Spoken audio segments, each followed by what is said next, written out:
so much in our cricket history that binds us across the Tasman.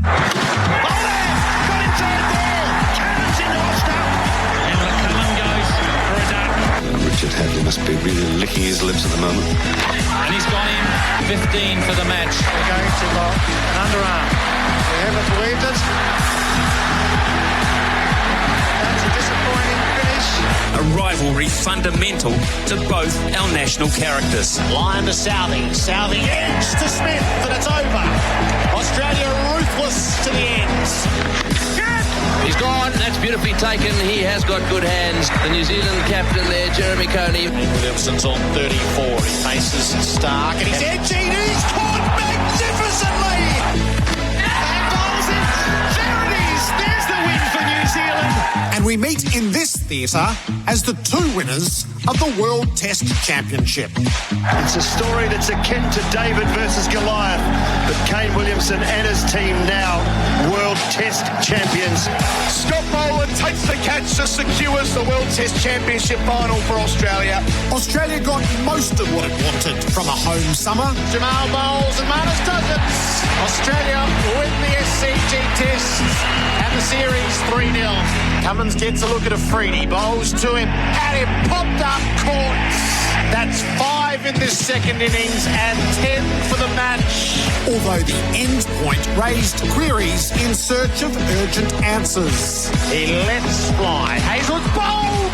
Shamar Joseph has bowled the West Indies to the most romantic of victories. New Zealand warmed up in fine style, knowing the real challenge would very soon be at hand. Starts to Fortain, who's Brilliantly caught and then go in, outrageous catch. Full, he's looking to drive, and this time it will bring Williamson his 100. His 32nd Test 100. Williamson drives, and the match is over. New Zealand win by 7 wickets, and for the first time, they win a series against South Africa. Now the Black Caps are charged with the task of breaking the historic baggy green stranglehold. We're really similar. It's a somewhat friendly rivalry at times, but yeah, we always want one up on each other. Our two nations come together bound in competition for the Trans-Tasman Trophy. It's exciting, it's a challenge. You're playing against the current World Test champions. They're a quality side. We're looking forward to what should be a good couple of weeks. And our broadcast teams combine to share every ball of the 2 tests. It's New Zealand versus Australia on SEN and SENZ Test Crickets. It's over the wicket at him. He's bowled him! Instant taken! That is a shot of an emperor. Bowls to Ravindra, who hits him high and a long way back. Starting to finish the first over. He knocks him over! Comprehensive. Deep fine leg, or the keeper going back. Oh, what a kick! What a gully! 3 in the over for Scotty! That is Test cricket at its finest. Live across the ditch and right around the world. New Zealand versus Australia on SEN and SENZ Test Cricket. Good morning and welcome to Wellington, where the day has already served up a 4.7 magnitude earthquake, rain when there was 0% chance on the forecast, and it will soon have a capacity crowd here at this beautiful little cricket ground, Basin Reserve in the nation's capital. New Zealand and Australia pitted together in the first test of this series on SEN and SENZ Test Cricket. Gerard Whateley from Australia with you. We could not be in better hands. The finest cricket commentator in the world is by my side, Ian Smith. Hello to you, Smithy. Gerard, welcome to our most famous roundabout here in New Zealand, the Basin Reserve. Yes, it is a wonderful cricket ground. It's steeped in New Zealand cricket history. It looks a picture. I can tell people that were a little bit worried about the fact there was a bit of rain around Wellington this morning. It's clearing from the south as we look, our view down towards the south, Cook Strait on the map. And that is a big blue patch of weather coming in our direction. So I'm really hopeful that things will get underway quick, smart, and we'll have a full day's play, Gerard. And the man who led your nation to its most significant victories over Australia in series in the mid-80s is Captain Jeremy Coney. Jeremy, it's splendid to share the box with you. Hello, Gerard. Welcome to you. Folks, Gerard and I go way back to 9:46 this morning, where we met on the gantry, which is the most romantic and exciting place to meet. Yes, it is. It is looking better. I agree with Smithy that I think the weather is going to be set fine. So that's the first thing. That's good. Pitch looks greenish, but a little dry at the same time. So it'll be interesting to see what happens at the toss and what the captains decide to do, and we'll get the finalised sides as well. But, you know, it's a very exciting day for a Kiwi, Gerard, really, coming in here. They're full of hope. You know, we get thumped every time, and yet back we come for more all the time, you know, and I'm a little bit like that. There is, you know, there's unaccustomed movement in the nether regions of my popping crease. You know, that's so looking forward to it. All right, are you running theories as to why it is thus? One win in the last 31 test matches between these two nations, and as you rightly point out, that New Zealand's record is excellent against India and England, diabolical against Australia. Well, I think there's a mental thing attached to that because it hasn't happened for so long. The players are starting to think, will it ever happen again?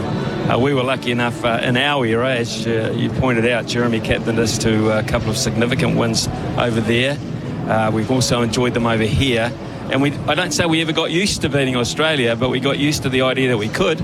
And I don't think this team have got that at this point. Only really Williamson and Southey have tasted any degree of success. That means 9 players haven't, and it's been a long time since those two have.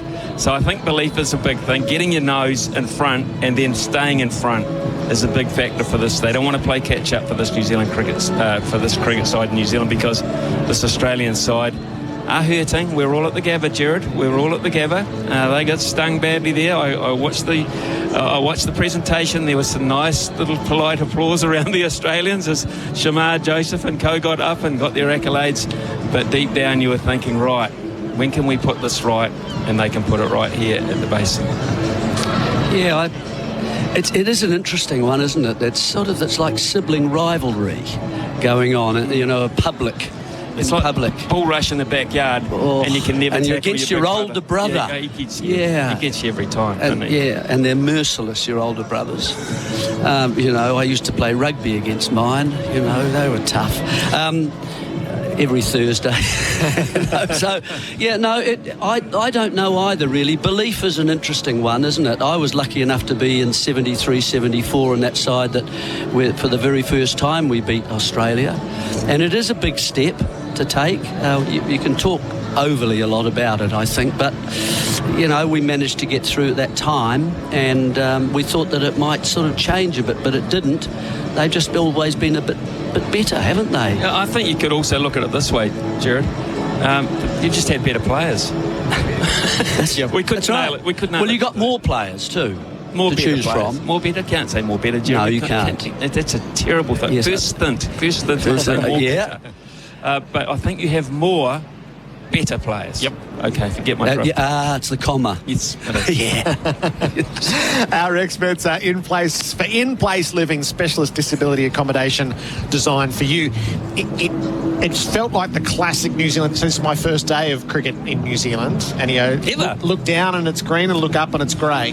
That's right. It'll be blue soon, but when I first arrived at the ground, I thought that this is exactly how I imagined it would be. Such a well-travelled man. This is your first time? Yes, well, it's Australia's fault. You are adding so much to yourself now, Gerard. He's been learning all the time. Not long ago, this man was in Las Vegas doing Super Bowl, and now he's here slumming at the Basin with us. I mean, when I walk home up the strip that is Adelaide Street, I won't pass sort of little Paris and that sort of thing. No, you won't. Oh, no, don't go in there. Don't go in there. You might pass a little something else. But the good news is if you get in trouble on the way up on the right, there's a hospital on the left. We're right in the medical district. So we'll get the pitch report shortly. Yeah. But we want seam and we want swing and we want a green top, and this is that archetypal pitch by the looks. Well, we would prefer. That's been our MO for a long period of time. Low green seamers. that don't spin a lot and help, because we don't produce spinners, or we haven't produced a terrific spin bowler since, really, we lent you yours as a bowling coach. It's Daniel Vittori down there. So, look, we would like a pitch that was low, didn't bounce a heck of a lot, but went sideways for quite a lot of the test match. And that brings us, I think, at a more balanced thing when I look at the two bowling attacks. Pace and bounce with movement suits Australia, for me.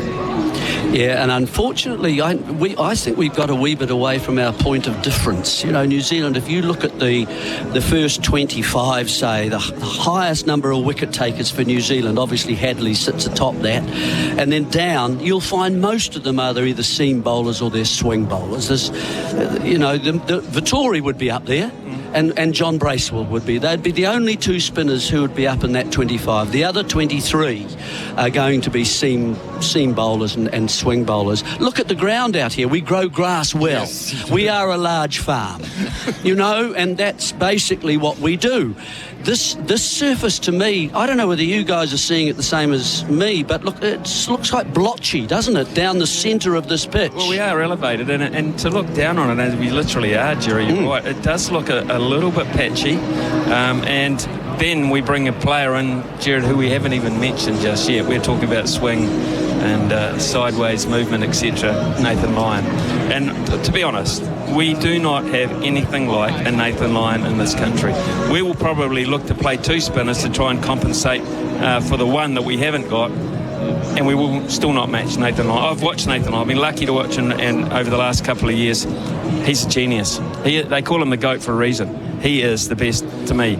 And the thing that might not suit him here is it might not bounce if it's slow, Jerry. It might not bounce enough to get him up round the gloves. Well, that'll be interesting. But he's a threat. If you compare the number of wickets that Nathan Lyon, I think it's 517, something like that on his own. That's not even counting Travis Head as a possibility, as for spin bowling as well. But then you get New Zealand's two part-time spinners who have 20 wickets between them. And if New Zealand did play this morning, the spinner they would regard as the spinner, Mitchell Santner, instead of perhaps the fourth seamer, which would be Kugelheim, I would think. If they do, then it raises up until we're only just 7 times less than the wicket-taking capabilities of Nathan Lyon. So that kind of sets it, yes. I think, the relativity of the two. Would you go with the four seamers? Who was your choice? Well, I'd like to look at close up at the wicket. I want to hear after I've heard from Colo and Grant Elliott, I'll give you a definitive. Yeah. But I would like to think that would probably be our best bet. But by playing the fourth seamer, it weakens the batting. Simple as that. Yeah. And that's a problem. All right, let's get the pitch report, shall we? We'll head downstairs to Adam Collins and Grant Elliott. This is thanks to PGG Wrightson Turf, New Zealand's industry-leading turf experts. Adam Collins in the middle with former New Zealand international Grant Elliott. We're going to talk about the 22 yards behind us in a moment, but what about the news this morning? Earthquake, pouring rain, bit going on in Wellington. Good morning to you. Good morning. It was just a 4.8 though. So depending on how high up you were in your hotel building, hopefully it woke up the Aussies really early, so they're a little bit tired this morning. In terms of the weather, it has cleared up. Heavy cloud cover. We know that teams love to bowl first here upon winning the toss. There's not been a side that's batted first here when the coins came down in their favour since 2010.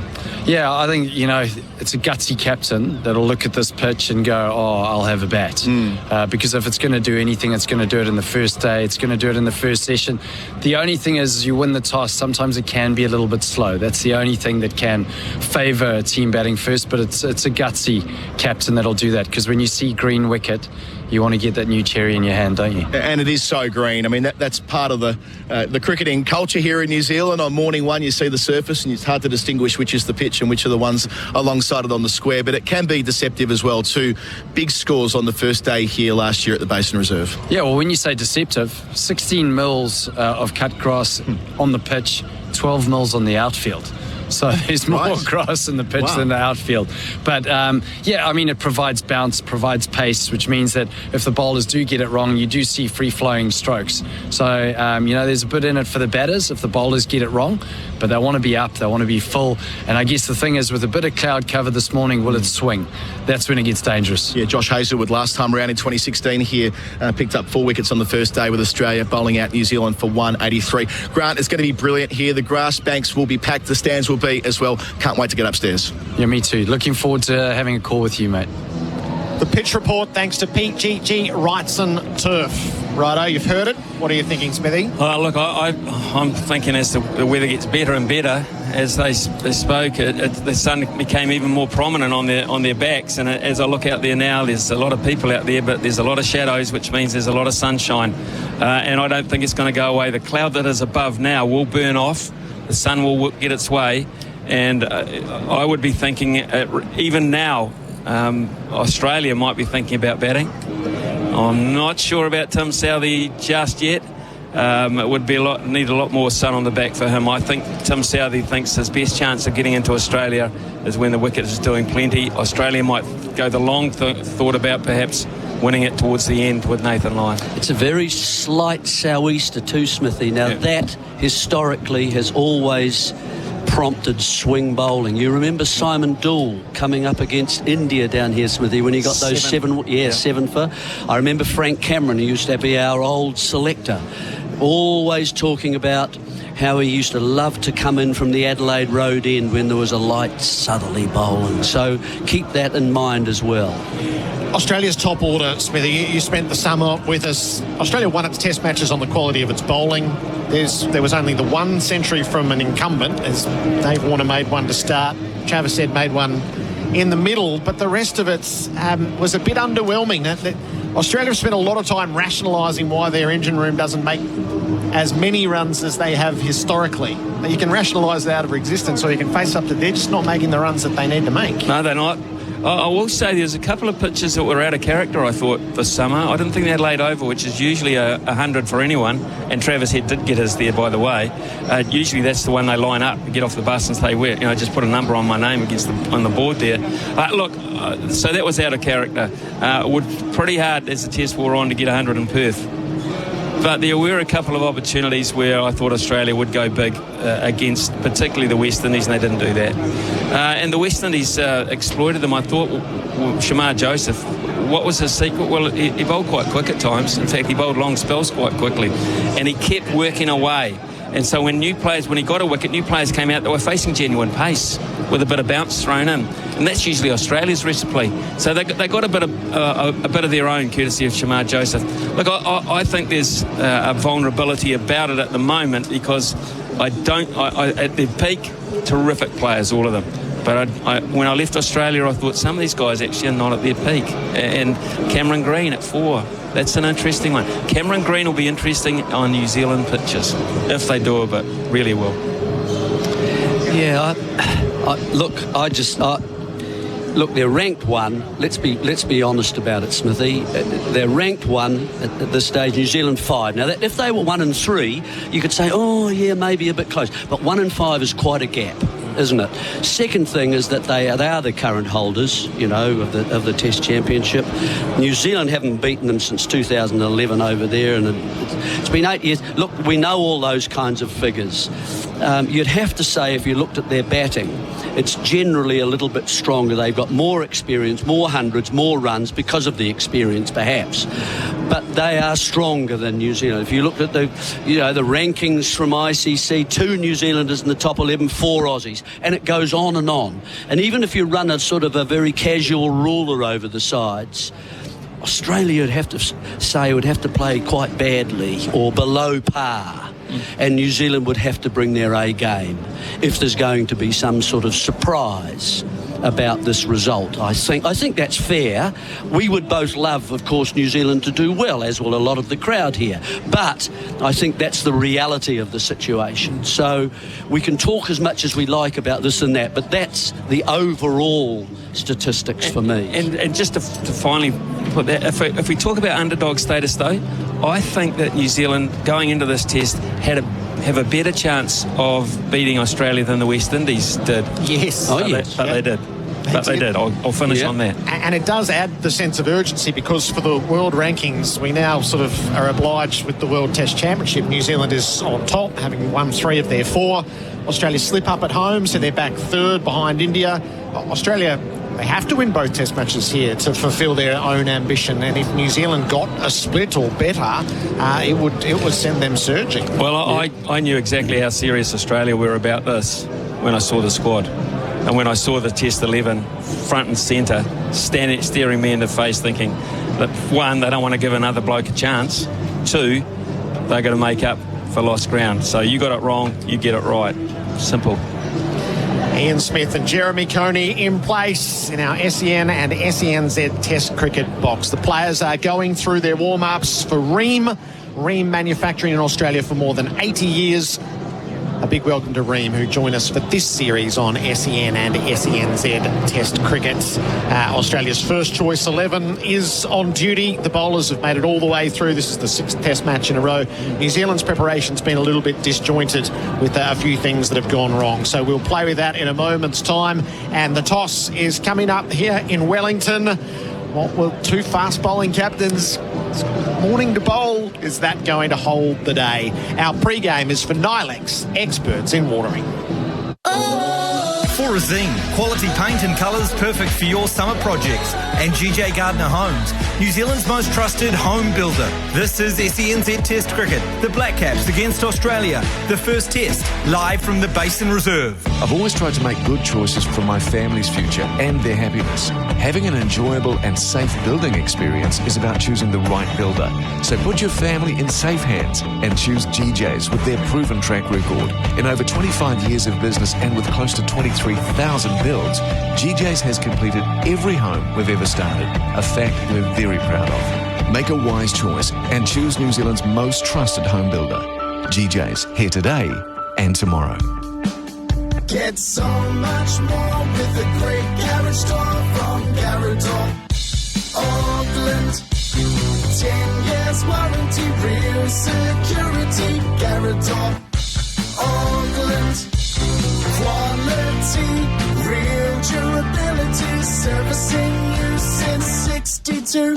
Get so much more with the great garage door from Gerard, Auckland. Whether you're a busy household looking for family-friendly options, or love the feel and comfort of luxurious natural wool, or maybe it's a healthy choice asthma-friendly carpet, then Choices Flooring has the range, colours, textures and savings you've been looking for during our Carpet by Design sale event.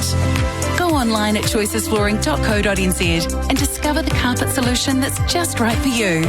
With savings across the range, now is the time to visit your nearest Choices Flooring showroom. Giddy up for the Grand Tour. It's NZ's raciest festival, a nationwide celebration of the biggest and best race days. Next stop on the tour is Trackside Derby Day at Elliott Racecourse. This Saturday kicks off New Zealand's richest racing carnival, featuring the $1 million Trackside New Zealand Derby, plus epic entertainment by Zed. Eat, drink and get racy at Trackside Derby Day this Saturday at Elliott.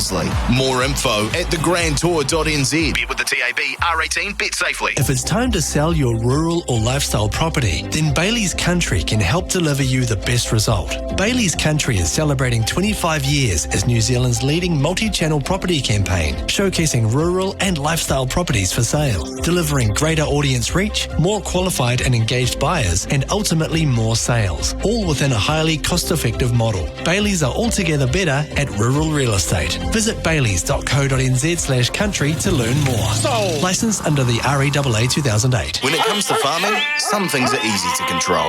Oi, get back in there. But when it comes to climate change, it's a whole different beast.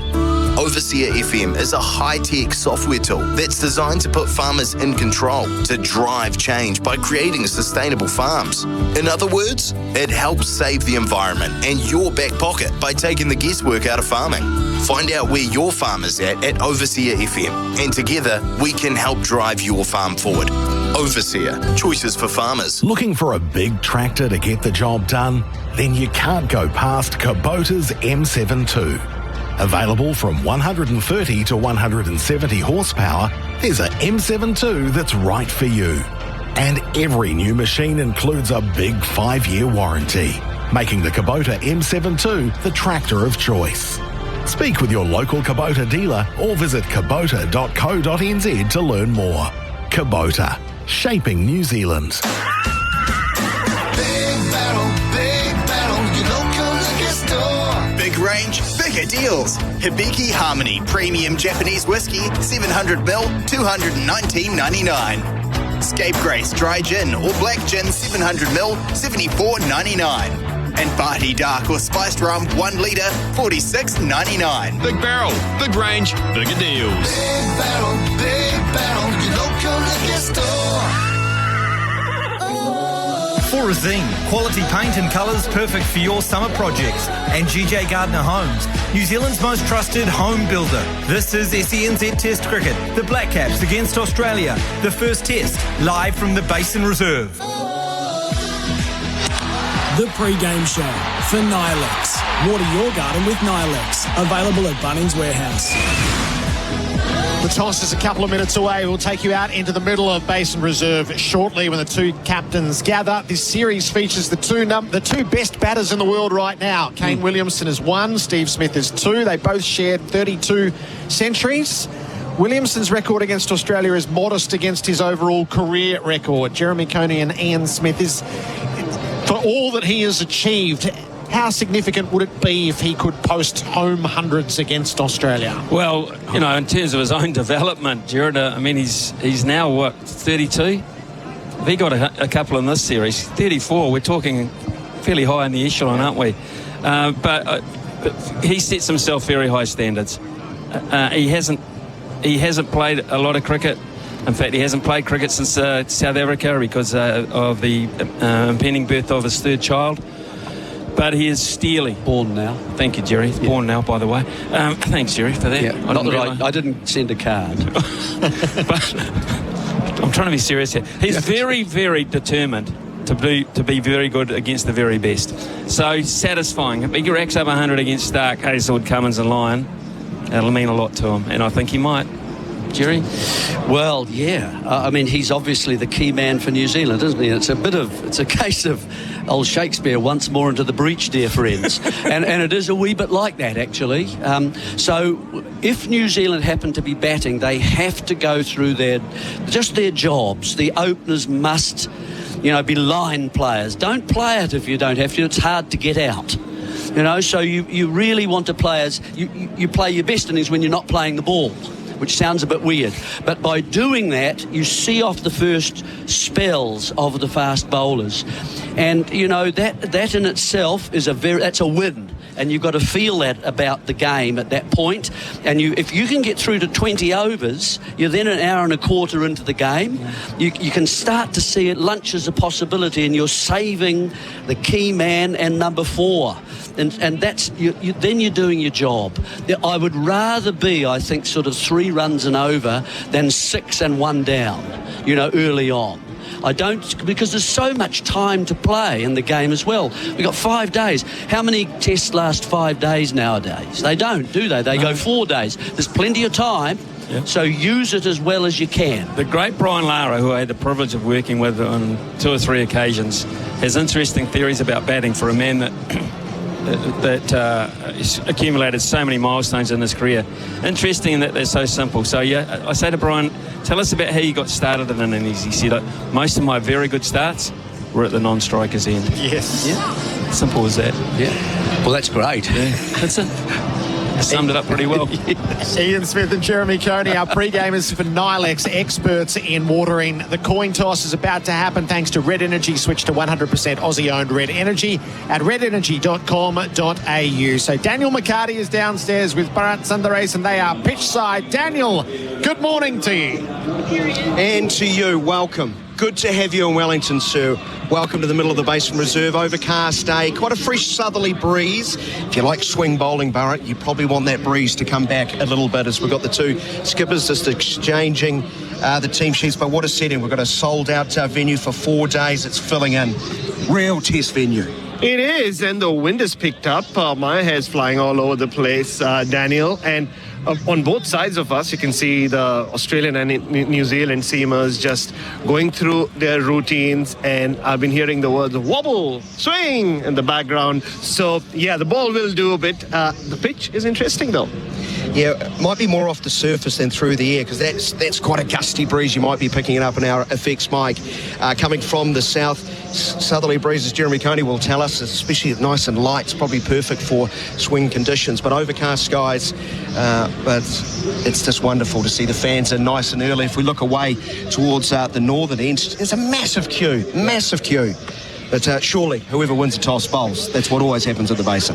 Look, I think the Adelaide Oval is the prettiest cricket ground in the world, but the Basin Reserve is a close second. It's just the location as well, right? There are cars driving all around us. The setting, the hill on one side, the hill on all sides, and the match referee's finally walked in, Ranjan Madhugale as well. So he's found his way down. It is, one of the best places to be in the world right now. So the two sides, and the skippers all smiles. Handshakes. Such bonhomie between these two teams.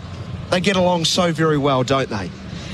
The surface itself, it looks a little bit browner underneath. Obviously a fair degree of grass covering, but speaking to the grounds crew here, they are thrilled with how it's come up. They've reduced a fair bit of the grass, hasn't decimated much. So you've got to keep grass on New Zealand wickets, doesn't deteriorate much. But Ben Stokes in March 2023, when that extraordinary test, one run in it, described as the best test wicket he's ever played on at the time. That might have changed in the last few weeks, I don't know. Well, and the ground staff here, I don't know whether they still stick to their ritual. I remember talking to them 4 years ago. They take a swig of some sort of spirit after the first ball is bowled, and they celebrate the work that they put in to get this pitch ready, and it does look like a beauty. Yeah, they've planned for the rain yesterday. They were well aware of the situation they were to face. The covers were on for the majority of the day, and in fact a light sort of shower passed over Wellington earlier this morning, but the covers were removed just prior to 9 o'clock. But the outfield is drying. The southerly's not the best drying breeze. That's more the nor'wester, so it might be a bit of a sluggish outfield to start, you'd think. I'm just looking at two proud fast bowlers about to lead their, proud nations in this test match. We haven't seen this very often, have we? Two fast bowlers as captains. I saw them have a long chat yesterday before the trophy picture. And once again, all smiles, catching up. It's all happy and merry right now in the middle of the Basin Reserve. From an Australian perspective, how much does that loss to the West Indies sort of sting? Sort of a rock under the bed over the last few weeks? And the fact that they didn't have a third test match to come back and kind of put it right. So, they played a lot of white ball cricket. Pat Cummins got a break after the Gabba test, spent a lot of time on the beach like he told us. But I think the fact that they're going in with the same playing 11, look, it's a recalibrated 11, Steve Smith at the top, Cam Green at number 4. I think that also tells you that they're just looking at that Gabba test as an aberration more than something to really get concerned over. As far as New Zealand, their record at home against Australia since they last won in 1993, it's 9 losses and 10. The one draw was at this ground and they were following on before the Wellington weather played its part. Is it more of a mental battle than a skills one for them? It has to be. I've been speaking to people who've been involved with the All Blacks, and the All Blacks have such a great record against the Wallabies. That's me with my sporting crossover. That's true. I know. Let's not even get into that. But it has to be a mental thing. It's about really showing up. The skeletons and the scars of that history. The coin is tossed by Tim Southey, and I think New Zealand has won the toss. In fact, Cummins has indicated that there's batting, so Australia will be batting. So I don't need to be a lip reader to understand Tim Southey saying I'm going to have a bowl here, and listen to the little ovation sort of ripple around the venue, as there will be huge expectation now and huge responsibility on Tim Southey. And the other quicks, you'd expect them to go with the 4-pronged attack. Kugaline's been doing a lot of bowling. This is what New Zealand wanted, right? They wanted Tim Southey to win the toss, to bowl first, and I wouldn't call it a slug. His shoulders didn't kind of slump at Cummins, but he did look towards his team and indicated that they're batting. So it's a toss that he would have wanted to win, but he hasn't. And you're right, Scott Kugeline, just watching him at training the last couple of days, Daniel, it looked pretty certain that he will play. And, in these conditions, you will want that extra seamer. Well, it looks can be deceiving. It's the best way to describe the Basin Reserve wicket. The last two sides sent in here have scored over 400. Bangladesh, I think only 5 or 6 years ago, was sent in and got 500. Yes. Yeah. And you generally need a full team performance to pick up 20 wickets over the course of a test match here. And I'm sure Nathan Lyon's got a big thing to say at some stage during this test, as he did in 2016. And Nathan Lyon already has accused the windy Wellington weather for him having lost all his hair. So looks like we are going to get Tim Southee. Yep, the New Zealand captain, Tim Southee, joins us. Thanks for your time, Tim. What are you doing? We're having a bowl. Long thought process behind that, or as soon as it came down? Yeah, there is obviously here. We've seen the past sides being first are still able to put a good score on the board. It's a pretty good cricket wicket. So been under covers the last wee while. Hopefully there's a little bit of assistance early on. What about the breeze? It's significant here, especially for your skill in swinging the ball. Is it a helpful one? Yeah, it's a different one. It's a southerly today, so usually the northerly sort of kicks in, and but yeah, the southerly a little bit cooler, and hopefully not as strong as what it usually is. Just saying that it's just picked up a bit. You have played Australia a lot. What are you wanting from your team this series that maybe you haven't been able to achieve previously, result aside? Yeah, I think like every test match you come in and guys just trying to do their best for the side, and if we play the way that we know we're capable of, then hopefully the result takes care of itself. Is that the key belief? Yeah, I think you have to. We've played some pretty good cricket in the last 12 months as a test side, coming off a recent test series. So, yeah, the guys are excited and looking forward to the next couple of weeks. Thanks, Tim. Appreciate it. All the best as Tim Southee winning the toss and deciding to have... Pat Cummins now joins us. Come on in, Pat. Welcome to Wellington. Great to have you. Happy enough to be batting? Thanks, mate. We would have had a bowl, but not too upset. Yeah, it's almost a 50-50 here, despite the colour being that green. Yeah. It does look a little bit brown underneath too.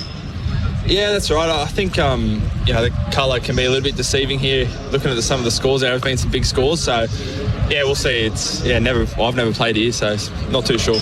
Yeah, you'd probably be thankful you're not battling into this breeze today. I'm captain, mate. I always bowl down breeze. What has been the focus since the loss to the Windies about, atoning for that, for a lack of a better term? I think we're pretty honest that we didn't play our best, which, kind of attention turns back to how do we get back to playing our best, and we've been had a really good record over the last couple of years, so don't have to ponder on that one too long. Yeah, the batting, I guess, the batting group smarting, I'm sure, but what a great opportunity sent in. Yeah, that's right. They're always keen to get out there, so awesome opportunity lies ahead for them against a side that a lot of the guys have faced before, albeit in Australia. Make-up of the side as we wrap this up? Same 11 as our last test, so no surprises. All the very best. Appreciate your time. Thank you. Pat Cummins. Bharat, thanks for those questions. Your reaction? The same side that was expected? Same side that was expected. And Pat Cummins just thanked me for my wonderful questions. I don't get to stay quiet too often, Daniel, but there you go. Look, they announced that they're playing 11 yesterday. They're sticking with this. They want this pace for fast bowling group to go right through the summer, which includes these two New Zealand tests. So no surprises there. Yeah, and of course, Gerard, as we hand back to you, the key man selected. The only conundrum for New Zealand, although it's probably not a conundrum, Scott Kugelheim getting the nod ahead of Mitchell Santner. I'm sure they thought about that for about 3 seconds. Daniel, thank you. So the perfect scenario for the contest, the perfect scenario for the occasion. Australia's remodelled top order to be tested on a green top under somewhat overcast skies in Wellington. The Kiwis win the toss, elect to bat. You'll hear it all here on SEN and SENZ Test Cricket, where our pre-game is for Nilex, experts in watering. Sundaresan, quality paint and colours perfect for your summer projects. And GJ Gardner Homes, New Zealand's most trusted home builder. This is SENZ Test Cricket, the Black Caps against Australia. The first test, live from the Basin Reserve. Find your next winner with loveracing.nz, your Group 1 destination for racing news, previews, replays, fields, form, tips and much more. Get amongst the action at loveracing.nz, your home of thoroughbred racing. The team at PGG Wrightson Turf are all about the delivery of high-performance turf grass solutions. They've been in the business for over 40 years, so they know what it takes to deliver a top-quality result for your needs. From pro sports turf and turf landscaping through to revegetation and erosion control, their highly skilled team knows every aspect of the turf and environmental markets. To find out more about how they can help with your turf grass solutions, visit pggwrightsonturf.com. At Azito, we know for you it's about leaving your mark.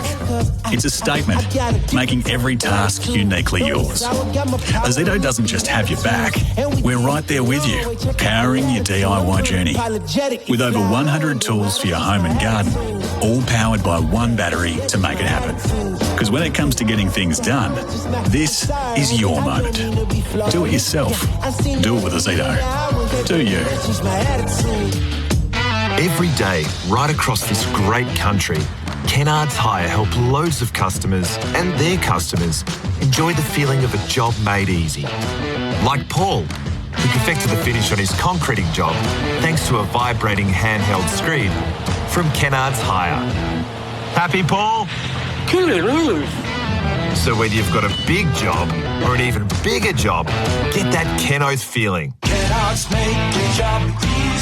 If it's time to sell your rural or lifestyle property, then Bailey's Country can help deliver you the best result. Bailey's Country is celebrating 25 years as New Zealand's leading multi-channel property campaign, showcasing rural and lifestyle properties for sale, delivering greater audience reach, more qualified and engaged buyers, and ultimately more sales, all within a highly cost-effective model. Bailey's are altogether better at rural real estate. Visit baileys.co.nz/country to learn more. Licensed under the REAA 2008. Get so much more with the great garage door from Garage Auckland. Every Aucklander deserves to have a strong, safe, secure Garrador Auckland garage door. From Wellsford to Waiuku, Garrador Auckland service the whole of Auckland, and with a 10-year warranty, they're hard to beat. GarradorAuckland.co.nz. Get so much more with the great garage door from Garrador Auckland. Ma, we're here. Ah, that's the sound of home. A house built with expert care and attention by Generation Homes isn't just a house, it's a home. A place that sets the stage for the rhythm of your life, whatever that may be, with agreed timeframes and fixed prices. Building with Generation Homes is easier than you might think. Visit generation.co.nz to start today. Generation Homes, making building easy. Bring your space to life with First Windows and Doors and experience the versatility and excellence Kiwis have come to expect with a high-performing range of solutions for all homes. From entrance doors to windows, sliders, bifolds and thermally efficient options, it's your build, your way with First Windows and Doors. They're also proud to bring you Chiefs Chat with Beav and Damien McKenzie on SENZ's The Run Home. Chiefs Chat with Beav and DMAC, thanks to First Windows and Doors. Made for Kiwi homes. No time for dinner because the big game's on. Get your Macca's favourites delivered with Mick Delivery. Dinner sorted. And you won't miss a thing. That's a real win-win. Mick Delivery, delivering your Macca's favourites straight to your door. Ba-da-ba-ba-ba. Forazine, quality paint and colours perfect for your summer projects. And GJ Gardner Homes, New Zealand's most trusted home builder. This is SENZ Test Cricket, the Black Caps against Australia. The first test, live from the Basin Reserve. SEN Test Cricket, the host plus, and Headley Homes build with confidence. The news from the toss here at Basin Reserve is that New Zealand have won it. Sim Southee has elected to pop Australia in. Adam Collins with you. Grant Elliott, former New Zealand international, with me. The decision that is almost always made at this ground. Every side that's won the toss here for 14 years has bowled first, and so it will be for New Zealand today. Your thoughts on that? Mate, it's always so gutsy as a captain to win the toss here and say, we'll have a bat. When you look at that green grass, there's nothing better, especially when you've got two out-and-out fast bowlers as captains.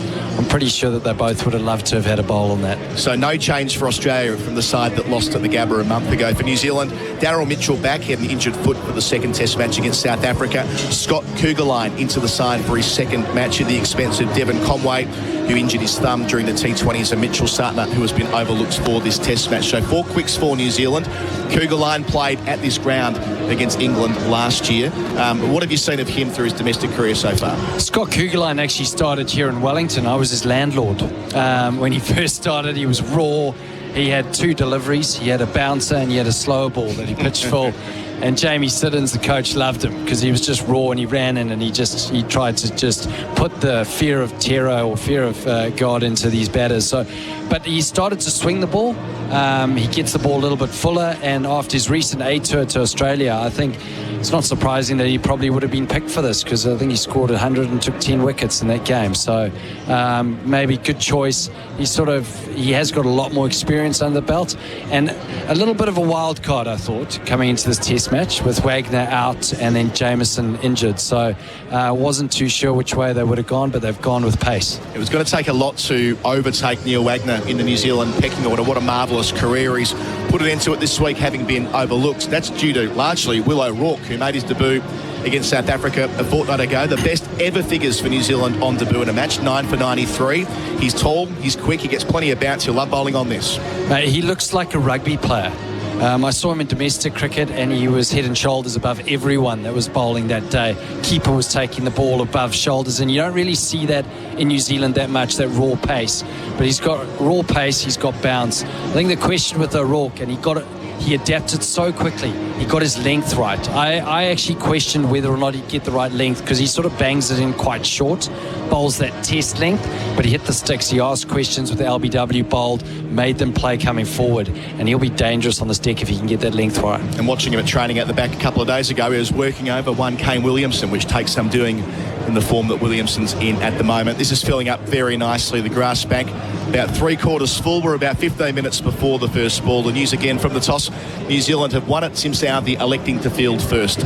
On the other side of the break, it'll be Gerard Whateley taking us through the anthems, the formalities, and then the first ball. Our pre-game is for Nilex, experts in watering. Back in a moment.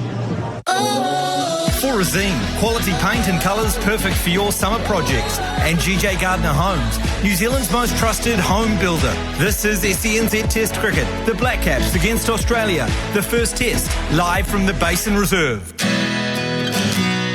PGG Wrightson Turf has been breeding turfgrass seeds suitable for New Zealand racecourses for over 40 years. They focus on the delivery of high-performance turfgrass solutions. From seed and turf maintenance products to nutrition plans and agronomic advice, their driven team is equipped with the technical knowledge and market-leading products to help you achieve the best possible solution. To find out more about how they can help with your racecourse turfgrass requirements, visit pggwrightsonturf.com. Looking for a big tractor to get the job done? Then you can't go past Kubota's M72. Available from 130 to 170 horsepower, there's a M72 that's right for you. And every new machine includes a big 5-year warranty, making the Kubota M72 the tractor of choice. Speak with your local Kubota dealer or visit kubota.co.nz to learn more. Kubota, shaping New Zealand. The hallway with dated wallpaper. Yeah, some people might call it chic, but to you, it just looks tired. What's the easiest way to remove old wallpaper, though? Are you putting off your decorating project because you're not sure how to do it? Ask the team at your local Resine colour shop for all you need on the best wallpaper, prep and hanging techniques so you can get your DIY to-do list done. It's time to get decorating this summer with Resine. I've always tried to make good choices for my family's future and their happiness. Having an enjoyable and safe building experience is about choosing the right builder. So put your family in safe hands and choose GJ's with their proven track record. In over 25 years of business and with close to 23,000 builds, GJ's has completed every home we've ever started, a fact we're very proud of. Make a wise choice and choose New Zealand's most trusted home builder. GJ's, here today and tomorrow. We hope you're enjoying the cricket on SENZ. There's plenty more sport where that came from, like SENZ Breakfast. Start your day right with the very latest breaking news in the world of sport with Israel Dang and Ricardo Ball. Do you want to give us the news, mate? Will Jordan, Crusaders All Blacks fullback, he's going to be out for 2024. It's going to be fireworks, Rick Dog. I'm absolutely pumped for this series against the Australians. Join us every weekday from 6 a.m. SENZ Breakfast with Izzy and Ricardo. Get so much more with the great garage store from Garrador. Auckland, 10 years warranty, real security. Garrador. Auckland, quality, real durability. 62. Get so much more with the great garage door from Garage. Hey cricketers, don't get caught at the crease this summer. Pad up at Cricket Express, New Zealand's trusted specialist cricket store.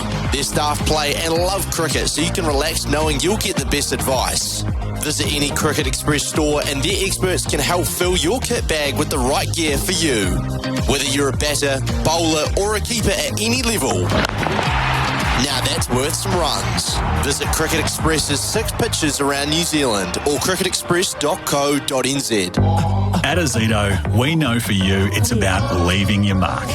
It's a statement, making every task uniquely yours. Azito doesn't just have your back, we're right there with you, powering your DIY journey. With over 100 tools for your home and garden, all powered by one battery to make it happen. Because when it comes to getting things done, this is your moment. Do it yourself. Do it with Azito.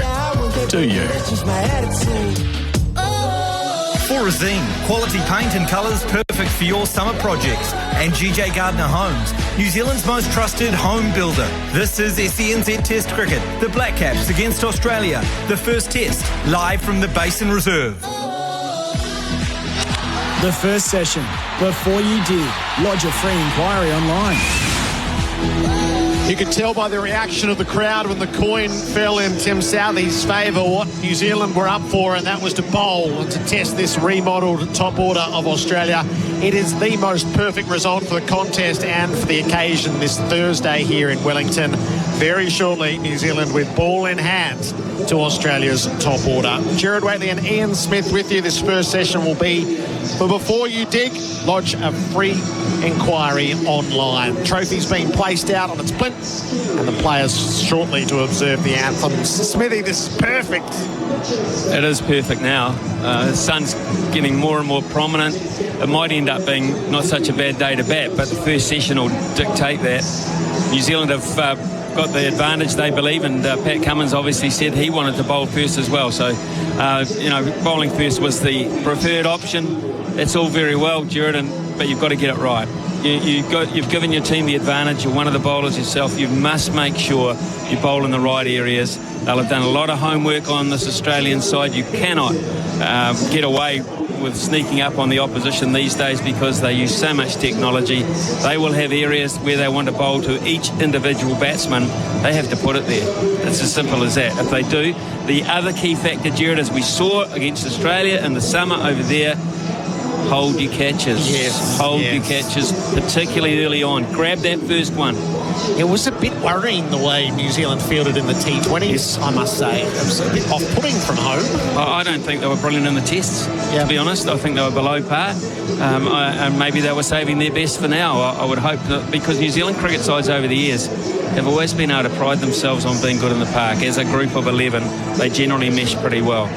So they'll have to be catching and dismissing at a 95 to 100% rate to me to capitalise on this advantage that they've got. How will Australia play earlier? Will they be cautious? We know without David Warner, it's unlikely Australia these days are going to be 120 for none at lunch because he's gone. But Steve Smith will play in the way that he tends to, but is he in the right kind of nick at the moment? He didn't really cash in the T20s. We saw a wonderful fighting innings for him against the West Indies in the last test match at the Gabba, but to no avail. He looked in pretty good touch there, but these are different conditions, and he's opening the batting now, and New Zealand will be trying to prey on that. So the 4 quicks New Zealand have gone with. Tim Southey brings all the experience. He's in his 99th test match. Matt Henry, 24. And Will O'Rourke and Scott Kugelheim. So they've only played 1 test match each. What are we going to see? What have they got in store for us? Nerves initially. Not very often Scott Kugelheim gets a chance, actually. And I did not think a week ago that he was even in the frame. And I'll be honest with you, I didn't even know if Will O'Rourke was either. So 2 of the 4 have come into this side and at very short notice. O'Rourke was good, very, very good. Tall lad, bounces the ball, quite high, and had that freshness of youth, and he had the novelty of no one knowing anything about him. Yep. Australia will have done some homework. Kugelheim, interesting character. He's a handy all-round cricketer. We're bowling his number one trump and that all-round capacity, but he hasn't played a lot of Test cricket. And the other one, of course, Gerard, is Matt Henry. He's averaging 100, I think, per wicket against Australia. So you wouldn't say it's a Top Gun attack. Let's hope it's not a Pop Gun one. Umpire's been introduced out into the middle, so Michael Gone. Gary name going. If you have a little boy, call him Gary. what are the chances of that, Wiz? That's funny.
Beautiful home anthem. New Zealand hosting Australia here in Wellington. The first of two tests. Should be a three-test series. We'll have to settle ourselves with two. Will it be lively on this first day's play? We're going to bring our Australian audience in about a minute's time for what is about to unfold. There'll be nerves everywhere, even for Usman Khawaja and Steve Smith, who have experienced so much, Smithy. There'll be just that tingle of nerves, I'm sure. Oh, absolutely. Every test innings is important to players who pride themselves on their performance, but the first test innings of any series is one that's really important to batsmen because they can set their series up that way. A good start, you know, 100 is absolutely perfect. A 60 or a 70, it gets you on the way in the test and gives you some confidence. You miss out, then you're still playing and catch up in terms of your own stats and numbers and your own performance. So vitally important. Hugely experienced as players, but not so much as a combination, Khawaja and Smith. Crowd on the builds. Thursday here in Wellington. Capacity just over 11,000. They're about to see the first ball of the day's play. Throughout Australia, welcome to Basin Reserve in Wellington, where the occasion is perfectly set. New Zealand has won the toss and sent Australia into bats. You look down and it's green, you look up and it's grey, although it's getting lighter, and we'll see some sun as the day goes on. This remodelled top order for Australia about to be tested by the swing and seam of New Zealand. Gerard Whateley with you on SEN and SENZ Test Cricket. By my side is Ian Smith, the best cricket commentator in the world. Smithy, say hello to our Australian friends. Hello, my friends in Australia. Yeah, and I've made plenty of them over there. I just absolutely love your appetite for cricket. For those of you, obviously, you're listening in, we can tell you that the Basin Reserve is just looking pretty damn good from our perspective. There's a lovely green, lush outfield. There's a green areas around the pitch without saying it's going to be green for that long. Depends on the sunshine, which is starting to get closer from Cook Strait down to the south. You look at your map, folks, in Australia, it's coming from Cook Strait to the bottom of the North Island, Wellington, and very shortly we will be bathed in sunshine. You played in the most successful period for New Zealand against Australia in the mid-80s. Your captain was Jeremy Coney. He's with us in the box as well. Jeremy, it's great to have you as part of it. Thank you. Yep. Thank you, Gerard. And hello, Australia. Yeah, it's always great to have the Australians here. We're away. Tim Southey with ball in hand. Steve Smith is on strike. It's pitched up and defended down the line of the leg side. The first in these two nations on these shores in 8 years. It has been too long. Yeah, well, we've had some rain. Yesterday has been too long, hasn't it? We'd love to have you here more often. Perhaps we could win one. It rained yesterday, so the pitch under cover, a little so not a bad toss, but let's see if the New Zealand something. Southey over the wicket, Smith in behind.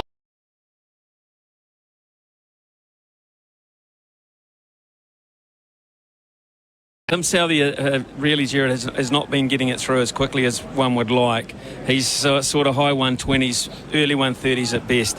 He needs to up that, and if he can't up that, he has to bowl a slightly fuller length to create that uncertainty. First thing, move the ball.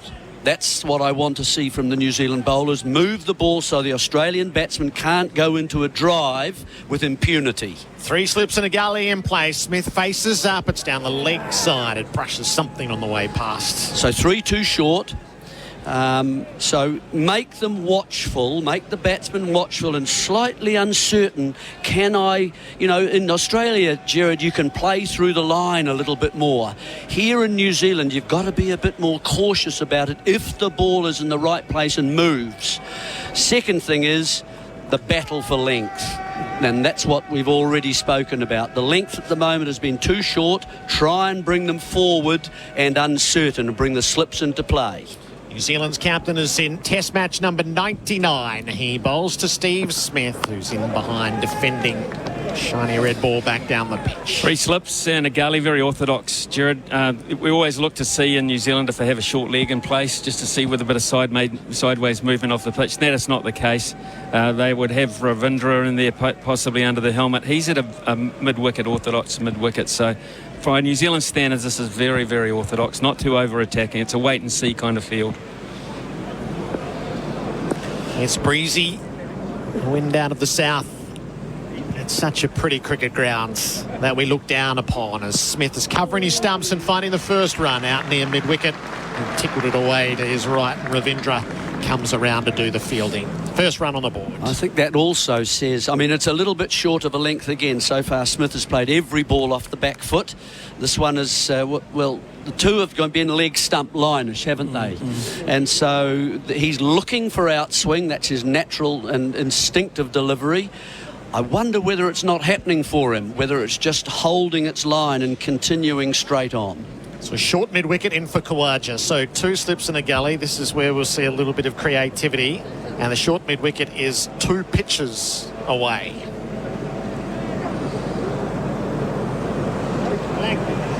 So I think Khawaja might have a tendency just to bump the ball in the air in that direction. I don't think I've seen that field position against Khawaja before. Not this early. I have seen it throughout the Australian summer, but not this early. Interesting one indeed. Actually, he's staring him down. Khawaja, the left-hander, faces up to Southey, and he's beaten. Squared up and past the outside edge. Southey hits his length on the last ball of the over. The scoreboard is for Tyre Power, your trusted tyre experts. Australia is none for 1. The Team News Australia is as forecast. The first choice 11, Khawaja, Smith, Labuschagne. Green bats 4. Travis Head, Mitch Marsh, Alex Carey at 7. Then Mitch Stark, Pat Cummins, Nathan Lyon and Josh Hazlewood. The decision was to be made by New Zealand as to whether they would go with the 4 seamers, and they have done. So Tom Latham and Will Young, who's the seat holder for the time being. On an injury front, Kane Williamson, Rachin Ravindra at 4, Daryl Mitchell, Tom Blundell, Glenn Phillips, and then Scott Kugelheim, Matt Henry, Tim Southey and Will O'Rourke And Matt Henry from the scoreboard end will have ball in hand. So the four-seam attack as New Zealand try to exploit a green top in Wellington. This is a interesting spell this for me. Matt Henry's been, in the last 12 months, New Zealand's best seam bowler in all forms of the game, actually. He's had a couple of injury issues, but his record against Australia has not been good. He needs a good start. Henry pushes in from the top of his mark. He'll be right arm over the wicket, bowling to Smith, who edges past gully and down to the boundary for 4. He was heading towards the turf. It sparked a dive to the left. It found safe harbour, and the first boundary for Australia for Azito. Do it with Azito. Do you? Well, they got Phillips in there, and he's pretty good. Cameron Green's got great wingspan, but Phillips has got great agility. Couldn't get anywhere near that one. It was a bit of a scrambled seam delivery, actually. Didn't do anything. But Steve Smith, he's been defending wide because he goes wide with his body. He takes his head over and he defends very wide. And that was an issue for him there. Smith is 5. Twitches and flexes and readies himself for Henry. It's down the leg side, up under the armpit and allowed to pass.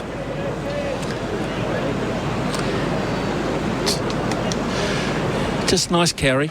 Just that's the other thing we look forward to, is just where the keeper's taking the ball, where the slips are, and whether it's coming through generously. At the moment, it's nice. Nice carry. The sun has broken through, so this ground's now bathed in a beautiful light. Smith readies himself and leaves well outside the off stump. Steve Smith as an opener. So you've lived this national debate on our side of the Tasman, Smithy. Everyone had a view.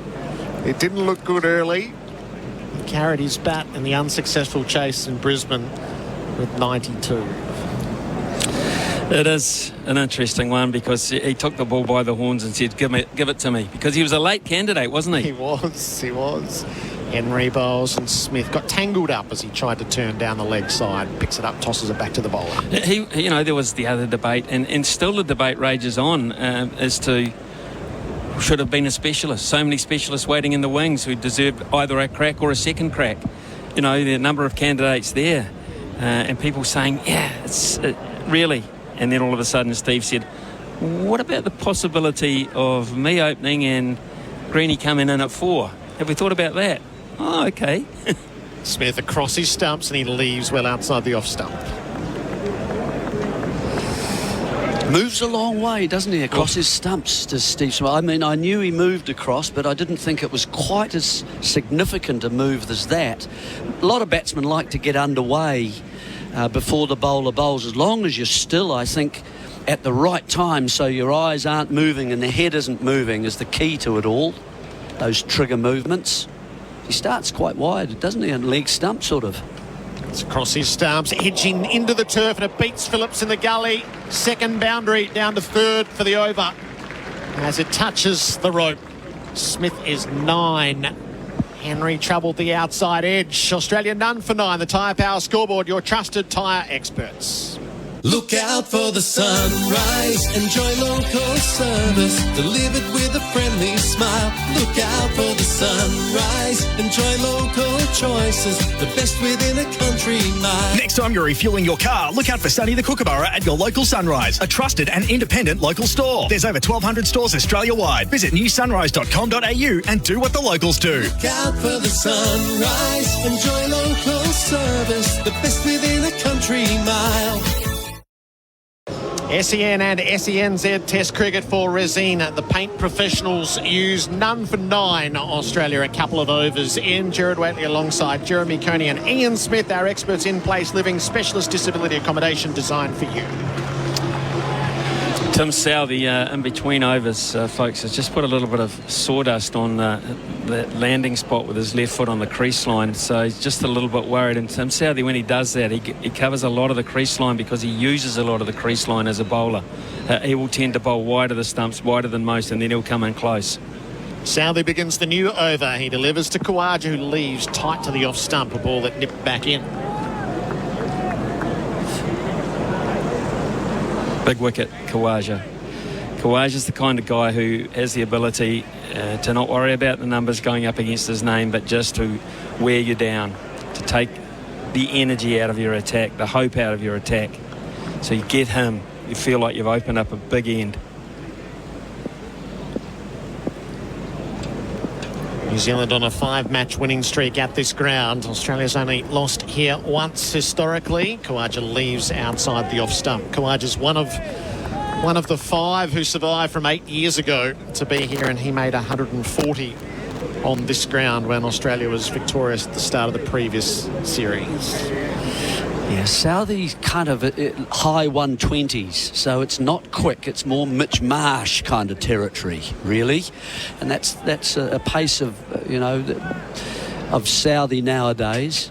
He uses the crease, as Ian mentions, quite nice, and he's a probing kind of surgical bowler. Southie to Khawaja in on the pads, tapped away to mid-on, no run. But he needs that movement. And if he can, and I'm quite happy for him to bowl over the wicket to the left-hander, because he then gets 2 angles. He can start it outside Khawaja's off stump, bring it back in, and perhaps that's, if the ball holds up a little, that's why the man perhaps isn't close at a short mid-wicket, if he just plays a little too early at the ball. So that's maybe a plan the New Zealanders have. It reduces their slip cordon, of course, and the other thing is he can run it across him. Khawaja crouched low in his stance. It's full off the pads, taps it away past the short mid-wicket, and Khawaja will open his account as he rolls it out to deep mid-wicket for a couple. It's none for 11.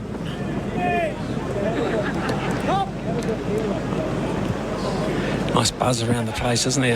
Yeah. It's a good crowd. It is a really good Basin Reserve crowd, and it's pretty much gone for the first 4 days. So let's just hope that he upstairs does his part with the weather. And we're going to have some sort of spectacle here. Very special. Test at the Basin. It used to be Boxing Day at the Basin, Gerard. Oh, that was fantastic. That was All the women went to the sales. The men came to the cricket. Khawaja leaves outside the off stump. Had a wonderful time. So Saturday's designated as dress-up day here. God, what's Bharat going to wear? I know. Yeah, I know. All black. Probably wear a suit and tie. Top hat. Oh, goodness.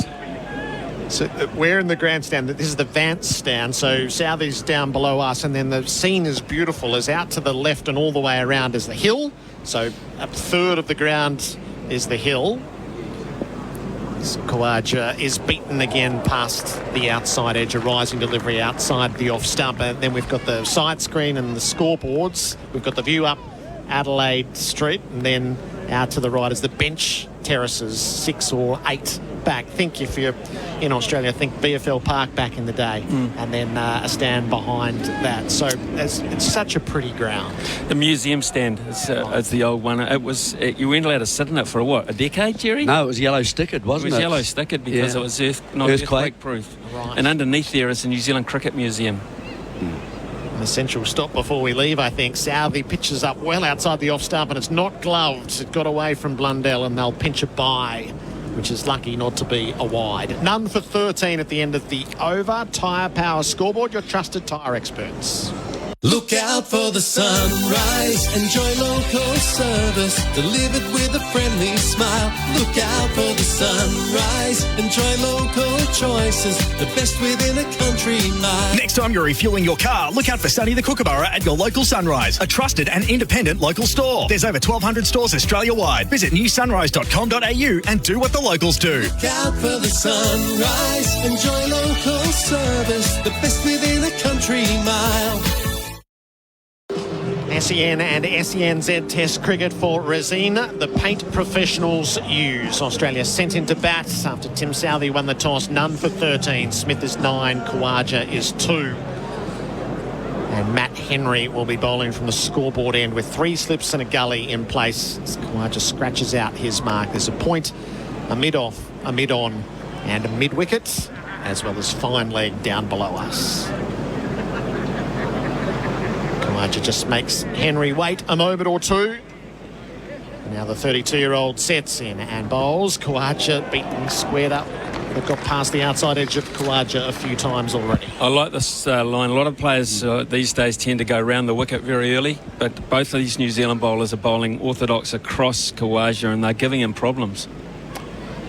Yeah, he's been beaten a couple of times off the back foot.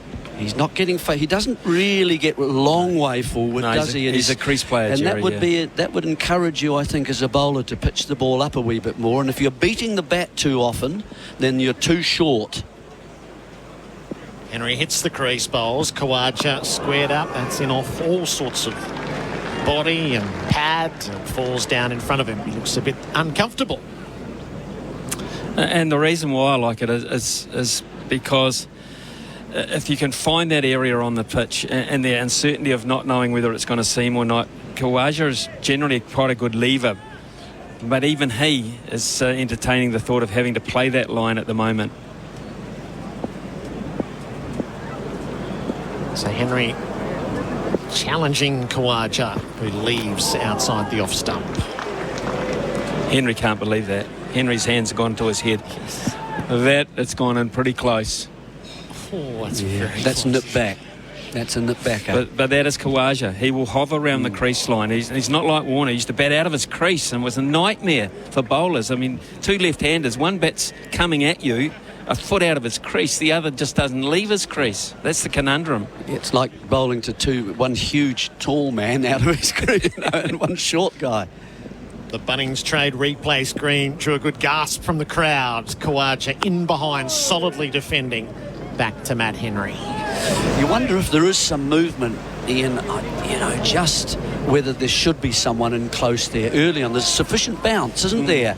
If you challenge both edges of the bat, I think there's a good chance that you might just, rather than think this is the chance, New Zealand have won the toss, they've got an advantage, they've got to make the most of it. Matt Henry probes away bowls and Khawaja leaves through the gloves of Blundell. And if you're in close, it's more pressure on the batsman. You make sure part of your job as a fielder in close there, either on the offside or the leg side, probably the leg side here, you're rubbing the grass. You're making sure that you're in the batsman's line of sight. There's a hand rubbing across the grass and he's looking at you and he's a bit, you make him aware. Yeah. Last ball of Henry's second over to Khawaja, who leaves, and that had some good carry to it. A maiden over, none for 13. The Tyre Power scoreboard, your trusted tyre experts. A car tyre safety tip from Tyre Power. Did you know to keep your tyres in optimum condition, car tyre rotation helps to even out the wear on all of your tyres. That's why Tyre Power offers maintenance and tyre servicing.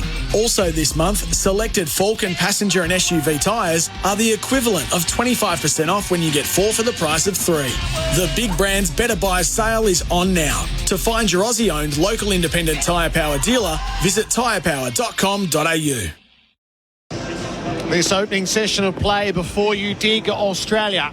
None for 13. Smith is on 9. Southey is in and bowls to him. Smith plays the drive stylishly out through cover for 4. And that is when Steve Smith is at his most threatening. Well, that is a glorious shot. A real treat for the fans who have got in here early. But having said that, it just left him a wee bit. He was driving on the up. And Tim Southey, whilst he's disappointed it cost him 4, he knows if that's the way Steve Smith wants to play, it brings his plans into play as well. It's a terrific exhibition of a cover drive. Southey on the follow-up bowls. Smith leaves outside the off stump.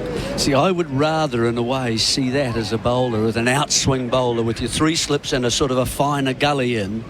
I'd rather see that coming into play, because suddenly all those 4, rather than the shorter balls at this stage, okay, 4 runs isn't the best idea, but he's playing shots and it gives you a chance. Smith has the scoreboard ticking, which was one of the questions around this, or the dynamic of this opening partnership. Smith in behind, plays the ball to leg.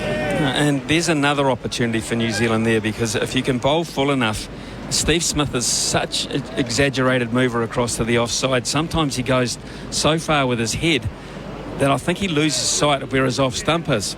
And therefore, if you're full and straight, LBW is a possibility. He's outside his off stump with his head. There's no doubt about that.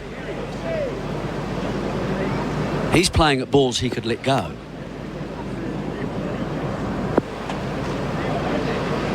Southey bowls. Smith tucks it off his pads. It's knocked down by Ravindra at mid-wicket. Saves a run. It's a very middle order kind of approach to batting.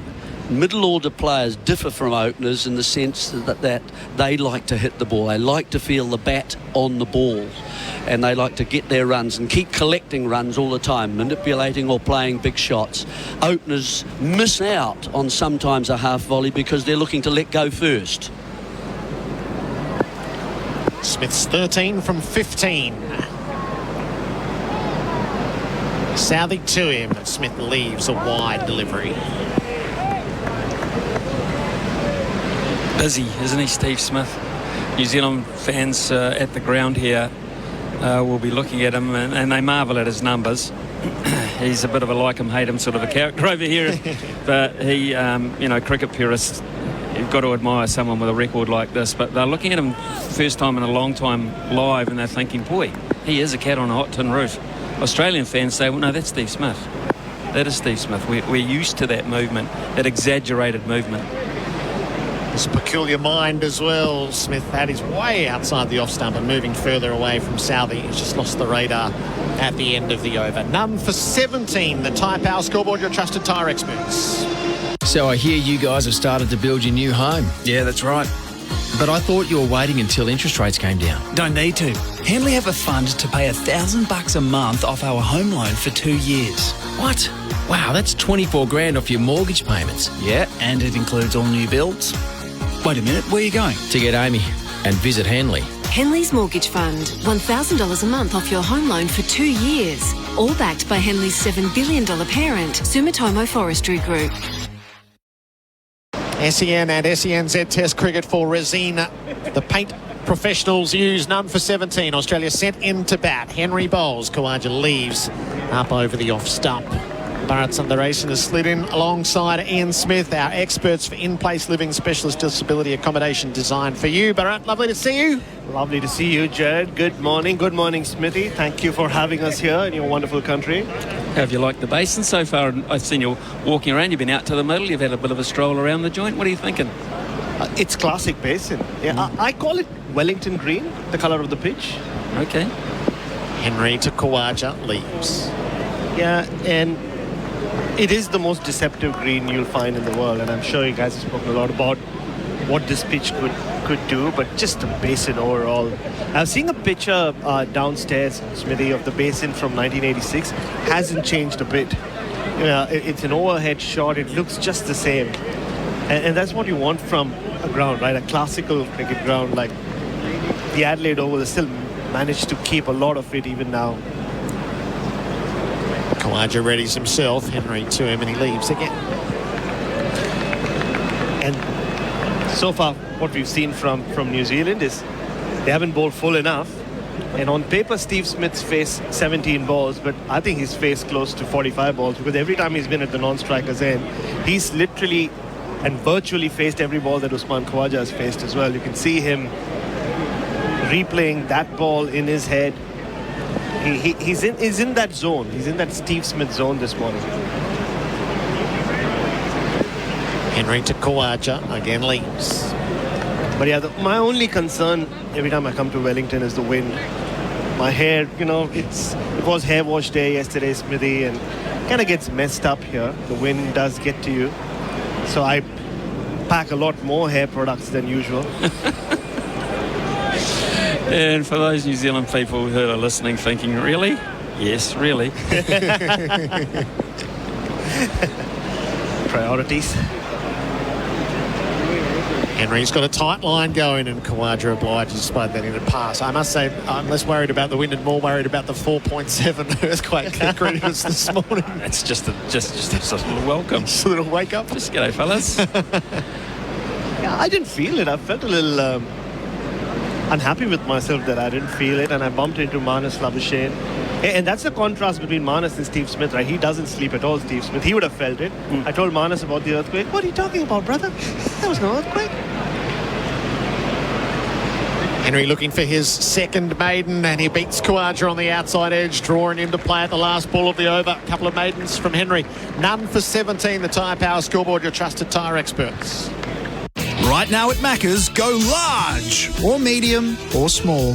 This month, get any soft drink, any size for just $1. Value means more at Macca's. Available at participating restaurants. Excludes McDelivery. Excludes frozen soft drinks. At Ozito, we know for you it's about leaving your mark. With over 100 tools for your home and garden, all powered by one battery to make it happen. Because when it comes to getting things done, do it yourself. Do it with Ozito. Do you? The opening session in Wellington for Before You Dig Australia. Tim Southey is bowling to Steve Smith, who is on 13. And Smith is allowing the ball to strike him up above the pad and fall to the offside. New Zealand will be a little frustrated. OK, we're only 25 minutes into the test match, but they've done enough to create an opportunity, yet they haven't. They've gone past the outside edge of Usman Khawaja on 4 occasions. Steve Smith has had 2 outside edges that have gone to ground and down to the boundary. There's been really New Zealand desperate here. They're absolutely desperate to get into this top order, but it's just not happening for them. Southey trying to make it happen. He bowls and Smith drives straight to cover this time. Denied runs. It does look like Tim Southey is setting Steve Smith up for that in-swinger or the ball that's pitched closer to middle, isn't he? Smithy, he's been dragging him further and further out, and just listening to you talking about his head movement, it's interesting with Steve Smith. He's such a field player. You see him at training, he's been so conscious with where he ends up while batting in the nets, but you see him in the middle and he is being dragged further and further out. And he's driving it with, which is really encouraging from a bowling point of view.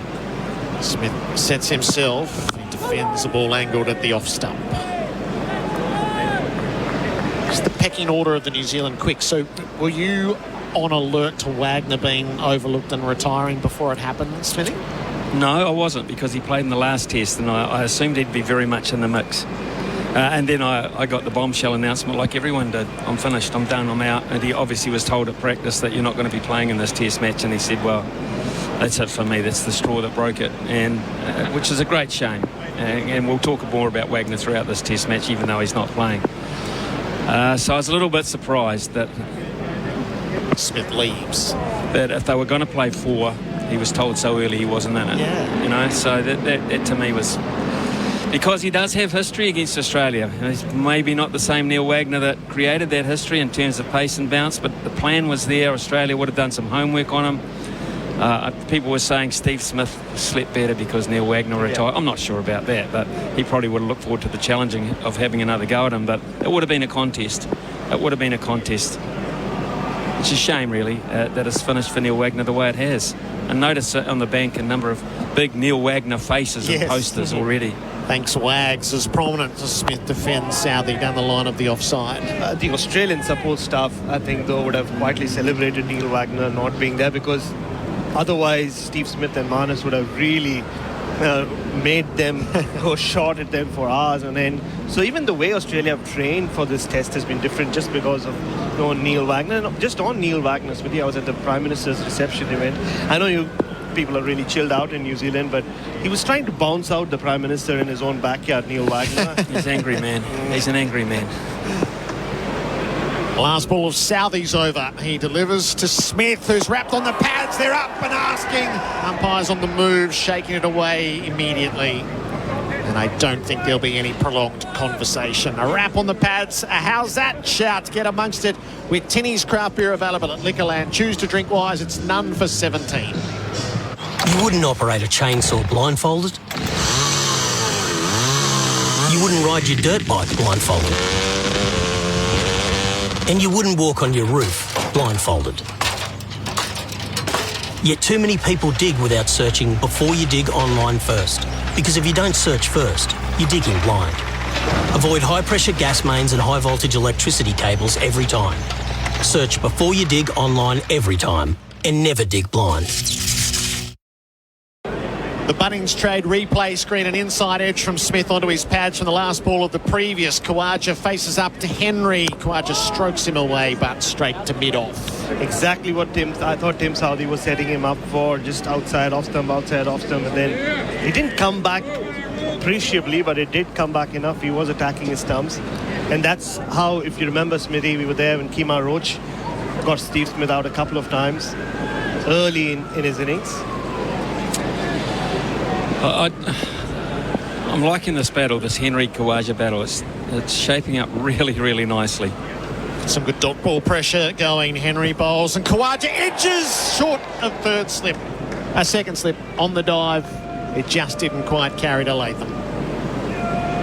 And that is the only other thing that is concerning me a wee bit about the pitch early. There's been 3 outside edges so far, and not one of them is carried. 2 from Stephen Smith's bat, and then 1. Oh, that almost carried, didn't it, to Latham? Yeah. That was perilously close to carrying. Very close. I actually wonder, I think it might have hit the thigh pad rather than the edge, and that's why it came up short, left alone by Khawaja. Just having a extra look at that replay. Yeah, the back thigh. It was very loopy the way it went into the slip cordon. And there were no extreme reactions either from the New Zealand bowlers. And you speak of pecking order, Gerard. Matt Henry's throughout his career, it feels like, at least outside New Zealand, flown under the radar. He's always been around. He's got not the best test record, but outstanding white ball record. Well, he's changed his tactic now. He's been doing very well against Khawaja over the wicket, but now he's decided to go round. Yeah. Shaking Khawaja up, and he leaves the ball that will angle in at the off stump from the right armour. Just going back to Neil Wagner and the Prime Minister, is that how you make political statements in this country? To bounce your Prime Minister Just out? going back to that function. How the hell did you get invited?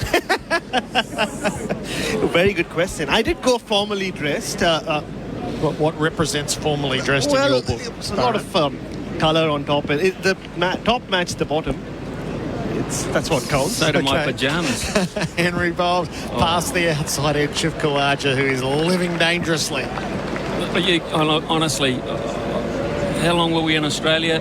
I don't think I saw Khawaja in 5 test matches beaten this often. And maybe 2 or 3 tests combined for the time that he batted. So this is very frustrating from Henry's point of view in particular. It's all over him here. Absolutely all over him. Can he remove him? Henry lets fly. Khawaja edges past Gully. The dive from Phillips couldn't haul it in, and down to the boundary for 4. It's streaky stuff from Khawaja. He's 6, but he survives. None for 21. The Tyre Power scoreboard, your trusted tyre experts. Adam Collins coming in for Resin, the paint professionals use. Welcome aboard. We kindly ask all passengers to fasten their seatbelts. Preparing for departure. Dad! Recline with 3 rows of comfort. Indulge in seamless, convenient tech and let a 5-star ANCAP safety rating give you extra peace of mind. For a limited time only, enjoy a $2,000 factory bonus. Visit your nearest showroom today. The Hyundai Palisade Luxury SUV. Welcome to first class. Imagine that. Hyundai. SEN, SENZ Test Cricket for Brazil. The paint professionals use. Adam Collins jumping in. Ian Smith to my right. Bharat Sundaresan as well. And Will O'Rourke is beneath us, about to bowl for the first time today. 1 test match so far. Match figures of 9 for 93, the best ever for New Zealand on test debut. Smithy, he looks a likely type. He's a likely type. Australia will be looking out the window here, and they'll be looking very closely at this young fella. He's tall. He's got bounce.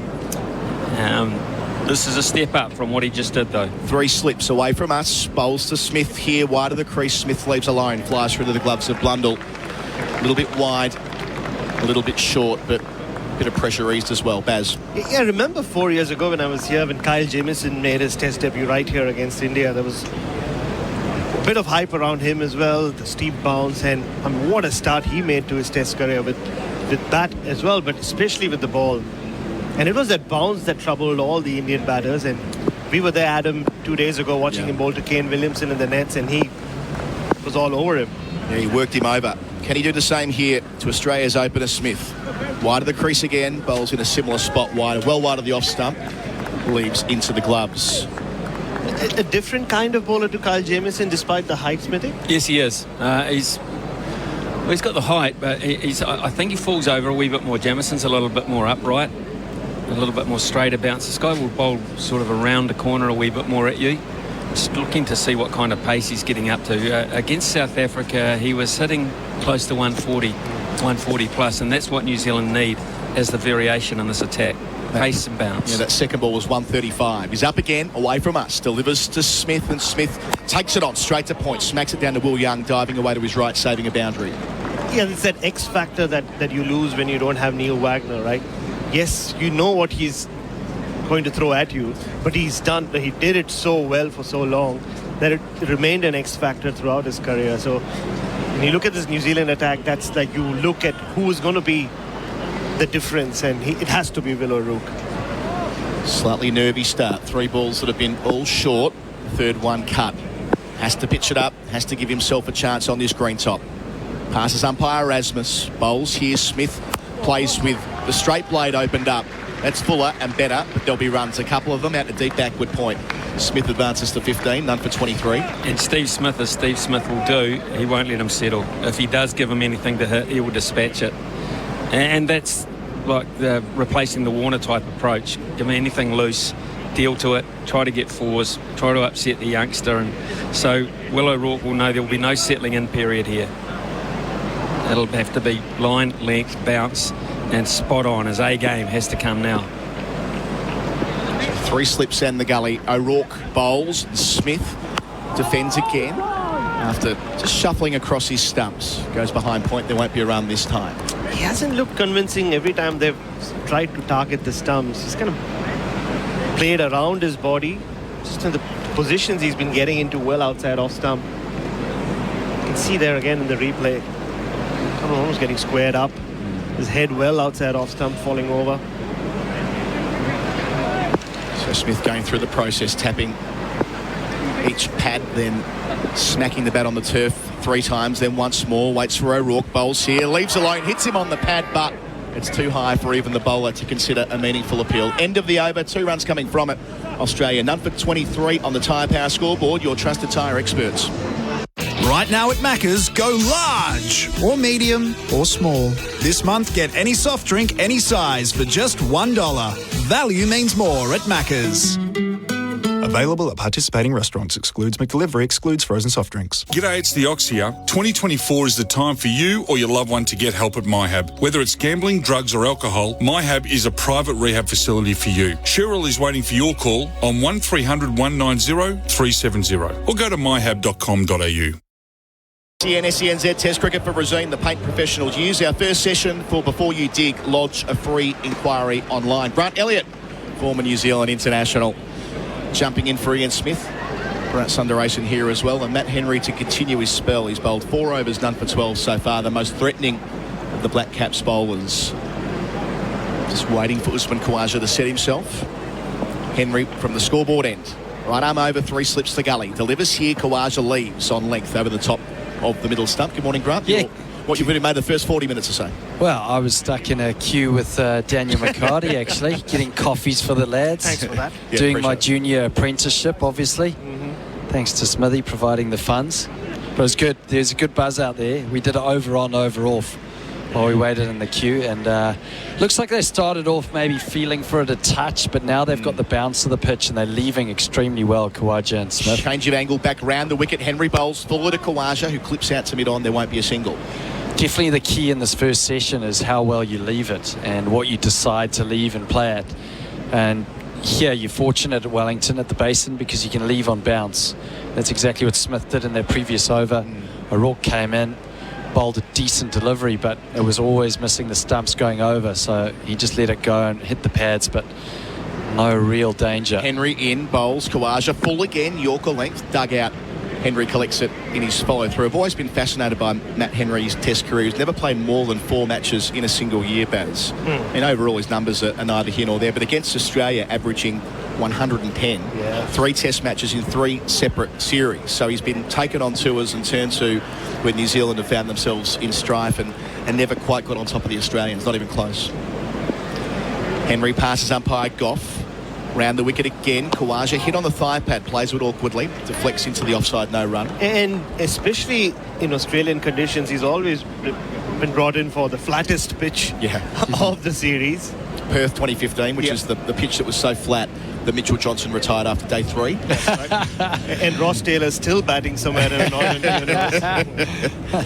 Christchurch 2016, where, Brendan McCullum hit a 54-ball 100 on the first day. That does rather line up. Bowling here on morning 1, Khawaja leg stump line, defends with both feet in the air, out in front of square, no run. And I think he played in Sydney last time around, yes, where New Zealand played 2 spinners, Todd Astle and Will Somerville. So, he was the last pick of the seamers. There was so much hype around Lockie Ferguson's Test debut in Perth, and he broke down soon enough. And then I remember Tim Southey was seething when he was left out of that safety. They left out Southey for Henry. Yeah, that's correct. Happy. Henry's up. Last ball of his over. Khawaja beaten. Happened a number of times this morning. Good delivery to finish. Australia none for 23 after 10. They were sent in this morning. Smith's 15, Khawaja on 6. And that's all the Tyre Power scoreboard. Your trusted tyre experts. Look out for the sunrise. Enjoy local service delivered with a friendly smile. Look out for the sunrise. Enjoy local choices, the best within a country mile. Next time you're refueling your car, look out for Sunny the Kookaburra at your local Sunrise, a trusted and independent local store. There's over 1,200 stores Australia-wide. Visit newsunrise.com.au and do what the locals do. Look out for the sunrise. Enjoy local service, the best within a country mile. Here with Rosine, the paint professionals use O'Rourke. His second over begins to Smith. Over the wicket, hits him on the thigh pad. A bit too straight, but Smith doesn't catch up with it. No run. Yeah, well, I want to talk about Matt Henry a little bit longer, because one of the things I spoke to Matt Henry about is when you're getting picked and dropped all the time, and I know this very well because I was picked and dropped so many times in my career, but you actually, every game you play, you're trying so hard, but you've also got that fear of, if I don't perform here in this test match, I'll get dropped again. And it's a horrible feeling getting dropped, because you always try and do something that maybe the reasons why you were picked, you try and be someone that you're not. And Henry was always under pressure throughout his career. O'Rourke to Smith, back of a length, punches. Out behind point, there'll be 2 more runs at least. The same direction where he scored a couple in his previous over. None for 25, Smith up to 17. Well played into the turf. But in the last 18 months to 2 years, Henry's been a permanent fixture in the team, and now we've seen consistency. We've seen the proper Matt Henry that everyone knows, the consistency, good areas and good returns. It felt like when Trent Boult declined that national contract, it gave Henry a wonderful opportunity to, along with Southey, lead this attack at last. Absolutely. Yeah, he was always the one that was on the sideline, the substitute bowler that was going to come in. Bowling, here's O'Rourke, wide of the crease. Smith driving, gets plenty of it, but an excellent stop by Tim Southey. The captain at mid-off to his right, saves 4. Stays at none for 25, Bharat. And what you're saying is so true, Grant, about any cricketer, right? I mean, you look towards the subcontinent. Rangana Herath had to wait so long. He was always the second fiddle behind Muthaiya Muralidharan.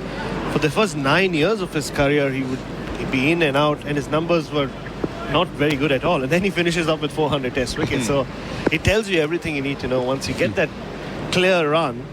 O'Rourke to Smith, back of a length, defended into the pitch, no run. Even the best who have ever played the game need that confidence to do that. And you're right. I mean, I'm not comparing Matt Henry with Rangana Herath. I don't think Henry will finish with 400 test wickets just because New Zealand don't play enough tests. But and even when they had Trent Boult at their disposal, Matt Henry bowls England out at Birmingham a couple of years ago, and they drop him for the World Test Championship final. Yeah. It felt like there was a very much a clear pecking order when they had Southey, Boult, Jameson subsequently, that they went to those 3, and Henry would invariably miss out. Bowls here to Smith. O'Rourke hits him on the shoulder, over the top into the gloves of Blundell. This is a glancing blow through our effects mic. That's the sharpest delivery we've seen from O'Rourke so far. Watching it back a second time, that really got through on our Bunnings Trade replay screen. Yeah, it's just the Kiwi speed gun now, 133 k's an hour. I'm looking forward to seeing that one, because we talk about the speed gun in Australia compared to New Zealand, and it always seems ramped up by another 10 kilometres. So I'm really excited to see the Aussie bowlers and what sort of pace they're bowling on what all our listeners say is the Kiwi speed gun. O'Rourke bowls, Smith leaves, better delivery, good carry again through to the gloves. End of the over. Australia none for 25 after being sent in. Smith 17, Khawaja on 6, and that's on Tyre Power scoreboard. Your trusted tyre experts. Look out for the sunrise, enjoy local service, delivered with a friendly smile. Look out for the sunrise, enjoy local choices, the best within a country mile. Next time you're refueling your car, look out for Sunny the Kookaburra at your local Sunrise, a trusted and independent local store. There's over 1,200 stores Australia-wide. Visit newsunrise.com.au and do what the locals do. Look out for the sunrise, enjoy local service, the best within a country mile. First session for Before You Dig, lodge a free inquiry online. I've got Grant Elliott with me, and we've got a message in here which I'll be able to answer the question of as well, because Grant's right on it here. Matt in Melbourne, is this the first time in Test cricket where both teams have been captained by a fast bowler? Brilliant question. Here is one of them. Matt Henry, not the captain though. Fallen straight and dug out towards point as the sun bursts through the clouds. No run. All about social feedback. 0433 98 11 16 in Australia, and as Jeremy Coney would say, 8833 in New Zealand. And Grant, you can answer that. When have there been two fast bowlers leading a Test match? Well, the last time there was 2003, and that's out-and-out fast bowlers. Yep. It was Waka Yunus and Sean Pollock, South Africa versus Pakistan in Cape Town. Nice. January the 2nd, 2003. Henry bowls to Khawaja, leg stump line, turned into the onside. Ravindra does the fielding at mid-wicket, no run. Another interesting one is this is just the 6th Test match in history to start on the 29th of February. 4 of those 6 have been staged in New Zealand. Of course. And the Basin Reserve is the first to do it twice. First was 1968 versus India, and India won by 8 wickets. That is sensational from you. Wow. Grant Elliott bringing the stats. Keep up with that. Here is Henry, bit wider on the crease, ran the wicket. Khawaja, leg stump line again, a repeat of earlier in the over. Shovels into the onside, no run. So 29 February would be an interesting statistical subset for, say there's a Test century, say Usman Khawaja reels off a ton today. There won't be many people doing that. There will be no chance to celebrate it once every 4 years, right? Well, there's a question. I wonder how many tons have been scored on the 29th of February. Test tons. One for your WhatsApp group. There's an Australian cricketer born on the 29th of February. He is. How old is he? 8. Rourke bowling. Henry, my apologies, to Khawaja. Turn into the onside. 1, make that 2. Takes on O'Rourke. Khawaja, first runs for a while. He's 8 none for 27. Yeah, he would be, I think, 8 today. Sean Abbott. Oh, really? World Cup winner, yeah. Good shout, Grant. I mean, if you were really stingy as parents, he's not having a birthday only every 4 years, is he? Not this year. Isn't the tradition this is the day when men propose? Isn't it meant to, sorry, my apologies, where women are proposed to men? That's meant to be the convention or something like that. Here is Henry bowling back of a length to Khawaja, who shoulders arms. Considering my wife proposed to me, so yeah, it doesn't. She didn't wait for February 29th. Is all I'll say. We should be so lucky. It is great though, just to see a full crowd. You know, I was told months before this Test match that it was sold out, and we've had a number of games in New Zealand that have been sold out this year. Pakistan, one day, T20, and I think the Christchurch Test must be close to being sold out. 4 catching men. Henry bowls, Khawaja drives back to him in his follow through, threatens the throw, doesn't in the end. End of the over. It's none for 27. Smith 17, Khawaja 8. That's on the Tyre Power scoreboard, your trusted tyre experts.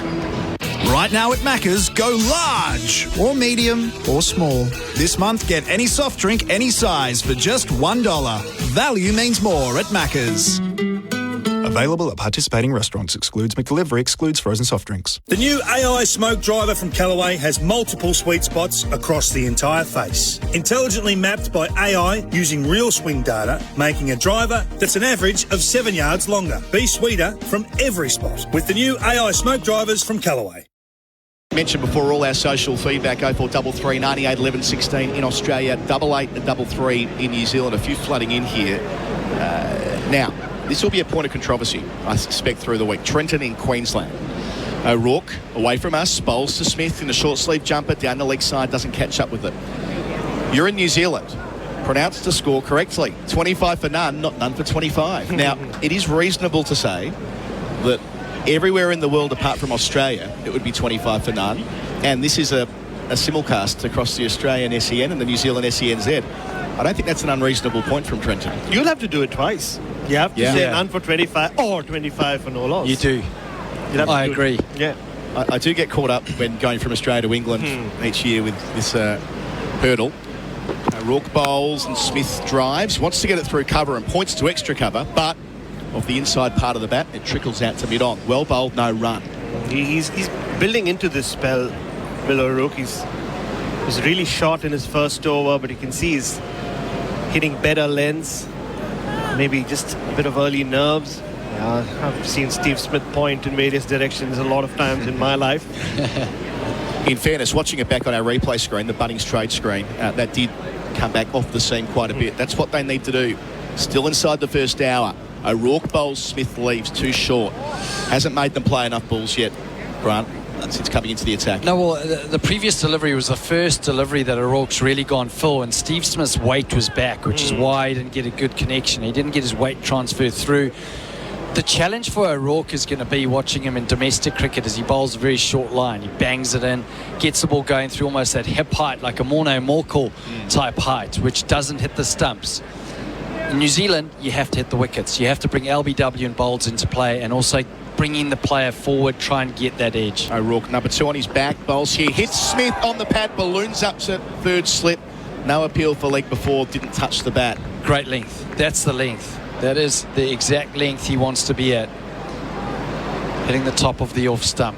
And the line as well, but you see where Steve Smith played it, he's almost on 6 stumps, so imagine a second set of stumps. That's how wide he was outside his off stump. Brett, you watch a lot of Steve Smith in the nets. About 18 months ago, he kind of put the back end across the way, or at least it was a limited movement. It's more exaggerated now than ever before. I mean, you're right, he's across a 6th, 7th stump by the time the ball reaches him. O'Rourke to the vice-captain, ducks the bouncer, genuine short ball, and Blundell takes it with his fingers up. And that's his strength, isn't it, Grant? Will O'Rourke. I saw him against South Africa in that test as a sharp bouncer, and this one was really high. But what impressed me was the height of his bouncers. He had a lot of, even the shorter South African batters kind of caught them on the hook, top edging to fine leg. Yeah, definitely has bounced, but I think he adapted well to Test cricket. He started off bowling too short and then adapted to the perfect length on that pitch, which that was a big question mark for me, and I think he passed with flying colours. O'Rourke to finish his overs. Smith drives to mid-off out the middle of the bat, but there'll be no run. None for 27 at the end of the overs. Smith 17, Khawaja 8. Now coverage is for Razine, the paint professionals use. So I hear you guys have started to build your new home. Yeah, that's right. But I thought you were waiting until interest rates came down. Don't need to.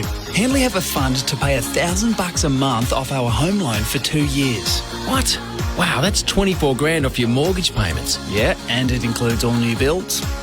Wait a minute, where are you going? To get Amy and visit Henley. Henley's Mortgage Fund. $1,000 a month off your home loan for 2 years. All backed by Henley's $7 billion parent, Sumitomo Forestry Group. We're here at Basin for Razine, the paint professionals use Basin Reserve, and the captain of New Zealand is Tim Southey. He bowled a few overs from our end, the bandstand end, but he's now spun himself around to bowl from the scoreboard end, the end where there's the big thanks Wag sign and a huge poster of Neil Wagner's head. Is it the wives and girlfriends, or is it Neil Wagner? I suspect it is. It's right near the Carillion there, the William Wakefield Memorial, which has been an icon at Basin for, well, it first went up in the 1880s, but it's been back at the ground for the last 30 or so years. You can do a nice little tour around the ground. Yeah. They've actually put some nice plaques all the way around the boundary, outside the pickets. There's a plaque where Brendan McCullum hit his 300. Southey over the wicket. New spell starts. Khawaja goes back, rides the bounce in defence. Those grass banks today will be chock-a-block in the afternoon, and as Gerard mentioned before, we've got the sort of old-fashioned wooden benches, the museum stand that's been there since 1924, and the stand we're in, which is quirky in its own way, with the roof with several peaks, if you like, and we're beneath one of them here, where we're commentating from. Southey up past umpire Goff, over the wicket to Khawaja, full and straight, and defended out to mid-on where there won't be a single. Mentioned Feb 29 before, Grant. A few messages in. Pete McGinley, who has been instrumental to our SEN coverage over the journey behind the scenes. My mum proposed to my dad, but she didn't wait till the 29th of February. In fact, she had to propose 3 times on different occasions before Dad said yes. Thank God she was persistent, otherwise I wouldn't be here. Well, we're glad that's the case, Pete, as well. Great persistence. Yep. She must have been a bowler.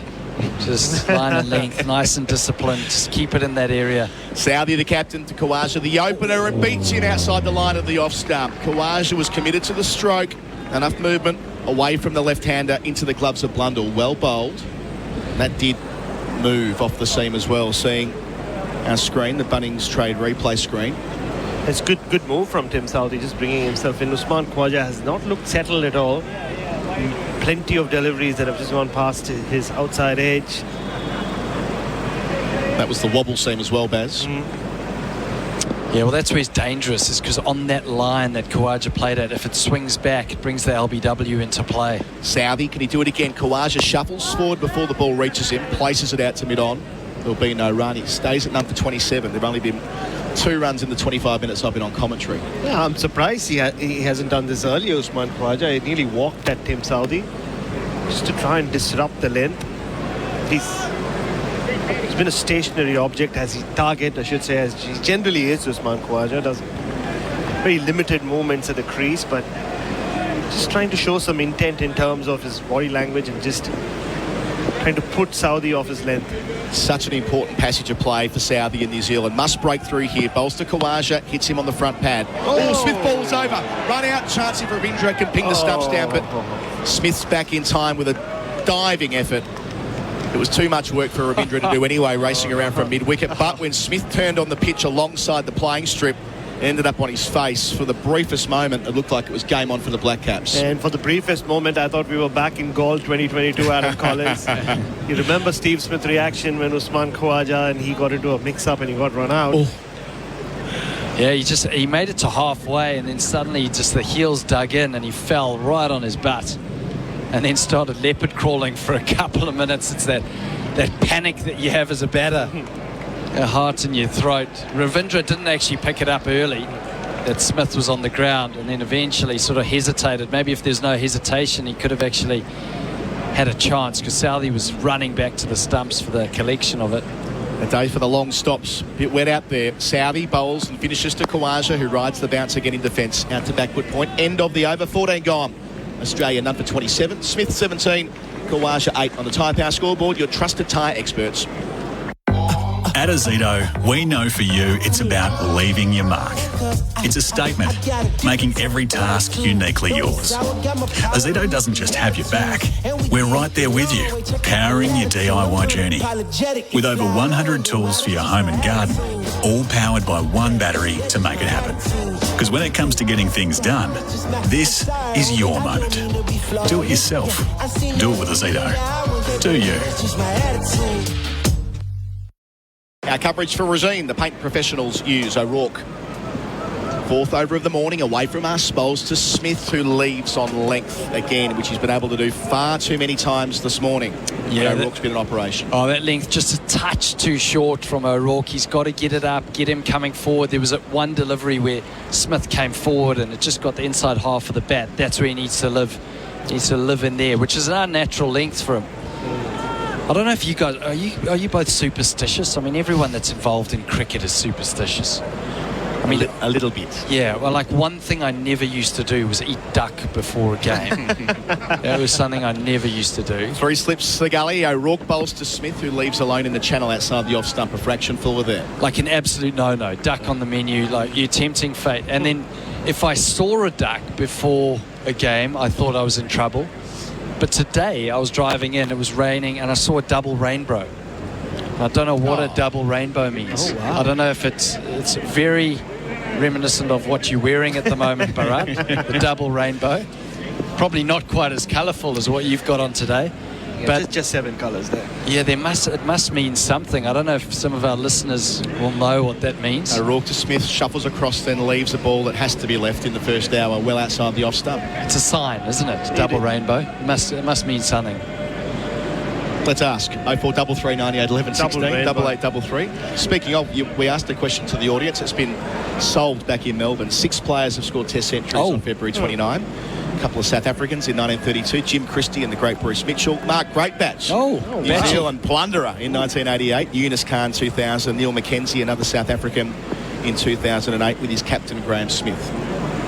There you go.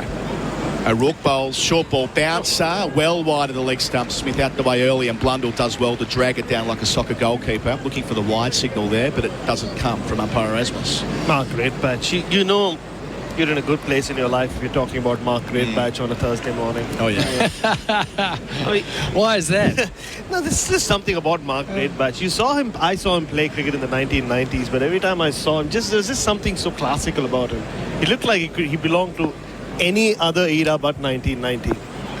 He was my coach for a little while, and I'll say confidently that he wasn't a big fan of mine. Here's O'Rourke bowling, short ball left alone, and Blundell has to go to his right this time. It moved away from the right-hander, and he drags it down. So a wayward over so far as we welcome new audiences joining us from Queensland for the first time today. The news I can report is Australia was sent in on a green top by Tim Southey, but they've negotiated the first hour of play safely. None for 27.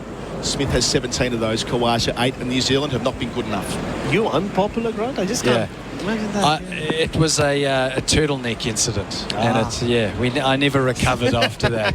I mean, I can go a lot deeper into that story, but I don't think our relationship ever recovered. Last ball before drinks, O'Rourke to Smith, better, fuller, but left alone. Bit of movement back towards the right-hander. None for 27, that score again. As we move towards the first drinks break of this first test match at the Basin Reserve. Our drinks break for open country, delivering you a summer of New Zealand's best cricket with the Black Caps. After the break, it'll be Gerard Whateley replacing me. Smith 17, Khawaja 8, Australia an hour into the series, none for 27.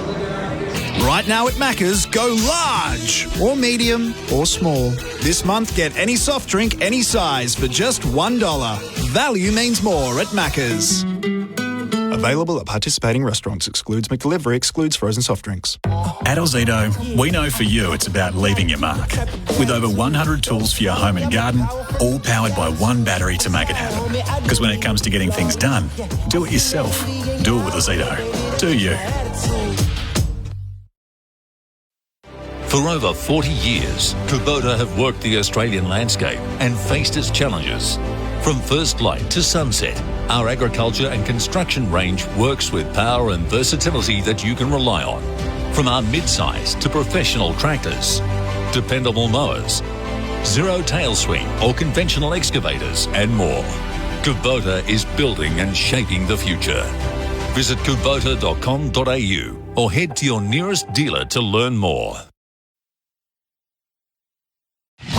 The new AI smoke driver from Callaway doesn't just have one sweet spot, it has multiple sweet spots across the entire face. Intelligently mapped by AI using real swing data, making AI smoke an average of 7 yards longer. So whether you hit one off the heel, toe, high or low, there's a sweet spot there. You won't just be longer from one spot, you'll be sweeter from every spot. The new AI smoke drivers from Callaway.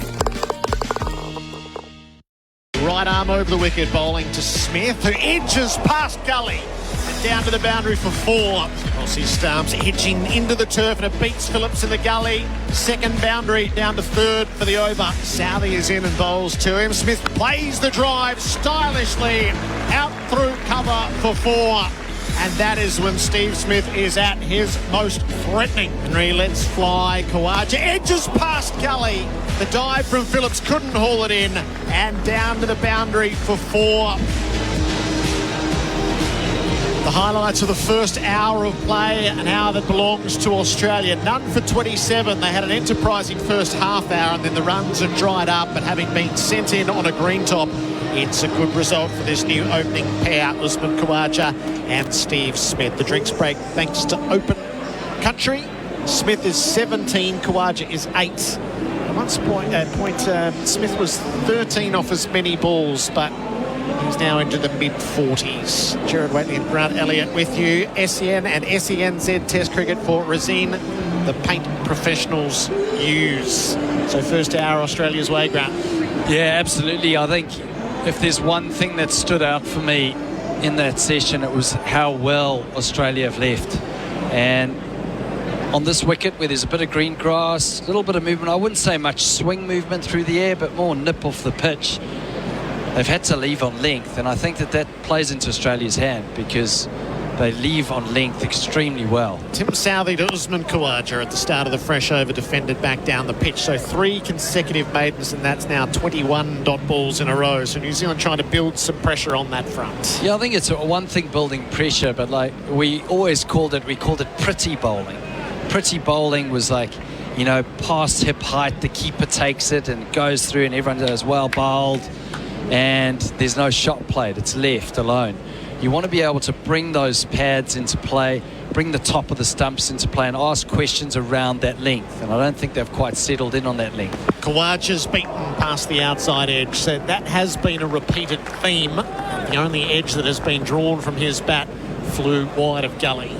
Yeah, it's the wobble seam that's done him. Southey's been very effective against Khawaja, but what I love about the Australian batters is they never allow the bowlers to settle. Khawaja's batted outside of his crease on occasions. He's come down the wicket, walked down the wicket, tried to get the bowlers away from that length. Now, watching him, his back foot is inside the crease. But in previous over, he was just almost a foot outside. So trying to change that length up. Khawaja leaves outside the off stump. 3 slips in a gully still in place. You posed the question around the superstitions of a double rainbow. Now, this will play differently on the 2 interaction screens. 0433 98 11 16 in Australia and 8833 in New Zealand. Out of Australia, the Moz has sort of got the poetry going. Double rainbow means good luck. You're on the right path and there's a higher power looking out for you and protecting you. Gavin from Albury's gone, surely double rainbow means today there'll either be a double ton or a double hat-trick. Khawaja leaves. And then, probably less subtle, double rainbow means New Zealand are going to get pumped by an innings of 300 runs. I thought that was a very Australian answer to my question. What have we got on the New Zealand side of things? Well, we've got a double rainbow means that another earthquake is imminent. Gee, I hope not. 2 pots of gold at the end of the rainbow from Tim.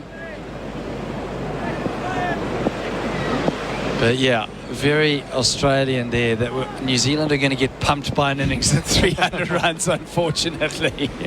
Southey over the wicket, bowls. Khawaja leaves, carries through to the keeper. I flew in from Auckland, having been stranded there overnight, so early this morning. Quintessential New Zealand scene. So despite forecasts of sun and no threat of rain, 0% chance of rain. It's raining as we arrived.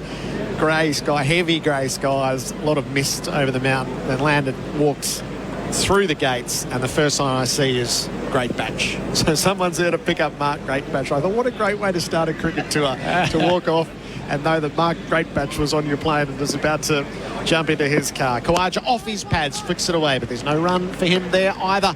So another maiden over, that's 4 in a row. None for 27 on the Tyre Power scoreboard, your trusted tyre experts.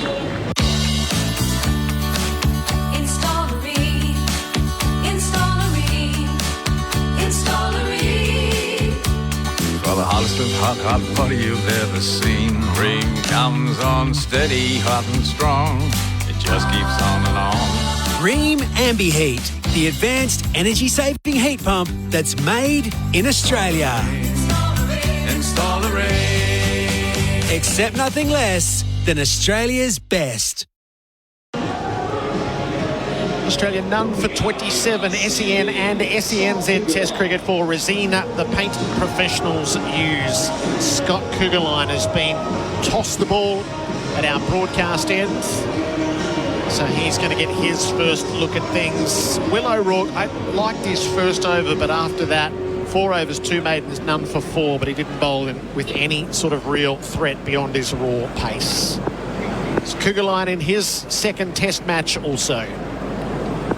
Very upright in his approach. Stutter steps as he gets into flow. He flings it down and Smith defends it away to point. So it's a very ungainly action. There's a lot going on. Bit of jumping around on the spot. Upright, a lot of arm movement as he reaches the crease. And having seen some tape of him, I'm sure, Steve Smith, he's a busy player in his own right, but there was a lot happening at the other end there. Yeah, 142 k's an hour from Kugelheim. He's raw. Kugelheim, there's nothing rhythmical about his action when he runs in, and as you say, very busy. He used to play at Wellington here. He first started at Wellington when I was here as a player. Kugelheim over the wicket, flings it down to the leg side. It's tickled away down to fine leg. I wonder if that's found a little bit of bat. It has, so that is a rare run in the last 40 minutes or so, and Smith moves to 18. He's one of those bowlers that you feel like is a shoulder bowler, and you don't want to look at his face when he's bowling because every ball looks like it's going to be a bouncer, a real effort delivery. I was his landlord when he first came to Wellington. Really? Yep. He stayed below me, and used to cook him dinner, and he used to knock on the door to collect his tray of dinner and then take him to training the next day. I remember going shopping in the supermarket with him, and he was like, yep, you know, 6-pack of Sprite. I was like, well, you won't be drinking those. There was a tub of ice cream. No, you won't be having that. So tried to give him a few lessons in nutrition early on. 2 in the deep on the leg side. Kugelheim bowls. Khawaja strokes him away to mid-on, no run. But under Jamie Siddons was coach of Wellington at that time. And Scott Kugelheim came into the Wellington fold, and he could bowl a mean bouncer, had raw pace. You know, bowlers either, I feel, have pace or they don't have pace. It's something that's very difficult to acquire. Even, it doesn't matter how much gym you do, you've either sort of got it or you don't, I feel. And through the years, he's developed a bit of swing, use of the crease, and more consistency in his line and length. Kugelheim bowls onto the pads, and he's turned away by Khawaja to deep square, and he'll take a single, none for 29. His dad, former Dutch international as well. And from memory, played for New Zealand. I'll have to check that up. So he comes from a cricketing background. And his dad thought that Wellington was going to be the best place for him, and subsequently then made the move back up to Northern Districts to play under Southee and Bolt. So he's had to wait a long time, hasn't he? He's 32 years of age. This is his second test match. And he bowls to Smith. It's short. Smith drags it down quite ungainly with the diagonal bat. It falls away wide of mid-on, and he's able to take a single. Smith is 19. That sort of swat shot that he's inclined to play, knowing they were too deep on the leg side, so he couldn't ride it all the way around. Yeah, he swatted at it, but it hit the toe of the bat, which will indicate to you that it's a bit slow. Smith ran through, and at the non-striker's end, he gestured with his hand, saying that it was almost a tennis ball bounce. And that's what tends to happen at the Basin Reserve, is with these green wickets. Sometimes there can be a lot of moisture in the wicket, and looking at the footholds from the bowlers, it does look a little bit moist in the underbelly of the pitch, which means that it does have that tennis ball effect. Kugelheim to Khawaja, defends the ball away to mid-off, end of the over. 3 from it, none for 30. The Tyre Power scoreboard, your trusted tyre experts. Right now at Macca's, go large or medium or small. This month, get any soft drink, any size for just $1. Value means more at Macca's. Available at participating restaurants. Excludes McDelivery. Excludes frozen soft drinks. Stay on the ball while you're on the road. The SEN app is now available on Apple CarPlay, so you can keep up with all the big moments, expert commentary, and the latest news. When it happens in sport, SEN has you covered. Find the SEN app on Apple CarPlay. SEN and SENZ Test cricket for Resine. The paint professionals use. Australia none for 30 after being sent into bat. Smith is 19 from 50 deliveries, and Khawaja is 9 from 53. Yeah, we got a question from Singapore, from Sunny, the New Zealand Lions, saying he's baffled by the Kugelheim selection. Southee bowls wide of the off stump. Smith leaves alone. I guess, you know, the Kugelheim selection, it did come left field, but you had Jameson injured and then Wagner retiring, or they'd probably pulled the pin on Wagner's career and just said, listen, you're probably not going to get another go. The other option is they go to Satner on a green wicket. I'm not too sure who the next bowler in. You could have gone with a Ben Sears, but Kugelheim is probably the only player, you know, next in the ranks in terms of a bowler that had a bit of test experience, a bit of international experience. Southee to Smith, leaves alone outside the off stump. The other one could have been a Doug Bracewell, who bowled extremely well in Hobart. Of the 31 tests played since '93, the only one that New Zealand have won Australia have won 23 and the other 7 have been drawn. The only one New Zealand have won was when Doug Bracewell got a few wickets in Hobart. So he was someone that, I guess, with a bit of test experience. A good opportunity for Kugelheim. Good opportunity for him to show on a green pitch in the first session what he's got. Smith on the move, drives through mid-off, struck it lovely, and it'll roll to the boundary for 4. Smith tuning up here. Boundaries for a Zito. Do it with a Zito. Do you? None for 34. This is the length you wouldn't be disappointed with as captain. They swing there for Southey, seems upright. I reckon if you get hit, you want to get hit down the ground. You say, if we get it wrong, we want to get hit down the ground, which means that you're trying to get the ball full as a player. As a bowler, Southey's got 3 slips in and a gully. He wants to get Smith coming forward. On the follow-up, Smith defends the ball to mid-off, no run. Just give us their local knowledge of the pitch. So, yes, it's green.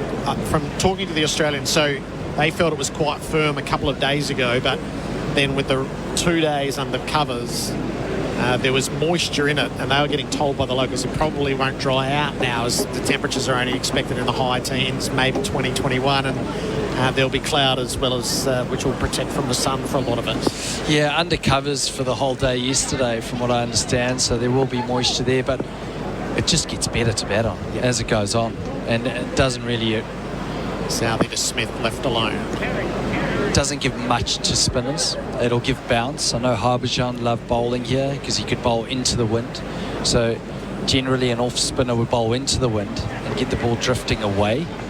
So with there's a breeze that goes from northwest to southwest of this ground at an angle. So it either comes from the southwest or it comes from the northwest, and it'll always be over the left shoulder of a bowler that brings the ball back into a right-hander. So a Trent Bolt swinging the ball back into right-hander, always with the wind. Kyle Jamieson, always with the wind. O'Rourke with the wind. Smith leaves the last ball of Southey's over. None for 34. The Tyre Power Scoreboard, your trusted tyre experts.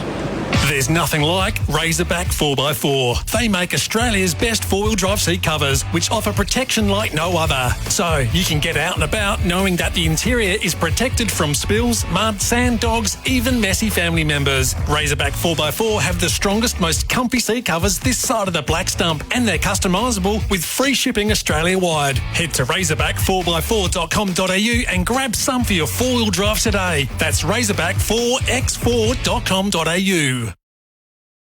Our experts for in-place living, specialist disability accommodation designed for you. Grant Elliott is sharing some of the secrets of Wellington, of Basin Reserve. None for 34 Australia. Smith is 23. Khawaja is 9. And Scott Kugelheim is busy as he is in and bowling, and Khawaja tucks off his pads and rolls it away through mid-wicket for a single. So the 3 factors: it's green when you look down, it's grey when you look up, but the breeze might be the biggest factor. Wind is massive here because it can get so strong, so you have to work out which bowlers are going to bowl into the wind, because you're going to have a seam heavy attack because of the greenness of the wicket, and it should seem, hopefully, and have a bit of bounce throughout, up to day 4, and then if it is sunny, might get variable, but that wind is a massive factor. So I was asked to come to Wellington, and the coach said, we need a middle order player that can bowl into the wind. And I went, into the wind? Well, how difficult could that be? 2 slips, 2 in the deep on the leg side. Smith is driving expansively and missing. It's through to the keeper. Yeah, beautiful ball from Kugelheim. Up, full, a little bit of movement away. No feet from Smith, feeling at it. New Zealand searching for that outside edge. Southey just 2 slips now in a gully.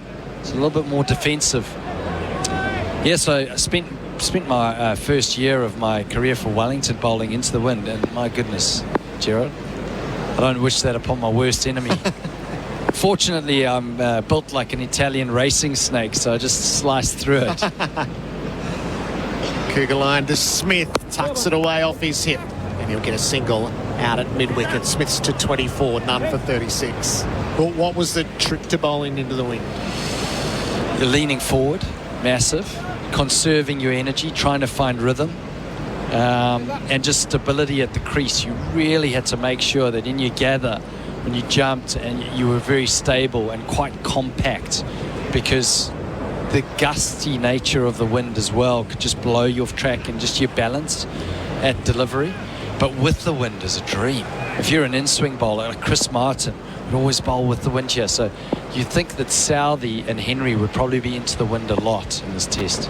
Kawaja defends, Kuggeleijn back down the pitch. You know, Rourke's got just the perfect shape. He's tall, he's fast, and he just shapes the ball in. So you'll always be with the wind.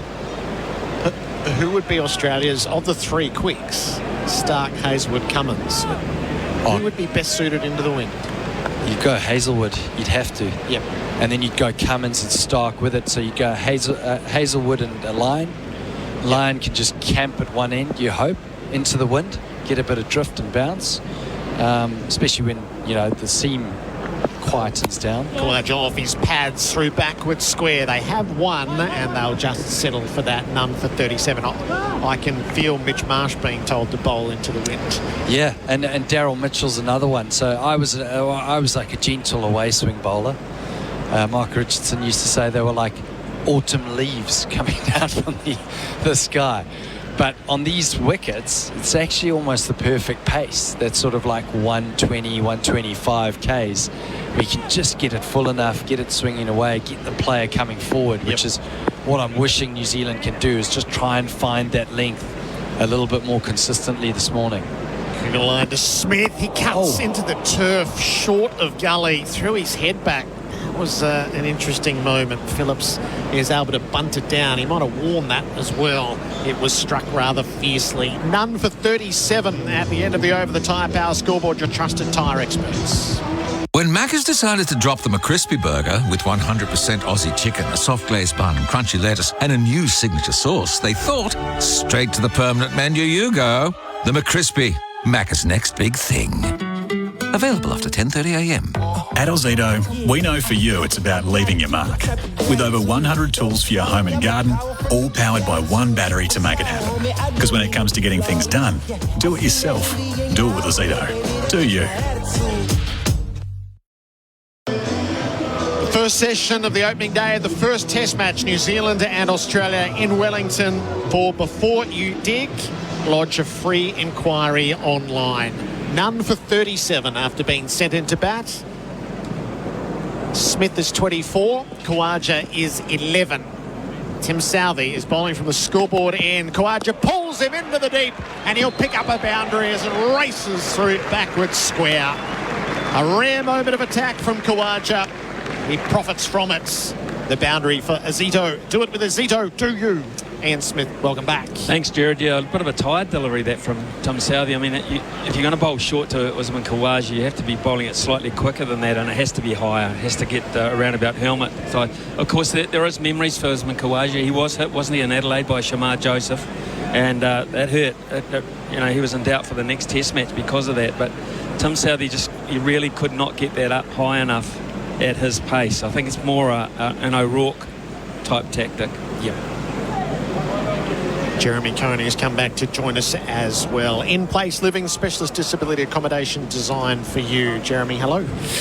Hi, Gerard. Yeah, it's been interesting watching, sitting back. New Zealand 27 runs in the first hour.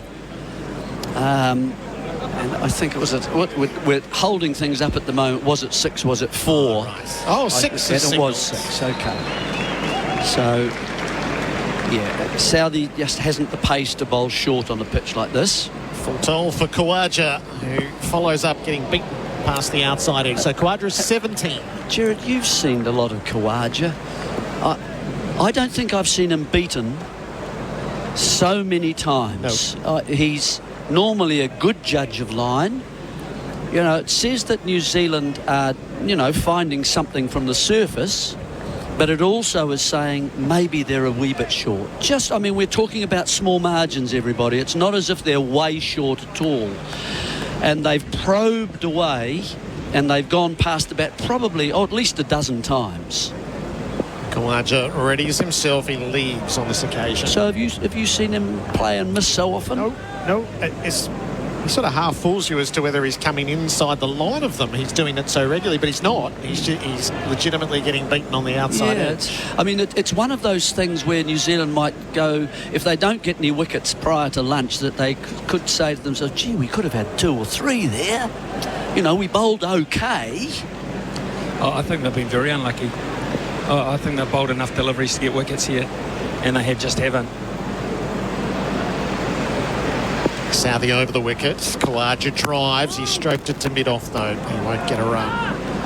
So Henry in particular worried Khawaja. Oh, yeah. Lovely spell. That was a great spell of bowling, unrewarded. You know, he'll bowl a lot worse than that and get better rewarded. Matt Henry. I've been pretty impressed with all the New Zealand bowlers. I wouldn't say any one of them has been poor. They just haven't got a result. They haven't paid a divvy for their hard work at the moment. So Tim Southey's decided he'll put Ravindra, it is, going backwards to just behind square, about 10 metres off the boundary. I'm not sure he'll test out Khawaja again. I think he'll probably more likely to just go across him. Khawaja leaves as it does go across him. So the run rate at 2 and a bit. So there's the push and pull of this. As New Zealand have bowled well, Australia's openers have survived. There's a little bit of lament coming through as this is where Dave Warner is missed. Australia had a very good first 3 overs, and then the breaks have been on for about 60 minutes since then. So the point being made is if New Zealand get a couple of wickets, then they'll be ahead of the game, whereas Warner will push you out sort of to the 70s by now. Australia has had that for so long and makes its adjustments thereafter. Khawaja off his pads, flicks it away through square leg. Ravindra around in the deep to field. So a single to complete the over. It's none for 44. The Tyre Power Scoreboard, your trusted tyre experts.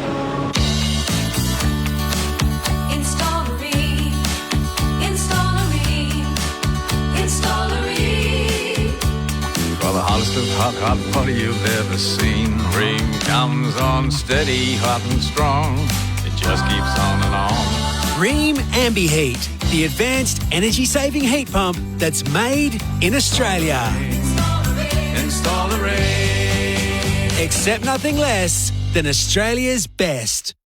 The leading run scorer throughout this series for Magnus Benro. Get the leading brands like Bosch. Steve Smith, 24 from 59 deliveries. Usman Khawaja's 18 from 62. Jeremy Coney and Ian Smith looking down, with Kugelheim bowling below us. He's going to switch angles here at the start of his 3rd over. Yeah, round the wicket.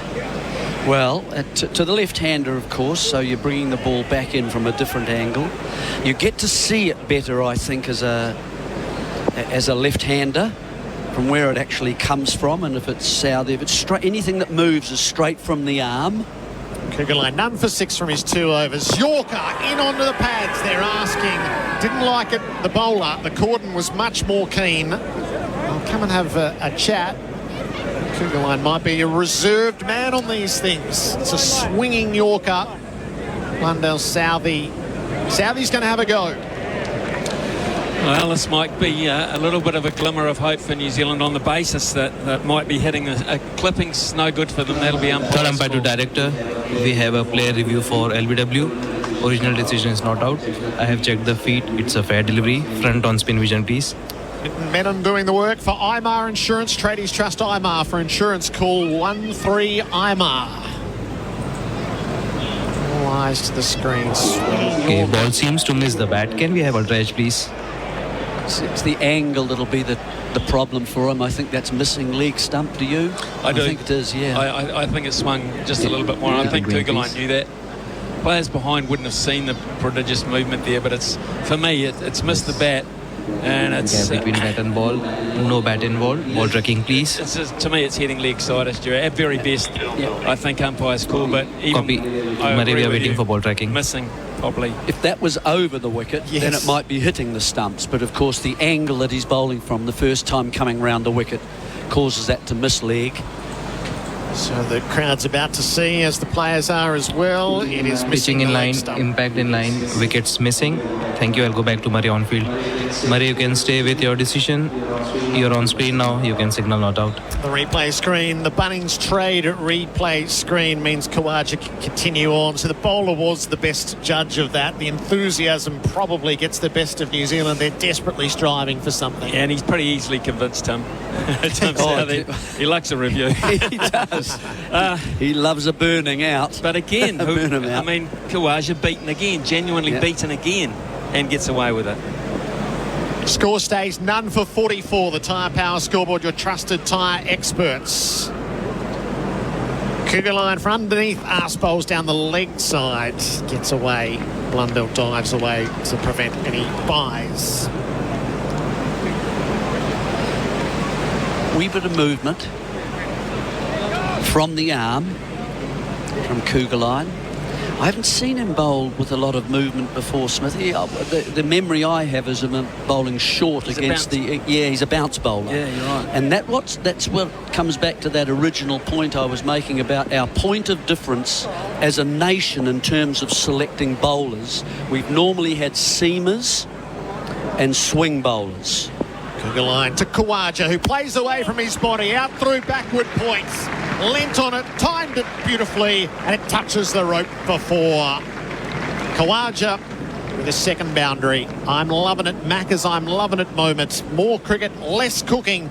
Brought to you by McDelivery. It's none for 48. And there's my point. He's become a bounce bowler, and therefore, as was Tickner. If you remember, they both played against England when they were at Mount Maunganui, and they both got hit.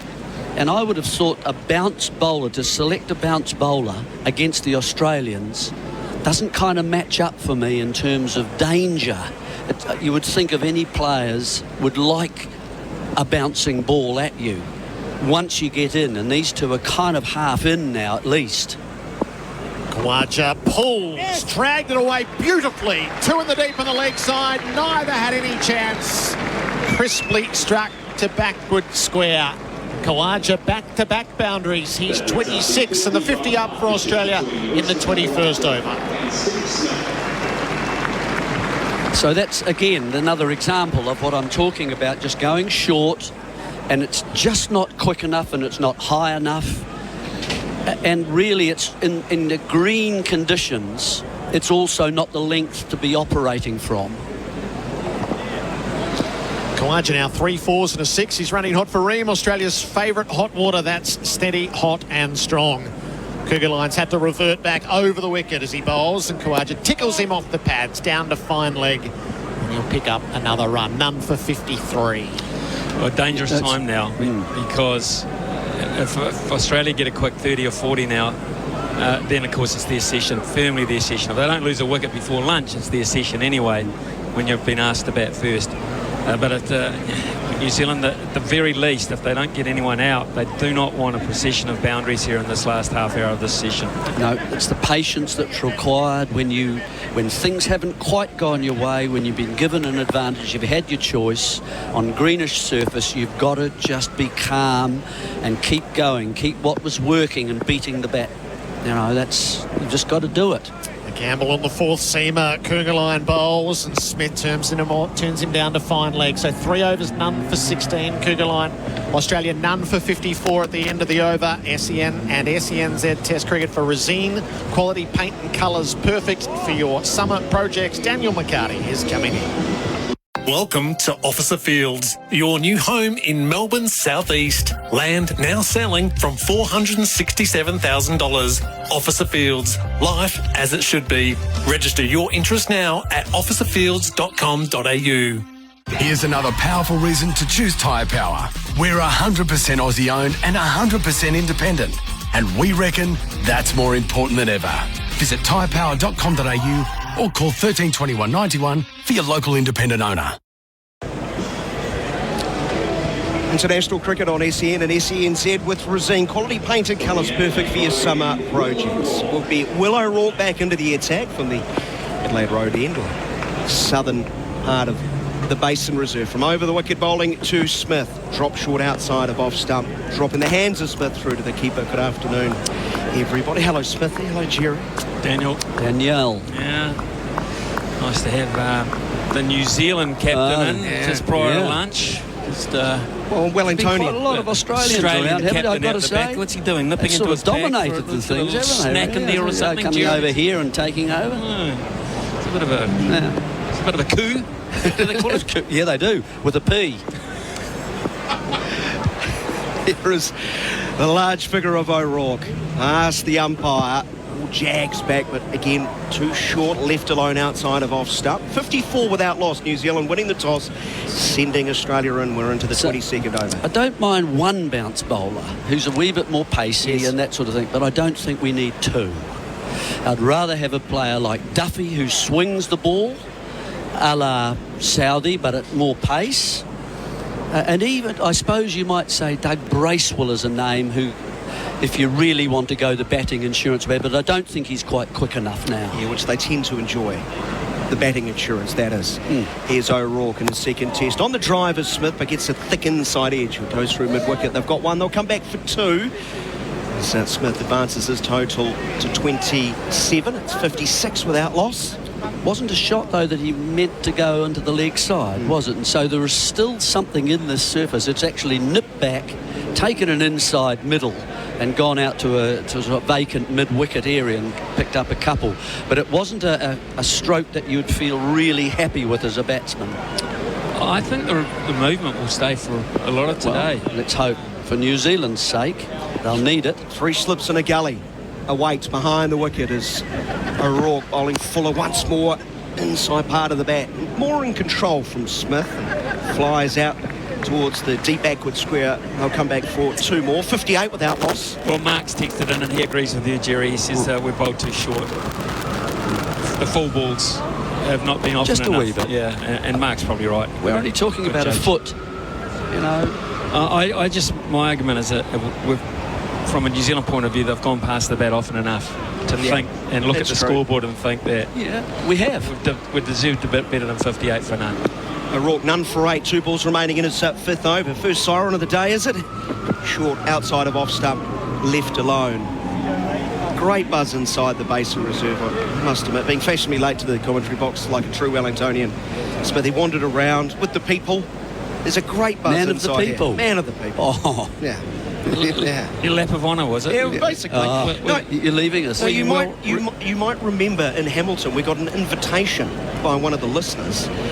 He wanted us to parade the SENZ commentary team around the Basin Reserve, right? And they promised to only throw cans at me. Well, I have made contact with this man. Here is O'Rourke, and again, short, just comfortably played into the point reach. A private hammering. Yes, so I will do it. I will do it on behalf of the team. That is the end of the O'Rourke over. 5 overs, none for 8. 58 without loss. New Zealand selecting Kugelin ahead of Sandner. That's the main talking point. There's Jeremy's motorbikes getting revved up in the background. I went past Boyles. I had to walk past Boyles on the way down today. Boyles still around. Just to the right as you come down towards the ground. Pop in and see Regan in the team. Well, I didn't, as it happened. It was raining. I forgot my coat. Being from Picton, of course, I thought, no, it's just always fine. How many years did he play for Wellington, Smith? Forever. So, Matt Henry back into the attack. I thought, to your point, Smithy, a little bit unlucky in that opening spell. None for 14 off 6, but he'll battle into this moderate southerly breeze. He owned Kawaja. He owned him, but he didn't own this wicket. That's the difference. And now Australia, as good sides will do, will look to capitalise on the very latter part of the session, and they'll know another 40 minutes of fresh air on this pitch will just wear it a wee bit more. So Matt Henry needs to have a bit of luck with his accuracy here. Seam bowler starting from the Van Standy and angling across Kawaja, and there's no stroke. It might be one of those pitches, though, if one piece of good fortune or good cricket occurs for New Zealand, loose cricket from Australia, it can turn into 2, you know, and how many times have we seen that happen? New batsman coming out at not long to go, you're a bit nervous about it. Labuschagne plays quite hard at the ball with his defence. Green too. Bit nervous. Labuschagne hasn't scored big runs for a while. Just 2 slips in the gully. mid-wickets in place, who's around to his left but won't prevent a single being taken. Tucked off his hit by Khawaja, moving to 28, and it's 59 without loss on the Tyre Power scoreboard. Great crowd in. They were in nice and early. Lean over in our commentary box. You can see the museum stand is very busy. Most of the vantage points, including the bank. Well, the bank was filled up nice and early. There's a rush to get up there.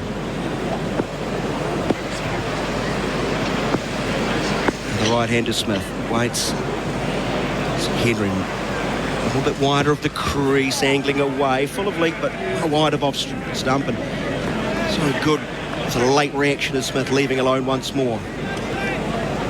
There's just been enough seam movement from time to time. Oh, look, glass half full this. From New Zealand's point of view, I'm not into 59 for none. It's not the desired result as such, but I'm very conscious that 2 or 3 decent pieces of cricket with a bit of good luck touched in the next 30 to 40 minutes, game different. Henry strays into the pads and worked down towards long leg by Smith, moving to 30-60 without loss. We've got a texter from Australia saying, hello commentators, just wait till the last over before a break, brackets lunch. The Aussies always lose a wicket before breaks. I'm not sure I want to wait that long. Is that the second wicket? The most biased and delusional commentary I've ever heard. You've got to improve, Jerry. I know. Oh, well, I like being biased. What's wrong with that? Who are they going at? Here's a false start from Matt Henry. Almost arrived. Has to go back.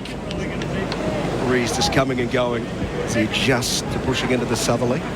It's definitely an 0-4 number. We appreciate feedback in New Zealand. We always do. Take it on board. We'll consider it. Then probably ignore it. As Khawaja's pushed back and onto his stumps as he defends with a straight bat. Back to Matt Henry.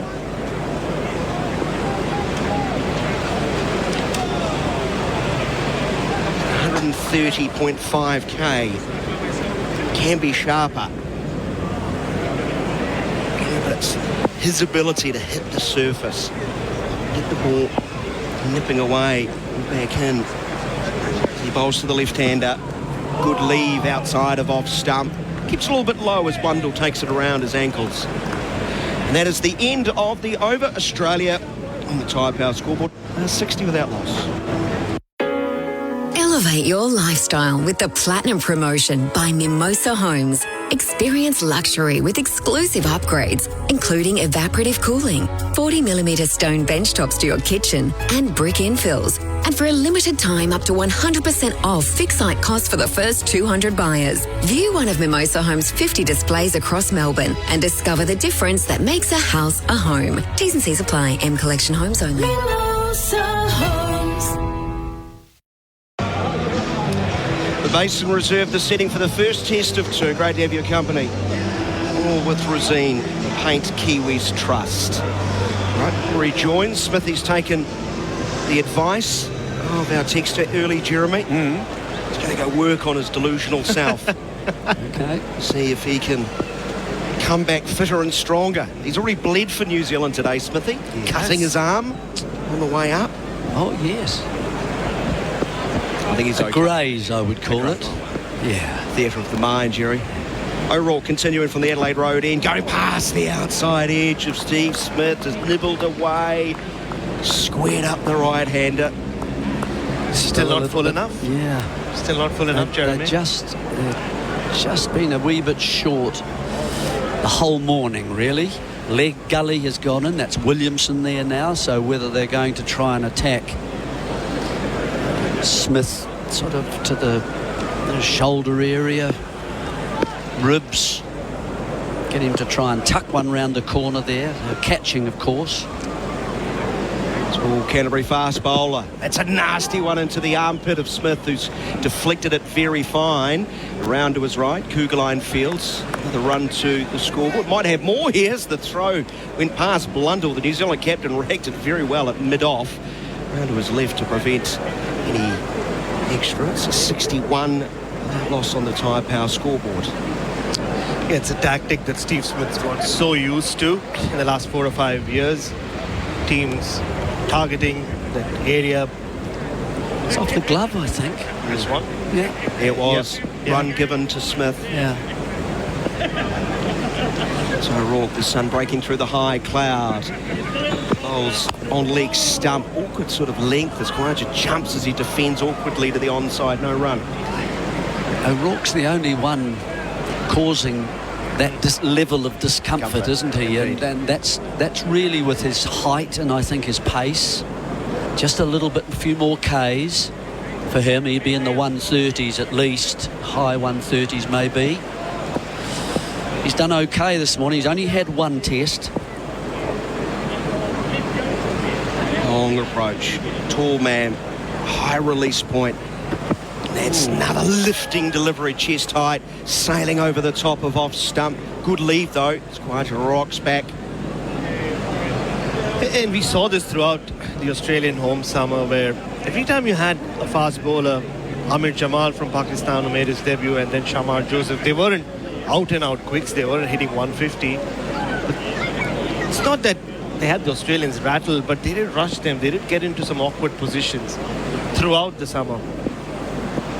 Eerie hush around the ground as the New Zealand fans expectant of a breakthrough, maybe desperate, might be the better word. Leg side, down the leg side, sailing high as Blundell's had a dodgy hamstring in the last few weeks, has been worked over at times, but he's moving quite well. Of course knows this well, being from Wellington.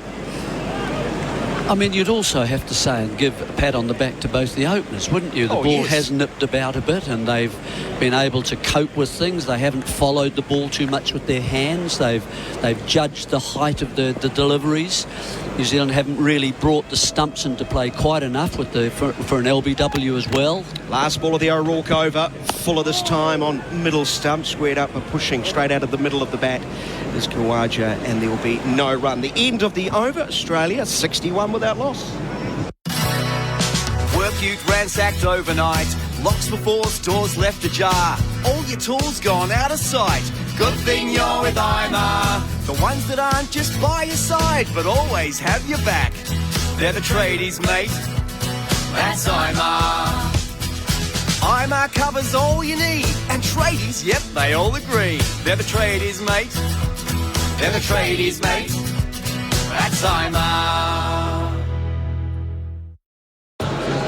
We're approaching lunch on day number 1 of the first test at the Basin Reserve. In front of a full house, Australia have made a very positive start after being sent in 24 overs into the match, 61 without loss. It will be Matt Henry in his second spell, his first from the Vance stand in, from over the wicket bowling to Smith, who's edging, taken in front of first slip. That's a very good catch by Tom Blundell, diving away right in front of Daryl Mitchell, and there is the breakthrough they have been so desperately searching for. Smith goes, he fought hard, but he's gone for 31, 61 for 1. And that's the length finally. We've been calling for it all morning.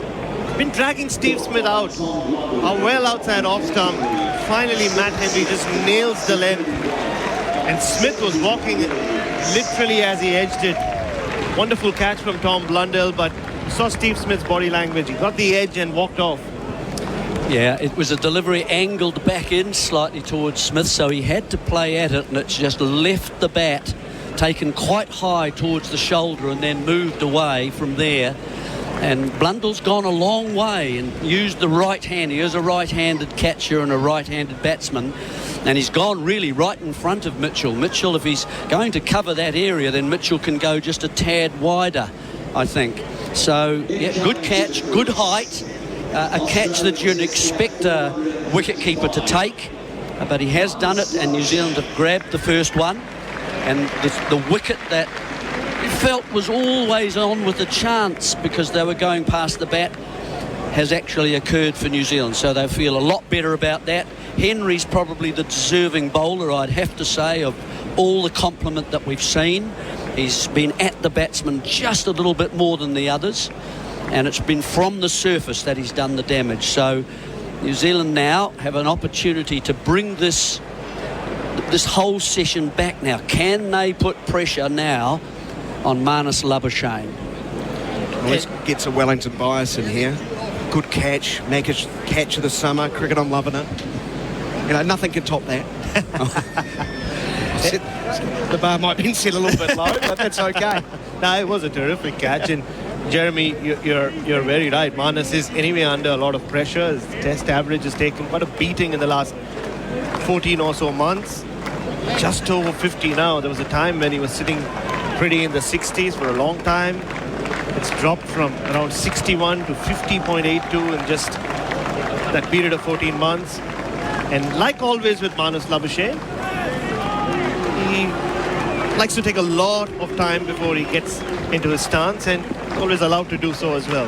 As he is.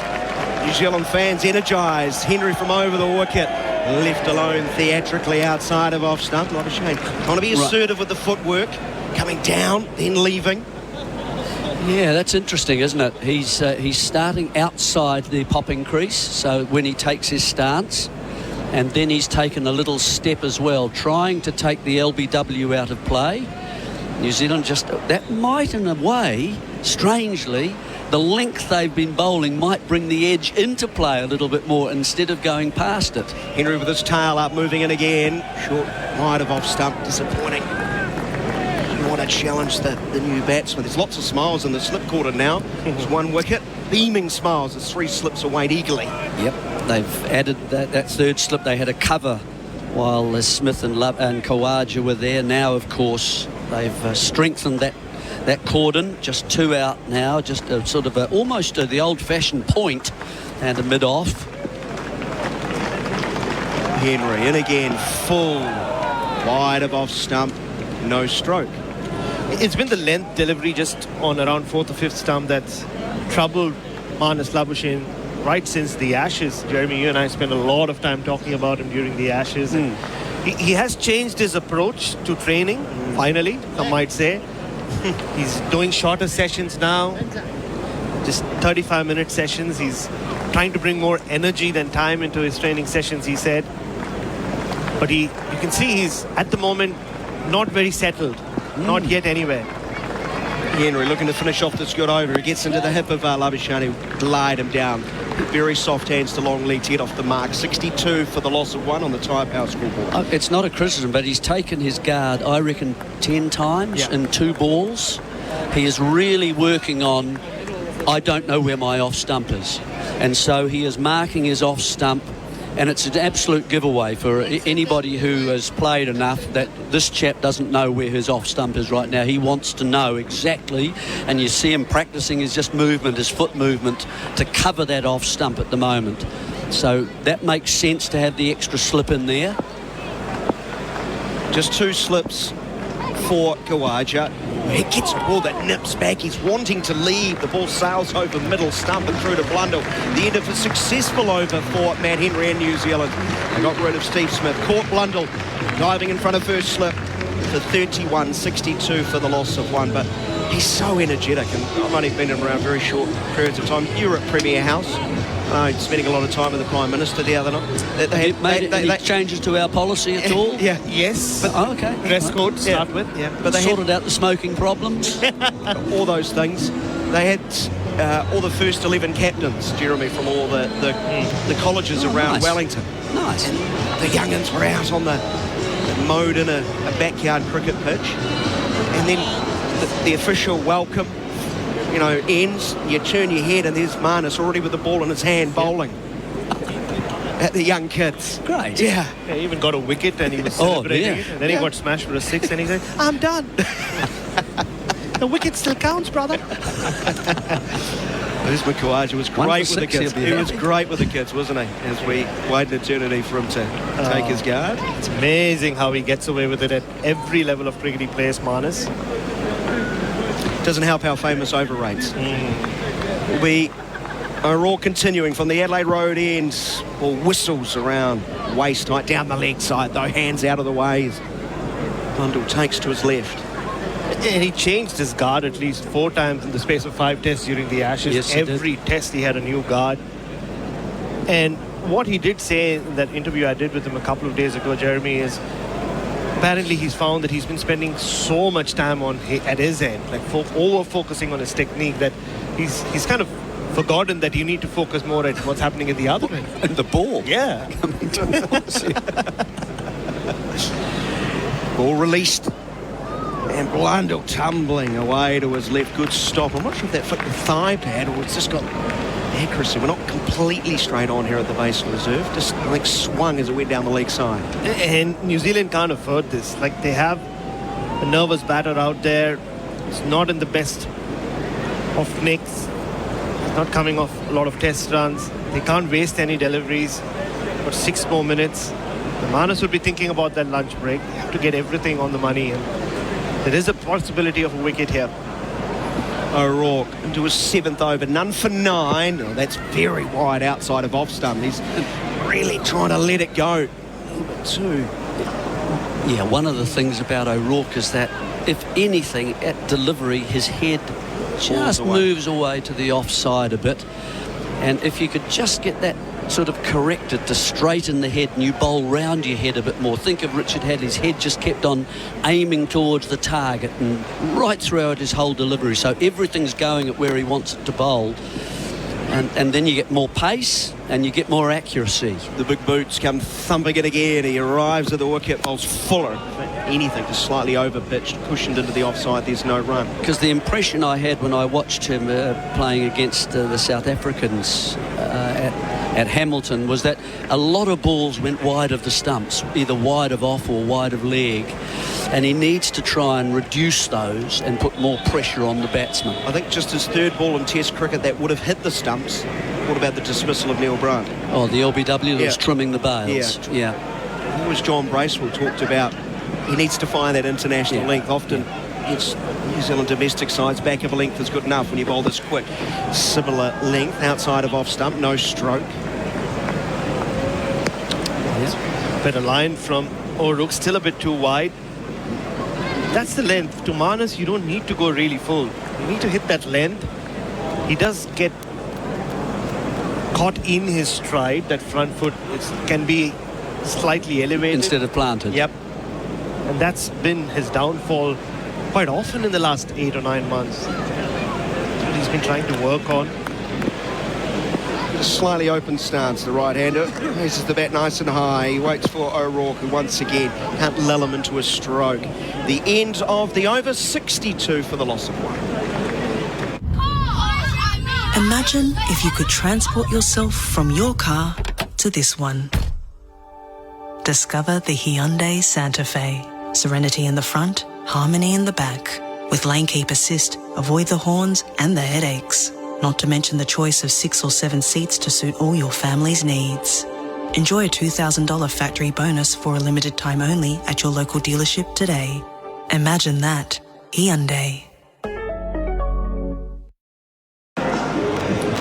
Australia battled for an hour and 40 minutes without losing a wicket, but Steve Smith was caught Blundell diving away to his right in front of Daryl Mitchell. Henry's previous over, wicket, the score at 61, and now on the Tyre Power scoreboard, your trusted tyre experts, Australia are 62 for 1. Oh, how New Zealand would feel so much better if they can make that a crooked number. 62 for 2. We look at the memorial clock on the museum stand. It says about 3 minutes remaining in the session. New Zealand not in a hurry to start the over. Khawaja now has 3 slips in a gully behind him. From over the wicket, Henry bowls into the front pad. Big appeal for LBW. That's pitching outside a leg, and there'll be no review. Just a chance to clear the tonsils. Glad that Tim Southee has put himself back into 3rd slip. They've gone down to 2 slips for Usman Khawaja, but like you said, Daniel, Matt Henry has been the pick of the bowlers. Could have got Khawaja out a few times in that first spell. And he didn't bowl enough to Steve Smith. Khawaja stuck at his end. Yeah, well, I thought that was a good spell by Henry, though. He really kept Khawaja down there without getting a single for over after over in that first spell. Henry bowls again, challenging line just outside of that off stump, but good eye, leaves it alone. Through to Blundell. It's up to Khawaja to just... This is where, you just take this last over. You do not allow a single, really, if you can help it. You look after your mate at the other end, who's just come in. Yeah, just make sure that he gets to lunch unscathed, especially when you know, and as Usman Khawaja knows Marnus Labuschagne as well as anyone, he's nervous at the moment. Henry bowls, gets the outside edge, and it lands maybe a metre or two in front of Mitchell. An angled bat, the way he defends, keeps it down. It was very full, 134k. Generally, it carries well at the Basin, Jerry. Yeah. To get your eye on that. Maybe that brown, the brown turf, I don't know, indication's a bit slower than normal. It's a genuine edge from a forward press, and it's bounced well in front of first slip.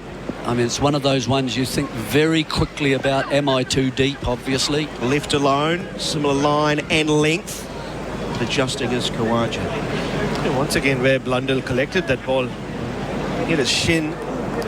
It's too early to take a call on whether they need to come forward or not, is it, Jeremy? Well, I think as a slipper, it's one of the things you look at. While you might take your guide from the slip, everyone says you just stand opposite, the keeper and that sort of thing as a second slip, but you don't. You look at where they are actually taking the ball.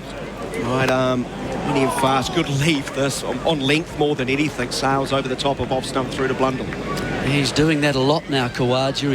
He's trusting the bounce of the surface of this Basin Reserve pitch now. Looking to let go. Last over, he let one go right over the top of middle stump.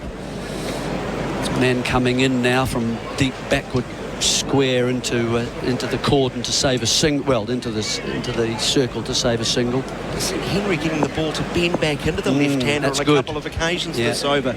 So pay attention to the three slips in a gully. Is he angling across the left-hander? Very respectful that over, Khawaja. And at the end of the over, it is 62 for the loss of 1.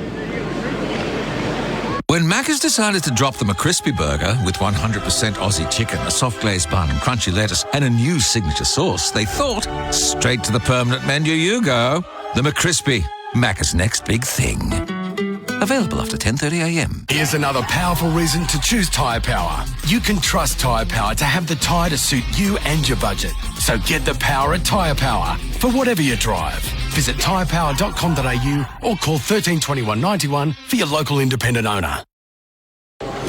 SEN and SENZ Test Cricket for Rosine. Quality painted colours, perfect for your summer projects. There was a little bit of a consultation between the umpires at the end of the over to see if they could sneak one more in, but no, the time now reads beyond 1 o'clock. So the first session is done. 27 overs have been bowled after New Zealand won the toss and sent Australia in, and the Australians find themselves 62 for the loss of 1, having lost Steve Smith for 31. Right, your thoughts on the opening couple of hours? No, it's so happy to see Matt Henry finally get that wicket off Steve Smith. He troubled Usman Khawaja a lot at his first spell.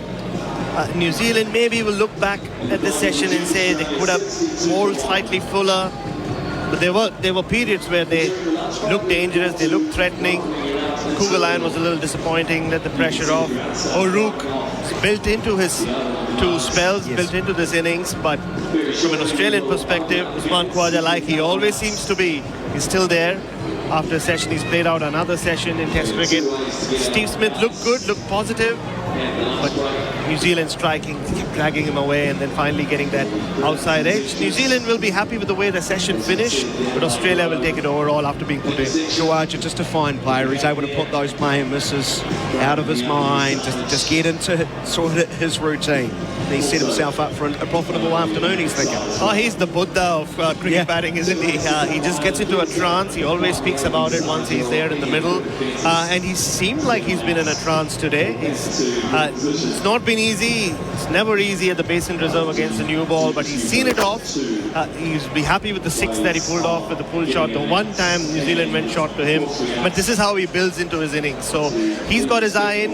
With a nervous Marnus Labuschagne, he would be happy that he just survived that little spell before the lunch break. And if you're Gary said, your one word to the New Zealanders, length. length and also be consistent with your length. I thought O'Rourke was threatening every time he bowled full, but he's still just playing his second test, isn't he? This is his biggest challenge, and hopefully he gets some confidence as this day progresses. But yeah, I mean, the others have to come into the game as well. Even Tim Southee, I think, can bowl a little fuller, but they need a bigger effort from Scott Kuggeleijn. Thank you for hanging around, having a quick chat to me. I've never seen Jeremy move so quickly to get to the lunch. I don't know if he's got the inside word as to what they're serving here at the Basin Reserve. So perhaps you need to follow in his wake. I certainly will. Yeah, brilliant stuff. So after one session, New Zealand winning the toss and deciding to have a bowl on a day that started wet in Wellington, but right now quite lovely in front of a good crowd. Australia inside 27 overs in that opening session. It's only going at 2.29 runs and over, 62 for the loss of one. Smith caught Blundell, bowled Henry for 31. They put on 61 runs for the opening stand. Gerard just 28 not out of 82 balls, while Marnus Labuschagne is on one. A couple of extras, 62 for one. Southee 8 overs, none for 19. Henry 9 overs, 1 for 17. O'Rourke 7 overs, no wicket for 9. And Kuggeleijn 3 overs, none for 16. Stay with us, plenty more to come. Our feature in our lunch break. We'll have a chat with the recently retired long-time warrior with the ball for New Zealand, Mr. Neil Wagner. Stay with us. Our Test cricket coverage continues with Resine. Quality paint and colours, perfect for your summer projects after this break.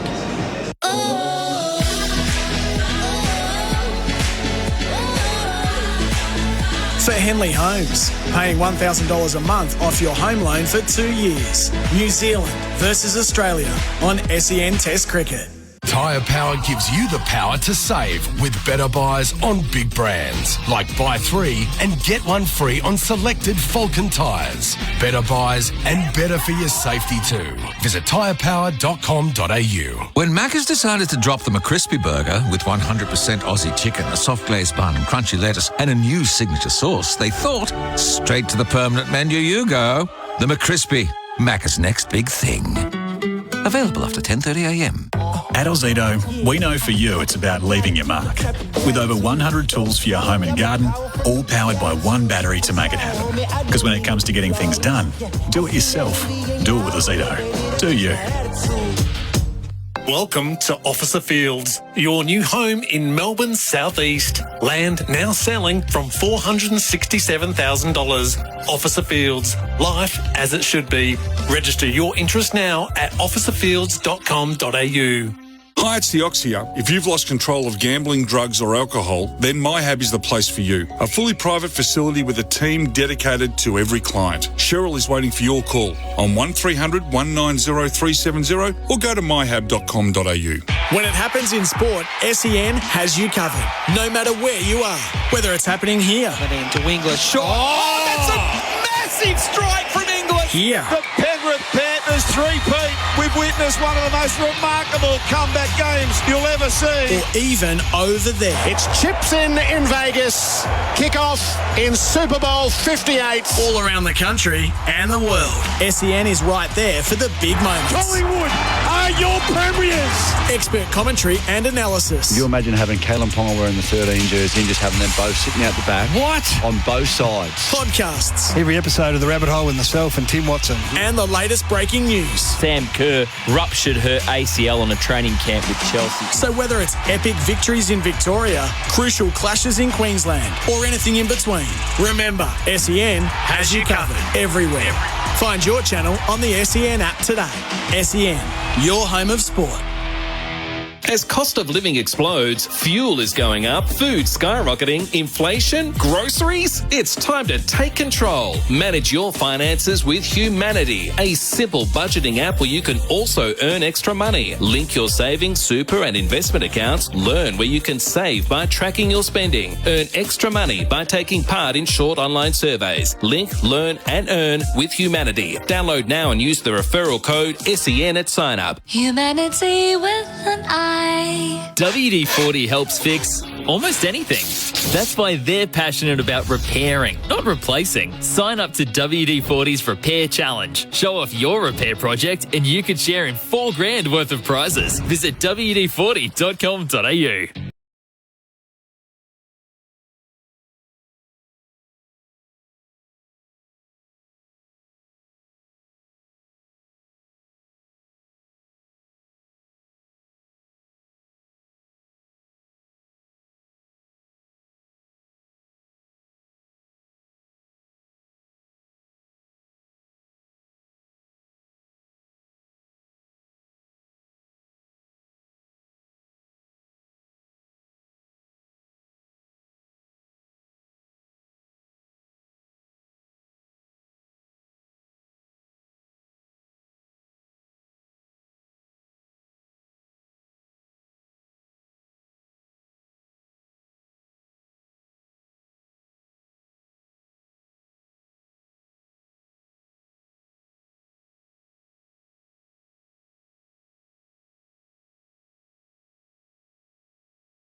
SEN Test Cricket for Regine, quality paint and colours, perfect for your summer projects. Back at the Basin Reserve, beautiful scenes here with all of the crowd coming out into the middle of the ground. The squares roped off, but lots of games being played on the outfield. One of the charms of watching Test cricket in New Zealand. The first Test match here where Australia was sent in, and at lunch they're 1 for 62. The 1 wicket to fall, Stephen Smith caught behind from the bowling of Matt Henry for 31 just before lunch. The score was 1 for 61. Then it's 1 for 62 now with Usman Khawaja, 28 from 82 balls, and Marnus Labuschagne with him off the mark with 1. Throughout the course of the lunch break, the very special interview, Neil Wagner, who was such a sensational bowler for New Zealand across a dozen years in the national team, has decided to hang up the boots aged 37 during the week. He's in the squad for the Basin Reserve Test, but at the end of this Test match, that'll be him done. And Daniel McHardy, a member of our commentary team, caught up with him for an extended chat a couple of days ago upon the announcement of his retirement. So let's pick up that conversation here. The retiring New Zealand great Neil Wagner with Daniel McHardy. SENZ lunchtime chat, and what a treat this is. We're sitting in the Norwood room at the Basin Reserve, which is generally where the hoity-toities, the fishies, as I like to call them, sit. The tables look immaculate. The honours board swathed the walls. It's quite a setting, and sitting alongside me is a man who's created a lot of memories for those who sit in these chairs over the years. But Neil Wagner has called time on his Test career. Neil, I know you spent a lot of time thanking New Zealand fans in your press conference yesterday. I think it's probably fitting I say on their behalf, thanks for all the memories. No, that's very kind. Thanks, mate. Yeah, it's been a hell of a ride. It's been, it sort of feels like you look back now and it feels like it's just gone in a flash. Sort of when you've got kids and you see how quickly they grow up, it sort of feels a little bit like that. So, it's gone by pretty quick. But, thoroughly enjoyed every bit of it. It's sad, like today, just pretty sad feeling knowing this is your last training before a Test match with the lads and you'll be walking away. But feeling content and happy now, and sort of going to look back at those memories and reflect over the next little period and enjoy it, I guess. I thought that last single when you ran against Sri Lanka with the bulging disc, doing everything to help New Zealand, might be the last time we saw you, but that burning desire has always been there, and that's probably got you back on the stage. Has it waned at all? Is it still there, or is it just, I'm 37 years young, it's hard to get into an international team, it's just time? Yeah, it's pretty much that, I think. Bulging disc was bad. The torn hamstring was the worst. To be honest, I thought the back was going to be the biggest problem, but coming back from the hamstring was the hardest. To deal with both of them, it took a lot of time. I felt like I did a pretty good job to get back to some sort of fitness. It was niggly that there wasn't really the volume of cricket that I sort of needed leading into the South African series as well. So I always felt that I'm a better bowler the more I bowl and playing a lot of cricket, and it wasn't. It was quite a bit of T20 cricket, a little bit disrupted as well with that. But looking at it, obviously not being picked for this, it's gutting.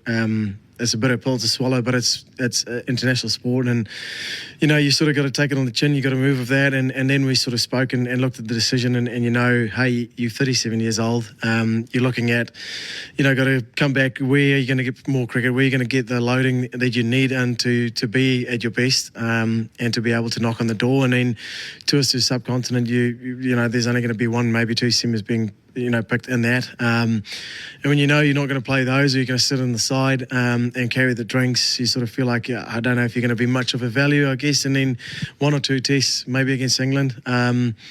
You sort of look at then and go, is it time to pass the baton on? Is it time to give it to the youth, to the younger guys, and let them, I guess, take their legacy forward and grow their team to hopefully, obviously, get to that Test Championship final, but also for the next, I guess, 10 or 12 years to come. It's their time to put their shine on it and grow the team and hopefully leave it at a better place than what I found it. I want to take you back to Ross Dykes, Mike Hesson, try to convince you to come to New Zealand. You played age grade stuff. I think you're in the National Academy in South Africa. So was it, I'm going to New Zealand to play for New Zealand? Yeah, it didn't take me much convincing, because it was straight away the discussion was from Mike Hesson said, hey, we want you to qualify to play for New Zealand, and that was the drawing card for me. It was, I wanted to play international cricket. I wanted to play at the highest level. And when Hesson and Ross Dykes said to me that, hey, we want to help you in that path and that career, and we'll commit, I guess, to that. That was the easiest thing for me. Just said, where can I sign the dotted line? I'll definitely do it. In South Africa, I had a pretty good sort of crack at it. Things just didn't work out or unfold. There was a huge amount of quality around at that time. And I mean, the Titans team that I played with, players that missed out because the balance of the side was guys like Andre Nell and Mono Morkel in the side that just came back from a test match, and they're missing out on domestic cricket. So it was just something that you just couldn't really fathom. You couldn't really put your head around it. So I thought it was a good time to go. I thought as a person I probably needed that too, and I think when you're that young, you don't really know yourself yet, and bits and pieces, and moving out of your parents' house and stuff, and putting your things in a suitcase, and then having to live by yourself, and I get to know yourself and learn things, and went behind the ears kid came to Dunedin, and like I said, I was very open to adapting to everything and finding my feet, and had pretty good people around me then. You sort of owe those two a lot. Yeah, definitely. I mean, him, like I said, Ross Dykes, Mike Hesson, Craig Cumming in a huge part, and Warren McSkimming was my good old Sid, and Warren McSkimming was my bowling partner from the start, and bowling from the other end, and he did the tough yards of bowling into the wind. And the nicest thing from him was I sort of grew up in an area where the senior bowler would just said, I'm bowling this, and you go that end, and that was the way it is. The senior bowler just took reins, and I remember I walked in and I didn't expect much, and Warren McSkimming said, mate, I'll go into the wind, that scene is going to suit you, so you go that end, and those sort of things. And he let me sort of, I guess, flourish against as I started my career, because he sort of tried to make it easy, and we bowled his partnership, and he was phenomenal from the other end. And that let me sort of settle in, and I sort of saw the bigger picture that guys were thinking as a team, and not the selfish side of what they wanted to do, where they wanted to bowl. And that sort of sums up you, right? Team first. 100%. And that's where I feel like that's what grew to me was with that Otago team. That's where it sort of started. And Brendan McCullum was huge with that. He was a huge leader in that. And every time he came and played for the Volts, that was what I got from him. And then obviously leading into the test stuff, that was just how Barry's rolled. And I loved every bit of it. And it just got the best out of me, I guess. But to be taken to heart by the New Zealand public, to be as proud as you have been to put on that black cap, we've seen you, the blood, sweat, energy you've given. There's a deep connection between you being a Kiwi and the fans. So what's it like when you're out here at the Basin and you've taken swags here, swags for wags, you've wandered off with 6, or you've won a test against England with 1 run up your hand. That connection between you and the fan, how special has that been? Unbelievable. I can't thank him enough. Like I said, when I started my career, there was not a lot of people in the stands at times, and it'd be quite empty. Or we'd be at the Basin and there'd be a couple of claps, and that was it.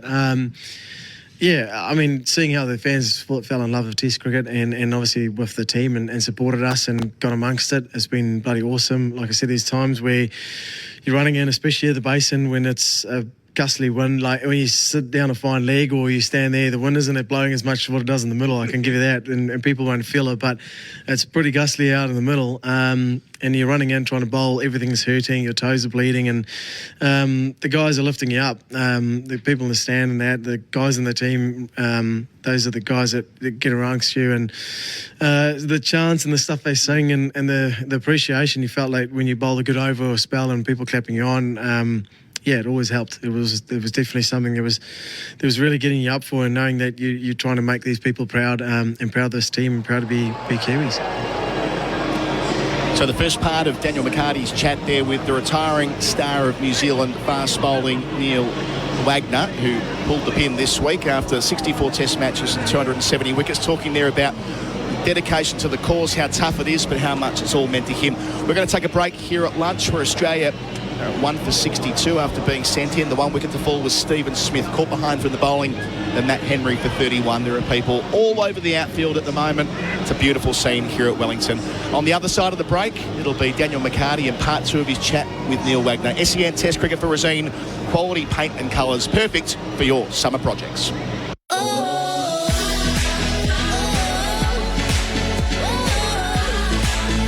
For Henley Homes, paying $1,000 a month off your home loan for 2 years. New Zealand versus Australia on SEN Test Cricket. When Macca's decided to drop the McCrispy burger with 100% Aussie chicken, a soft glazed bun, crunchy lettuce, and a new signature sauce, they thought, straight to the permanent menu you go. The McCrispy, Macca's next big thing. Available after 10:30am. Tyre Power gives you the power to save with better buys on big brands. Like buy 3 and get 1 free on selected Falcon tyres. Better buys and better for your safety too. Visit tyrepower.com.au. Welcome to Officer Fields, your new home in Melbourne's southeast. Land now selling from $467,000. Officer Fields, life as it should be. Register your interest now at officerfields.com.au. At Ozito, we know for you it's about leaving your mark. With over 100 tools for your home and garden, all powered by one battery to make it happen. Because when it comes to getting things done, do it yourself. Do it with Ozito. Do you? This is Clay the Carpenter. G'day. He has an opinion on everything. Ask me anything. Would you like to earn extra money by taking part in short online surveys? Yes, I would. Then simply go to surveys.com.au or download the Surveys app and enter SEN as your referral code. Sounds good to me. Genius. Be like Clay. Yeah, be like Clay. Go to surveys.com.au, surveyz.com.au and earn extra cash for your opinions. If you love chasing, pacing and racing, we've got it all covered on SEN Track. With a stellar lineup of shows round the clock, we've got exactly what you need. Like Giddy Up with Gareth Hall. Join me for Giddy Up with the biggest news and opinions every morning. Saturday Trackside. Here I come, baby. Let down. And live shows every night. Listen live on SEN Track and the SEN app. SEN Track, your home of chasing, pacing and racing every day of the week. When you're out on the field, like you, Brian, back in the day, you need to be in the zone because when intrusive thoughts start to whisper in the back of your mind, the game's already lost. Regain control with clinical sports hypnosis and perform at your best. Clinical sports hypnosis can help you change the way you think and help you manage stress and anxiety both on and off the field. Clinical sports hypnosis. Master your mind. Unlock your edge. Visit clinicalsportshypnosis.com.au.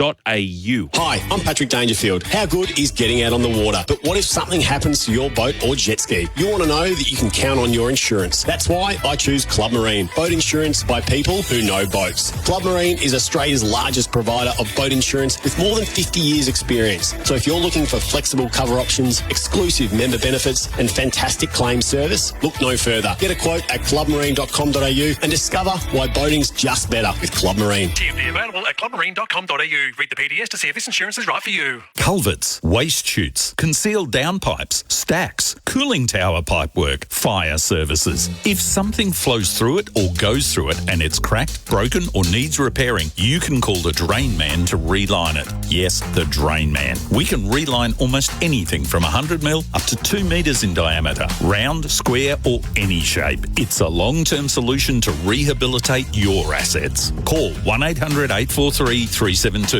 That's 1-800 The Drain Man. So I hear you guys have started to build your new home. Yeah, that's right. But I thought you were waiting until interest rates came down. Don't need to. Henley have a fund to pay $1,000 a month off our home loan for 2 years. What? Wow, that's 24 grand off your mortgage payments. Yeah, and it includes all new builds. Wait a minute, where are you going? To get Amy and visit Henley. Henley's Mortgage Fund. $1,000 a month off your home loan for 2 years. All backed by Henley's $7 billion parent, Sumitomo Forestry Group.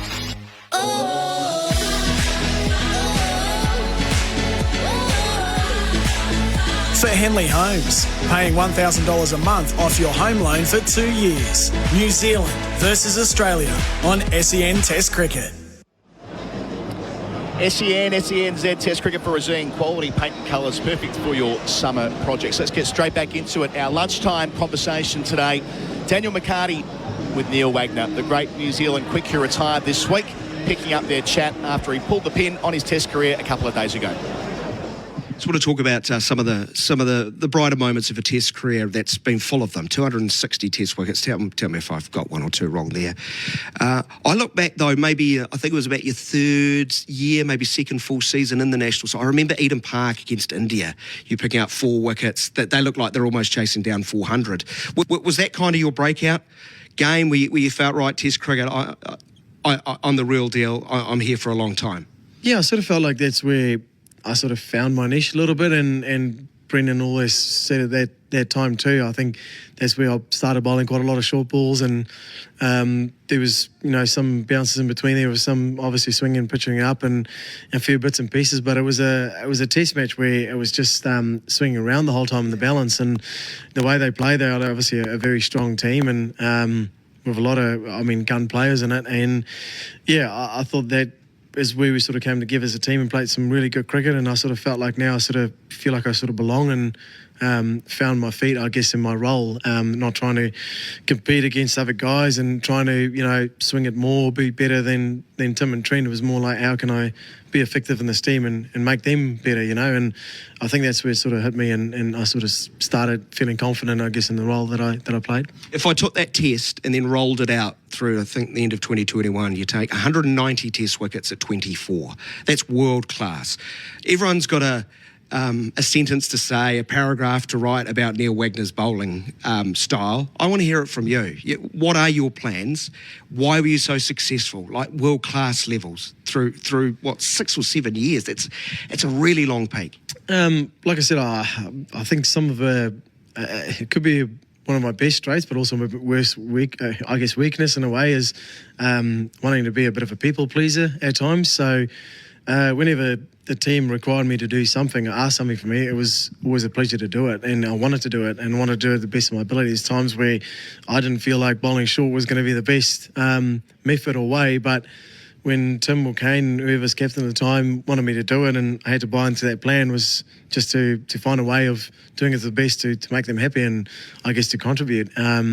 And I just try and find a way of that, and to see the joy and the pleasure on their faces. I think one thing that was always nice with the wickets I did take, there's nothing for a fast bowler, nothing better than ripping a stump out of the ground or nicking someone off, and I really thoroughly enjoyed those moments. But bowling a bouncer goes up in the air and whatever, and Tommy Leif or Salvi or Henry Nichols takes a great catch, and Bolty took a few of those too.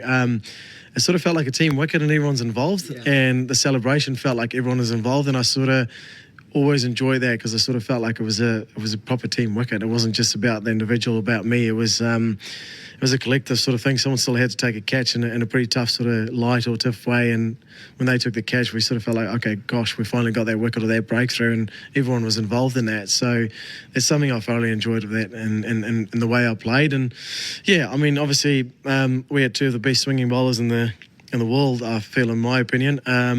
In our team, if they weren't going to swing it, why bother trying to swing it? If Tim and Trent wasn't getting any lateral movement, I wasn't going to get it either. So that's why I felt like I had to get a different way and a different method. The 3/4 sort of ball and obviously banging it in halfway down the wicket or just hitting the wicket as hard as I could. That's where I feel my shortness of 5'0" became a bit of a weapon because it's something different. Not a lot of short guys have tried that or did that, and I thought it brought a point of difference, and I really enjoyed doing that.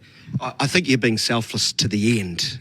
To bowl with that accuracy in that difficult to sort of control area for the batsman, I think is such a rare skill, and it's a credit to you, that team first approach. You executed it to a T. Some quick fire ones to sort of to finish off. What's the best ball in Test cricket you bowled? Angelo Matthews through his legs, I think. It was a nice setup. Well, what was the setup?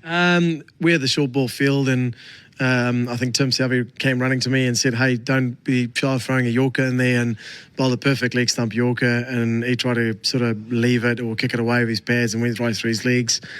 Bowled, I think that one, and then the other one was Kevin Peterson.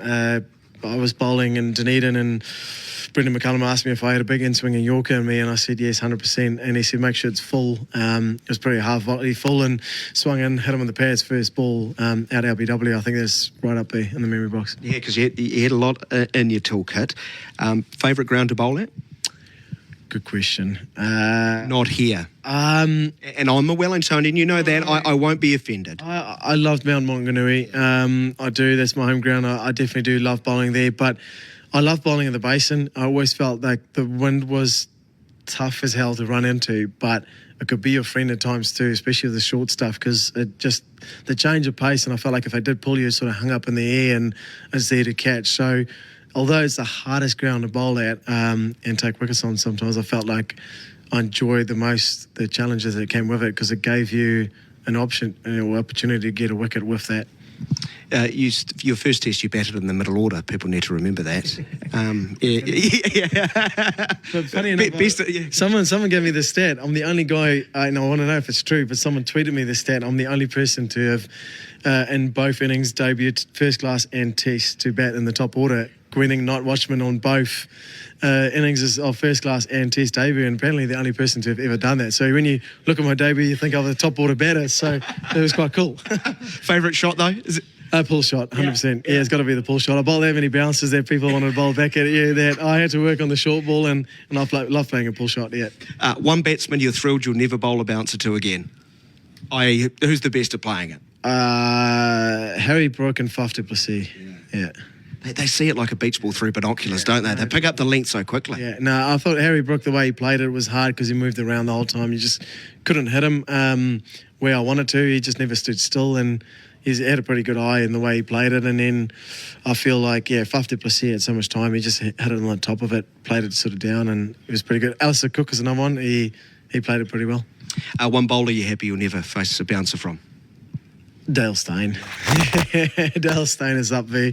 To be fair, Mitchell Stark is, not too bad, but, Dale Steyn is definitely the one. And it's appropriate we finish off with team.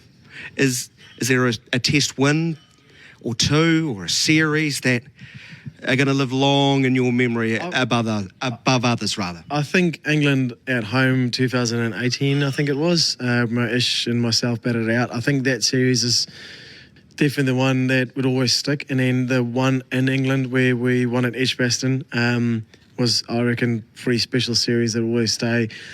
I think because we rested so many people before the test final, guys came in, knew there was going to be a one-off test they played, and put their hand up and played some phenomenal cricket, and then not being part, obviously, in the World Test final. That was a pretty special series, and with the final, obviously, straight after that, it was something to be special to be part of. And then last year, that series, obviously, the levelling it against England, the way they played and came out quite hot, and to be able to bring it back after being made to follow on, that was definitely up there. Yeah, your last ball at the Basin Reserve, right? Yeah, caught, Blundell, New Zealand win by 1 run. Look at the smile says everything. Now, whatever comes next, we wish you all the very best. I know you're not giving up the game completely, and we can't wait to see you compete. Are you a big watcher of the game? Definitely, I love watching, and I think, like I said, I watched the T20s the other days when the guys played, and still a fan of the team, fan of the brand, and I definitely think it will be for a long time. I'll be sitting at home watching these boys do it now, and knowing that, gosh, my body's not going to hurt as much. Bit jealous of the guys playing these T20 leagues and that, because it's a lot easier on the body, that's for sure. So hopefully I can dip my toes into a fair bit of that. Oh, Neil, thanks for everything. Thank you very much. Appreciate that. The life and times of the great Neil Wagner, 64 test matches, 260 wickets, all energy, all the time, talking through his favourite moments as a black cap, his favourite wickets as well. I enjoyed the setup to Angelo Matthews, bouncer, Yorker through his legs, absolutely brilliantly done there by Daniel McHardy as well. The crowd's been dispersed here at the Basin Reserve after playing their games on the outfield. It's a gorgeous day, perfect for batting now for Australia as far as the overheads are concerned. They'll resume at 1 for 62 in about 7 minutes from now. Usman Khawaja's 28, Marnus Labuschagne is on 1. The 1 wicket to fall in the first session after Australia were inserted was Stephen Smith just before the long interval, caught behind by Blundell from the bowling of Henry for 31. SEN and SEN Test Cricket is for Razine. Quality paint and colours, perfect for your summer projects. On the other side of the break, it'll be Gerard Whateley taking up commentary with Jeremy Coney and Grant Elliott for company.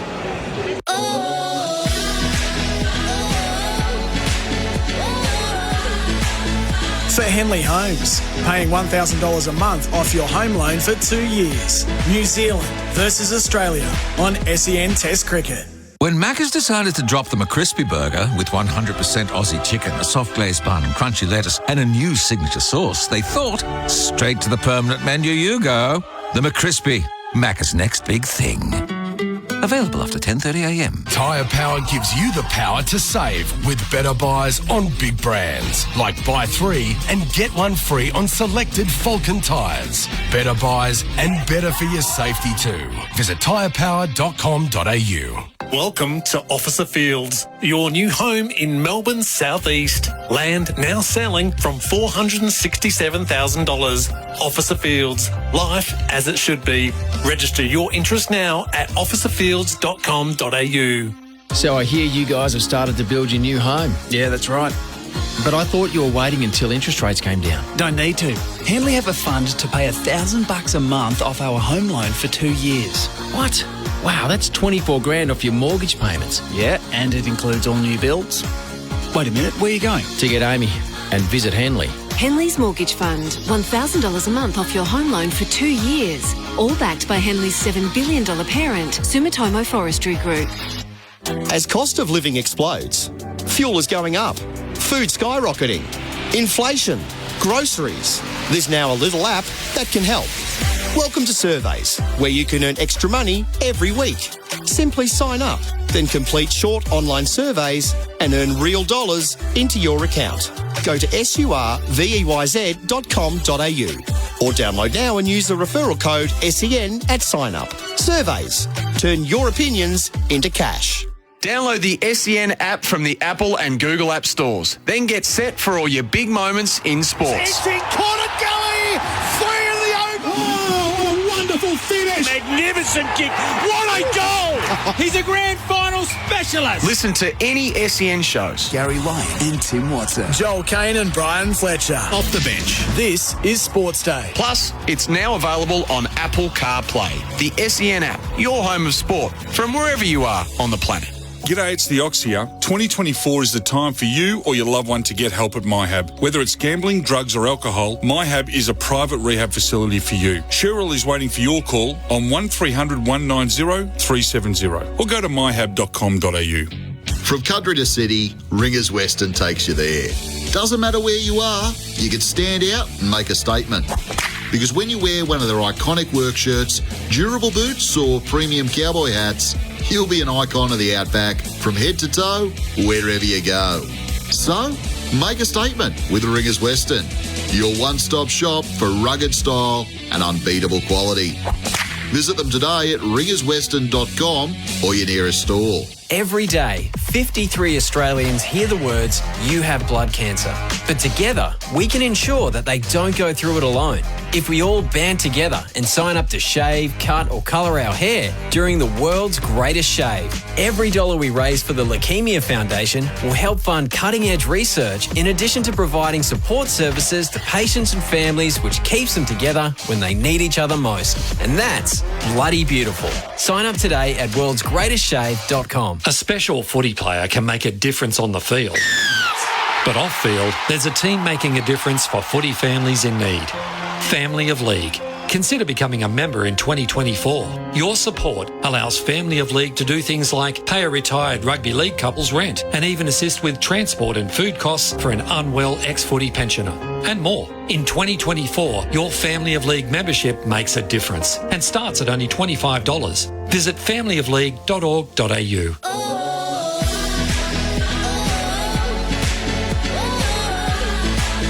For Henley Homes, paying $1,000 a month off your home loan for 2 years. New Zealand versus Australia on SEN Test Cricket.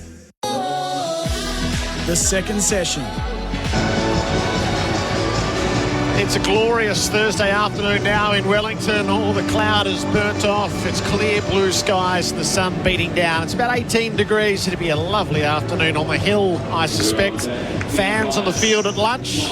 Tremendous innovation. So games have been played all over the field before we settle back in to watch what happens in the middle. Australia sent into bat 1 for 62 at lunch. Khawaja is 28. Labuschagne is 1. And Smith the man out. Court Blundell, Bowen Henry for 31. Tim Southey, 8 overs, 3 maidens, none for 19. Henry was the pick of the bowlers. 9 overs, 4 maidens, 1 for 17. Will O'Rourke, 7 overs, 3 maidens, none for 9. And Scott Kugelheim, 3 overs, none for 16. Was a bit ragged. And as the fourth seamer, that stands as a big question in what's to come for the remainder of this game. The Australian side of things, the run rate at 2.3 and over. The Australian batting effort for Red Energy switched to 100% Aussie-owned Red Energy. Gerard Whateley in the broadcast position. Grant Elliott and Jeremy Coney are alongside me. Grant, welcome back. Yeah, good to be back, especially after a nice lunch, full stomach.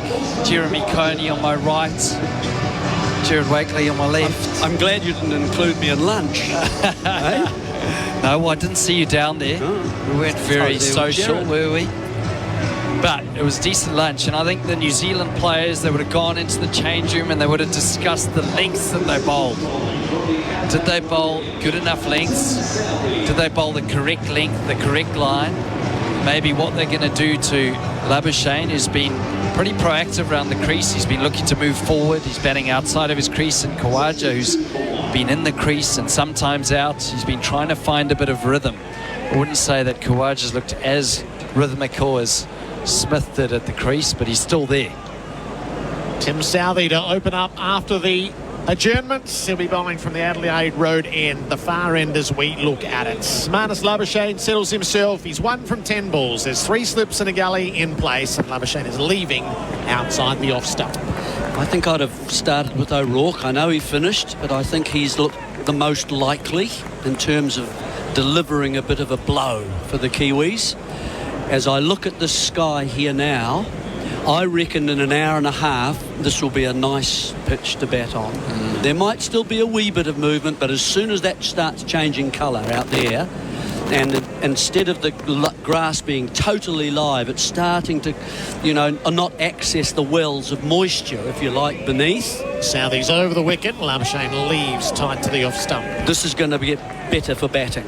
So they need to use, it's becoming to the critical phase now for New Zealand after winning the toss. And I think I would, to encourage them to pitch the ball up, because that's been their problem so far this morning, I'd put an extra man in the covers. And I might have to lose a slip, or I take one out of the leg side. I don't care. It's probably not the mid-on, because if you're pitching the ball up. And I would say, look, bowler, you're not going to be driven for 4 if I give you that extra cover there. Southey bowls to Labuschagne, who leaves well outside the off stump. And that then, you've got that cover there. You're okay to bowl a bit fuller now. I don't mind that, and you should feel happier with it as well. And then that might result in them bowling just a tad fuller. Well, interesting. You know what I mean? Yeah, absolutely. Yeah. Well, interestingly enough, they've taken point out and they've got point in at cover, so they've sacrificed their point. But I know what you're saying, Jeremy. Yeah. Do you sacrifice the slip, encourage the bowlers to bowl it full? Absolutely. Because the lengths have just been wrong in that first session. So many bowlers just want to protect their figures. Southey hits the crease, bowls, and Labuschagne's able to leave again. Too short, too wide. This plays people in. So we'll just wait and see. I mean, we don't want to go snap decisions all the time, but I mean this does that. This gets good players. And Australia, because they're a good side, are going to force New Zealand to play good test cricket. They are going to force the Kiwis to when they bowl, they're going to have to bowl tidily, very tidily, better than they have in the past. An A game, bring it along, because otherwise they're going to be chasing a big total. Labuschagne nestles in. Southey bowls to him. He's forward and defending. That's a nice length from Southey. He's got a little bit fuller there. First delivery of the new session, the ball swung from about 5th stump. And he's always dangerous when it swings, but Labuschagne batting outside of his crease, almost a yard outside of his crease, to make sure that dangerous delivery that Southey can bowl just on that fullish length, that he can get to the pitch of it. Even now, just edging a little bit more forward out of that crease. Southey in. Labuschagne leaves again, way outside off. 1 for 62. Southey opens with an unthreatening maiden. The Macca's scoreboard cricket. I'm loving it. I can't see Kane Williamson after lunch. He's been off the field as well in the first session, hasn't he? Yeah. It looks like Henry Nichols is out there. Yeah, so not in the cordon. Kane Williamson. So missing early in the piece on day 1. SEN and SENZ Test cricket for Razine, the Paint Kiwis trust. Who gets it? This wouldn't be my choice either. No. This would be Henry. So Kugelheim has handed the ball at our broadcast end. This is too critical a phase of play, Gerard, for New Zealand to exploit it with, bowler number 3 and 4, really, from what we've seen from the first session. There was general scepticism to the selection of Kugelheim, and there was nothing in the first 3 overs to reassure anyone that this is the right call. So will his second spell net a result? He's in and he bowls to Quadra. It's on the pads, tapped away to the short mid-wicket, no run. In general, I'd have to say that the selectors have always got it right. I was sceptical about, Rachin Ravindra being given a chance in the first test match, because on the back of World Cup, for the longer version of the game, I thought that Will Young had been the incumbent, but he went and he took his opportunity and he's proved everyone wrong. And I think everyone will always have that scepticism about debutants and whether they deserve their chance, but Kugelheim's got an opportunity to prove them wrong. He bowls to Khawaja. It was short down the leg side. Khawaja shaped to pull, kept it away. I would have played Young anyway. I know he is playing, but if Conway was fit, Young still goes in. You go batter heavy? No. I leave Phillips out. Leave Phillips? Yeah. We don't need his overs. The Ravindra would be there to do that. And he is a better batsman, in my opinion. And you need good batsmen when you're facing decent bowlers. Proper batsmen. Kugelheim, right arm over the wicket, bowls full, defended by Khawaja to leg. That's all by the by now. Yeah, it would have been an interesting selection. I think New Zealand, with their game plan leading into this test match, as soon as Jamieson got injured, I think that their game plan changed quite significantly, because normally you see a pitch, it looks like the pitch that we're looking at 3 away. You can't tell the difference between the outfield and the actual pitch. This one looks probably... That's to the left, by the way, Gerard, not to the right. That's a very... That's the Nathan Lyon pitch to the right. Kugelheim bowl short, pulled away by Khawaja all the way across the turf to deep backward square for an easy single, 1 for 63. Because I think an attack of Jamieson, O'Rourke, Southey, Henry would have been Stead's first choice. Oh yeah, I think that's true. But you see, that ball from Kugelheim, this is to a player who's been in all the time. Now we've seen the 40 minutes of lunch, we've seen the sun come out and starting to bake the pitch a little, and it's up around waist high. You've got to get it. If you're going to get a guy to play it, I mean, that's a very gentle single. Knee roll or throat? Oh, just yeah. Only fine leg back for Labuschagne, who again is marking out his guard. Let him call centre that time. He's been fiddling away since the nobody got out there.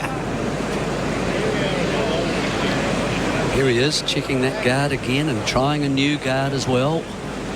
Umpire Erasmus allows Labuschagne every liberty. Now he readies himself for Scott Kugelheim. Stunner step at the top of his mark, and he's in and bowls, and Labuschagne back, plays the cuts, gently out to point, knocked down and denied a single. Young, good fielding, diving away to his left. It'll be something that they're actually a bit concerned about. Their fielding hasn't been good during the T20s. A lot of drop catches, uncharacteristic from the New Zealand team. So I think that, it's something that the New Zealand team take a lot of pride in, the fielding. It would have been given a good serve by Tim Southey. Decent stop point there from Young, diving to his left.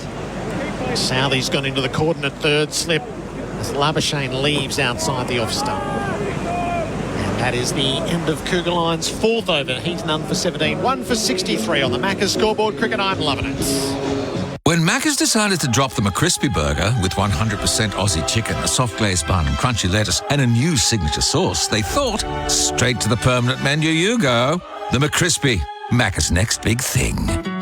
Available after 10:30am. Here's another tyre safety message from Tyre Power. If your steering is vibrating or pulling to one side, it's a sign you need a wheel alignment. So for safety's sake, get the experts to check it out. Visit tyrepower.com.au or call 13 21 91 for your local independent owner. SEN and SENZ Test cricket for Resina. The Paint Kiwis Trust 1 for 63. Kawaja's 29. Labuschagne has 1. And Kane Williamson has just emerged and headed out onto the field. A little late back from lunch, so he's headed to mid-wicket. Kawaja has the strike. First ball of Southey's fresh over. He delivers, and Kawaja easy enough in defence. So the history of this ground, one of the prettier cricket grounds I've ever been to. So Jeremy, did you grow up in Wellington? Yes, I did. You know that, Gerard. Yes. How much of a centrepiece of town is this cricket ground? Oh, it is. It's one of the iconic places in Wellington. The history of it, are you asking me to sort of go back just very briefly? Well, I wasn't alive at the time. Southey bowls to Kawaja, tucks the ball away to the leg side, it trickles to square. They're able to, they were going to come for the second and decided not to. It was almost there. Kugelheim covered the ground well enough to keep it to 1. 1 for 64. Yeah, this was a swamp back in the 1840s. And they originally felt that it was going to become an inland mooring for ships. Just behind us, that's the sea is. And there was a canal that was going to be built on the 2 roads just behind us as well, Kent and Cambridge Terrace. So that's how they were going to get the ships down here to do that. Southey bowls, Labuschagne leaves well outside off.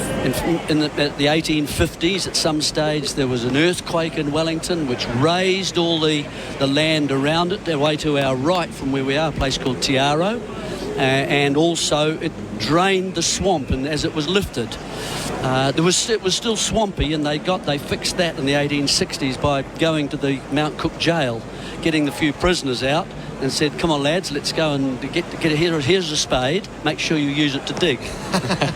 so that's what they did to prepare the ground. 3 slips for Southey. He's bowling to Labuschagne, who leaves.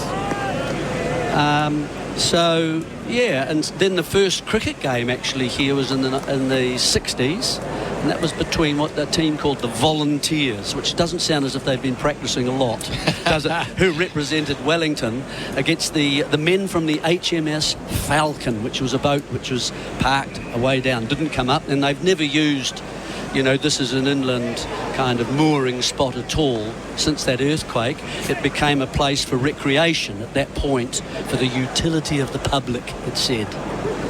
Labuschagne still on 1 as he defends back down the pitch and stays right there. So, Jeremy, fair to say that the HMS Falcon team wouldn't have had much training as they moored? Well, in armament, I would have thought they would have been okay. It was a sloop and had about 17 or 18 guns on it, actually.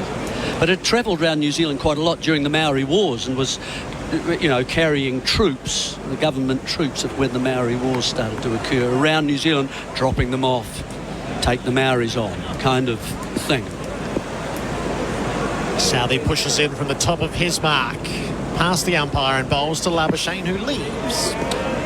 So the 18... Actually, let me pick this up with you. At the top of the fresh over, it is 1 for 64. So, we'll trade you from the Tigers to the Jets and you'll get more game time. Sorry, their contract doesn't match my net worth. Did your manager tell you that? No, I've got the Humanity app. I link my savings, super, investments, and track my budgeting all in one place. Plus, I can see my net worth at a glance. And what I'm seeing right now, you guys are way off. Track your finances smarter with Humanity, a simple free budgeting app where you can also earn extra money doing surveys. Humanity with an I. Link, learn and earn. The Macca's scoreboard cricket, I'm loving it. 1 for 64. Labuschagne is 1. Kawaja is 30. And this is SEN and SENZ Test cricket for Resina. The Paint Kiwis Trusts. Gerard Elliott is on duty. Jeremy Coney is sharing the history of this Wellington ground. We've just gone through the naval forces against the Volunteers, or in the mid-1860s. I'm staying out of this one. I'll pick it up from 2010. Kugelheim bowls onto the pads of Kawaja, and he's tickled away for a single. It's 1 for 65. Jeremy. More? Dear me. Okay, well, away to our right, it's been called the museum stand. That was another stand at that time. What year are we in now? Oh, I don't know. I don't. What do you mean? We started in the 1850s. Yeah, we're in the 1860s and just beyond. So that was another stand. Then they built this one, and it was kind of, and people paid to go and sit in there, you know, the wealthy. And don't forget the settlement of Wellington was going on in the 1840s. That's when the European settlers were coming over, and that's where that little thing comes into play as well. Cougar line outside the off stump, left by Labuschagne. That way to our left, that little monument over there, which is the William Wakefield Monument, which is quite a strange monument for an individual, really. Normally you had an obelisk, or you had a statue, didn't you? That one is to William Wakefield. Quite a controversial figure, actually. Yeah. But it's Greek, as you can see. There's 8 little pylons there. There's a sort of a decorative frieze around the top. There was a little fountain in the middle of it and that sort of thing. And they sort of said, what a good bloke you were. Labuschagne plays, defends out to cover. Which other people didn't find him that at all. He was quite a controversial figure. What did he do? Well, he came out, he was the younger brother of Edward Gibbon Wakefield, and they were responsible for the New Zealand Company. And what they did was buy up land from the Maori. And then, as the settlers came out, they would sell that land to the settlers. So they just on-sold. Yep. And, of course, that got into trouble because it wasn't made very clear to the Maori about how much land and what packages and the size of it and the cost of it was. Cougar line to Labuschagne, who leaves. So he's seen, I think, as a bit of a scammer as far as the Maoris are concerned. So do you know why that monument is in the Well, that's a very good question, and it's become, as I say, relatively this is after 2010. Come on, you should know this. And of course it wasn't for a start. It was made at a British foundry and then sat in the Wellington City Council sort of yard for a long time. Yep. Then they brought it up here and put it inside round the perimeter where it sort of is now. Cougar line bowls, defended, a rising delivery by Labuschagne, safely offside. It wasn't, and then it was exiled. Then it was exiled just outside the fence to where all those roads are. We made there's 3 lanes out there, and it just sat there, and it went into decline, and there was lots of vandalism and so on. So the council finally made a decision, I don't know when that was, to fund it, and it was brought back inside once it was painted as it is now. I don't know whether the fountain actually works at the moment. Not too sure. I don't know whether anyone's listening to the radio over there. Perhaps they could wave to us if the fountain still works. Can you get a drink? But this is a place that's owned by Wellingtonians. So even though it's a cricket ground, both gates are open and you can travel through at any stage. Labuschagne edging, and he's caught it first slip. Cougar line strikes, and Labuschagne's long innings comes to an end with just 1 run to his name. Caught by Daryl Mitchell, low down to his left. And Australia's 2 for 65, and this is a most interesting moment. Slow going, hard going, and now New Zealand have struck, and Labuschagne has nicked off again. Full thoughts with Grant Elliott coming up, and Jeremy Coney as well. Australia 2 for 65. So I hear you guys have started to build your new home. Yeah, that's right. But I thought you were waiting until interest rates came down. Don't need to. Henley have a fund to pay $1,000 a month off our home loan for 2 years. What? Wow, that's 24 grand off your mortgage payments. Yeah, and it includes all new builds. Wait a minute, where are you going? To get Amy and visit Henley. Henley's Mortgage Fund. $1,000 a month off your home loan for 2 years. All backed by Henley's $7 billion parent, Sumitomo Forestry Group.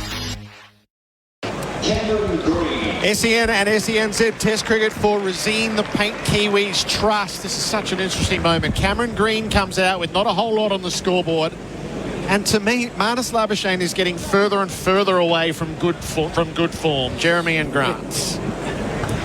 Well, Labuschagne, it was a slinging kind of delivery. He has a slinging action, doesn't he?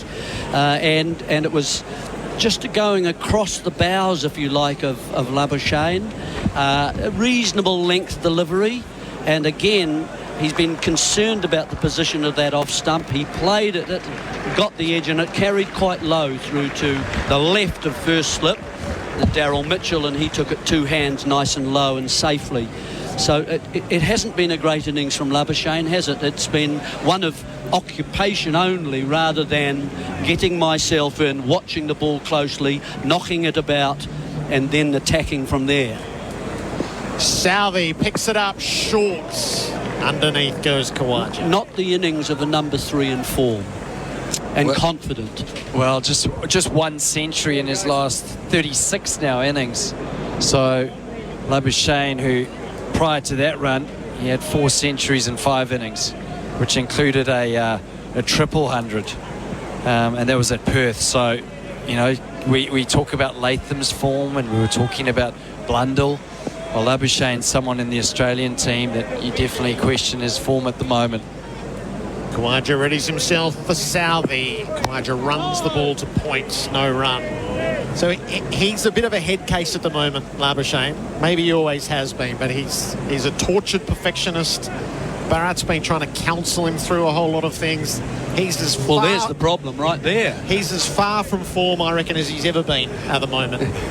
He hasn't started wearing colourful clothing yet. But, yeah, it was a curious innings, wasn't it, from a number 3 who's so concerned about where his stumps are and where he stands relative to those stumps. Southey over the wicket bowls. Khawaja leaves a rising delivery outside the off stump. It was a delivery that, as I say, a slinging, sort of almost a round arm delivery from Scott Kugelheim, and it just angled across him really, and it didn't seem really a threatening delivery to me. It was the length though. It was good length, making him play, bring those slips into play. I think it's that length that maybe they felt like Kugelheim did get it right before the break, in that he bowled a couple full that Smith was poking at. But yeah, well, he got the length right, and fortunate that Labuschagne just had a little tickle on it. Khawaja squared up, defending the ball to the offside. Whereas at the moment, Southey can't find that length. No. He's just a foot and a half short. And it means that they can't score off him easily. It means that if it does move and hit the seam rather than the strings, don't you ever call them strings again, okay? And, the seam of the cricket ball. That's right. And it'll beat the outside edge, and we've seen that happen a lot this morning. A delivery of the day. More deliveries thanks to McDelivery. Southey to Khawaja in on the pads, and it's an easy single through backwards square. Khawaja is 32, and now Cam Green is on strike. And this is the remodel top order is Smith is finding his way as an opener, one of the most accomplished players we've ever seen. Labuschagne is a long way from form, and Green is doing his apprenticeship now at 4. Is there a way to get Smith other than opening? Because, as I mentioned, he just looks like a middle order player who scored 31 centuries at number 4. Yeah. And he wants to hit the ball all the time as an opener, and that can get you in a wee bit of trouble at times. Green sees his first ball from Southey, and Green's leaving outside the off stump. Is there a way to get Mitchell Marsh and Smith into the team? We'll leave that as an open question for a moment. SEN and SENZ Test Cricket for Razine at the Paint Kiwis Trust. End of the over. It's 2 for 66. Stay on the ball while you're on the road. The SEN app is now available on Apple CarPlay, so you can keep up with all the big moments, expert commentary, and the latest news. When it happens in sport, SEN has you covered. Find the SEN app on Apple CarPlay. Right now at Macca's, go large or medium or small. This month, get any soft drink, any size for just $1. Value means more at Macca's. Available at participating restaurants. Excludes McDelivery. Excludes frozen soft drinks. The Macca's scoreboard cricket home loving at 2 for 66. Smith 31, Labuschagne 1. The two-man out. Khawaja's on 32. Kugelheim begins his fresh over with a bouncer, and he dug that one in. Got it to fly up over the top of the opener. Now, Jeremy Coney's in place living, specialist disability accommodation designed for you. Thank you. Bharat Sundaresan has come in by your side. Bharat, we needed to see you. Welcome back. Thanks, Gerard. Jeremy, I was just doing a lap around the ground. As you do, and you need to be with the people, Jeremy. And as soon as Manas edged that, I just ran behind the screen. I didn't want the camera to catch me shaking my head vigorously. It was exactly the kind of dismissal that's been following him around. Cougar line bowls way outside the off stump. Khawaja wants none of it. And in that interview that I did with him a couple of days ago, Gerard, I remember the previous day I'd seen him edge a very similar delivery to the one he got out to, and he was filthy with himself. It's very rare do you hear Manas use such language, especially on himself. But it just told you that it's bothered him. It's just that outside off stump. And it all goes back to the Ashes when Stuart Broad got into his head with a special outswinger. You remember, Jeremy, he said he had developed. He chased 2 wide deliveries in that series. Yes, he got the 100 in Manchester, but that's become a mode of dismissal too common. Khawaja, it's on his pads and he's able to flick it easily away forward of square this time. He's 33 and Australia's 2 for 67.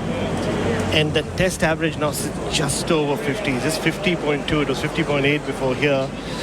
And yeah, I mean, look, I asked Andrew McDonald about Manas after the Gabba test. He said, it takes a really good player to average 50. But, how do you rate a test average of 50, especially when it's fallen from 61? Do you focus on that, or do you say, look, he averages 50 still, so he is good enough to fight through this period and come good again? Cameron Green at 4. Scott Kugelheim, the Vance stand end of the ground, down below us. He bowls to Green, punches, calls for the single at cover, throw at the non-strikers. He's home. That's tip and run. A little bit of nerves around that for Green, but he's off the mark. Will Young had no decisive play. Ooh, that was Khawaja leaving late. That's what I was watching. I wondered whether, was it Young who was there coming into his right hand? He'd have to throw it across his body, but I think Khawaja would have been, because Young went straight away. Green went straight away, didn't he? Played the shot and off he went like a startled sort of rabbit. Quite a large rabbit. 2 in the deep on the leg side for Khawaja. Kugelheim digs it in right over the top of the opener and signalled a wide. Away with one earlier, so he couldn't get his bounces up early. Now he's got them too short.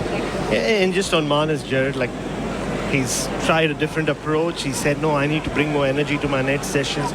There's no point me just spending 3 hours there and just going through the motions. So he's tried to do that. He's tried to bring more energy. The no run is back in the nets, but when you get out once again, and he never looked settled even before lunch, did he? He's all over the place, marking his guard over and over again.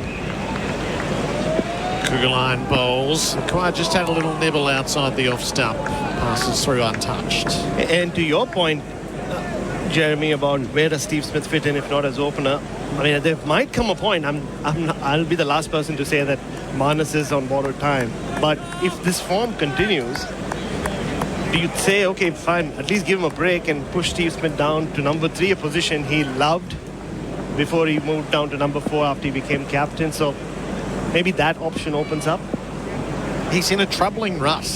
To watch that innings was to wonder exactly where he is. Khawaja runs the ball out to gully.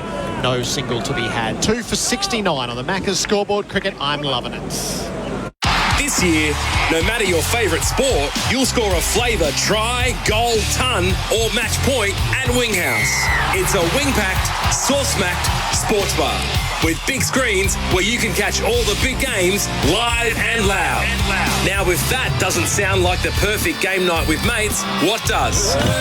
So round up the team and head out to play at Winghouse. Find your nearest Winghouse or book now at winghouse.com.au. SEN and SENZ's Test cricket for Razine, the Paint Kiwis Trust. 2 for 69. Khawaja's 33 and Green is 1. Tim Southey is bowling from the Adelaide Road end here in Wellington. And Green has the strike. He plays the ball to mid-on, no run. So I was interested, Bharat. It felt to me like everything he had said to you, he left in the nets. So he was obsessive over all of his idiosyncrasies, which he's trying to get away from, and it didn't give him any chance whatsoever. I don't know what his plan was. Yeah, that innings was going nowhere. There was no rhythm, and you're right. Even in the first couple of deliveries he faced, or even before he took strike, that was the first thought that came to mind. Hey, this is nothing about what he said to me. Green has the strike. He's pushing forward, defending full face of the bat to mid-off. And it can happen. I'm sure, that's why batting in the nets is nothing compared to batting in a test match. And just there was this nervous energy about him, the way he walked to the middle after Steve Smith got out. And you're right, he was leaving balls, he was marking his guard at times twice before facing the next delivery. Was he trying to score? Was he trying to survive? It was very in-between kind of innings. It lasted 27 balls and he nicked off for 1. Green off his pads away to mid-on, no run.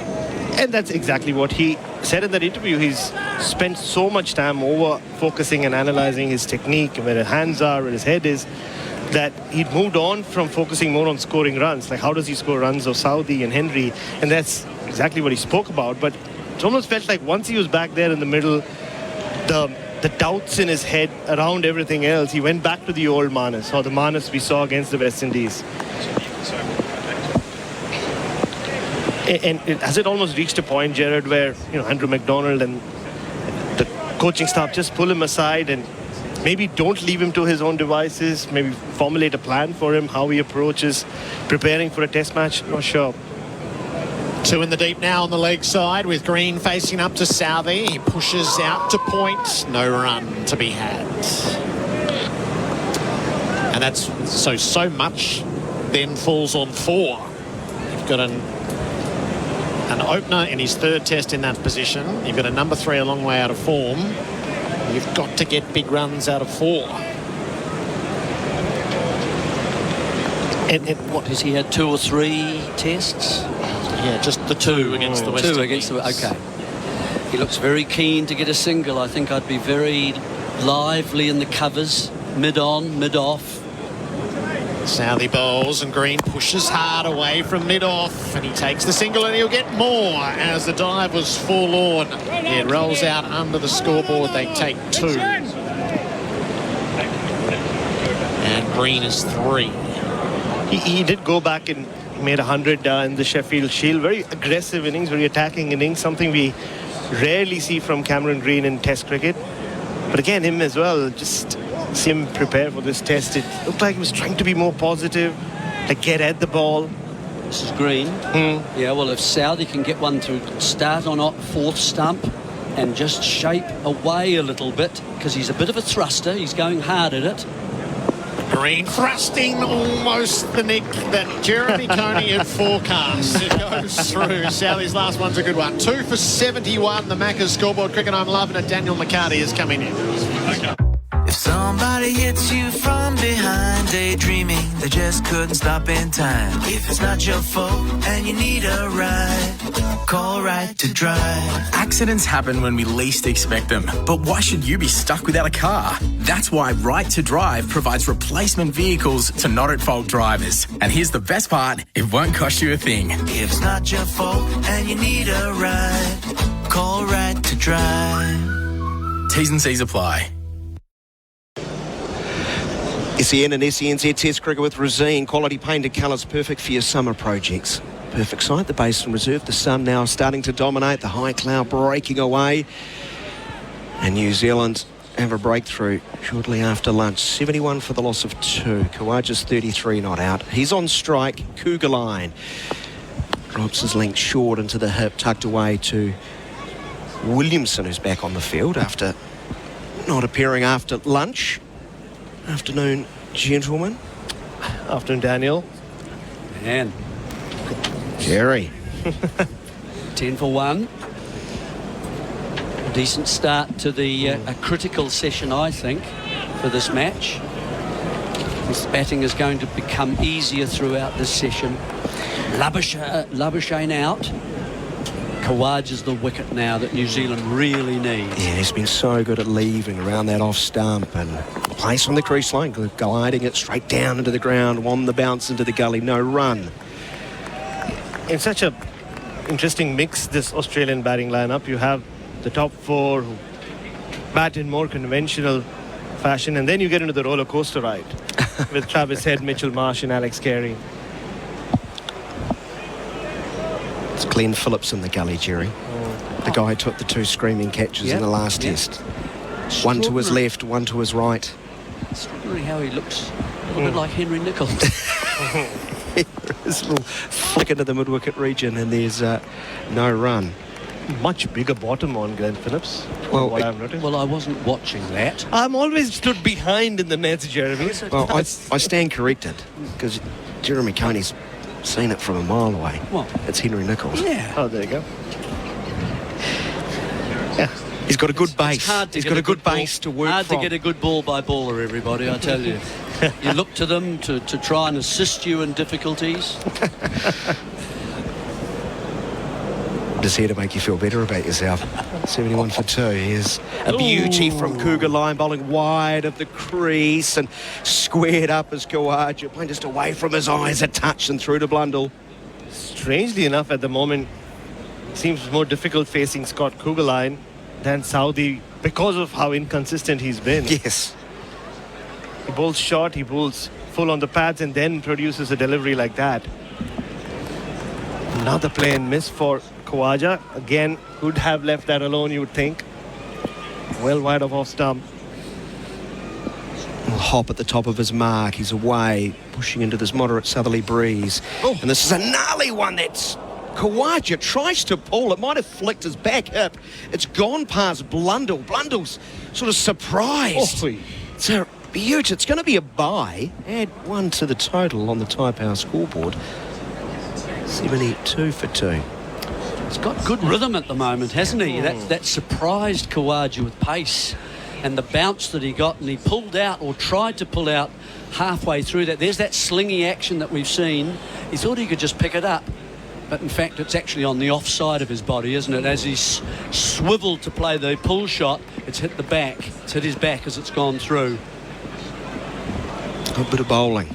So Green, new batter on strike, 3 slips in a gully behind him. Tall right-hander waits.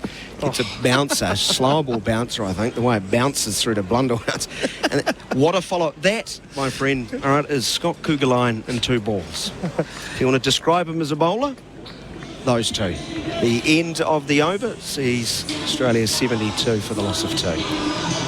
The new AI Smoke Driver from Callaway has multiple sweet spots across the entire face. Intelligently mapped by AI using real swing data, making a driver that's an average of 7 yards longer. Be sweeter from every spot with the new AI Smoke Drivers from Callaway. Right now at Macca's, go large or medium or small. This month, get any soft drink, any size for just $1. Value means more at Macca's. Available at participating restaurants. Excludes McDelivery. Excludes frozen soft drinks. SENZ and SEN Test Match Cricket with Rosine, the Paint Kiwis Trust. Full house at the Basin Reserve. Plenty of Australian fans there, plenty of yellow around. We've hijacked some of the premier spots in the Vant stand end, much to the disappointment of some of the grizzled veterans who've had to move from their seats. Caught up with my dear friend Stadler and Waldorf, as I call them. Been coming here for about 30 years. They live in those seats. Yeah, they do, and they've had to move up 4 rows. Unbelievable. Here's O'Rourke into the attack from the Adelaide Road end. Starts with a sharp bouncer, but underneath Khawaja goes. Yeah, it goes with the rights Australians seem to have in New Zealand compared to the other way around. I remember doing that research a few years ago. As an Australian permanent resident, do you know that you can come and work and live in New Zealand like you are Australian or like you are? Is that why you were with the government just recently? Is that what you were talking Pretty much, about? yeah. I was trying to, as someone who has the opportunity to do that, I thought the rules should be stricter. Shouldn't be. Imagine letting people like me in Germany. Enough said. You're a fine citizen. I won't stand for that. 3 slips in a gully. Here's O'Rourke and bright sunshine angling across Khawaja, no strike. But yeah, I did walk around the ground, went into the New Zealand Cricket Museum. I can't think of any other cricket museums in the world where there's a Spirit of Cricket wall. It's all about Spirit of Cricket. There was a lady there's a video running. She's talking about Spirit of Cricket. There's such pride taken in the Spirit of Cricket in this country. We believe in preambles. Yeah. We really do. Rather than the laws.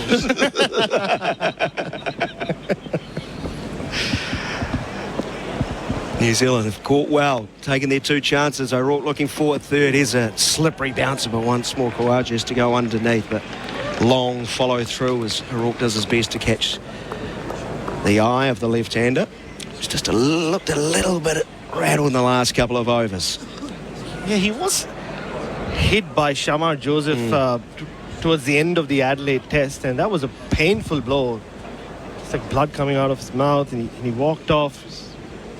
There were some doubts about him playing at the Gabba. He cleared the concussion protocols. He waits. The left-hander's been in such rich form over the last few years. He gets a beauty. That's a searing ball that goes past throat height. That's a beautiful bit of fast bowling. Legitimate pace and bounce. And what about that follow-through from Will O'Rourke? He was right under Usman Khawaja's nose. Yeah, you're right, Daniel. Just in the last 5 or 7 minutes, and a few balls that have risen sharply at Usman Khawaja, both ends. And it would be a great time now for O'Rourke to just maybe throw in the sucker ball, wide outside off stump, full ball. Let's see what the inexperienced fast bowler comes up with. Nice straight approach. Crucial line length outside of off stump, left alone. Thank you, Bharat. It's nice to receive a compliment from an expert in this country. Few and far between. Wow. Low standards, though. Well, you're fun-loving people. You're just having fun. Professionalism is for, it's boring. Accuracy, overrated. Overrated. Yeah. I will say that the score correctly, though, at least 72 for 2. Go with that. On the Macca's scoreboard, cricket, I'm loving it. Here's O'Rourke playing with good anger. The radar, though, poor. He's pushed this well down the leg side. That's going to be 4 byes. Blundell's kept very well, moved nicely both left and right, full length dive, got nowhere near it because the ball actually swung further away from him once it passed the stumps. Had 4 to the total, 76 for 2. As O'Rourke's over comes to an end, none for 9, it's 76 for 2. What's better than winning the match? Winning the series. Host Plus has been named Money Magazine's Best Super Fund for 2024. Judged on strong performance, value for money and a focus on members. That's a plus. Issued by Host Plus Pty Limited. Visit moneymag.com.au for awards criteria. General advice only. Consider your circumstances and the relevant PDS and TMD at hostplus.com.au before deciding. Awards and ratings are only one factor to consider. Past performance is not a reliable indicator of future performance. Search Compare Host Plus today. Live from the Basin Reserve, SEN and SENZ Test Cricket with Razine, the Paint Kiwis Trust. Scott Kugelein's doing a very good job here for New Zealand after lunch. He starts a new over from the Vance stand in, bowling it to Green, who leaves alone outside of the off stump. As one expert moves away, another one rejoins. Afternoon, Smithy. Who's the other one? What, me? Or Coney left. Oh, gee, thank God for that. Yeah, I like this battle. I'm really liking Green against New Zealand in New Zealand bowling conditions. He's looking to get on the front foot. He's got a huge front foot and he stretches a long way there. Sometimes it's his friend, sometimes it's his enemy if they get the length right. They are waiting on him to drive or attempt to drive. They look eager behind the wicket. 3 slips and a gully. Here's a low full toss that's punched through the cover region. Should get 2. Green slips over though at the non-striker's end. Regathers his form. And they'll trot back 4-2. He has tried staying a lot more side on or beside the ball. Paul Smithy, his natural technique used to be going right back and across. And just noticing him, even in the lead up to the West Indies test, but especially here, he's very consciously trying to stay beside the ball. That makes sense. He did have the tendency of poking outside off stump and also his head falling over and getting LBW. He waits, bat raised nice and high. It's short, ball outside of off stump. Misses out here as he cuts to point, diving away. New Zealand prevent more runs. They've been good in the field. That ball really sums up Cameron Green's test career for me. You see him in Shield cricket, even in white ball cricket, that ball goes for 4. Yeah. But just, the non-committal to aggressive shots or attacking shots early on in his innings. It's like almost, he needs to tell himself, okay, I don't need to bat like a test batter. I can just bat like Cameron Green. And he's been around a while now. It's not a spring chicken anymore. Kugelheim on the other hand, just in his second test match, debuted against England. The first test, didn't play at the Basin. He knows his ground well as he bowls full and pushing forward his Green into the offside. There's no run. It takes a long time in any job to feel comfortable and with your place in that role. And he's not that. He's nowhere near that at the moment as a test batsman for Australia, especially now in this elevated role. He was quite comfy at 6, bowling a few overs. That's a nice position to play cricket. But when you're at 4, the onus is on you to perform with bat in hand, and he has not done that, and that's what he's looking to do. That's why there's not so much conviction in some of those attacking shots. As he tucks his chin on his left shoulder, waits for Kugelai. Another low full toss, looking for the Yorker, pushed up towards mid-on. There will be no addition. Yeah, and he just like shadow practices playing the whip through mid-wicket. Almost fell over facing that full toss. And he needs might sound cliched, but he needs a big score in this new position early on, doesn't he, Smithy? Well, he needs a score in this series, otherwise under pressure. He needs a worthwhile score in this, and so does Marnus, just by the way. He does. All of a sudden. Those tuning in, Steve Smith gone for 31, Labuschagne for 1. Wickets falling at 61 and 65.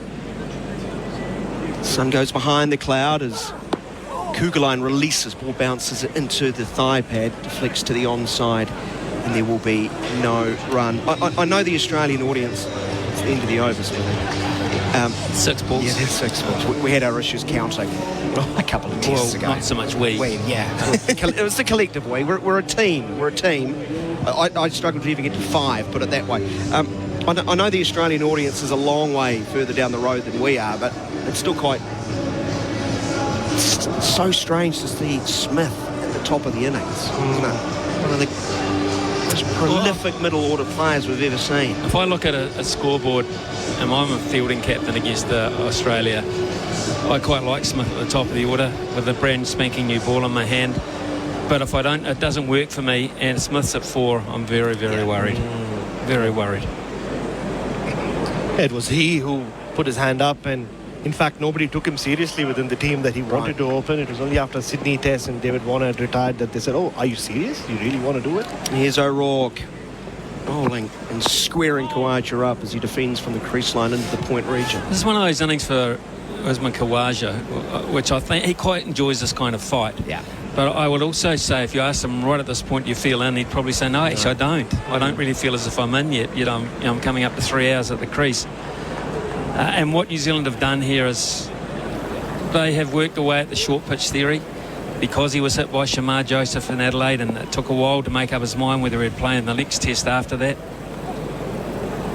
Good rhythm as O'Rourke arrives to the crease and bowls into the legs of Khawaja, who pushes the ball into the mid-wicket region. He wanted a single. Green was sort of leaning on his back casually, no run.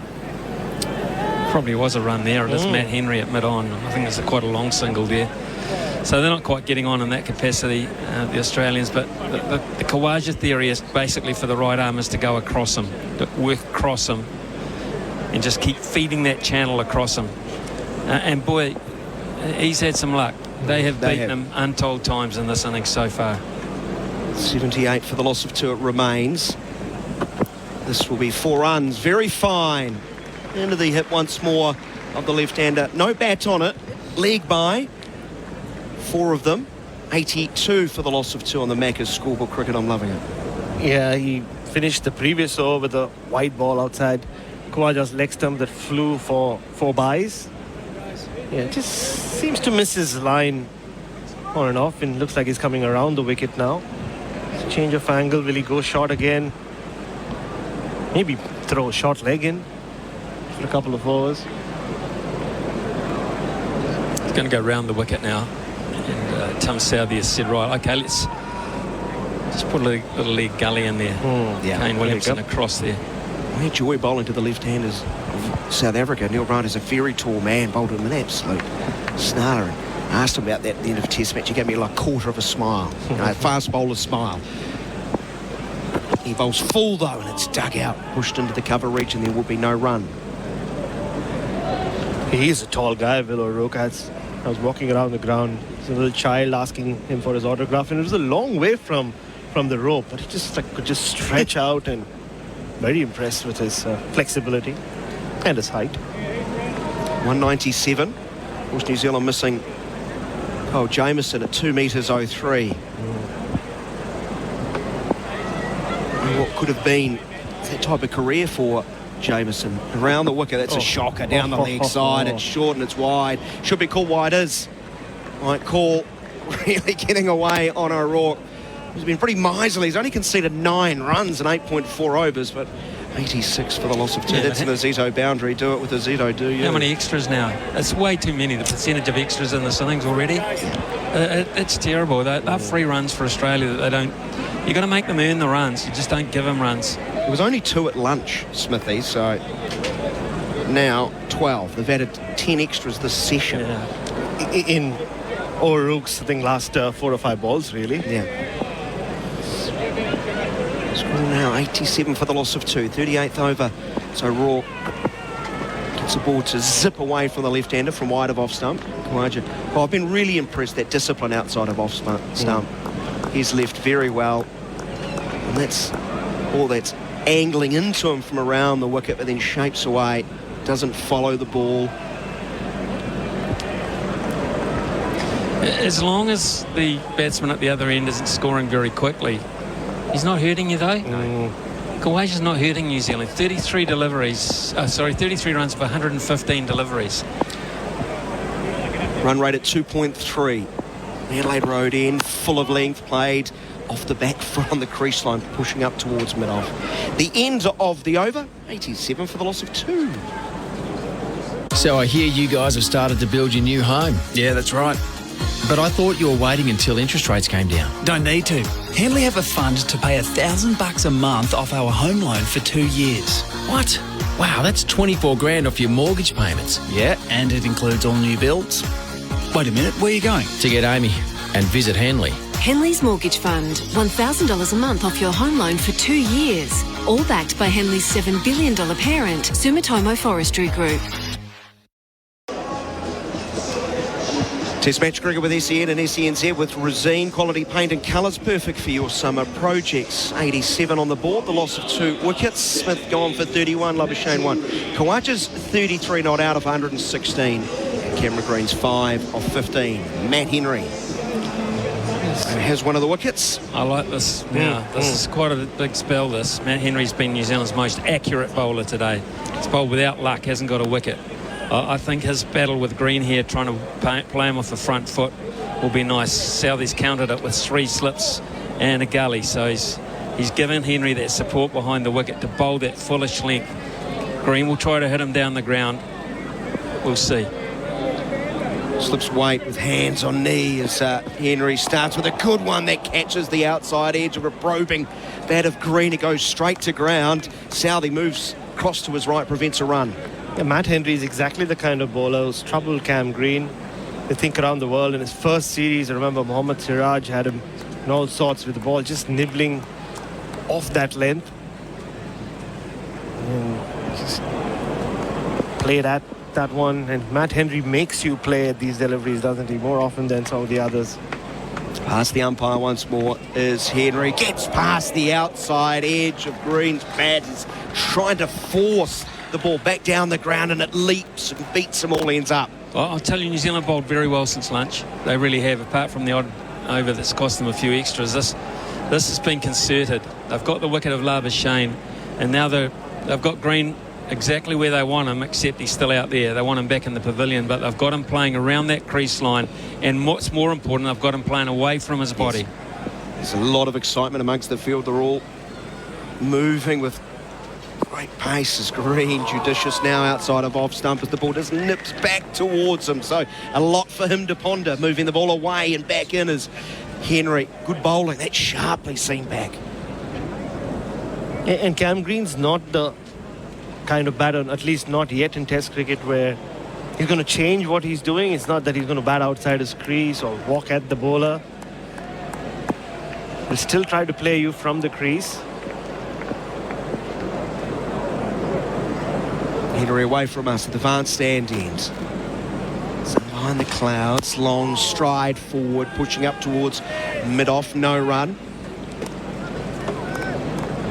Matt Henry does look like he's in business, doesn't he, Smithy? Well, he just does. I mean, he's bowled without reward today. His battle with Kawaja was the battle of the morning, and Kawaja survived it. But he's just at the top of his game, Matt Henry, at the moment.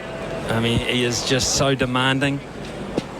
And he is best qualified, I think, to bowl at green because he's just quicker than Southey, but he'll hit that length as often as Southey. Steady approach as he bowls wide of off stump, no stroke, through to Blundell. And as well as he bowled to Usman Khawaja, you almost felt like he couldn't bowl enough to Steve Smith because he didn't take him too many deliveries to get rid of Steve Smith. He just bowled that bit fuller than what Southey had done early on. And Cam Green needs to get out of this spell somehow.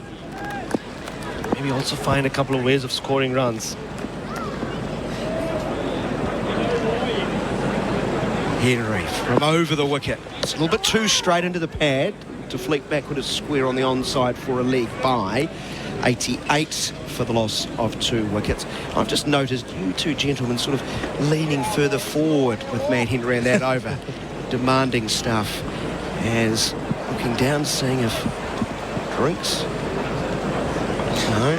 Just over, mate. Hands. Just over. I know. I'd have to take a break every over that week. Smithy. It's 88 for the loss of 2. 39 overs. There's something to read, though. As cost of living explodes, fuel is going up, food skyrocketing, inflation, groceries. It's time to take control. Manage your finances with Humanity, a simple budgeting app where you can also earn extra money. Link your savings, super and investment accounts. Learn where you can save by tracking your spending. Earn extra money by taking part in short online surveys. Link, learn and earn with Humanity. Download now and use the referral code SEN at sign up. Humanity with an I. SENZ's live test match cricket with Rosine the Paint Kiwis Trust into the 40th over. Will O'Rourke continuing. None for 14 into his 10th. Yeah, he used this analogy a while back, Smithy. This Australian batting lineup is like a roller coaster, isn't it? It goes up with the top 4, and once you hit Travis Head, it just anything can happen from there. Well, it can either keep going up, becomes a meteor. Here's O'Rourke from the Adelaide Road end. Starts short lifting ball, and Green does well to get the gloves out of the way. I think he's happier bowling at the right-hander at the moment, Will O'Rourke. He just seemed a little bit astray against the left-hander. But what we've been crying out for in New Zealand for a long time is a young kid who can just keep running in. He's got good fitness, and long may that stay, but he's got good stamina by the look of it. He bowled some quite long spells against South Africa. And the heat doesn't go out of it. That's true. It stays. I think you're really impressed that the second day he was bowling, he looked slipperier than ever. Wider of off stump, no stroke, through to Blundell. Yeah, there is a bit of more Morkel about him, isn't there, Smithy? Just the way he hits the pitch. Mine. We'll take that. 80% of that morning. Oh, totally, yeah. I mean, he can build up to be one. I'd like to lock that one in, thanks. He's developing nicely, put it that way. early days. Yeah. Bismarck stepping in again. Goes past the umpire. Once more outside of off stump, no stroke. Yeah, you can see how young he is, and yes, he's played a bit of first-class cricket, but even with his bowling action, the way he finishes up, it's not always the same. It's not. It doesn't seem like the most repetitive action at the moment, anyway, Smithy. No, he's just raw. I think you call it raw to a certain extent, and raw's good. None for 14, 9.4 overs with 4 maidens. Henry at the other end, 10 overs, 5 maidens, 1 for 17. Kugelheim, the other wicket taker. Walk from over the wicket, goes past Cameron Green's bat. That bounces high. Bending the outside edge. It's a stern test for the Australian number 4 at the moment. And like you said, Smithies, Khawaja is doing what he generally does at the other end, but there's no impetus at the other end either. No, it's not hurting New Zealand at the moment. I mean, New Zealand just need a bit of luck and continue on here and all of a sudden find a couple of edges, and Australia are in a spot of bother. And that is the downside of Khawaja batting so long. But having said that, if he's there at the end of the day, it's really good. Last ball of the O'Rourke over. It's leg side, and it's taken by tumbling Blundell. It's fine work. Spear down the leg side. The end of the over, Australia 88 for 2. Macca's decided to drop them a crispy burger with 100% Aussie chicken, a soft glazed bun, crunchy lettuce, and a new signature sauce, they thought, straight to the permanent menu you go. The McCrispy, Macca's next big thing. Available after 10:30am. Welcome to Officer Fields, your new home in Melbourne's southeast. Land now selling from $467,000. Officer Fields, life as it should be. Register your interest now at officerfields.com.au. Matt Henry, ready to go. There's the ball in his hand.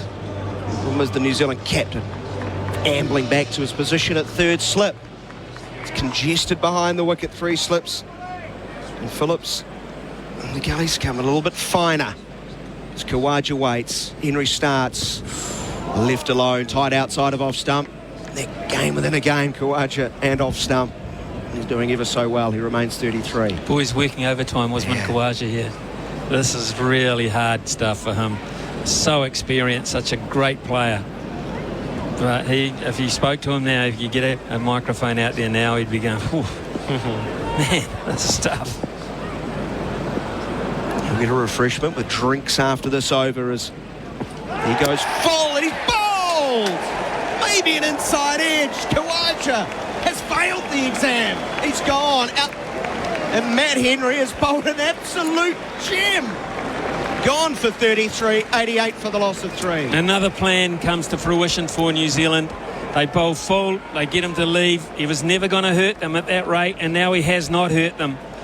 Australia are now reeling a little bit with a new player coming in. That's a ripping delivery. What a ball. And absolutely beauty. It's come back in. It's seamed off the pitch. The ball is still new. New Zealand have got their tails up. And we're going to have a drink at just the right time for the home side. Yeah, hail King Henry. Time for an Open Country Farmer shout-out as well. And today we shout out to Reece and Ashley, hearing from Whakatane. Reece and Ashley work hard but play hard and love their cricket and squash. Time for a drinks break at the Basin. 88 for the loss of 3. Khawaja gone for 33.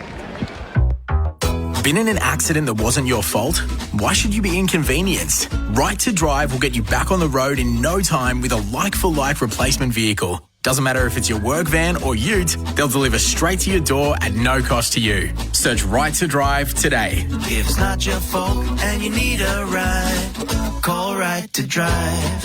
If it's not your fault and you need a ride, call Right to Drive. T's and C's apply. Right now at Macca's, go large or medium or small. This month, get any soft drink, any size for just $1. Value means more at Macca's. Available at participating restaurants. Excludes McDelivery. Excludes frozen soft drinks. At Ozito, we know for you it's about leaving your mark. With over 100 tools for your home and garden, all powered by one battery to make it happen. Because when it comes to getting things done, do it yourself. Do it with Ozito. Do you?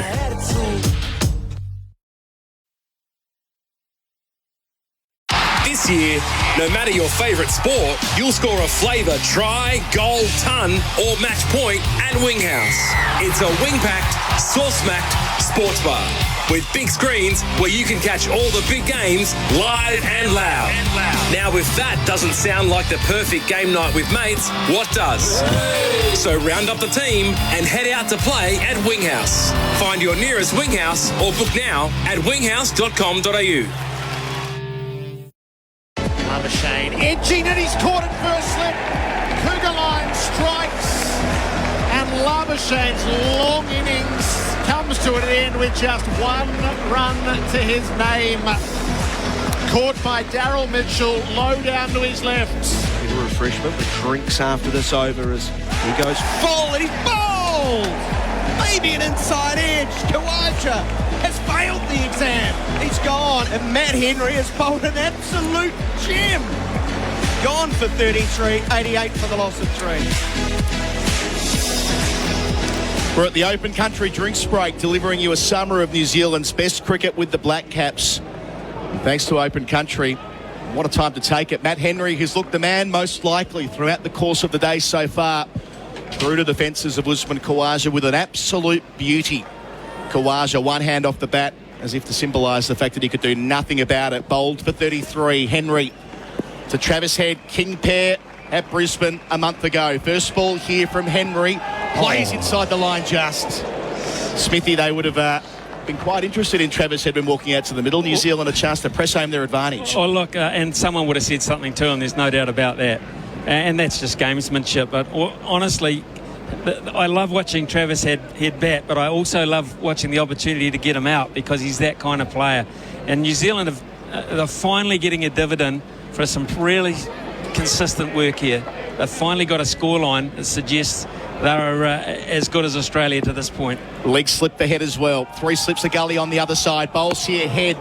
One hand off the bat, trying to flay it from the crease without a lot of footwork. It's collected at point no run. Grant? Well, I love the fact that it's a wicket keeper saying that someone would have said something. In my first ever test, Andrew Strauss was on a pair and Stephen Fleming walked past him and he went, "Oh, he's halfway there. Oh, Strauss, he's on a pair." I thought that was brilliant. As well, man. Oh, was it? Oh, I don't know. Henry up, bowls here, head again, cutting, gets it just in front of the man at point, indeed well in front of it. Didn't quite read the pace off the pitch there. He's off the mark in any case after 2 ducks at the Gabba. Head 1, Australia 3 for 89, Smithy. What a shot, though. I mean, that is so Travis Head. He's just unorthodox. There's a bit of smile about it. I think Matt Henry might have said something to him. He didn't quite get it right, but that's Travis Head. So exciting to watch, but gives you a chance all the time. Can take a game away from you, or he can give it back to you. Great uncertainty. It was almost a forehand volley that at the net. The way he played that, it was expansive outside the body. They say play within the bubble. Last ball of the successful over. Henry to Green, past the inside edge. Beautiful bowling. Henry's been superb. 2 for 18 for him. Australia 3 for 89, losing Kawaja in the over. That's on the Macca's scoreboard. Cricket, I'm loving it. So I hear you guys have started to build your new home. Yeah, that's right. But I thought you were waiting until interest rates came down. Don't need to. Henley have a fund to pay $1,000 a month off our home loan for 2 years. What? Wow, that's 24 grand off your mortgage payments. Yeah, and it includes all new builds. Wait a minute, where are you going? To get Amy and visit Henley. Henley's Mortgage Fund. $1,000 a month off your home loan for 2 years. All backed by Henley's $7 billion parent, Sumitomo Forestry Group. With Rosine, the Paint Kiwis Trust. Adam Collins with you, Ian Smith and Grant Elliott with me. A session where New Zealand have struck twice with the score on 65 and 88. Labuschagne 1 from 27 and Kawaja 33 from 118. The sun's out and O'Rourke's got the ball and here's the opportunity, Smithy. We spoke in the pre-game about if New Zealand got something on day one, they needed to seize it. This is their window. This is the moment. The next half hour is the moment here. Because if Travis Head has a good half hour, that momentum swings firmly back towards Australia. Such an intriguing part now. And Cameron Green far from set at the other end. Backward point too. Yeah, backward point, 3 slips a gully and a leg slip. O'Rourke starts the over the wicket to Head, who plays just inside the line. He might have withdrew the bat at the last minute. Either way, it thuds into the gloves of Blundell. Well, they found a way in New Zealand because Kawaja had faced 21 deliveries without scoring before he was dismissed. You look at Cameron Green's on 5 of 28 now, 2 new batters in, Head just facing 4 balls. You're right, Smithy. There's a bit of pressure on them. Now's the chance. 2 new batters at the crease, and I think New Zealand have found a method here. That was a player miss. Watching it back for the Bunnings trade replay screen on that, I should say. O'Rourke, nearly 140 clicks as well. Delivers here to Head, who plays back awkwardly defensively out to point no run. What Travis Head will do here, they might think if they don't get early success about going around the wicket to Travis Head, because Travis Head stays leg side of the ball. His preference is to stay leg side and hit it through the offside. He gets strangled down the leg side quite a lot, and the reason why is he's on the move and he's uncomfortable in that area down there, so he's been strangled a bit down the leg side. But what he does look to do, and they've left a big gap between backward point and cover, to smash it through the offside if he wants to take it on, and he probably will.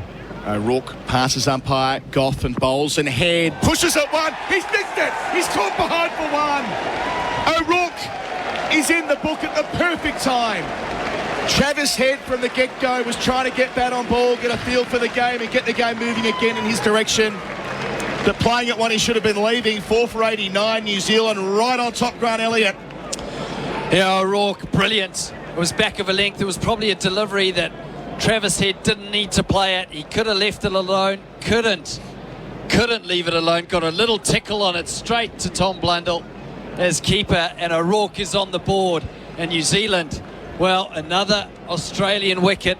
This is brilliant from New Zealand. A brilliant bit of play from them, some pressure and some wickets. Head goes for one. Smithy, we've been talking a lot in the lead up about Australia's reconfigured batting lineup, and they did get off to a decent start, put on 61 for the first wicket, but from none for 61 to 4 for 89, those questions remain outstanding. Well, it's twice in a row now, Colo. Let's go back to the Gabba when West Indies and Shamar Joseph and Alziri Joseph did exactly the same thing to them. When they put pressure on with a bit of pace and a bit of bounce, and they got success, and Australia had no answer that afternoon.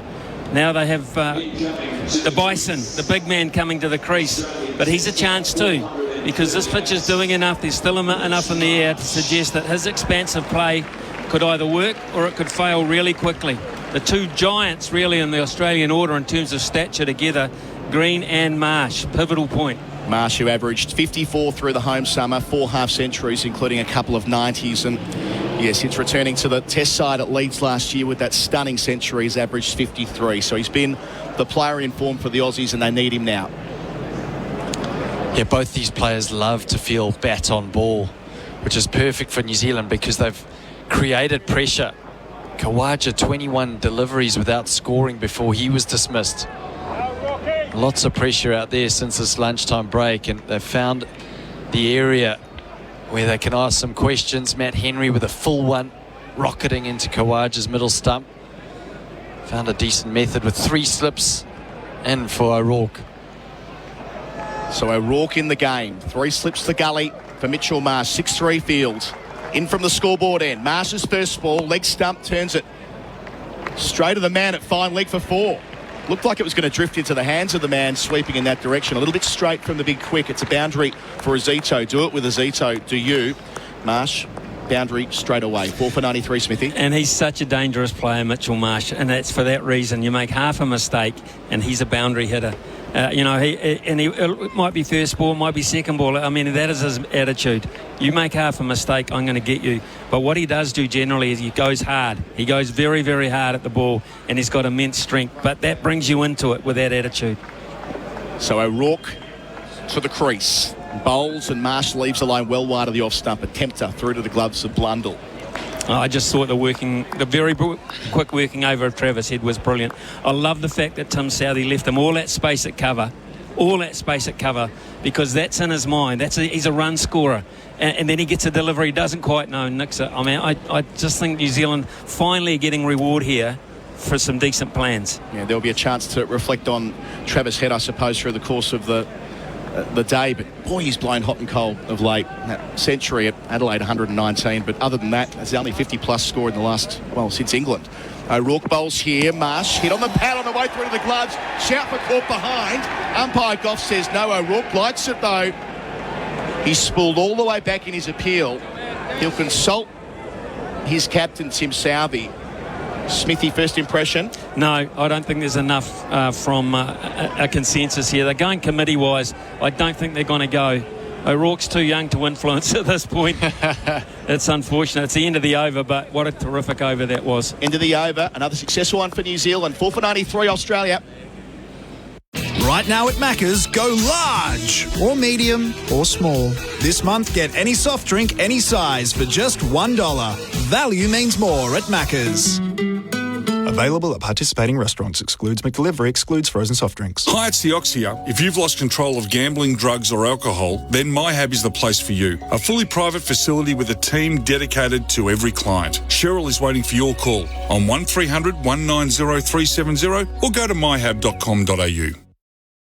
SEN Test cricket for Rosine. The Paint Kiwis Trust getting a number of replays of the play and miss from Marsh on the Bunnings Trade replay screen. Right call not to go upstairs. Certainly made a sound. I wonder what the spike came from.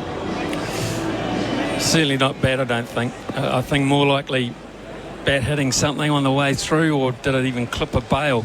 Gosh, not don't again, don't surely. say that, no. Henry up, bolster Green, shuffles forward in defence. Out to mid-on.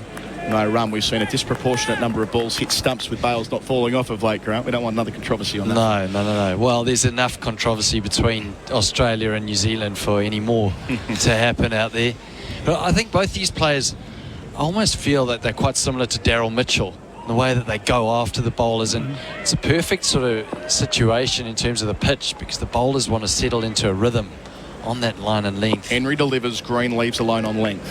That ask questions where they can get the ball nipping, get it a little bit full. We've seen Khawaja try and use his feet, try to unsettle the New Zealand bowlers. These two do it through dominance of stroke play. Has there been now at number 4 a more important innings for Cameron Green for Australia? He hasn't got many runs in that position. He's got an opportunity now to show his mettle in that role. Henry up to the West Australian all-rounder, shuffles forward, drives forcefully to Whitish mid-off, no run. Well, he came back into the side for the Windy series and scores a 14, 8 and 42 and had an interesting English summer. He was left out of the side twice, once because they thought he had a niggle, and the other time he was effectively dropped for the final test match in favour of Mitchell Marsh. So having had so much time invested in him, 26 test matches now, what you say, Smithy, it's time to start delivering on that. This is a perfect stage. Henry bowls to him. Green shuffles forward again and finds the gap at mid-wicket. Lovely shot. Perfect timing. That's a boundary. 4 for 97. Tim Southey at third slip still applauding that because he wants him to bowl full and he wants him to bowl relatively straight. Maybe just a touch on the leg side, that one there, just give him the opportunity, but still it was sort of leg stump line. Southey says, look, that's where I want you to bowl. If he hits it right and he gets it through there, well, that's good batting. But I'm not discouraging you from bowling that kind of length. Boundaries for a Zito. Do it with a Zito, do you? Yeah, you almost want the batters to be hitting straight down the ground, don't you, Smithy? Especially after that first session where you feel that New Zealand were just a touch short.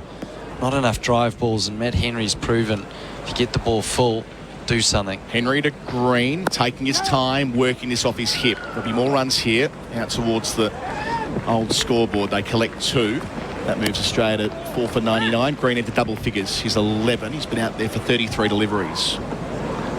Made 100 a couple of weeks ago, batting at 4 in the Shield down at Hobart. Given the chance to play those extra 4-day games ahead of this series instead of playing in the T20 side. Do the Australian players still have to play club cricket? They used to have to play one game of club cricket a year, didn't they? I think it's fairly unusual for the nationally contracted players to turn out for their clubs, with the condensed schedule and competing interest and so on. Not without precedent, but yes, I don't think Cameron Green turns out too often. Henry up to him here. It's full and on driven. Won't beat mid-on. Nice piece of bowling. Inside part of the bat.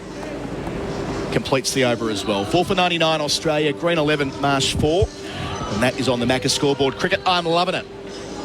Welcome to Officer Fields, your new home within a community built on the vision of enjoying life in balance in Melbourne's southeast. Officer Fields features natural open spaces while still being close and connected to all of life's conveniences. With 4 unique precincts coming soon, offering land from 350 square metres to 1,000 square metres, there's something for everyone. Officer Fields is currently selling land from $467,000. Officer Fields, life as it should be. Register your interest now at officerfields.com.au.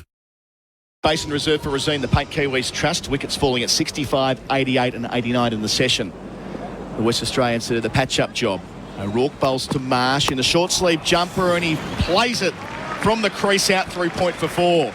Just trusting his swing, ball under his eye. Not a lot of footwork, but there needn't be when you can play like that, Ian Smith. 4 for 103. Grant Elliott and I have just looked at each other and gone, really? He just played that shot. Square drive. This is not an easy pitch to be batting on at the moment, but this is Mitchell Marsh. This is the danger of Mitchell Marsh, and this is the Mitchell Marsh that also gives you a chance. But it's a scary chance. Ooh. It's a scary chance. That is some shot. How hard is that, Grunt, off the balls of your feet to get it down so well? It brings up 100 for Australia, but it was the exact length that Travis Head had a little tickle at it. He's just stood on top of it and smashed it through point. Boundaries for Azito. O'Rourke bowls closer to the stumps. Marsh drives straight, gets it past the bowler. Might have taken some pace off it in his follow-through with his right mitt. Down towards the rope it goes. It will be cut off. a couple of yards in front of it. They add 2. That takes Marsh into double figures in the space of 5 balls. This is so interesting now because an hour of Mitchell Marsh and New Zealand's advantage is gone. This is why Mitchell Marsh is he's a box office item. I referred to that 100 he made at Leeds. From memory, it was 60 for 4 when he walked in that day. A runner ball century. I know Australia went on to lose that test match, but it certainly shifted the energy of that first day.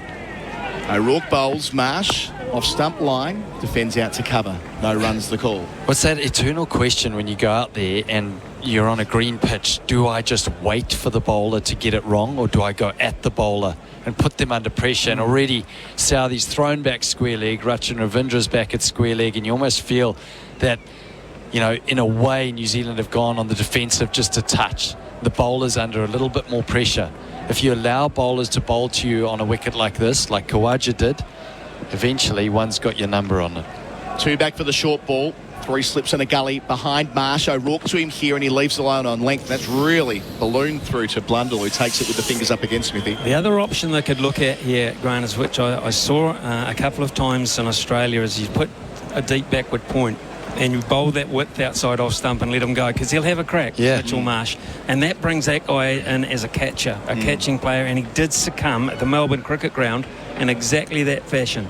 So take them from slip or from points, just push point back. You could, if you're confident, you can take your backward square leg out and make it an offside attack. Right. So not have a backward square leg, you have a deep point instead, as long as you're confident you can bowl that line. O'Rourke up bowls. Marsh cuts through the gully. 4. His third boundary in a real hurry for Azito. Do it with Azito to you. Marsh 14, Australia 4 for 109. Room to cut. Gee, the thing he does well here is his balance. He's just so well balanced at the crease, Mitch Marsh. Stand, stable base. It's wide. It's probably about 5th, maybe 6th stump. But it's enough width for him to just crash it through that backward point region that you're talking about, Smithy. I say room to cut. Watching it back a second time, it did come back off the seam, but Marsh playing under his eyes. He is seeing it like a beach ball early on here. O'Rourke to him again, and Marsh leaves alone. Well bowled, well played.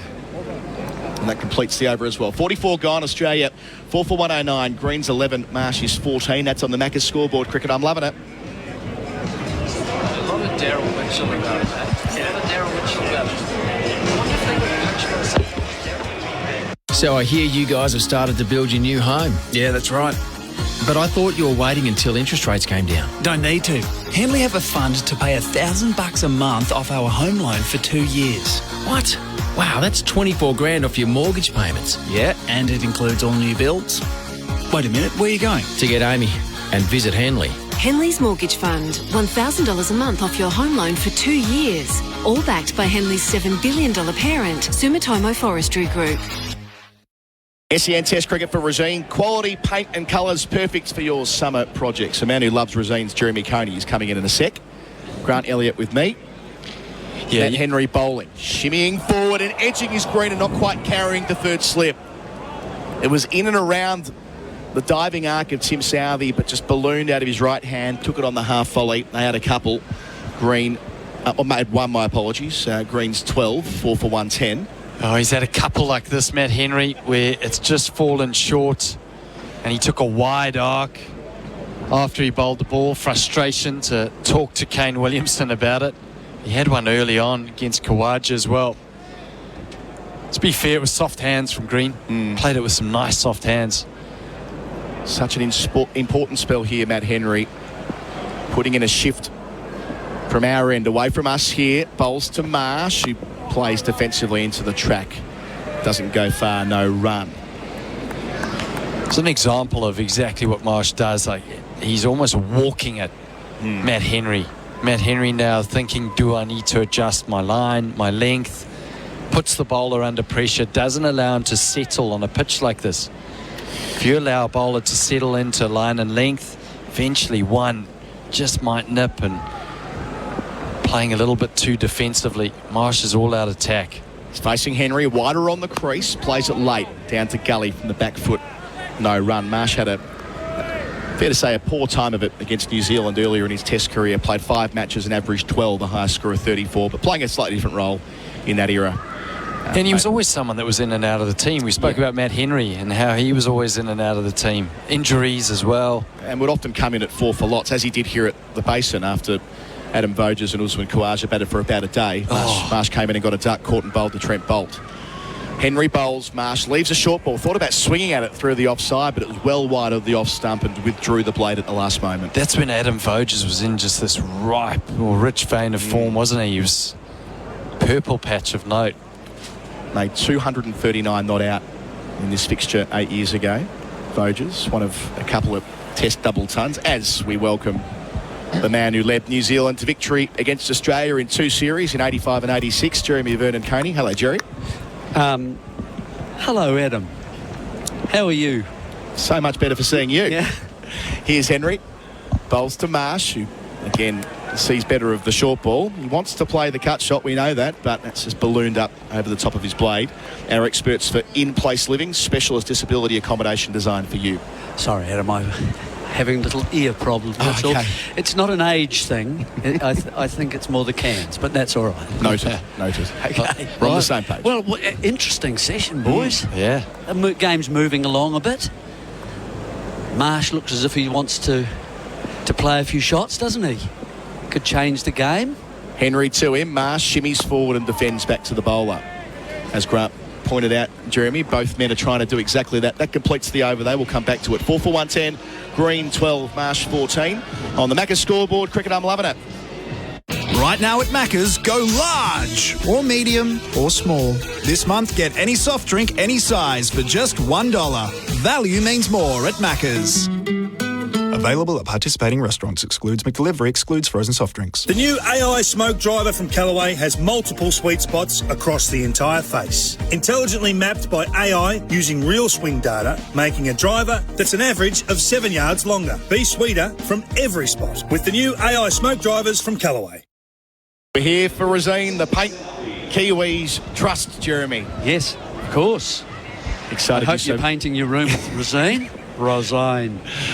Excited you so much when we were in England last year. New over starts, change of bowling as well. Tim Southey, the captain, first ball on the hip of Cameron Green. It balloons into the onside, just behind square. They take a leg by 4 for 111.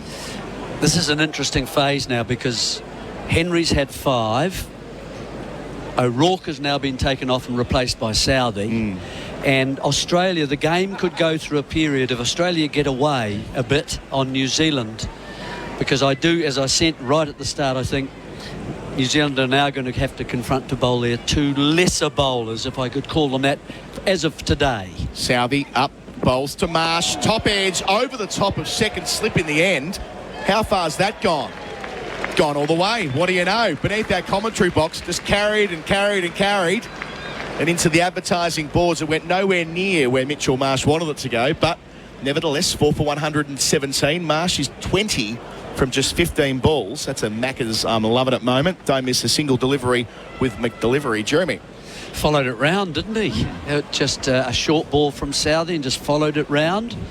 Went past the point where he wanted to hit it square and then ended up almost hitting the ball on the back of itself. And over, second slip. Cleared it easily. Very watchable cricketer Mitchell Marsh. Southey to him here. New spell, comes forward, plays late. Didn't really want to play a pleave, if you like. Down to third slip, no run. Yeah, this is it. This is the moment. Next 10 overs, you think, for New Zealand to try and get one of these guys. They can be very destructive players. But you got Carey coming in next, and then you look at it and you go, well, we've got the bowlers then. Cummins, Stark, Lyon and Hazelwood. I've got to hang in, though, New Zealand, here through a little period like this. And absolutely. When the chance comes, nail it and grab it. Southey, can he get up on the dance floor there? 3 slips in the gully if he can. Delivers to Marsh. Does. Steered through the cordon for more. Mitchell Marsh is off to a flyer. He's 24. 5 boundaries in that. 17 deliveries. 4 for 121 the score. Running hot for Ream, Australia's favourite hot water. Steady, hot and strong. Grant Elliott. Yeah, well, when you're in this sort of form, things go your way, don't they? And it was just soft hands, outside half of the bat, no edge. And just between that third slip and that gully, Marsh is looking dangerous here. He's come in with a different attitude. A lot of the Australian batters looking to leave, a little bit watchful. He's playing his shots. Southey to Marsh. Bowls, and Marsh leading edge again. Along the ground out to Whitish mid-off. There won't be a single long, loud call of no from the West Australian. They've sort of changed their game plan a number of times here, Southey. He's had square leg out and he's brought him back, and he's got the 3 slips in. To O'Rourke, he did have him back.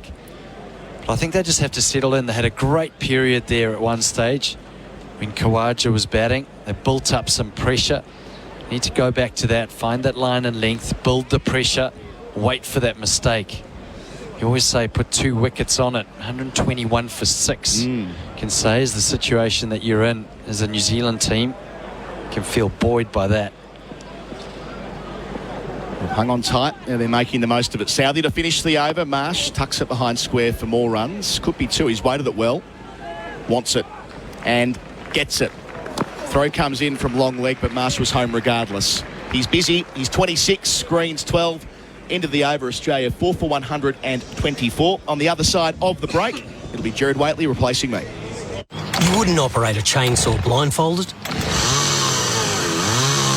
You wouldn't ride your dirt bike blindfolded. And you wouldn't walk on your roof blindfolded.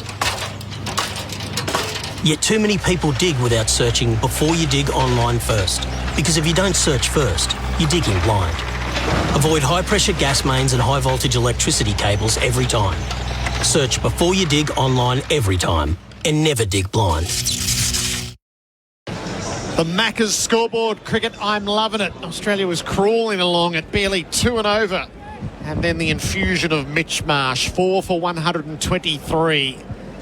The Allen Border medalist is 26 from 19 balls. Cameron Green is on 12. He faces up to Henry, who's been splendid. He lets the ball strike his pad. It's high up.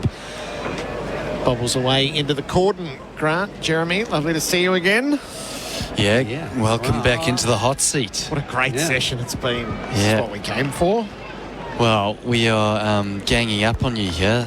2 Kiwis. Can I say Kiwis, Jeremy? It's all right. I've got Mitch Marsh. And I'm in good hands. It was worth the 24 hours of travel just to see his first 19 balls.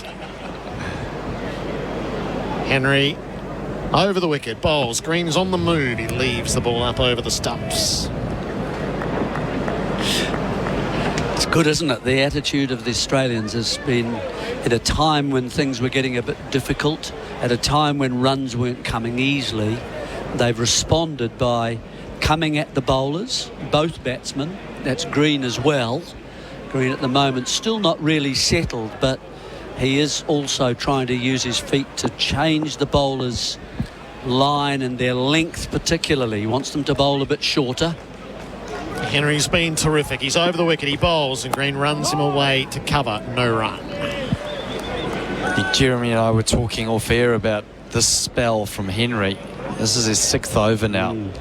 So probably likely, because Tim Southey's captain, and I see Cougar line warming up. You know, when you've got a bowling captain, then it's fine. He knows, okay, he's probably going to take a spell. If it was a batting captain, you might give him 1 or 2 more. They generally look after the bowlers' bodies a little bit better, bowling captains. 2 in the deep on the leg side, 3 in the slips. Green's on the move, driving, cut off at mid-on. Quickly around was Cougar line in his warm-ups. No run.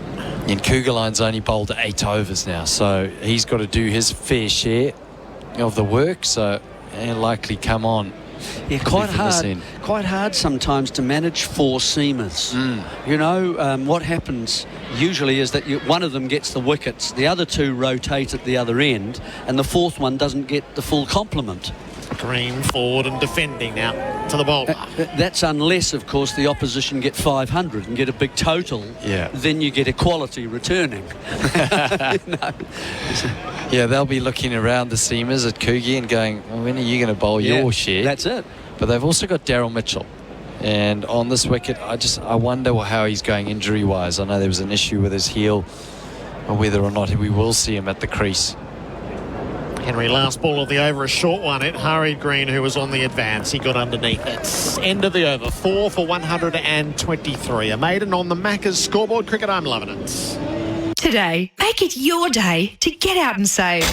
Get out to Chemist Outlet, the discount chemist. Save dollars and live better. Get out for discount prices every day on your favourite health and wellness products. Get out and discover a range of health and wellbeing services provided by the friendly team of Chemist Outlet pharmacists. Plus, enjoy outlet prices every day. Shop in store and grab the latest special offers. Get out to Chemist Outlet, the discount chemist. SEN and SENZ cricket for Resina, the Paint Kiwis Trust. Tim Southey rounds his mark without hesitation. He's in from the Adelaide Road end. He bowls to Marsh, who defends the ball to the offside. No run. Gerard, Elliott and Jeremy Coney, in place living. Specialist disability accommodation designed for you. Yeah, well, I tell you what, this is an exciting battle here. Mitch Marsh, Tim Southey, square leg goes out now. He's played with that square leg. He's had him in, had him out. It's Rachin Ravindra. You feel that they're going to test him upstairs. Oh, you always feel that Mitch Marsh is just going to have a go, isn't he? Southey hits the crease and Marsh leaves outside the off stump. 3 slips and a gully still. Points mid-off, mid-on. So that's as Kugelheim continues his warm-up for Ream, Australia's favourite hot water. Steady, hot and strong. And then the deep square, Ravindra, and a fine leg. Interesting. Southey has got to be a wee bit careful. Marsh is certainly looking ahead. Now, he knows that. He, as a bowler, just senses that. And what length he wants to get at Southey. Whether to hit him over straight. Southey to Marsh, off his pads firmly, knocked down well at mid-on. Kugelheim quickly out of the blocks, and he saves runs. And is Southey then going to go full like that, or is he going to pull his length back or change his pace a little wider perhaps? They're the options that he can use. There's not much movement for him now. The ball, I've got to say, looks in reasonably good condition, you know, for over 48. Yeah, it should be. It's pretty lush out there, isn't it? Bit of moisture in the morning. Southey pushes in. Marsh is on the advance. He defends when he gets there. One thing I do want to find out, and I'm going to find it out in this test match, is whether or not Daryl Mitchell has the same coach as Mitch Marsh. Because I know Daryl Mitchell used to go to Western Australia and use a coach there. And I'm going to find that out because they've got a very similar technique. That's the sort of thing Bharat will know. Bharat's shaking his head and saying no, so I'll find it out fairly shortly after this stint. The way that they come down the wicket and they look to dominate the bowler, coming at the bowler. Southey to Marsh, clips off his pads, down to fine leg. And a single taken. 4 for 124. Leading run score off of Magnus Benro. Get the leading brands like Bosch. So Khawaja 33 from 118 balls. Smith 31 from 71. Marsh is now 27 in pursuit of those.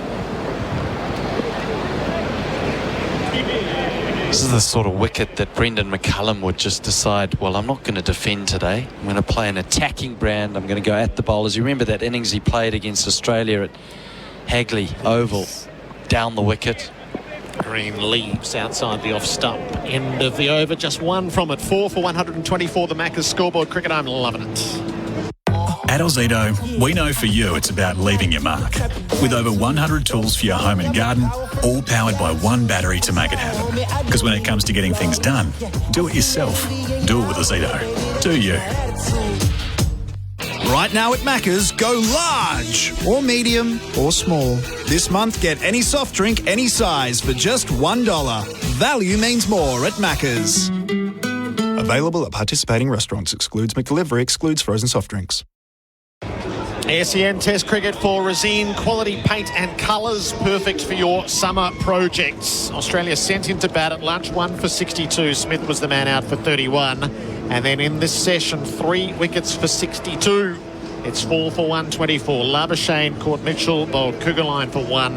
Kawaja bowled Henry for 33. And Head caught Blundell, bowled O'Rourke for 1. Green is 12 and Marsh is 27, and Cougarline is now being reintroduced to the attack. I've got a good feeling about this. I've got that feeling that Mitch Marsh would see this as an opportunity. Someone playing in their second test thinking, I'm going to go after him here and put him under pressure. Therein lies a little bit of an opportunity for Cougarline. He's had a few that have been able to leave the right-hander. Don't know about the cover region. I'd love to see a third slip. I'd hate to see it go through third slip at this stage of the game. I think he can risk leaving that cover open. Cougarline just the 2 slips in the gully. 8 overs, 1 maiden, 1 for 23. Cougarline in his second test match. He's over the wickets. He begins. Marsh plays away from his body, straight to the cover. No run. Just drawn to it. I feel like Marsh will want a big piece of Cougarline. Yes. The opportunity to talk of there, but if he does get hold of him, look out. It's that feeling of, I've been in the test arena longer than you. I'm batting all right here. I'm seeing the ball well. 27 off 25. You get it in the wrong area, I'm going to punish you. 2 slips gully, point cover, mid-off, mid-on. 2 in the deep on the leg side. Cougarline bowls to Marsh down the leg side. Has a little swish at it, through to the keeper. Just to brush the pad on the way through. Every now and then Cougarline can just get the ball to just shape quite late. He bowls wide of the crease, so generally he angles it into the right-hander. But we saw play and miss from Smith, one that just left the right-hander. And when it does happen, when he does get the ball to swing, it swings late. So he can draw you in. Because of the angle, he draws you into the shot. Brings those slips into play. The line gets himself moving. He bowls to Marsh, who leaves outside the off stump. Speaking of Brendan McCullum, did you say there was a plaque at the ground here? Yeah, there's a plaque, backward point, so where we're situated in the commentary box. It's towards the Wakefield Memorial there, and it's on where he hit the 300. So backward point, where the ball ended up, there's a nice little plaque there. It's also a plaque for a world record partnership with BJ Watling. Yep. So as you walk around the ground, you'll see different plaques to commemorate different moments in games, which is a nice touch here at the Basin Reserve. Marsh has the strike. Cougarline to him down the leg side again. Passes through untouched. There's also a plaque about 100 metres up Adelaide Road where I've been hit for a number of sixes with the wind. Up near Macca's at BP. Yeah. This is the place where the ball was hit and the biggest six at the bit. Gee, there were some big sixes here. You're bowling into the wind and the batters are just salivating. They know if they get it up in the air, it's gone.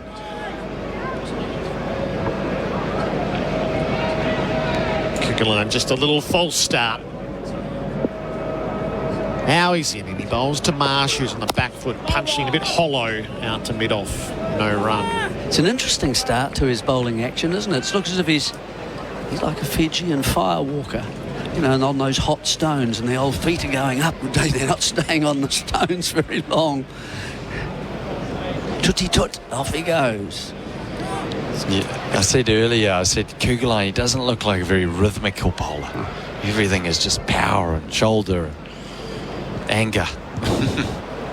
He's got one to come in the over. Cougarline delivers and Marsh on the back foot plays him through cover and picks up the boundary. Just sweated on the length and eased it away. Beautifully struck boundary from the bat of Mitch Marsh. It'll be sweet on the Bunnings Trade replay screen. It has Australia 4 for 128. To break a winning partnership in cricket, a top-line bowler needs the right line and length. At Tyre Power, you can get the right line and length as well. Start with the free 5-minute tyre safety check. Like a captain inspecting the pitch pre-game, your Tyre Power experts check the overall condition, tread depth and pressure of your tyres, all for free. That's why Tyre Power is #1 in road safety. Find your local Aussie-owned independent Tyre Power store. Go to tyrepower.com.au. SEN and SENZ Test Cricket for Resine quality paint and colours. Perfect for your summer projects. 4 for 128. Mitch Marsh is 31 from 30. And Cam Green is 12 from 43. Jeremy Coney's in place. Bharat Sundaresan slides in.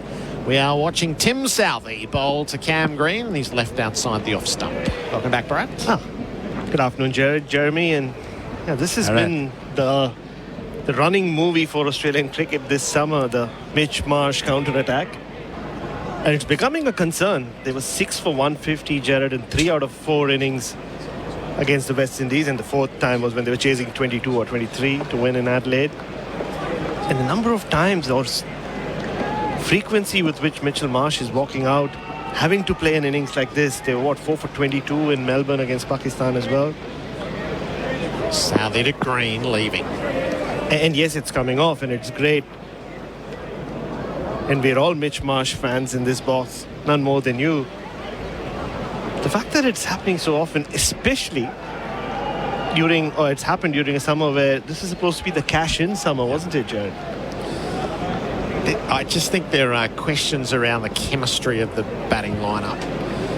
An idea that once Smith put himself forward causes a chain reaction, and it's just whether that chemistry is right. I think we're seeing a bit of that with Khawaja. Green off his hip, runs it away forward of square. He'll be able to take a run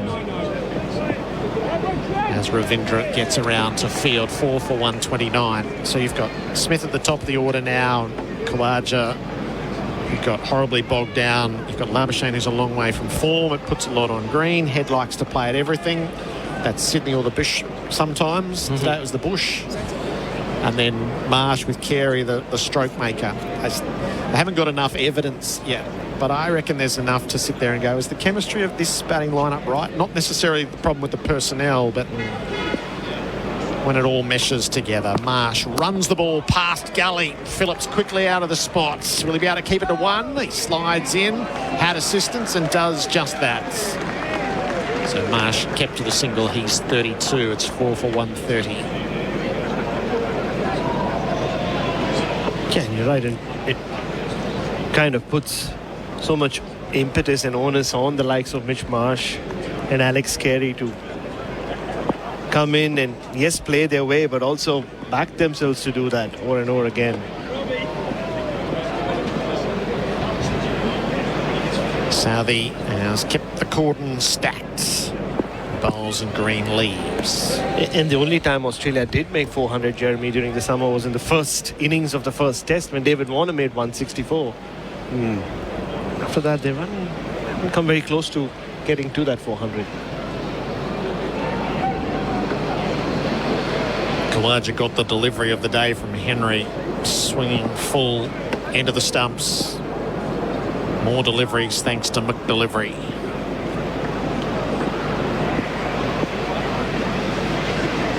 Cameron Green settling into his time in the middle. Southey bowls to him and he's leaving outside the off stump. End of the over. Southey's none for 38. Australia's 4 for 130. The Macca's scoreboard cricket. I'm loving it. A true master of home design knows that the finishing touches are just as important as the first blueprint. Finish your homes outdoors with impeccable taste. Explore Tuscan Path's range of pavers, from understated to bold, from natural stone to porcelain. With such a wide variety of finishes and sizes, you will find the perfect paver to complete your space.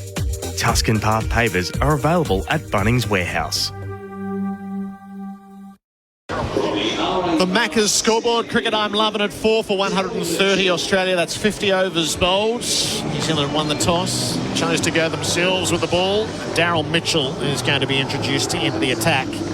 So Kugelheim bowled just the 1 over. Mitchell, I wonder if Kugelheim might switch to the far end and replace Southey. Yeah, well, I was just saying, I do think that he looks a wee bit impotent with his attack, really, at the moment. Just back of a length, slightly wide, but not looking very threatening, just allowing batsmen to let it go. And don't forget, the other side are 4 for 130, so you should be attacking at this stage if you can. Daryl Mitchell into the wind, right arm over. Marsh tried to slog him away through square leg, dragged it to turf and takes a single out into the deep. Will Young does the fielding. Marsh is 33. So just, 12 minutes or so, is it, for the end of the session? So it's only a couple of overs here for Daryl Mitchell. One more over perhaps from the southern end of the ground. Yeah, I would have been tempted to just give the ball to either Phillips or Ravindra just before the break. Mitchell Marsh in this kind of mood. Take a chance. Mitchell took the catch to remove Labuschagne. Low down to his left at first slip. A Macca's catch of the summer cricket. I'm loving it. And from our broadcast end, and he bowled short. Green wanted to hoik that out over point, who did push back for it. Eyes went wide, but he missed. Well, this is a bit of a gamble, isn't it? This is I don't know what his average would be with the ball. I'm guessing it'd be quite high. I don't think he's got many wickets. Let's have a look. Quick look. 3, and averaging 111. So yeah, and so this is an element, I think, where he will try things to see if they can, induce a mistake. Green leaves more circumspect outside the off stump. So that'll be a slow bouncer and things like that he might try in his 2 overs, just hoping that the batsman will drag himself away from defence and into an attacking stroke and may bring about his downfall. So it's kind of like buying a wicket, really. Green just takes a little wander out to square leg. And just holds Mitchell up. He's annoyed the bowler now. Southey supporting Mitchell with the 2 slips and a gully. Mitchell bowls to Green, lifts him up over the leg side, gave that a proper clout out to mid-wickets. 1 bounce over the fence for 4. Green 17. This pace suits his shot making. The Bunnings trade replay screen. It's a sweet strike. Yeah, I don't think that's a great option. You haven't quite got the pace and the power to be able to drag it down so it's just in front of your feet where they're landing. And so plenty of time, in other words, and it's come lazily onto Cam Green. They've put a man out there now and saying, well, if you want to play that hook, you'll have to keep it on the ground and control it a bit more. It's interesting. Young started the over out there and then was brought up. And now back to where that ball landed. So they've got 2 in the deep on the leg side as well as the deep point in place. Mitchell on the follow-up. Green tucks him away to the open mid-wicket position now and helps himself to the run. He's 18 and Australia 4 for 136. He can swing the ball, Mitchell. He does bowl in T20 cricket and those sorts of things as well. But I would have thought just getting it up and getting the ball, into the breeze a little bit and getting it to move would be a better option than the short ball. We've seen a lot of that so far.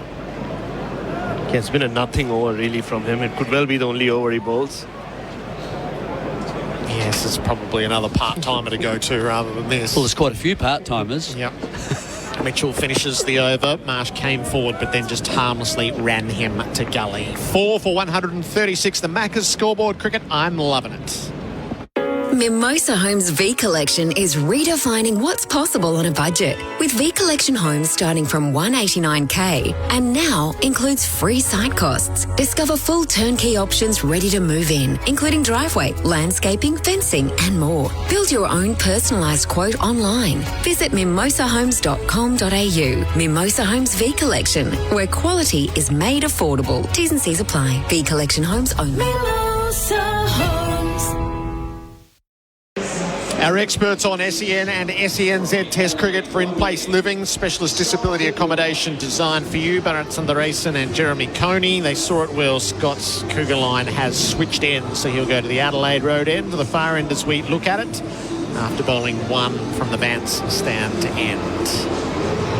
2 Western Australians are in the middle. Marsh is 33, Green is 18. Australia 4 for 136. The Macca's scoreboard cricket. I'm loving it. Cougar line is next over, and Green plays him away to cover. All of your thoughts, 1300 0433 98 11 16 in Australia and 8833 here in New Zealand to ping through your thoughts throughout the Wellington Test match. Prime time morning viewing in Perth, Gerard, 10:15 a.m. Got woken up to see Mitchell Marsh and Cam Green together. They haven't batted a lot with each other, have they, in Test cricket? Obviously, they've played in place of each other most times. This is their third Test together. Green, high back lifts. Cougar line does a lot on the spot before he strides in and he bowls. Green on the back foot plays to cover, no run. I'm sure he must have been a long jumper or a high jumper or something in his youth, Scott Cougar line. He's got that set up, doesn't he? He does that whole backwards and forwards movement before he starts running in. He's got the pole vaulter. Oh, the pole vaulter, that's right, yeah. He does the whole... Yes, it's up and down on the spot, isn't it? For just a little bit. And then the Forsberry flop has not been put in yet to the run-up.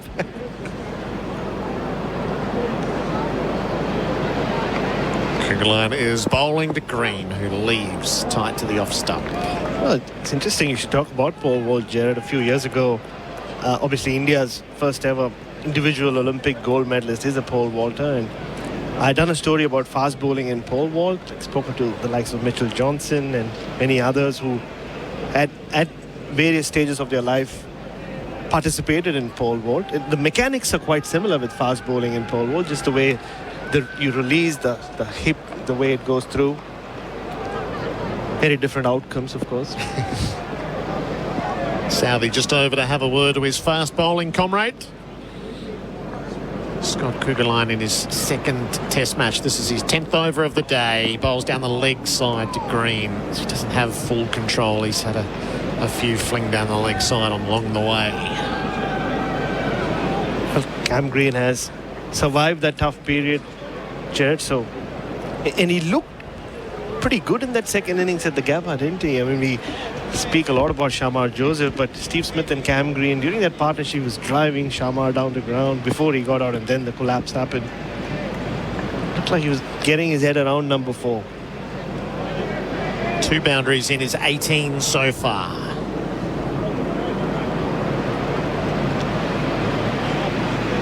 Line bowls full, played in the air by Green, safely enough away from mid-on. The chase is on for O'Rourke. He will get there, a step inside the boundary. They'll come back for a third. Green to 21. It's 4 for 139. Who would be the number 1 crossover pole vault fast bowler? You think? I mean, guys who've been have done pole vault. I think even Jeff Thompson might have been a pole vaulter at some stage. I remember mentioning him in my piece. Yep. Shoaib Akhtar. 50-run partnership between these two, and it's come in 62 balls and 46 minutes at odds with the rest of the innings.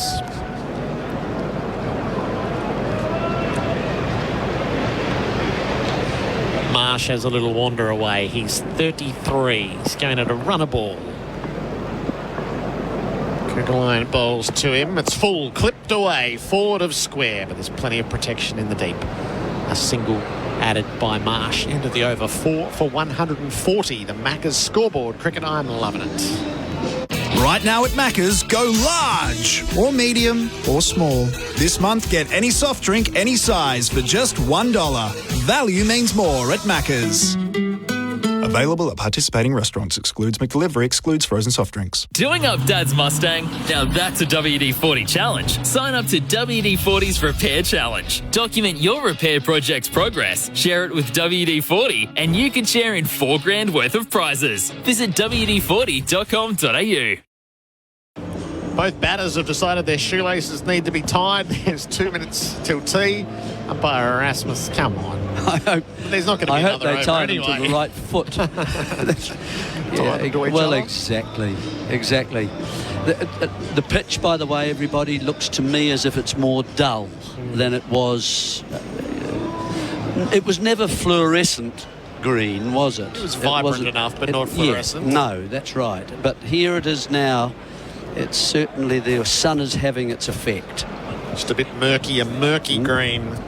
Looking at the Bunnings trade replay screen. Yeah, Blundell coming up right behind the stumps now to keep the batsman at home. Trying to offer Mitchell a bit of support. He bowls to Mitch Marsh, who drives him out through cover. It beats the dive and races to the boundary for 4. Pursue though they might, there was not stopping that bullet. Williamson had a dive at it, and once it got past him, it was through to the rope. Marsh is 38. Mitchell Marsh muscles the ball for 4, doesn't he, Gerard? That is not the most conventional of cover drives. His forearms just come through. He kind of gets the shoulder towards the line of the ball, though, so the weight goes through with the stroke, and that's why he gets the power. On the follow-up, Marsh plays late out to deep point and picks up a single. Hi, Gerard. We're at the other end of the ground at Long On. So Long On at the Adelaide Road end, hoping for Marsh and Green to continue deep into the last session. Could be match defining even on day one. Cheers, Gerard and Dad. Cheerio to you. It's lovely to have you listening to us. There are a lot of Australians on the... I caught a lot of flights yesterday. And there are a lot of Australians on the flights over here. Green forward defending out to cover. Under us in the van stand, there's a couple of the travel groups all decked out in their various Australian shirts. I saw them, Avoided them. There's some gold shirts down out in front of the museum. I mean, Australia just need to tour New Zealand more often, don't they? Yeah. So many on my side as well. Yeah, we're just across the ditch. Catch a dinghy. We'll see if we can talk Nick Hockley into that tomorrow. He's going to join us at lunch. 4 for 145. 3 to go till tea. Left alone by Green outside the off stump. It's the Macca's scoreboard cricket. I'm loving it. 1 for 62 has become 4 for 145 after falling to 4 for 89. Thinking about that expression that Australians and New Zealanders use a lot about each other. As I was flying over the Tasman Sea, it's a pretty scenic ditch that you have to fly over to get to New Zealand. It's an interesting expression, the ditch. Green cuts. There's coverage at deep cover. So a single, they'll come for a second on the throw. Daryl Mitchell didn't realise it was coming to his ends. Eyes up. That was good sharp work from Ravindra in the deep. And Marsh striding out to make his ground. If they'd been perfectly set up, I wonder. Don't think it would have brought about a wicket, but certainly you've got to be aware of it, don't you? That embarrassed the bowler a little bit, as he just had decided there was only a single and was wandering back towards his mark. You've got to get behind the stumps or somewhere close to the radius. Yes. It would have been an interesting moment. Mitchell to Green outside the off stump, well taken by Blundell. And that will get us to tea. The Macca's scoreboard. Cricket, I'm loving it. 4 for 147. Green is 23. Marsh is 39. Labuschagne, Khawaja and Head fell in that session. Bharat, just give us your summary of the 2 hours. That was enthralling cricket. Yeah, brilliant bowling from Matt Henry. He was the one who opened the game up. That incredible delivery to Usman Khawaja, who's doing what Usman Khawaja has been doing for the last 2.5 years. Marnus Labuschagne remains a worry, getting out in a very similar fashion to where he has been in recent innings. And Travis said, well, he does flash at a lot of deliveries, doesn't he? And it's been a pretty horrid run for him all of a sudden in the last 2 or 3 test matches. But Mitchell Marsh, once again, the counter-attack, Gerard, he played very aggressively the first 15 or 20 balls, but he settled in nicely. And Cam Green just seems to be finding some rhythm. Still New Zealand session, and they can come back and strike early like they did in the second session. It could well be their day as well. Your thoughts? Australia 0433 98 11 16 in New Zealand at 88 33. LBW shouts for how's that? Get amongst it with Tinny's craft beer available at Liquorland. Choose to drink wise. So there hasn't been a whole lot angled in at the stumps other than Matt Henry's beautiful ball that knocked over Khawaja. And the one review that was used early on was against Khawaja, but a ball tailing down leg side for IMAR Insurance Tradies Trust. IMAR, call for insurance. Call 13 IMAR. Tea The Macca's scoreboard. Cricket, I'm loving it. Reads 4 for 147. Smith 31, Labuschagne 1, Khawaja 33, Head 1. The not out batters are Marsh 39 and Green 23. The Australian team there. Performance for Red Energy switched to 100% Aussie-owned Red Energy. It's tea in Wellington.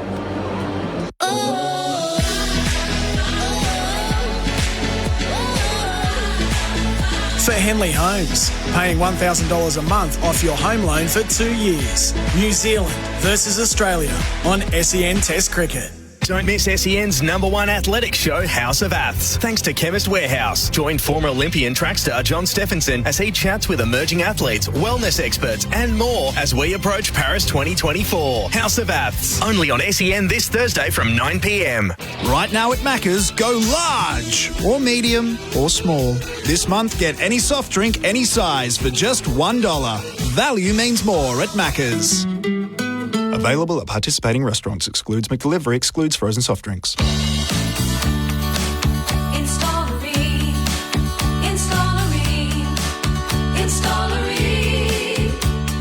the hottest of hot party you've ever seen. Ream comes on steady, hot and strong.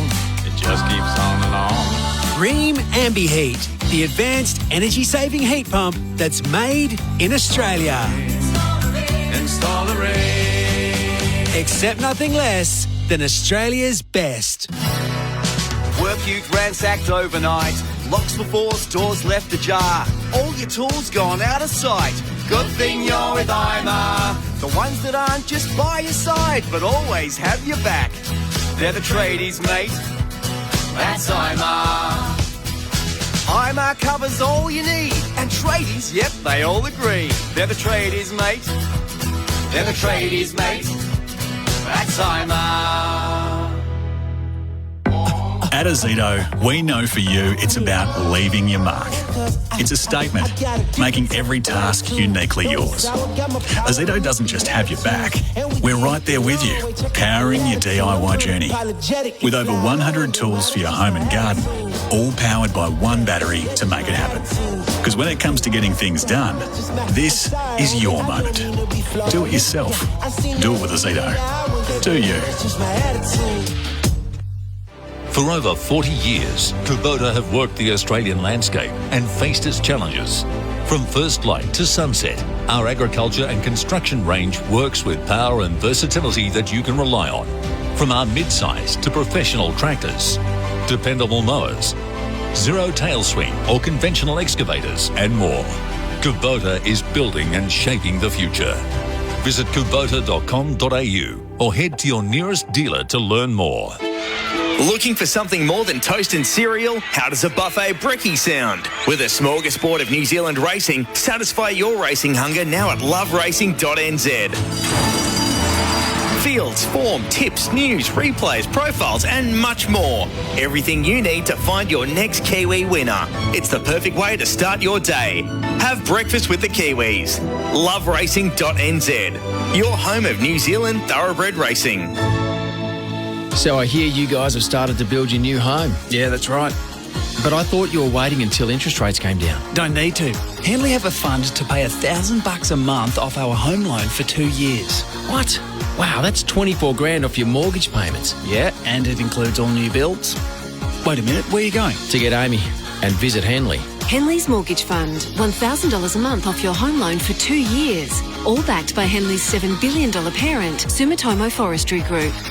Look out for the sunrise, enjoy local service, delivered with a friendly smile. Look out for the sunrise, enjoy local choices, the best within a country mile. Next time you're refueling your car, look out for Sunny the Kookaburra at your local Sunrise, a trusted and independent local store. There's over 1,200 stores Australia-wide. Visit newsunrise.com.au and do what the locals do. Look out for the sunrise, enjoy local service, the best within a country mile.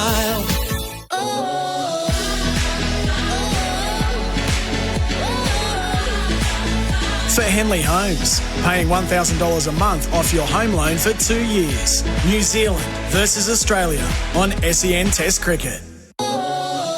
Highlights. passes umpire, Goff and bowls and Head. Pushes at one. He's nicked it. He's caught behind for one. O'Rourke is in the book at the perfect time. Henry bowls to him. Green shuffles forward again and finds the gap at mid-wicket. Lovely shot. Perfect timing. That's a boundary. Delivers to Marsh. Does. Steered through the cordon for more. Line delivers and Marsh on the back foot plays him through cover and picks up the boundary. Mitchell bowls to Green. Lifts him up over the leg side. Gave that a proper clout out to mid-wickets. One bounce over the fence for 4. The tea break.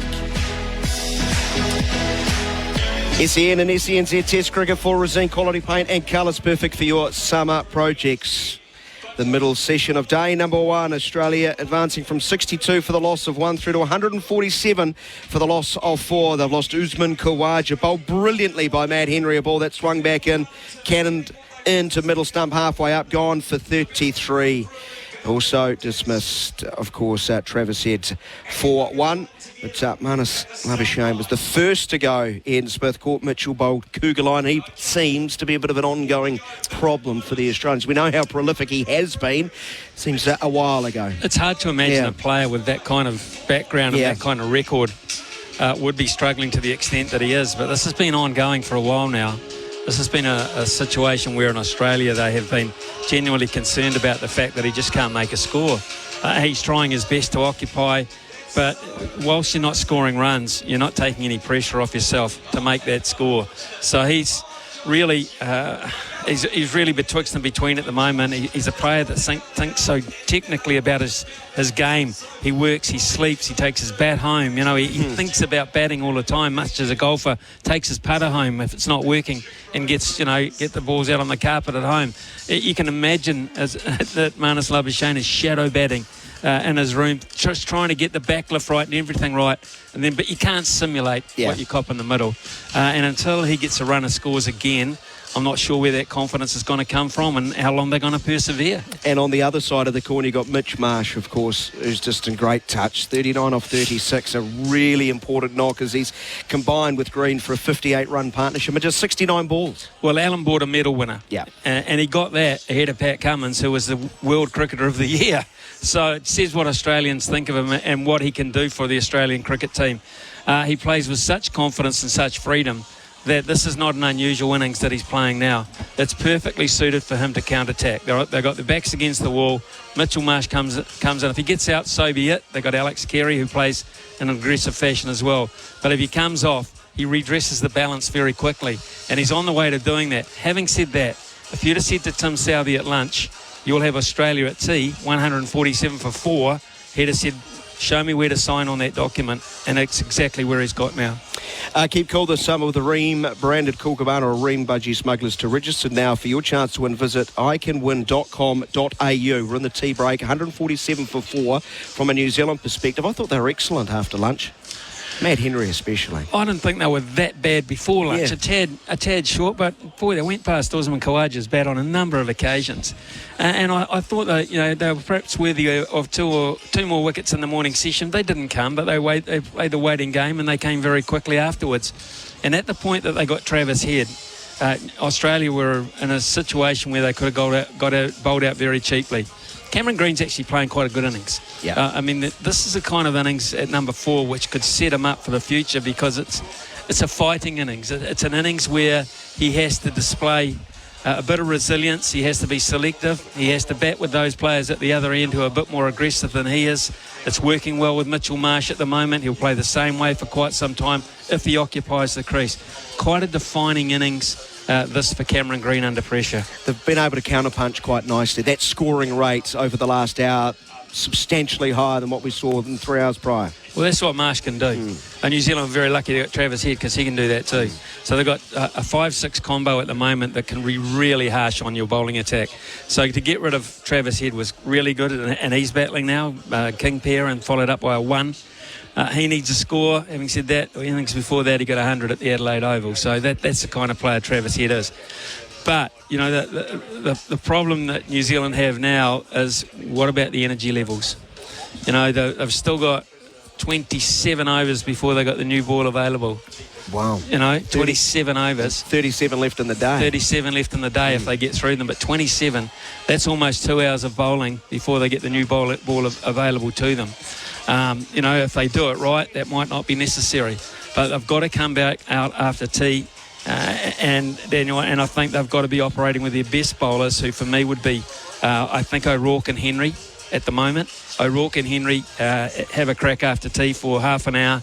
If they can break this partnership, and then maybe snaffle Alex Carey or Cameron Green, then they've got the opportunity, and that will lift the energy levels when the likes of Cummins and Stark, etc., start coming to the wicket. Really fascinating little period of play on the horizon. We're not too far away, about 6.5 minutes away from play resuming at the Basin Reserve, with Australia, after being sent in by New Zealand, 147 for the loss of 4.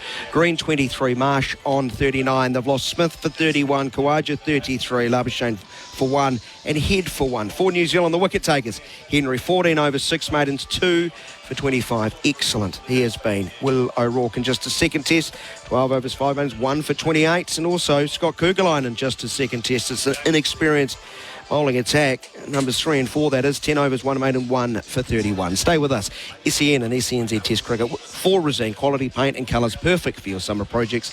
After the break, the start of the third and final session on day number 1 in front of a full house at the Basin Reserve.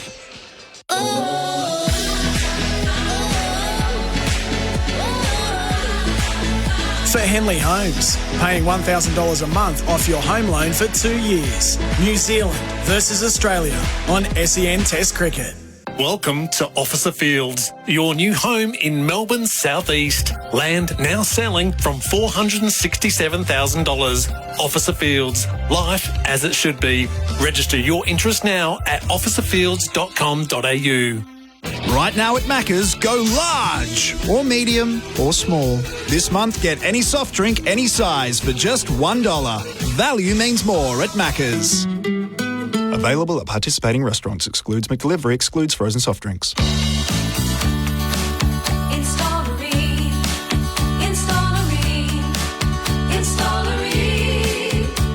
For the hottest of hot water you've ever seen. Ream comes on steady, hot and strong. It just keeps on and on. Ream Ambi-Heat, the advanced energy-saving heat pump that's made in Australia. Install a Ream. Except nothing less than Australia's best. WD-40 helps fix almost anything.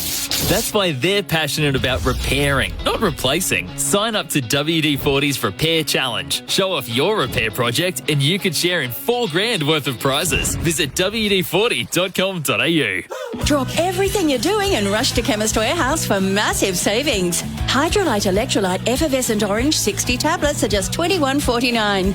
Keep your gut happy with Caruso's Bloaties 60 capsules, just $22. And Inner Health Plus Double Strength Probiotic 60 capsules, $36.97. Pamper yourself with Dr. Lewin's Ultra R4 Restorative Day Cream or Night Cream, just $36.99. For great savings every day, come home to Chemist Warehouse. If you love chasing, pacing and racing, we've got it all covered on SEN Track. With a stellar lineup of shows round the clock, we've got exactly what you need. Like Giddy Up with Gareth Hall. Join me for Giddy Up with the biggest news and opinions every morning. Saturday Trackside. Here I come, baby. Let down. And live shows every night. Listen live on SEN Track and the SEN app. SEN Track, your home of chasing, pacing and racing every day of the week. A true master of home design knows that the finishing touches are just as important as the first blueprint. Finish your homes outdoors with impeccable taste. Explore Tuscan Path's range of pavers, from understated to bold, from natural stone to porcelain. With such a wide variety of finishes and sizes, you will find the perfect paver to complete your space. Tuscan Path pavers are available at Bunnings Warehouse. Work ute ransacked overnight. Locks were forced, doors left ajar. All your tools gone out of sight. Good thing you're with IMA. The ones that aren't just by your side, but always have your back. They're the tradies, mate. That's IMA. IMA covers all you need. And tradies, yep, they all agree. They're the tradies, mate. They're the tradies, mate.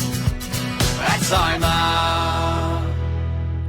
Here's another powerful reason to choose Tyre Power. Tyre Power stores are owned by local families who understand the cost of living pressures.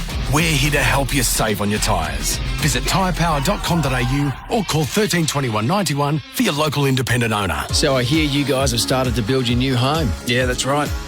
But I thought you were waiting until interest rates came down. Don't need to. Henley have a fund to pay $1,000 a month off our home loan for 2 years. What? Wow, that's 24 grand off your mortgage payments. Yeah, and it includes all new builds.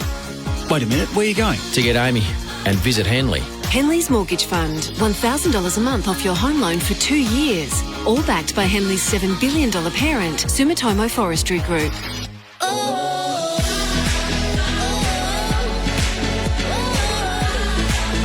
For Henley Homes, paying $1,000 a month off your home loan for 2 years. New Zealand versus Australia on SEN Test Cricket. The third session for Liquorland. To the cricket. Cheers. Liquorland. Cheers to drink wise.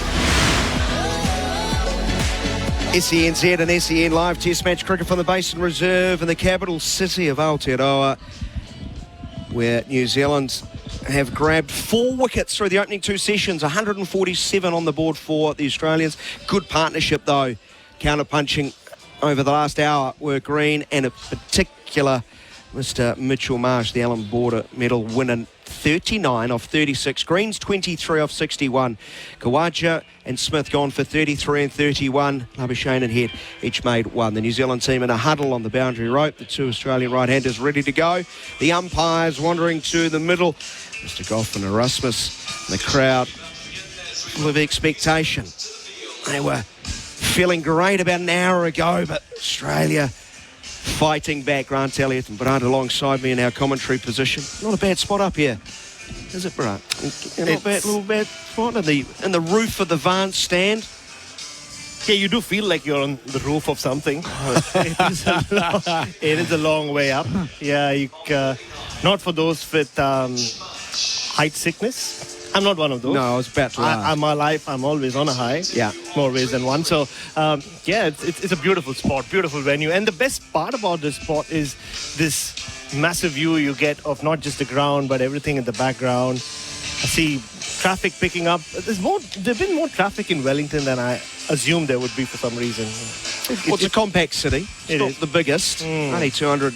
In Wellington City itself, about 200,000 people. The broader Wellington region's 450. Problem is, Wellington's a work site at the moment. We've got some infrastructure issues, shall we say. I would say Grant Elliott being the plumber, the only plumber we had laying all those pipes years ago, they're all falling to bits. Yeah, and there's also like half of our lanes are taken up by cycleways now, so we're having to fit all the traffic into just half the lanes now, isn't it, Daniel? So have you transferred from the bike to the four-wheel drive completely now? I haven't actually. You used to be into pedal power. There's a lot of people going e-bikes now, Bharat. That is right. So you'll see me in my e-bike arrive at the test match here at the Basin Reserve. Scott Kugelijn is ready to get on his bike and start from the Adelaide Road to end. He's got 2 slips in a gully, a point cover. Kane Williamson's running off to get a tennis ball that's been left on the field. What won't this man do? Underarms it back to the fans on the bounce. That little 4-year-old kid absolutely looks thrilled. Look at him jumping up and down, celebrating. Kane Williamson threw me a ball. It's terrible underarm throw, though. Yeah, it wasn't bad. Well, we're not very good at them. I've heard. We've always battled. Here is Kugelijn from over the wicket, starting the final session into the ribs of Marsh, who confidently just turns it away into the onside into a gap to move to 40. So Australia are up to 148 for the loss of 4. Talking about bikes, I think that's exactly what Southey would have been talking about. Get one of these batters on their bike, because you want to get into Carey, Cummins next. They look really dominant, Green, and particularly Mitch Marsh. They just looked at home there, playing their shots. It's a bit different, wasn't it? You felt that they tried to take a little bit of momentum away from New Zealand, and then suddenly Southey introduced Mitchell to the crease, and that momentum looked even more dominant. Not the longest approach, Kugelijn. Stuttering start, he bowls full wide of off stump to Green, no run. Such a crucial moment for New Zealand, not just in this match, and the series, but just as a test nation, like the record they have, the terrible record they have against Australia in the last three decades. And there have been so many moments like these where they have been on top and they've sort of succumbed. They've not really taken the initiative, or maybe they've been a bit too conservative. And those 2 or 3 overs from Daryl Mitchell, for me, did nothing to the contest. Yes, I know you were approaching a session break, but yeah, I told you a lot about the New Zealand mindset. Here's Kugelheim. Well, very well after lunch. He opens again, full of length, worked up towards mid-on, no run. And going back to the chat I had with Gilbert Inoka, who's been the mental conditioning coach for the All Blacks for 23 years and counting. I spoke to him yesterday, and that's something he spoke about. He said the skeletons and the scars of history come back to haunt you. And you know, this is such a big session for New Zealand. Like, they need to make the most of it and finish the day on top. Just 2 wickets away. Kugelheim from over the wickets. A bowl short, and it's pulled away powerfully forward of square out of the fence for 4. He's muscle bad. Picked up the link so quickly. Sends it flying in front of the embankment into the boundary, and 148 will move to 152 for the loss of 4 wickets. 150 up for Australia. Don't bowl short, Scott. Gee, it wasn't terribly short. Normally, if a batter's not looking as destructive or as much on the offense as Green and Mitch Marsh, maybe you would have just tickled it round the corner off your hip, but he just identified the length early and just smashed it in front of square, which shows you how quick he could identify that length of Kugelheim. First to Zito boundary, do it with a Zito, do you. Here is Kugelheim bowling fuller this time. A beautiful stroke through straight mid-on, leaning on the ball, not over-hitting. Consecutive 4s, 156 for 4. And that's the Cam Green we got used to in Shield cricket before he started playing Test cricket. There's this fluency, the balance he has at the crease for such a tall man. And just in those last 2 deliveries, you said, Grant, he picked the length so quickly, was on the balls of his feet, just pulled it before, and this is just a beautiful on-drive. Oh, it's one of the shot of the days, I reckon. Shot of the days? Yeah, days. The 5 days. So the best shot of the test. We've just, well, let's go home. The best shot of the days. We've seen the best shot. You can see some wickets still. Yeah. Here's Kugelheim, moves past the umpire and bowls shorter of a length, and Green defends back along the pitch to the bowler, no run.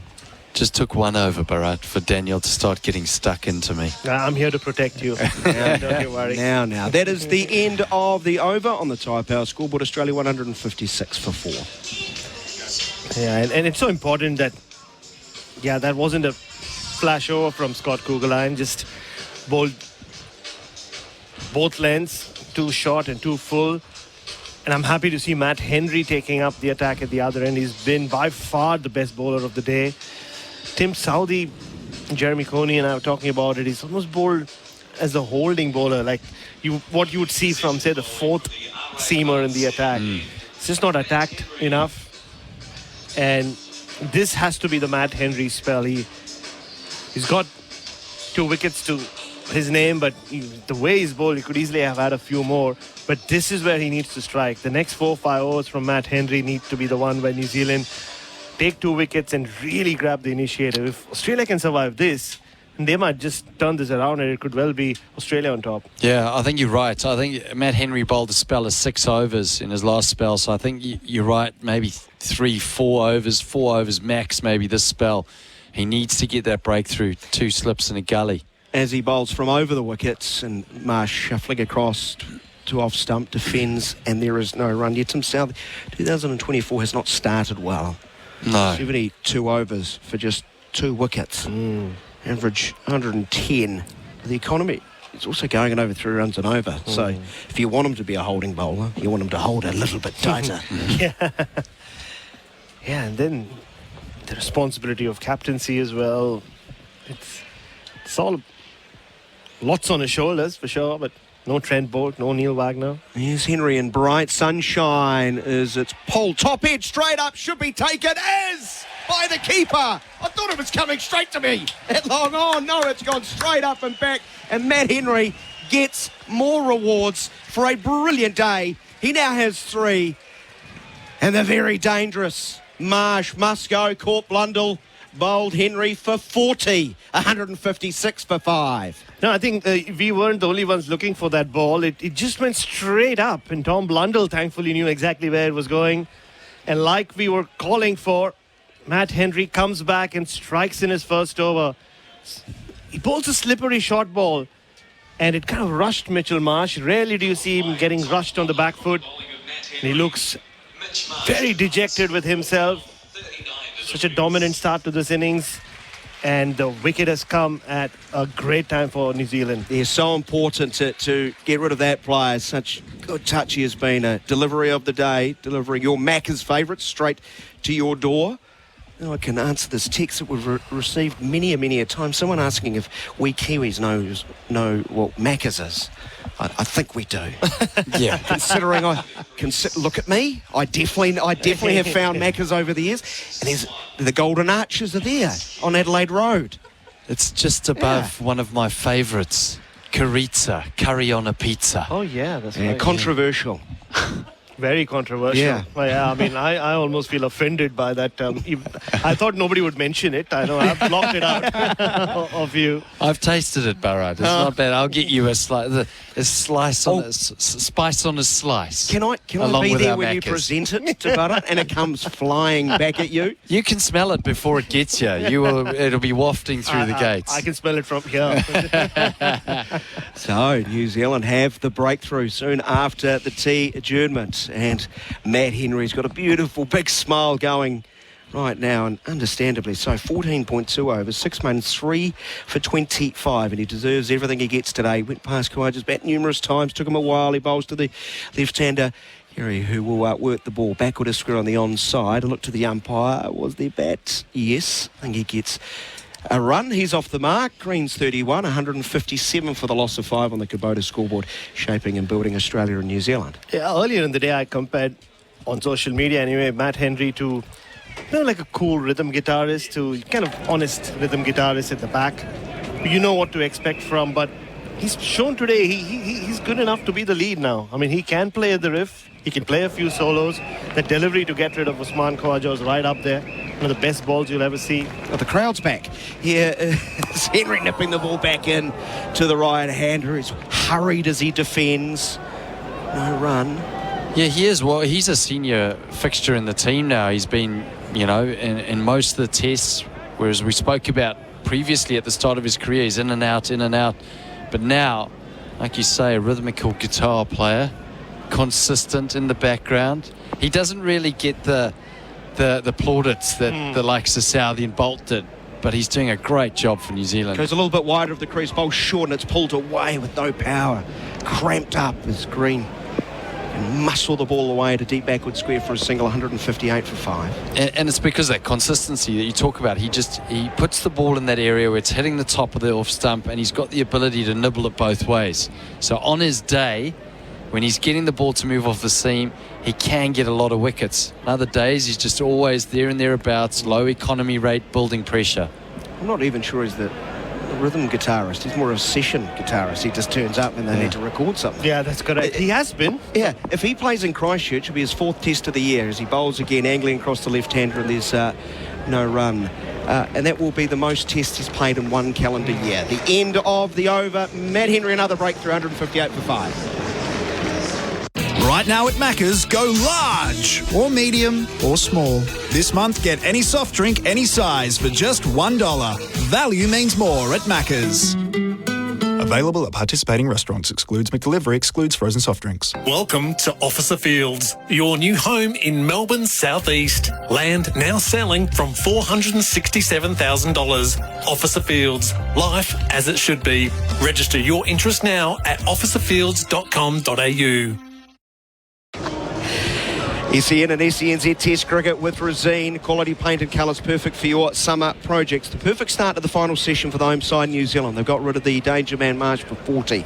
Cougar line, can he back up Henry as he starts from the Adelaide Road end? Sweet looking drive by Green as he beats cover and mid-off. The New Zealand captain sets off, but really it's a retreat job. A boundary. Nice stroke.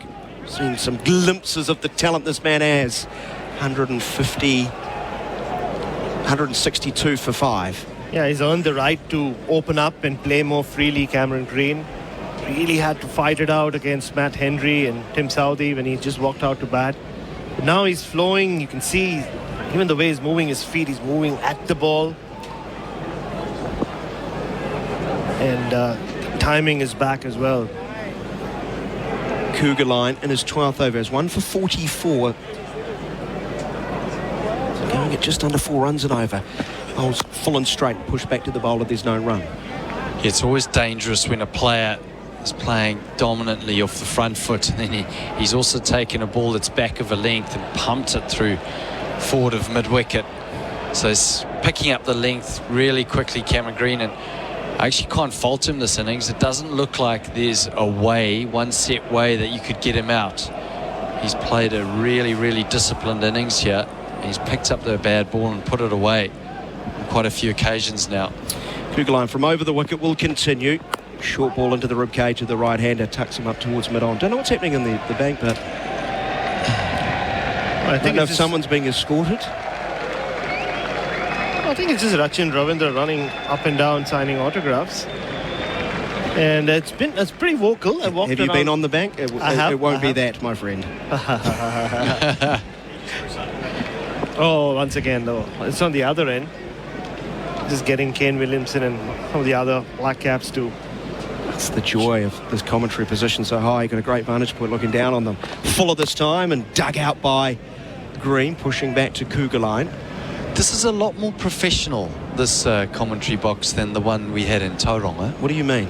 Well, when I first came into the commentary box, I looked in the corner and there was duct tape, mouthwash, cognac glasses. Yeah. There was some odd sort of objects in there. Now I see a lot of binoculars. I almost feel like I need a pair just so that I can feel like I'm part of the group. Very big, Grant. Amateur ornithologist that you are. Full, and it's dug out, pushed up towards mid-on. So 2 lengths Kugelijn is trying with. Looks a little bit weary. You've set it up that way for me, Grant. I demand professionalism in the commentary box, you see. Well, I'll make sure that I go past. Where would I get a good pair of binoculars from? It's a good opportunity to put a sponsor's plug in. That's a good brand that I'm pointing out to. Why not go for the top of the market? Lamborghini. If I keep saying that, will I get a Lamborghini? From over the wicket, Kugelijn. There's a hard length outside of off stump, just opening the blade, playing to point, no run. The end of the over, 162 for 5. When you're out on the field, like you, Brian, back in the day, you need to be in the zone, because when intrusive thoughts start to whisper in the back of your mind, the game's already lost. Regain control with clinical sports hypnosis and perform at your best. Clinical sports hypnosis can help you change the way you think and help you manage stress and anxiety both on and off the field. Clinical sports hypnosis. Master your mind. Unlock your edge. Visit clinicalsportshypnosis.com.au. SENZ Test Cricket with Rosine, the paint professionals use.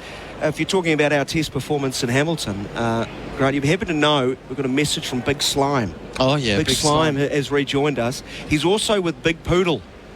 So Big Slime is hanging out with Big Poodle. And they're happy. The mental imagery there, magnificent.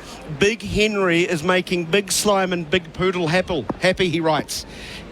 Can Big Henry continue this fine job as he angles across Gary outside of off stump, no stroke? I didn't know dogs could text in this country.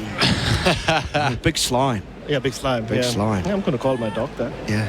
Big Slime. That's a cool name. He was having a great couple of days. Big Slime? Yeah, he was everywhere. I'm a big poodle kind of guy, though. Yeah. I mean, Big Slime for you? Big Slime's a big fan of SEN and SENZ. He dials in. He just sort of sits up. I can imagine him on his couch right now. He was messaging from his spa pool at one stage during that test match. Here's Henry. Good channel. Just outside of off stump. Better leave, though, through to Blundell. I want to meet Big Slime now. We all do. Get in line, my friend. Well, as the outsider, I might get him. Well, this jump in the queue, maybe. Yeah, I'll use that card. Get that. Well, there's some Australian listeners that are trying to claim you now, Bharat. They're saying that they want to claim you as Australian. You're coming out of your shell more and more, and you're actually a funny bloke that knows cricket. Nice. 2 slips in the gully. Here's Henry bowling up back of a length and chopping the ball away neatly in front of point. Should get a couple. Taking his own score carry to 3, 164 for the loss of 5. I could make a joke about Australians being very good at claiming things too, couldn't I? That would be a bit passé. Thank you. That's very kind. Thank you. But Australia doesn't have to try too hard to claim me. I'm in the line for my citizenship. Should be a matter of time. So I've been saying for the last 4 months, but nobody seems... The right people don't listen. But yeah. Well, whoever's listening in Australia, help the great man. Help the great man. Henry, 3 for 29 in his 16th over. Sun goes behind the cloud and beats the outside edge of the driving bat of the left-hander. Probing length more than anything. Yes, Matt Henry, that's what we want. Nice and full, get him driving. This was the length that got Khawaja. It was full and he swung it back into middle stump. This one going away from Carey, nipping off the seam. Or as this off the strings, as Coney loves hearing me say.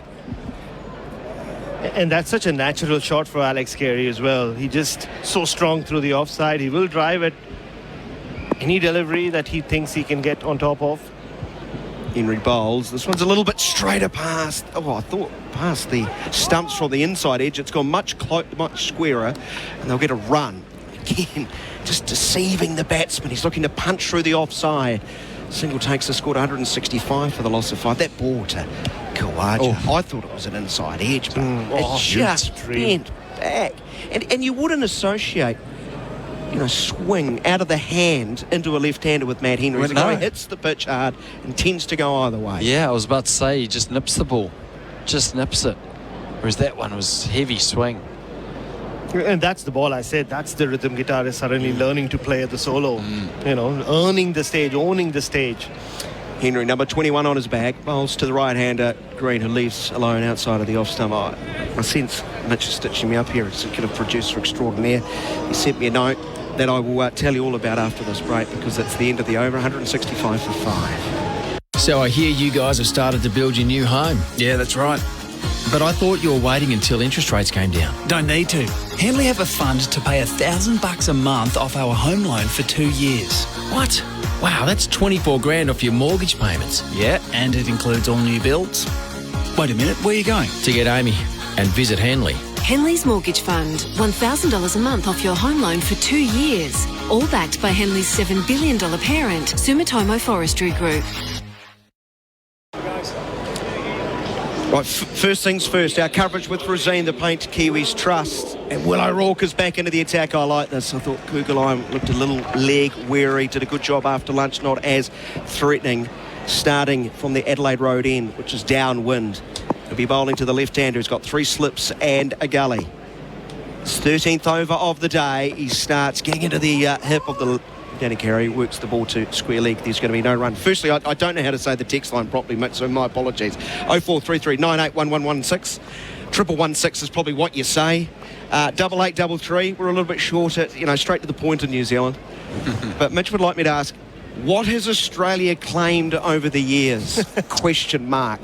Well, we just have to... Send your messages in. We just have to look at our listeners already. They're one step ahead of us. Crowded House and Far Lap are definitely Australian. Oh, that hurts. It's from Cam. That hurts. Churnside Pie. O'Rourke bowls to Carey, pushes to point. There's no run. Pavlova, you can have it. You can have it. That's yours. Mud. Mud dessert. No, thanks. Russell Crowe. Maybe. Wow. Yeah. No? You don't want it? Yeah, I'll take Russell Crowe. You're drafting him in round number 1. I didn't realise we were doing a trade. Are we trading? Or what would we trade? It looks like you're trying to back out of the deal. Have we just traded the Pavlova for Russell Crowe? That's what it sounds like. Actually, I'll lock that in. Are we locking that in? I think I'll take that. Here's O'Rourke. Overcast skies above. Now that's a nasty one as it gets around about chest height. The bottom hand comes off the bat. He drops it to the offside. He's kept it down, which is well played.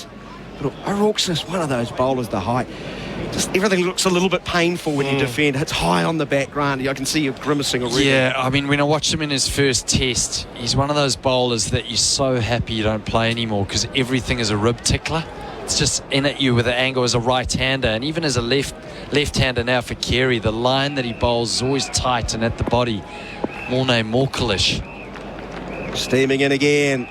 Right arm fast. Oh, Sean, it's up. Paddle through 4 to point. Uppishly. That could have easily gone to Ravindra. A single will be had. There he goes to 5. A very odd stroke, 166. He might have done some damage to his bat as well. It's so close to the handle. You could just see him just trying to check if it had got a little clicky or not. And he's bowled. There have been some overs from O'Rourke which really tell you why New Zealand picked him ahead potentially of someone like Neil Wagner. Steve. Nice to hear from you. Here's a bouncer underneath Cam goes. Yes, so Steve. Good one from Steve. Yeah, it is a good one from Steve, saying that we own the underarm. I'm presuming Steve's from Australia. Yeah. Are we trading the underarm? Yeah. I don't think we want to trade that. Yeah. You like this one? Cricket ability. Are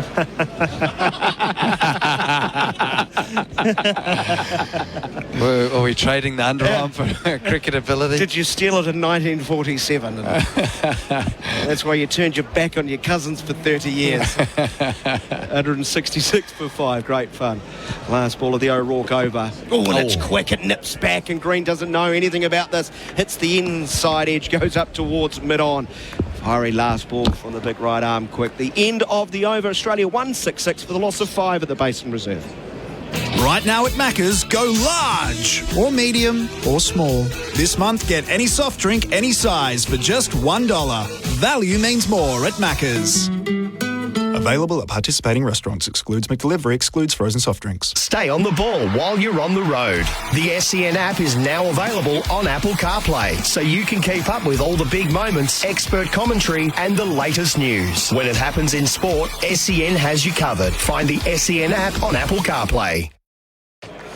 SENZ and Test Match Cricket and SEN with Resine Quality Paint and colours perfect for your summer projects. Here is Matt Henry from the Vance stand in. Right arm over the wicket, starting with a ball that is dropped in the gully. It would have been a quite wonderful catch. It went high into the right. Up they went. The right hand got there. Slashing cut stroke. We'll see a couple of runs added. Welcome back, Jeremy Coney. Real flash from Kieran. He's lucky to be there because Glenn Phillips is the man capable of the miraculous. Yes, he is, and he's done that twice in the last match, or in the last Test match, one to either side. This one he actually gets to, and it's just he's got almost gone too high, hasn't he? And it's hit the hard part of the hand and bounced the heel of the hand, and bounced over. He saved some runs. That's the Glenn Phillips party trick, isn't it? Yeah. He pulls off one of these catches so regularly. Just evades him this time. Yeah, 2 slips in the gully remain as Henry will bowl to carry. Does very well to ride a bouncing ball outside of off stump, nudge it backward of point out towards the third man boundary, and they'll collect 2 more. 168 for the loss of 5. One of those catches, you know, we were talking about catching earlier today, weren't we? That's been sort of the subject of attention really for the New Zealand side recently. And they had to get the sort of the 70-30s, the one that 70% is for the catcher. You've got to get all those. Secondly, then the 60-40s, which are ones that are higher either side and you're perhaps taking. You've got to get those as well against a team like the Australians. Henry moves in, bowls outside of off stump, and there's no stroke. And then you get the 50-50s. And that was kind of one of those, or even 45-55, wasn't it? A tricky one, high, having to go early. You're down quite low in the position as a gully. And it's a kind of an area for goalkeepers. Richard Hadley used to field in that area in the gully. He was a fantastic goalkeeper and a good gully fieldsman. It's a position where you dive. And that's why it suits, I think, Glenn Phillips. It's interesting you speak of Glenn Phillips. Cam Green, diver. Yeah. Exactly, yeah. And what? Cam Green is wide. 3 times Glenn Phillips' size as well, but still, Yeah, he'd just stood up and caught that. Yeah, he would have gone straight to it. Yeah. That chest height. gobbled it up. 170 for 5. Henry goes around the wicket this time and driven up towards mid-off. Quite sweetly, good fielding from Southey at mid-off. But the catching has been good. Blundell diving away, taking Steve Smith in front of first slip. And Daryl Mitchell low and to his left. Got Waited two hands, for it. waited for it. Both of those up there with our Maccas catch of the summer contender cricket. I'm loving it, Maccas. Hey, we were doing a text experiment before you came on, Jeremy. A text experiment? Yeah, because we've got two feeds, the Australian feed and the New Zealand feed. Henry, saws Gary in half. Beautiful ball, whistling past his back hip, smashing into the gloves of Blundell. Good work, Henry. Look at that. He's in the 59th over of the day, and he's still hitting the track hard enough that he's able to get it to grip and then move from there on the surface while it's there. That's good effort. That's effort actually doing that. Yeah. I mean, times we can get carried away with Test cricket, but this is one of the best spells I've seen from a New Zealand fast bowler against Australia. Henry in again, lunging forward, leaving alone, showing him all the respect he deserves. Henry has 3 for 34 off 17 overs. At the end of the over, it's 170 for the loss of 5. So I hear you guys have started to build your new home. Yeah, that's right. But I thought you were waiting until interest rates came down. Don't need to. Henley have a fund to pay $1,000 a month off our home loan for 2 years. What? Wow, that's 24 grand off your mortgage payments. Yeah, and it includes all new builds. Wait a minute, where are you going? To get Amy and visit Henley. Henley's Mortgage Fund. $1,000 a month off your home loan for 2 years. All backed by Henley's $7 billion parent, Sumitomo Forestry Group. SENZ and SEN Test cricket with Rosine. The paint professionals use. Running in from the Adelaide Road end is William O'Rourke. He starts with a beauty of a ball that gets up around chest height, hits the gloves of Green, who reels away, and lucky for him, the ball spat square on the offside. I'm not sure if it's glove or forearm, but it's a nasty one. I'm scared from up here. Yeah, it's almost in the bicep area. Just missed his bicep, I think. Yeah, but he was starting to come forward. It was that one where the weight goes to the back foot and you're looking to push forward just for a second there, and then he's suddenly cast. Ouch. And can't go anywhere at all.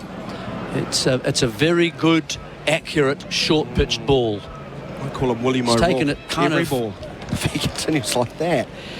Here he is it again. Good momentum as he arrives at the crease and bowls and left alone outside of off stump. Anyway, the text question was, Jeremy. Oh, sorry, yeah. What has Australia claimed over the years? Claimed? Yeah, claimed.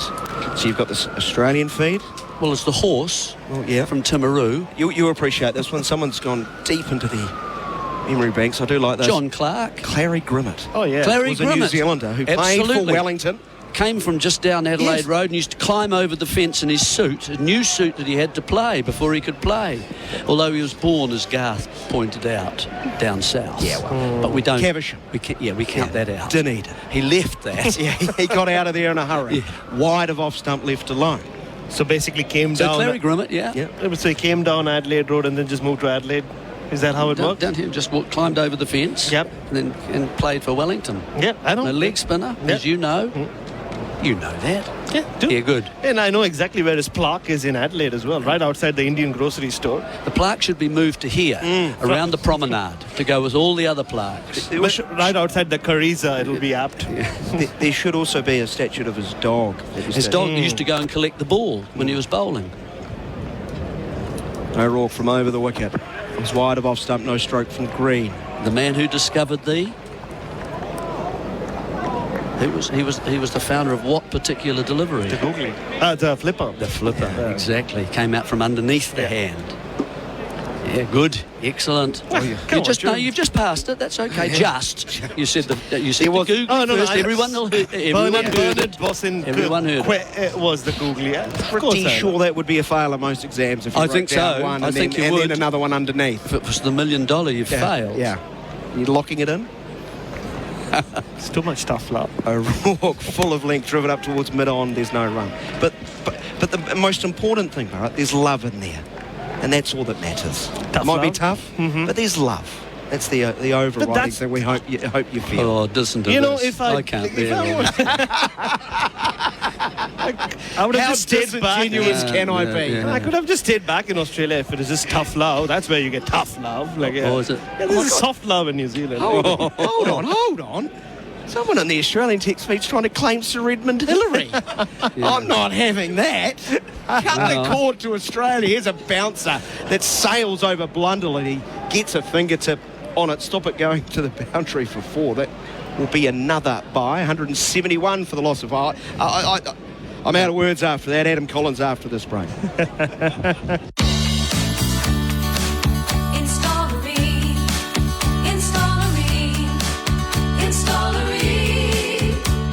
For the hottest of hot water you've ever seen. Ream comes on steady, hot and strong. It just keeps on and on. Ream Ambi-Heat, the advanced energy-saving heat pump that's made in Australia. Install a Ream. Accept nothing less than Australia's best. SEN, SENZ Test cricket for Rosine. The paint professionals use. Adam Collins in with Jeremy Coney, Bharat Sundaresan as well. This is a rich topic. Yeah, well, stuff that Australia's pinched from New You Zealand. can't have Hillary. You can have Tenzing. You can have Tenzing, who carried for him. So we've got Matt Henry. Long spell continues here. Bowls and hits nearly the pad of green, but it goes over the top of it, ends up in the gloves of Blundell. They've already taken back Russell Crowe, Adam. So okay. Yeah. So what did he say when he won that Oscar? He said, I'd love to be in New Zealand. God save the Queen. God bless New Zealand, and thank God for Australia, or something to that effect. So there you go. He balanced his countries off there nicely. Yes. 2 slips to the gully. Green, waiting for Henry, faces up here, plays late under his eyes out to point where there won't be a signal. 5 for 171 the score. Green 36 of those. So while you've been away, I've given away Russell Crowe back to New Zealand. Okay, so that's fine. Trade, yeah. I'm relaxed about that. Yeah. The flipper as well.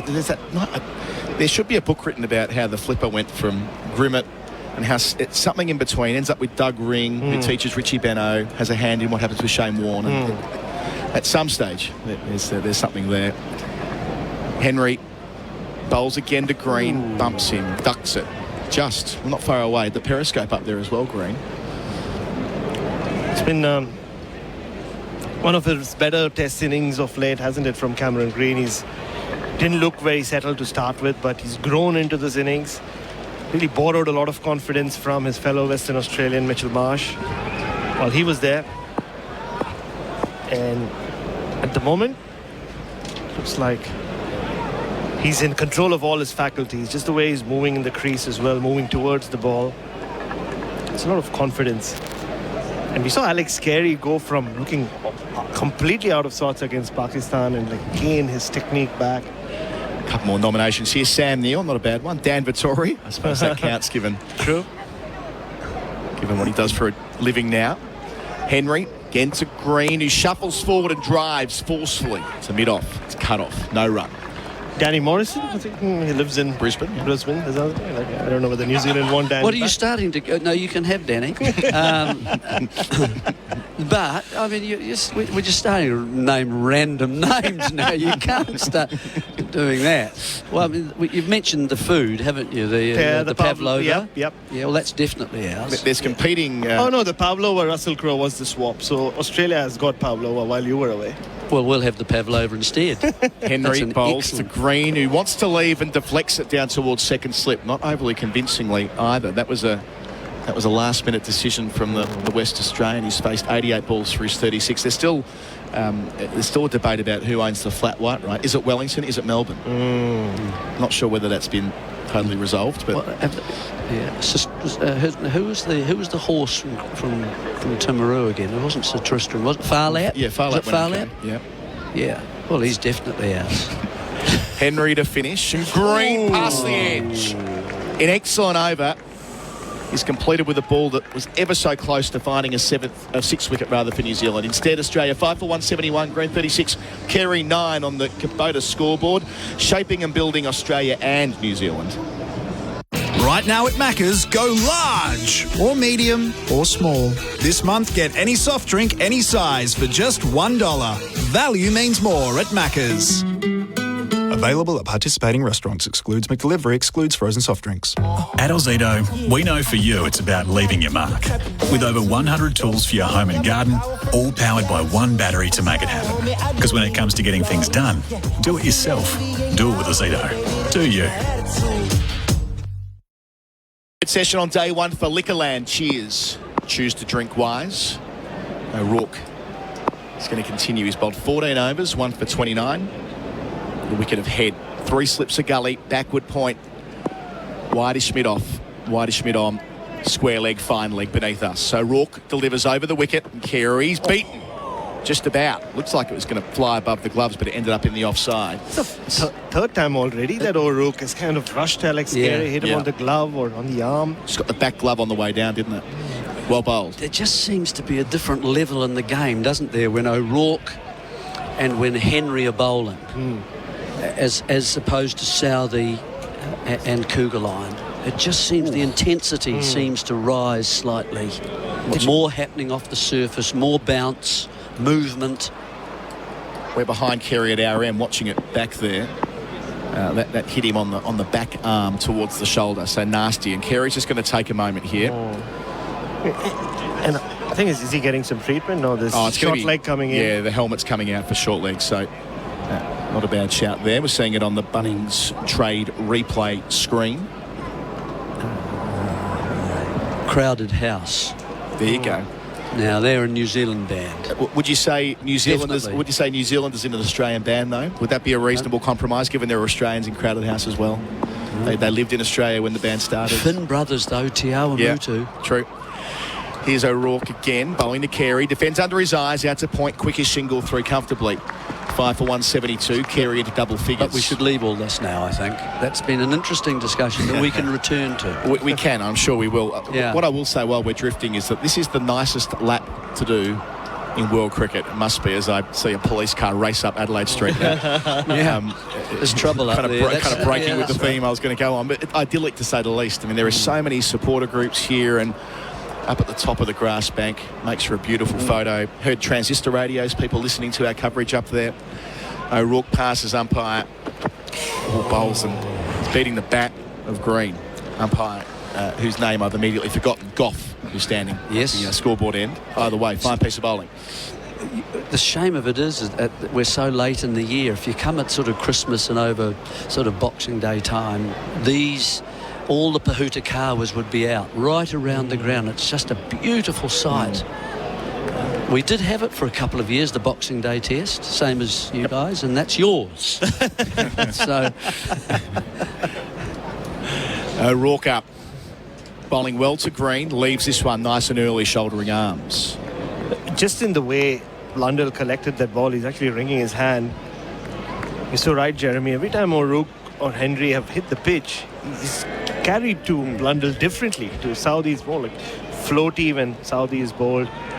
I think that there's going to be nip in this pitch for a while. I think we're still seeing it now. The ball is hitting, and if you get at the right pace, it does something off the surface. O'Rourke 2 left in the over. Bowls here to Green, bounces him, gets under it, beats Blundell 4 byes. The arm goes up from umpire Goff. Sundaresan 5 for 176. That really took off from the surface, and Blundell didn't have much of a chance. Yes, radar hasn't been the best with these short balls throughout the day.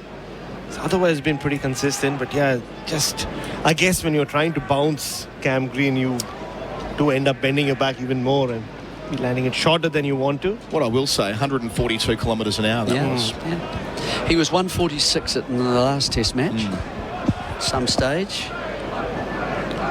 So O'Rourke to finish. A lively over to Green here, driving and not quite straight enough to beat mid-off. Diving effort there. 5 for 176 at the end of the over. Green 36, Carey on 10. And that's on the Tyre Power scoreboard. Big Easter sale. Doesn't it feel great when your team wins? It's just as good supporting local rugby league families. Consider becoming a Family of League member. Your support allows Family of League to do things like find accommodation for a single mum with footy playing kids, pay for a junior player's cancer care, or help the widow of a past player keep the lights on. In 2024, your Family of League membership makes a difference and starts at only $25. Visit familyofleague.org.au. And Test cricket for Resine, the paint professionals use, and got a change in our expert chair for in-place living, specialist disability accommodation designed for you. It's Ian Smith in for Bharat Sundaresan, joining Jeremy Coney to my right. And Smithy, as you jump in, we've just been having a bit of a drift, talking about the beauty of this Basin Reserve. Took a lap around, went into the museum, which I must say, it features a lot of material in there. It's a lot of it dedicated to one man, a former teammate of yours, Richard Hadley. There are a number of Hadley artefacts in there. As Cougar Line starts the new spell, replacing Henry. Over the wicket to Carey, who smacks him straight to cover. Oh, that's a soft dismissal. Carey, trying to load up on the cover drive, has found the former captain Williamson. That is catching practice. Australia losing their 6th wicket with the score on 176. That consolidation, which was building rather nicely, change has ended of pace. Now 10 for Carey, and Australia back in the hole. Jeremy Coney. A little bit slower, change of pace outside there, hung it out. A bat played on a big drive on an angle, and he's just picked out Kane Williamson at cover and straight to him. And pretty comfortable catch in the end. It is a bit soft, isn't it, really? It's hard to say that someone's a compulsive cover driver. But he Alex can drive. Carey would be as close to a compulsive cover driver as I've seen. He just cannot resist a cover drive. And when he's playing them well, he is glorious on the eye. But that, with a change of pace with a new bowler and a warm-up delivery, didn't suit, because he couldn't quite control that shot at that length. That was a mistake. He was lured into it. And now we have Mitchell Stark, another left-hander coming out. Slightly different dimensions. Slightly dangerous player too. Yep, he can hit a ball, can't he? But a mistake made. A little bit lucky, really, just the change of pace of the bowler. And so, New Zealand will take that. It was starting to get quite an awkward partnership developing there. So Carey goes. Well, they put on 20, but they took some sting out of it for about half an hour or so. But the game does change. They get a look at the first bowler for Australia, Stark, who's never played a test match in New Zealand before. That's amazing, isn't it? That he and Cummins have never played a test here. It is. Yeah. It is, when you think of how long the amount of tests they've racked up. Both making their test debuts in 2011. You know what they say, Jerry? You can't judge a career until they've played in the Basin. Until they've played in the Basin. You're quite true. Don Neely, I think, said that. You can't judge a full career till they've played at the Basin. So Cougar Line gets a second wicket for the day with the first ball of his spell. Short leg for Stark, in addition to 2 slips and a gully. Away from us, bowls here over the wicket. Stark trying to drive, ends up sort of hacking it out towards mid-on where there won't be a run. We've been sort of trading blows about which is Australia and what's New Zealand and all that sort of stuff. Well, here's the latest one, mate, from Australia. Come on. Okay, can we claim Ian Smith as an Aussie commentator? No, I think we should make this pretty clear. Well, yes. You've been to Australia. Look, he's looking to his future. Yes. Can't believe it. We're not backwards for a second. Yes, my old mate Colo, we can. This is spoken between us. Oh, dear. How disappointing. Anything, Jerry, anything. Cougar Line bowls to Stark on the hip, deflects it to short leg on the bounce, no run. So 2 out for the short ball, in addition to the short leg, I should say. Don't mind a short leg to Mitchell Stark. He gets a little bit like a lot of bowlers. They don't like it up around shoulder height, glove height. But he's also so tall, he finds it a little bit gangly up in that area. So short leg, I think, is quite a good tactic. In fact, I think Tim Southey, by and large, has got his tactics pretty good today. Sun just coming out again. Can they go bang, bang here, New Zealand, and really take hold of the day? Bowls here to Stark, who checks his drive out to mid-off. No run. I was pondering aloud before out the back. When was the last time that New Zealand won the first day of a series against Australia. I mean, we're going to be going back the better part of 3 decades, I'd imagine. Usually Australia have started these series so well. Oh, I thought you're talking cricket. We win every day and every night in the rugby. The cricket. Okay. Yeah. It's been a while. It has been a while. Well, New Zealand have won 8 tests against Australia, but I mean, the 2011 Test match, New Zealand were dismissed cheaply on day one down in Hobart. They eventually won, but Australia had the better of that first day. Day 185, we would have said that with, We'll come back to Hadley, maybe next over. Round the wicket, Cougar line, bowls here, Stark, change of angle, defended from the crease to point, no run. So 85, New Zealand won, 2 Test matches in that series, famously at Brisbane with Hadley's 15 wickets, as you do, and JF Reid's ton, pros as well. Pros, 180. And then Perth to win the series, Hadley again with 11 wickets, and Auckland in 86. So 3 on a trot there. 33 wickets in a 3-test series. 33 wickets. It's amazing, isn't it? 11 per match. 6 and a 5. 3 entirely different surfaces. Last ball here from Cougar line. Successful over to the new man, Stark, and it's an inside edge. It just evades the off stump. It gets to fine leg. He'll be off the mark with it, but unconvincingly. He keeps the strike. Stark 1, Green 36. Carey gone for 10. Australia 6 for 177 on the Tyre Power scoreboard. Big Easter sale. Welcome to Officer Fields, your new home within a community built on the vision of enjoying life in balance in Melbourne's southeast. Officer Fields features natural open spaces while still being close and connected to all of life's conveniences. With 4 unique precincts coming soon, offering land from 350 square metres to 1,000 square metres, there's something for everyone. Officer Fields is currently selling land from $467,000. Officer Fields, life as it should be. Register your interest now at officerfields.com.au. Here for Racine, the paint professionals use, and we're here at the Basin Reserve with so much history to talk about across the 5 days in the museum down there. I mentioned it's a Hadley Fest. It includes, in the museum, Hadley's cricket ball radio. I hope there's some of them up on the banks that still exist listening to SENZ. Have these got price tags on them? He'll want a cut. We'll come back to that too. O'Rourke bowls over the wicket using the pace is Stark to backward point but can't find the gap, no run. The Richard Hadley limited overs cricket game, that looks like a board game. Yes. Always a winner. There's the Richard Hadley Memorial Dinner Plate, 431 Test wickets, world record. I'm telling you, the dinner plate with Richard Hadley's face on it. I took a photo. Here you go. There's the Richard Hadley Knots short sleeve jumper from when he played all that county cricket at Trent Bridge. I'm telling you, it's a Hadley Fest down in the museum. New Zealand's greatest bowler, O'Rourke. Second Test match. Bowls here and he squares up Stark. Played it late enough that the deflection went into the gully region, backward point on the bounce, but not far away. That's where he's got to bowl to him. He's got to bowl in there. O'Rourke's he's hit him on the hand. And it's his bowling hand as well. He's just ringing it. But that's where he's got to be to Mitchell Stark. 4 balls out of 6 up in that area there. And it brings short leg into play. He can balloon one to gully. A little flick through to the keeper. There's so many options here. He just does not like it. O'Rourke in the contest. Can he get in the book again? Bowls to Stark. He's got a short leg on the thigh pad. Not quite on the mark there, and it spills out to point, no run. Another artefact in there which will be of interest to you two blokes. I know, Jeremy, you opened the museum back in the 80s. The 1983 program from the England-New Zealand Test match at Leeds. Oh, yes. Which was a significant moment in New Zealand cricket history. Is that your first win there, Jeremy, ever? Well, it was our first win against England in England, yes, wasn't it was. it? Yeah, absolutely. 78 was the first one here. Right. With Righty. John Wright opening the batting. Jumbo Anderson. Yes. O'Rourke delivers. Stark, wayward bouncer. Blundell's got no chance. That should be a wide, and it is a wide.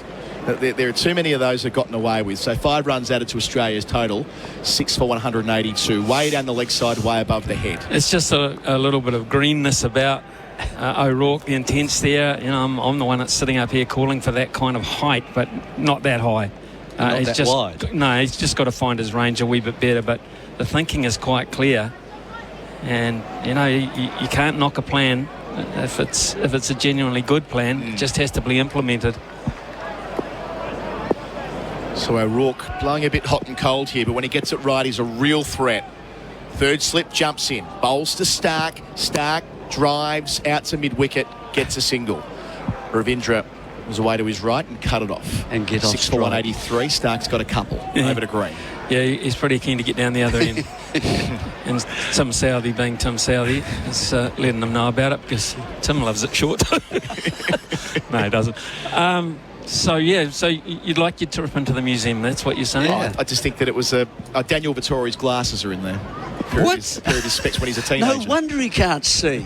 He's forgotten. It's worth half an hour of your time at some stage, that's all I'm saying. Can you try them on? Well, we'll see. You probably can. You're the boss here. Over the wicket to Green, left alone in the channel, well wide of the off stump. Nice and full though. Tempter. 3 slips in the gully. Green's got behind him still. 36 from 94 balls. You work your way around. There's the old scoreboard, which has had its renovation, in the last 15 years or so, Smithy, which needed a renovation then. Well, I can tell you a story about that. The numbers and the letters are very nice now. They're very in sync and they're beautiful. The height's all the same. There was a time where they were all higgledy-piggledy, right? And a fellow in between us described looking at the scoreboard like looking at a ransom note. Well, it did, didn't it? End of the over. 6 for 183 on the Tyre Power scoreboard. Big Easter sale. Back to this in a moment. Right now at Macca's, go large or medium or small. This month, get any soft drink, any size for just $1. Value means more at Macca's. Available at participating restaurants. Excludes McDelivery. Excludes frozen soft drinks. G'day, it's the Ox here. 2024 is the time for you or your loved one to get help at MyHab. Whether it's gambling, drugs or alcohol, MyHab is a private rehab facility for you. Cheryl is waiting for your call on 1300 190 370 or go to myhab.com.au. All the messages coming in 0433 98 11 16 in Australia or 8833 in New Zealand. Extras playing a critical role in holding up Australia's batting, says Rex in Flemington. Good point there. And we've got a message in asking us to find the photo of Dennis Lilly bowling with 9 slips. To Chats. Yeah. Up in Auckland. Who the pavilion's named over after to our left here as well, you in Chatfield. So another part of that history. Looks like a ransom though, so it's very good, Jerry. Here's Cougar line round the wicket to Stark, who's on 1 and he stays there with a push out to cover. My apologies, he's on 2, Stark. But it was. So the scoreboard got fixed eventually. Well, it's like you imagine a 7. It was like an L, upside down L. And, it was just... It was a deliberate attempt to just fool everybody who was playing. Yes. It was. Kind of like when you do a bow tie, it's meant to be a bit skew-whiff, but not quite to that extent by the sounds of things. But the second scoreboard here as well, the Don Neely scoreboard after the late administrator. Bowling here, Cougar line, hit on the pad, Stark, trying to whip it through the onside but didn't make contact. You were a close friend of Don Neely's, Jeremy, his career in New Zealand as a player, administrator, manager, historian, the works. Correct. All those things. Selector. For a long time. Very natty dresser too, wasn't he? I liked Don quite a lot. Yeah. But he did drop me twice. Well, we fell out a couple of times. Well, so I think it's time that you perhaps just had a bit of a breathe. It's so nice about it. Just have a bit of a spell. Give the old fingers a bit of a rest. Cougar line to Stark. Short leg's gone, down the leg side, doesn't catch up with it into the gloves of Blundell. Very smart dresser. Loved. Dapper. Very dapper and used to, I think he worked for a crowd to buy cloth from various places. Rembrandt suits or something like that. Yeah. He used to wear one a session. Different colour, like that West Indian used to come to the ground, and he was only the ones. selector. Yeah. And he did a lap of the ground. He did do laps of the ground. Wanted to be seen. Not necessarily. He was very proud of the Basin. Yeah. Absolutely loved the Basin Reserve. Cougar line in, bowls to Stark, defends. Just on the name, the Basin, and how this ground used to be, Jeremy? Oh, well, I've said it. I think I've explained to people, but it was a swamp originally, and they were going to use it as an inland mooring for ships and to bring them down Kent Terrace and Cambridge Terrace, which is behind us, and up in a canal. But of course the earthquake raised in 55 raised everything, and so the swamp, again with the help of the prisoners in Mount Cook, they sort of cleared the whole area and became a recreation area from then on. Cougar line delivers and Stark plays from the crease just behind square. He'll get one for that. He's 3. 6 for 184 the score. Couple left in the over. Or one left in the over, I should say. Yeah, I don't know why they took short leg out there, because that would have kept them on strike, and it's sort of just get them off strike. I really do think they have to focus, and that'll put added pressure on Cameron Green about how he's going to play it from here on in. He'll trust Stark. He'll certainly trust his skipper, Pat Cummins, whose batting form has improved in the last 12 months. And then it'll be interesting. Having said that, he could be a scalp himself. So Cougar line gets one crack at Green. 36, a lot rests on him. Bowls here, Green pushes to mid-on. Knows the call, 6 for 184 at the end of the 65th over. That's on the Tyre Power scoreboard. Big Easter sale. So I hear you guys have started to build your new home. Yeah, that's right. But I thought you were waiting until interest rates came down. Don't need to. Henley have a fund to pay $1,000 a month off our home loan for 2 years. What? Wow, that's 24 grand off your mortgage payments. Yeah, and it includes all new builds. Wait a minute, where are you going? To get Amy and visit Henley. Henley's Mortgage Fund. $1,000 a month off your home loan for 2 years. All backed by Henley's $7 billion parent, Sumitomo Forestry Group. Here with Rosine, the paint professionals use at the Basin Reserve, where there's been a lot of other sport as well. Soccer and baseball and athletics and wrestling and softball and hockey. All at the back, photos of all these sports being played here. That's just in the crowd, especially the wrestling. I know. Is that today? This is a lot going on. Yeah, there was a fair bit going on up there in the middle session. Wrestling. There's a sign on the board that's coming up that we were referring to before as the new spell starts from Southey, replacing O'Rourke, round the wicket, left alone by Stark. And there's a sign saying, but they had don't go too hard, get off the beers. I don't know whether they've been heeding that advice on the banks. Oh, yeah. No, but there's dog racing and there's been firework displays. Right. There has, and as I mentioned, there was that sort of first display of electricity in New Zealand. Came out here. So they've had operas here. Well, they've still got, extraordinary without place. doubt, the most impressive set of floodlights here. Yes. Southey bowls. You haven't even mentioned those, Colo. Look at those lights. Yeah. Look at there they are. Up there on the hill. Across there. You walk right past them. Yeah. I just assumed there weren't lights here at all. We had night rugby here, night football, night rugby here. Look at those lights. What's that light there? They're impressive, aren't they? Lights down to the left. We'll take a photo and put that up on social media. Mitch will make sure of that. They are. I mean, there's only about 9 lights on each tower. But they're very powerful. Okay. Hugely so. Did they ever play cricket under lights here in the early days, or was it always elsewhere? Never.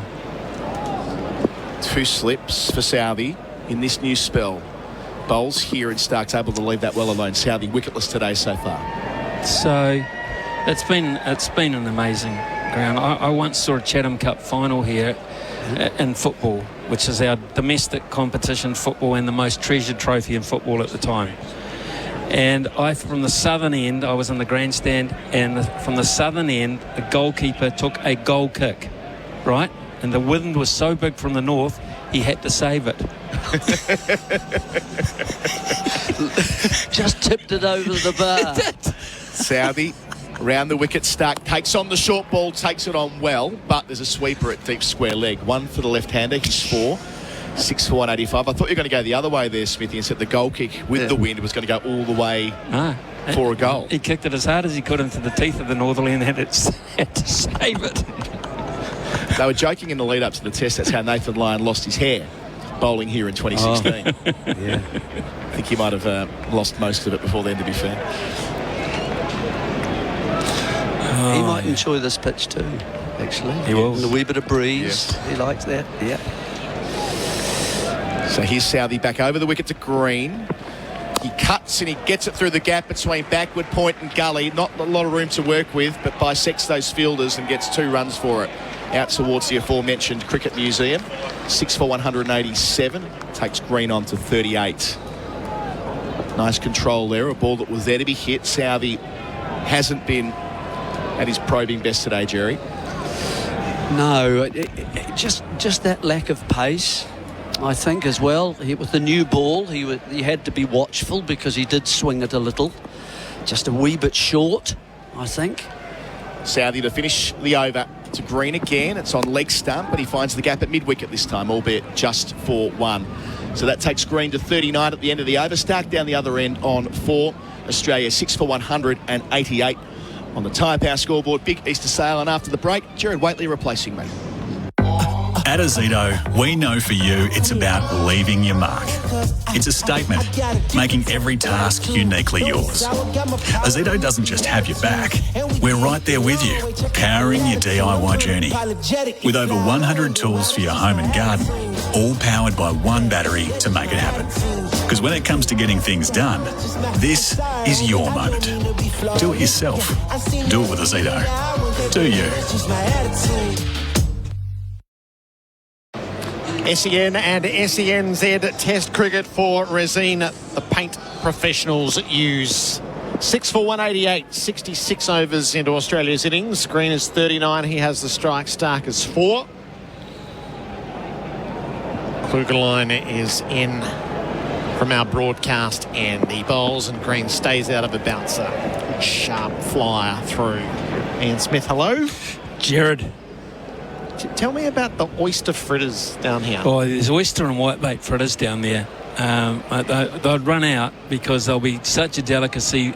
Oh, I can see still there is a bit of a queue there, but honestly, they're just magnificent. Right. Oh, Gerard. Don't leave without having an oyster fritter. Don't go home without trying one of those, Okay. Gerard Whateley. Whitebait. West Coast whitebait. Slapped in a sandwich as well. Klugerline full, driven straight down the ground for 4. Green latched onto it, hit it in the air, straight back past the bowler. And that is a purely struck boundary. He is 43. The boundaries for Azito. Do it with Azito. Do you? That's a real shot of intent. That's almost a bully shot. It's a strong man's shot.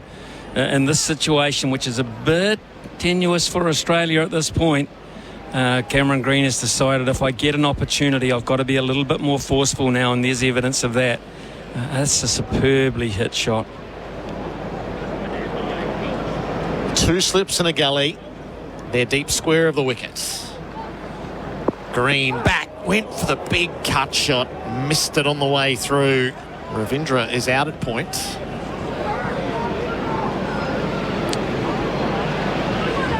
He's saying it all day. It's still at a really even keel, this, because of the way the pitch is played, and it's offered assistance all day.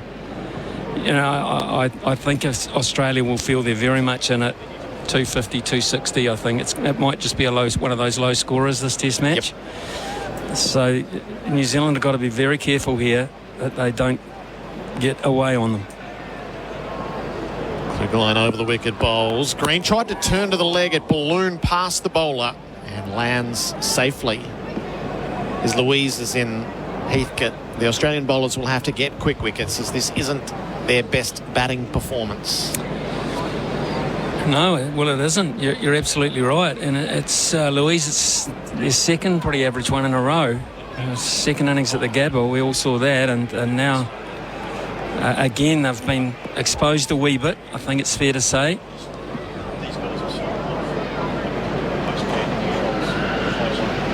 Klugerline delivers, and Green got under the bouncer.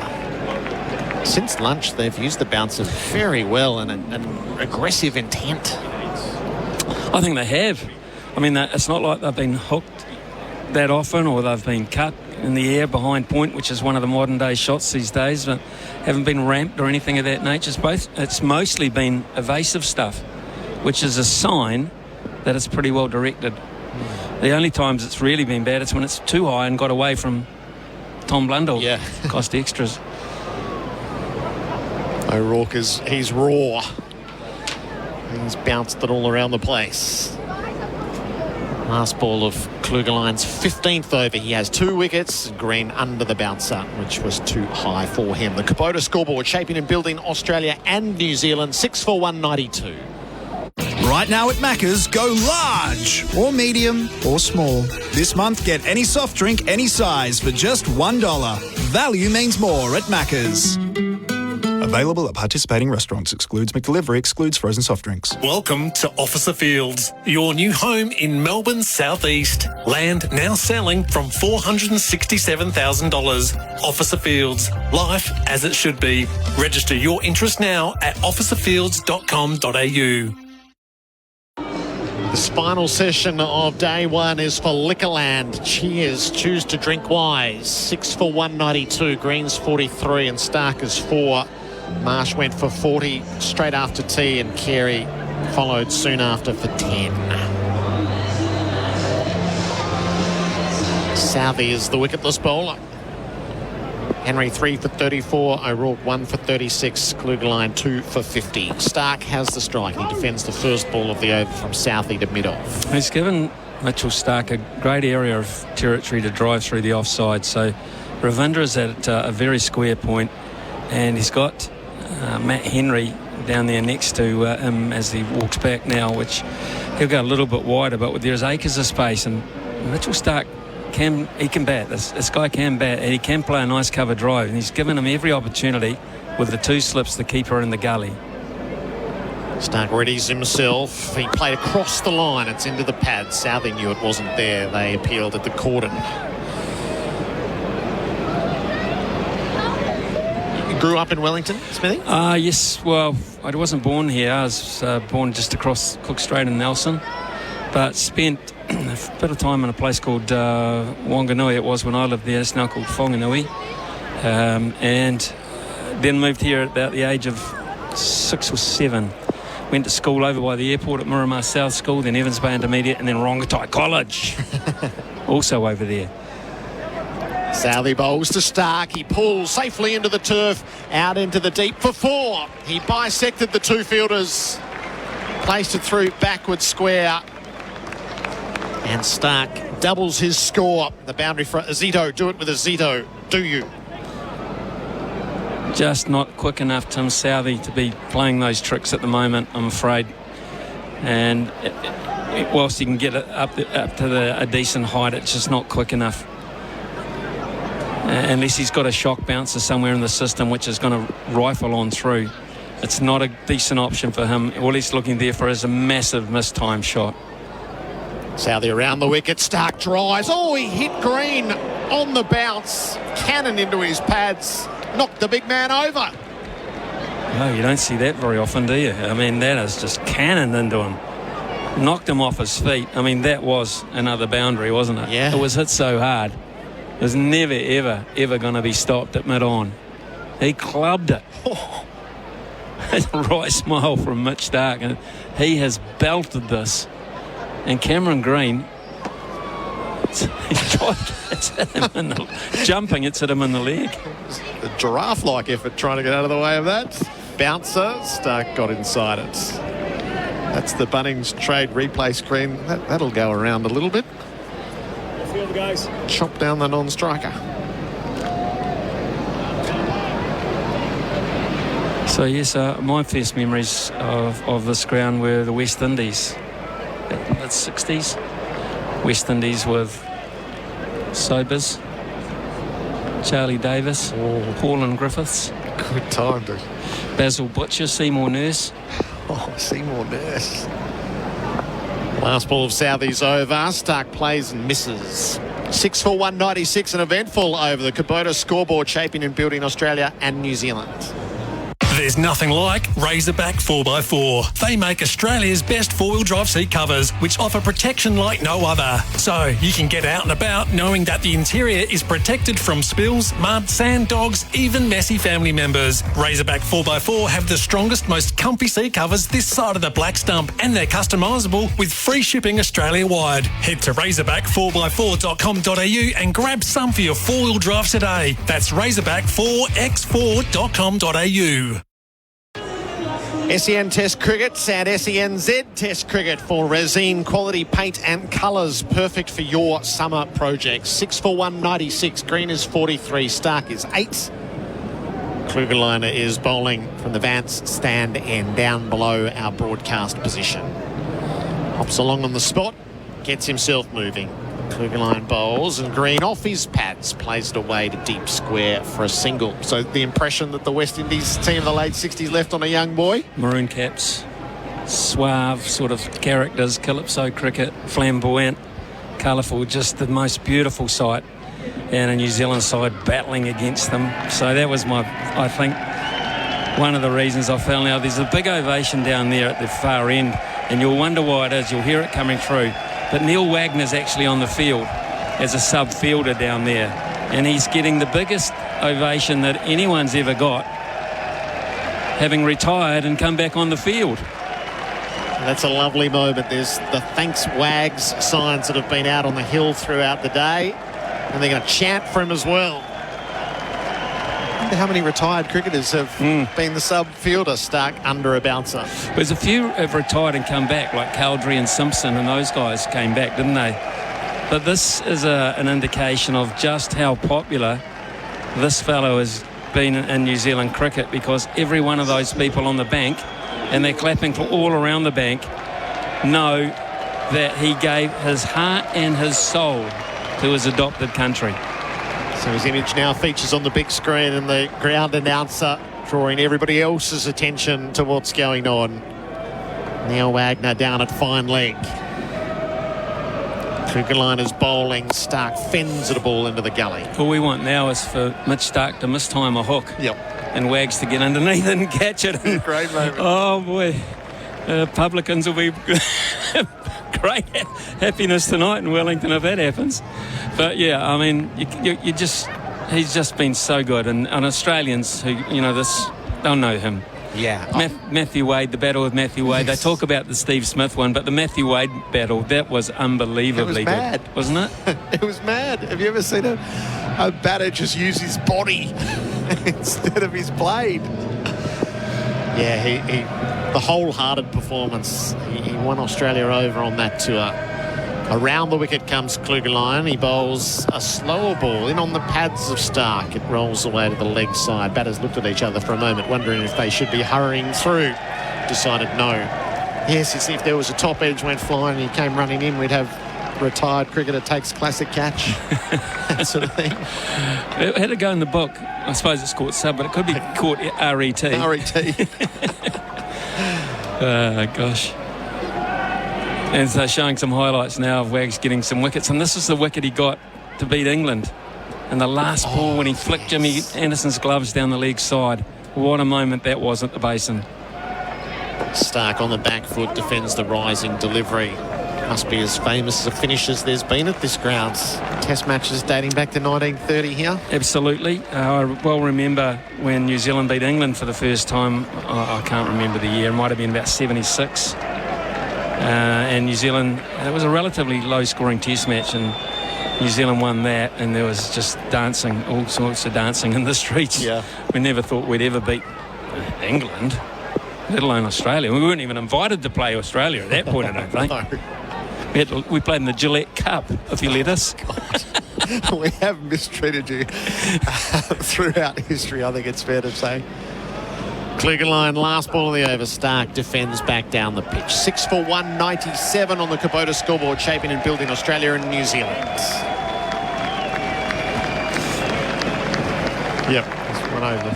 Right now at Macca's, go large or medium or small. This month, get any soft drink, any size for just $1. Value means more at Macca's. Available at participating restaurants. Excludes McDelivery. Excludes frozen soft drinks. Here's another powerful reason to choose Tyre Power. We're 100% Aussie owned and 100% independent. And we reckon that's more important than ever. Visit tyrepower.com.au or call 13 21 91 for your local independent owner. This year, no matter your favourite sport, you'll score a flavour try, goal, ton or match point at Winghouse. It's a wing-packed, sauce-smacked sports bar with big screens where you can catch all the big games live and loud. Now, if that doesn't sound like the perfect game night with mates, what does? So round up the team and head out to play at Winghouse. Find your nearest Winghouse or book now at winghouse.com.au.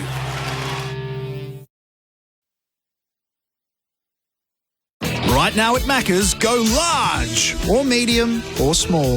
This month, get any soft drink, any size for just $1. Value means more at Macca's. Available at participating restaurants. Excludes McDelivery. Excludes frozen soft drinks. At Ozito, we know for you it's about leaving your mark. With over 100 tools for your home and garden, all powered by one battery to make it happen. Because when it comes to getting things done, do it yourself. Do it with Ozito. Do you?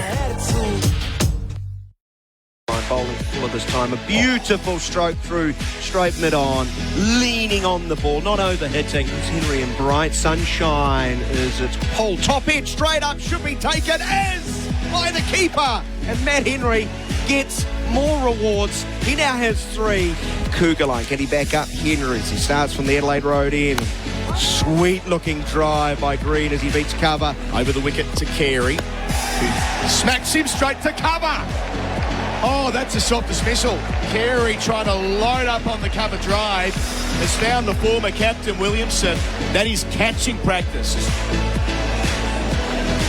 The drinks break for Open Country, delivering you a summer of New Zealand's best cricket with the Black Caps. 52 runs have been added for the loss of 2 wickets since tea. Australia 6 for 197. Green is 44 and Stark is 8. Ian Smith, there are some lovely quirks about a day at the cricket here, the best of which was the fans on the field at lunch. But the security guards are runners. They run to their positions. Well, they are now. We're witnessing it, and it's the most extraordinary thing you've ever seen in your life. And they get an ovation too, because they're running like heck off the field. Now, they go on at lunch, and they go on at drinks. And why they go on at drinks, I do not know, because in all the history that I've had of watching or playing Test cricket, no one has ever tried to steal the pitch at drinks. That's the only thing I can assume they're there for. Someone's going to run out and steal something, or look, I don't know. But it's just, they've been doing it for years. They actually practice. They practice. You know, in rugby, they're down in Christchurch, the security firm practice tackling before the players come out. Oh, no. So they use dummy runners as streakers or pitch invaders, and they practice tackling them. I kid you not. It's a very serious business, and also quite embarrassing. We're through the drinks break thanks to Open Country. And returning to action, Green 44 from 105 balls. So he's now the high bat for Australia, the leading run scorer. He's on the strike. He's punching the ball to point, no run. Magnus Benroe get the leading brands like Bosch, our leading run scorers. Well, this is an interesting point now. We're looking at, an hour and a quarter of cricket. We're going to go through to 6:30. The light's going to be perfect enough to do that. And who will win this hour and a quarter? It's quite a strategic moment in the game. A low scorer for me. I believe it's going to be a low-scoring Test match. So, therefore, this next hour and a quarter is hugely... Green, back foot, beautiful cut shot, 4 to point, 4 right off the bat. Positioned beautifully, and he's so powerful with his bat stroke, Green. He moves to 48. He's playing well. This is actually this is the kind of innings you can actually almost see Steve Smith playing, isn't it? Trying to bat through a situation, bat with various players.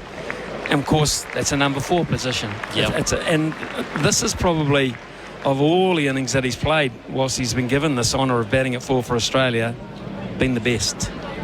Macca's I'm loving it moment. Get your Macca's favourites delivered with McDelivery. Green faces up. He drives all through the hands of Southey. That'll go for 4.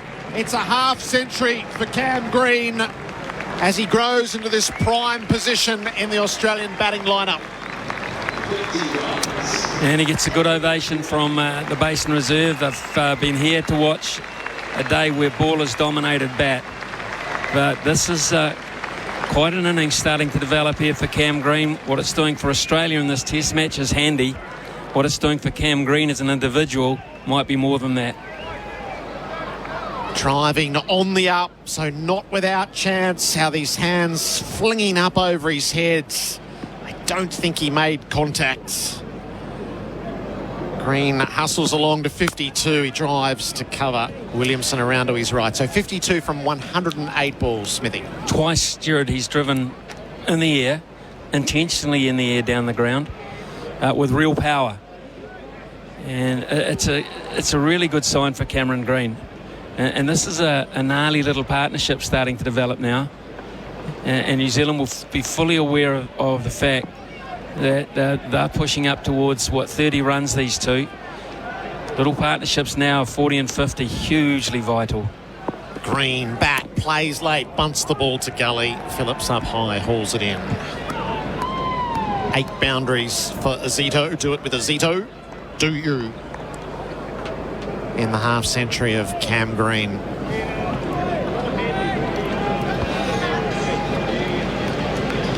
It's that strategic decision that was made by Australia to keep him out of the white ball series here and give him that one more innings at Shield level. It paid dividends when he made a century. I wonder if it's helped settle him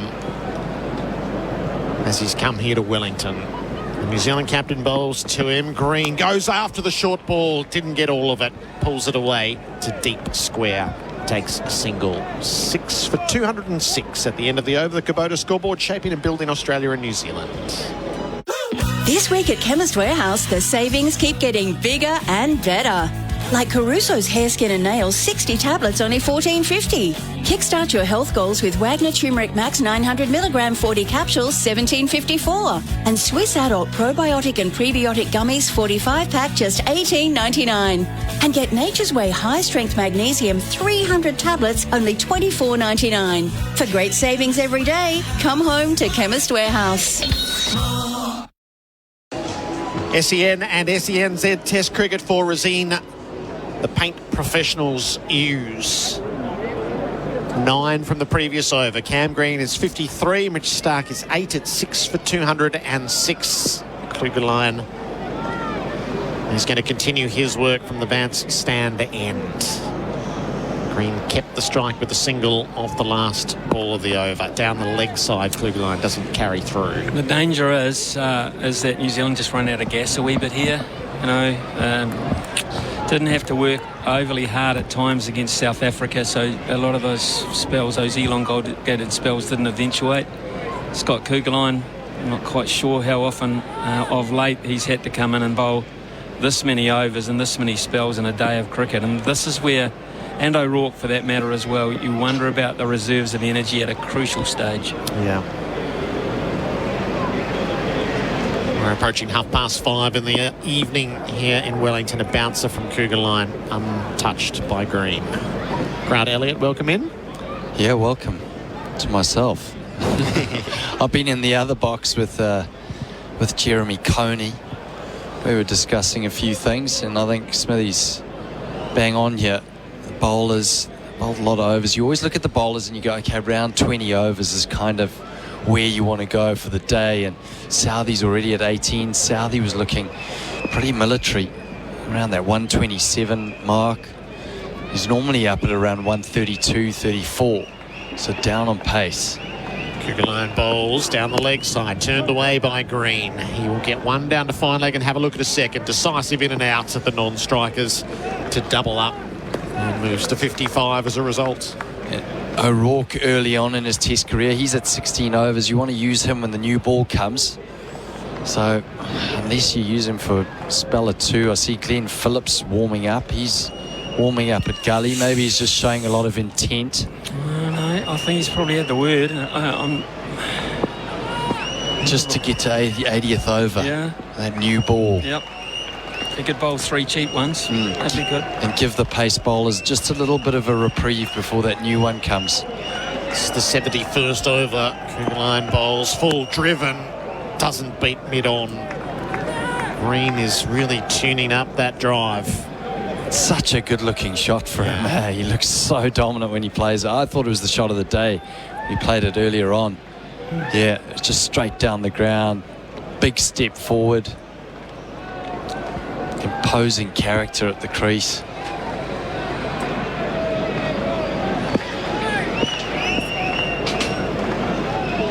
So 2 in the deep on the leg side, points back on the rope. Still 2 slips in the wide gully.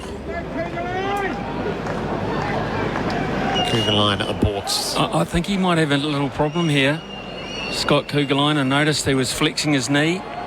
I think he's got an issue here. He's really struggling to get into him. Southey's come across to him. Matt Henry's come across to him. He's stretching again. I don't know if it's a cramp issue or a knee issue, but he certainly is not looking like he's going to bowl for much longer. 2 to go in the over. Cougar line short.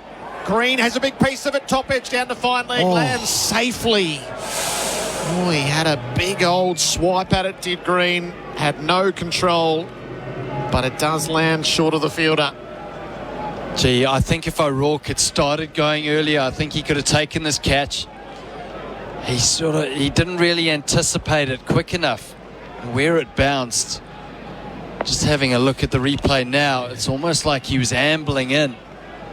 Well, you can't have Phillips everywhere, but he would have caught that. Yeah, absolutely. It's just a case of, as you say, anticipation, picking up just how well it's been timed and then getting across the turf, and it wasn't quite up to it, but I think it was a chance, definite chance. A single taken. Start to see the last ball of Cougar Lions over. It's a bouncer as well. So 6 for 209. No, that's going to be called as a no ball. Too many short ones.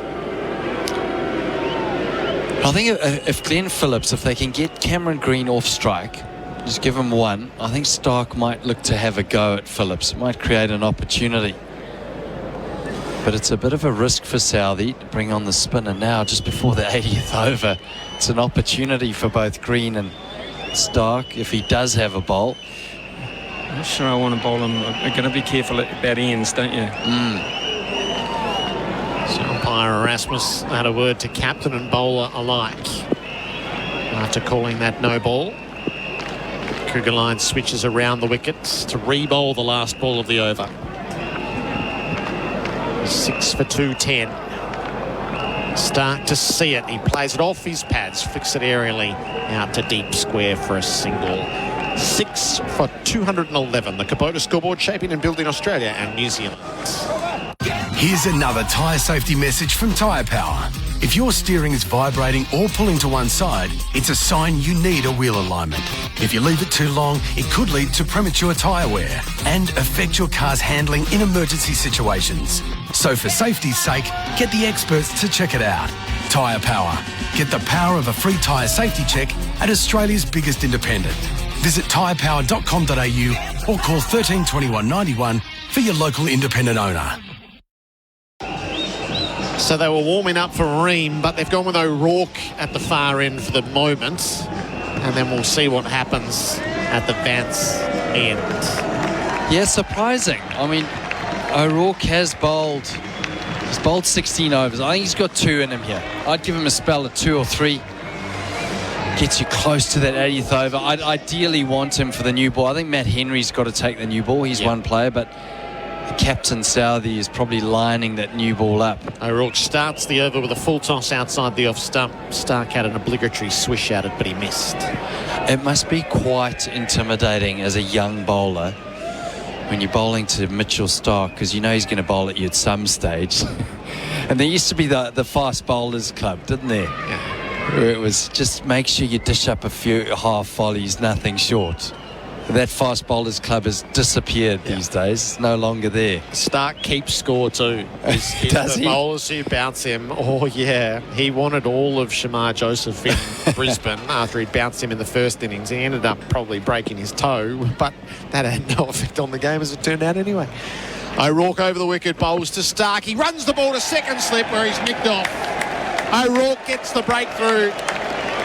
Stark, a bit of a lame dismissal. He just ran that ball off the outside edge, straight into the hands of Latham.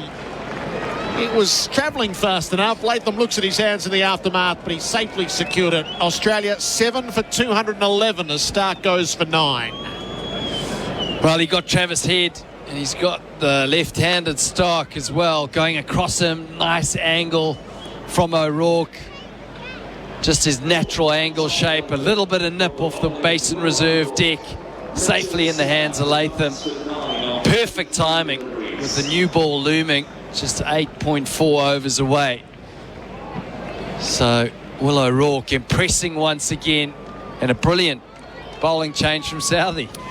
Yeah, so interesting as they plot their way toward 80, and you're right, as the timing of that gives them a few different options. They attack from one end and maybe with Cummins in, sneak the odd over through and get themselves closer to the assault at the end of the day. Yeah, I mean, the bowlers look like they're getting just a touch tired. So it's, do you give them a small rest, wait for the new ball, try and get through these overs, or do you just battle through? I think you've just got to battle through now. 7 down, you just need 3 wickets. It's Cam Green, who I think if you were to bowl a change bowler now, if I was Cam Green, I'd see that as a huge opportunity to get quick runs and try and take the game or take it forward for Australia. So therein lies a bit of a conundrum for Captain Southey with his fast bowlers and his fast bowler head on, because he'll be feeling the heavy legs at the moment. But I think maybe they're just going to have to battle on now after that wicket. O'Rourke with his second, the Bunnings trade replay screen. Just a genuine edge and great carry as well. Brings Pat Cummins out into the middle. He's coming off his highest test score at the Gabba. He has spent a lot of time rehearsing for short-pitched bowling. That's his lot in life at the moment, and a lot of his net time has been dedicated to that. He was in the nets at lunchtime. There's a short leg in place, 3 slips and a gully, so intent served up pretty clearly. O'Rourke, the young Tyro, is into the Australian captain. It's a bouncer, and Cummins over the top of it, fends it down in front of short leg. But as we were saying back in the day, you probably didn't have to practice the short ball if you were a fast bowler because of the Fast Bowlers Club. Now, Australian captain walks to the crease with an arm guard on and a short leg with a young buck in his second test, thinking I'm going to knock his head off. Who puts the helmet on here? Is that Will Young who goes in under the helmet? Yeah, that's Will Young. Cummins readies himself. O'Rourke delivers. Full, runs it out to gully. Phillips dives away to his right. Ever busy. Hauls it in. Saves runs. Running hot for Ream in the gully. Yeah, no feet there from Pat Cummins. And that's what pace does. Pace and bounce. Takes your feet away as a batter.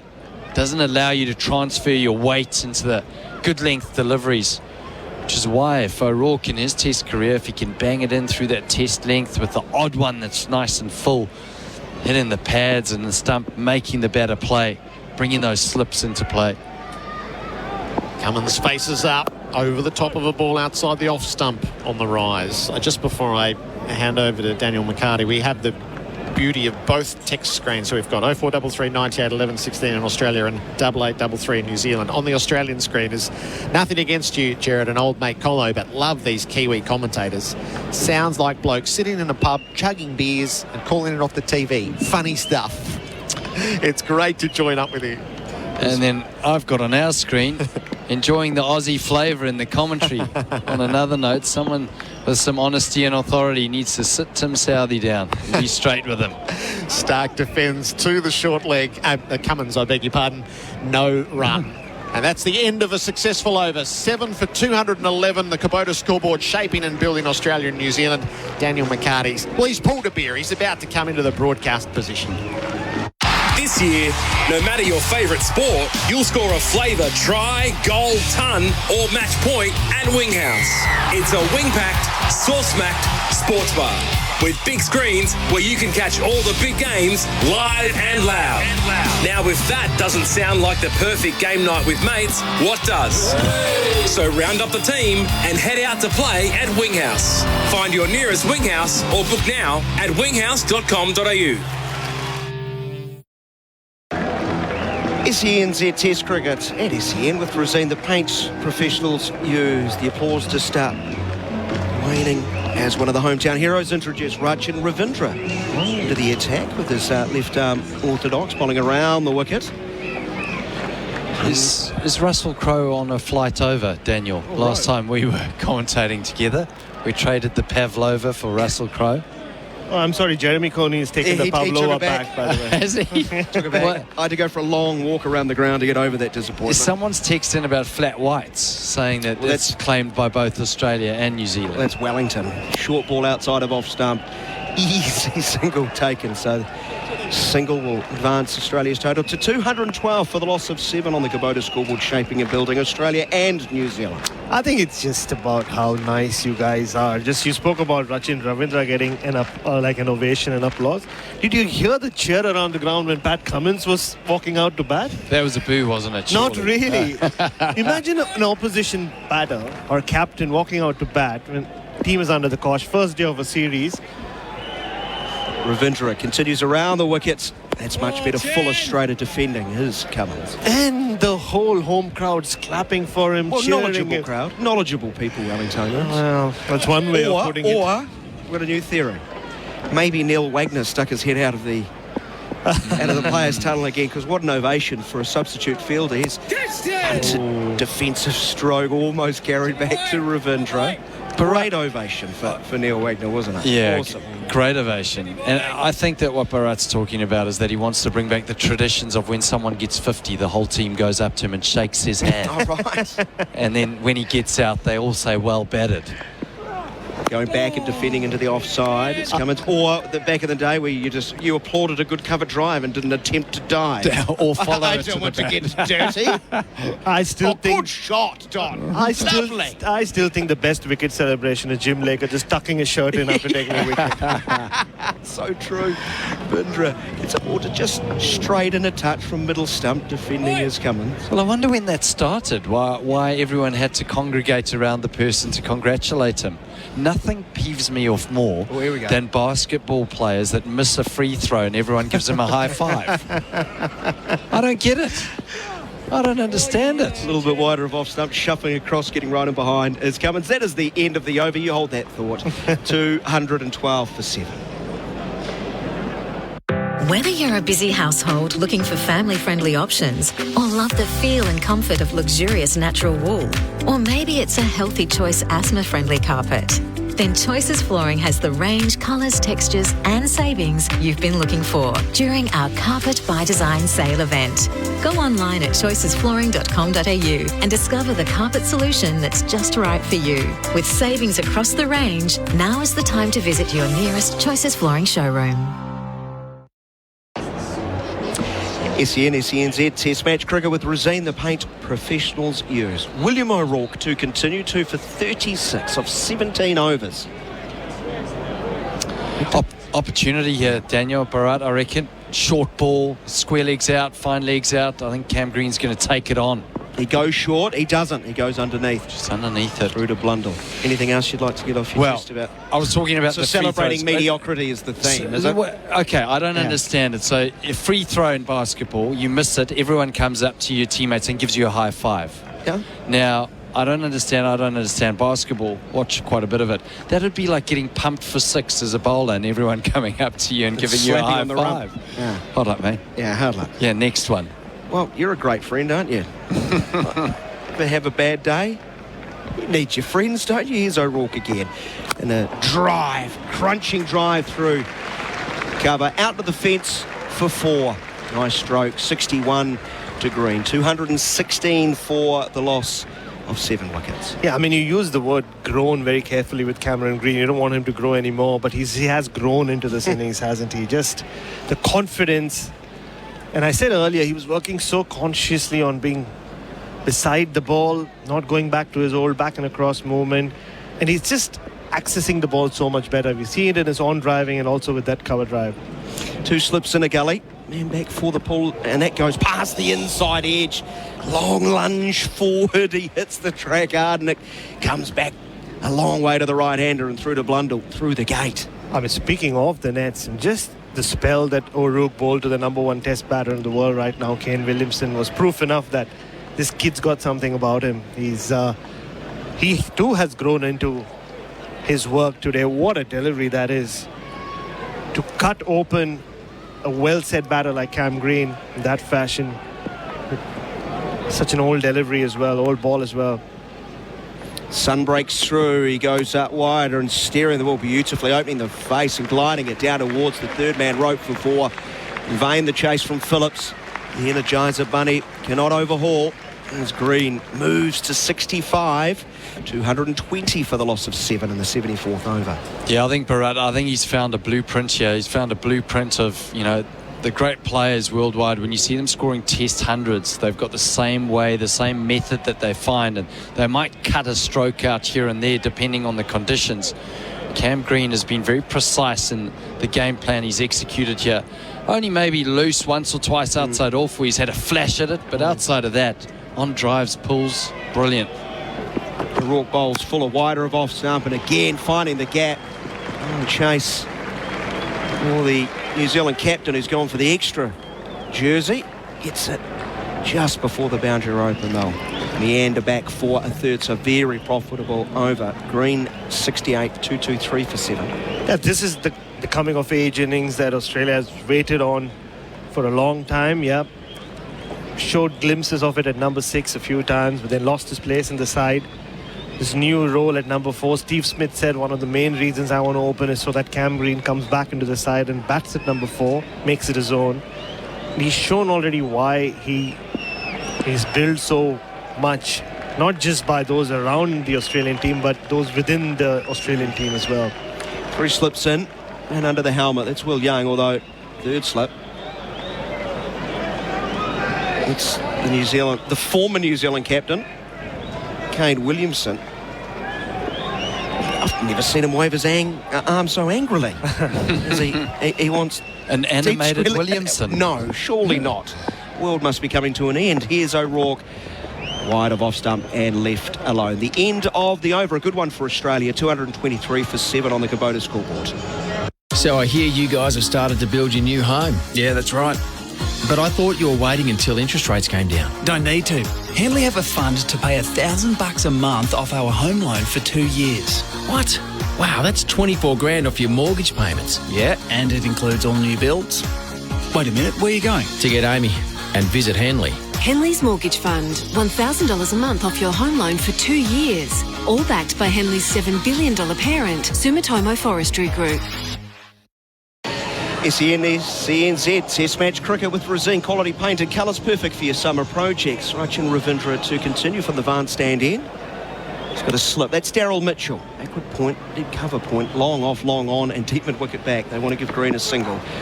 The giant right-hander leans forward and defends straight back to the bowler. There is no run. How's that text line? Is it running hot?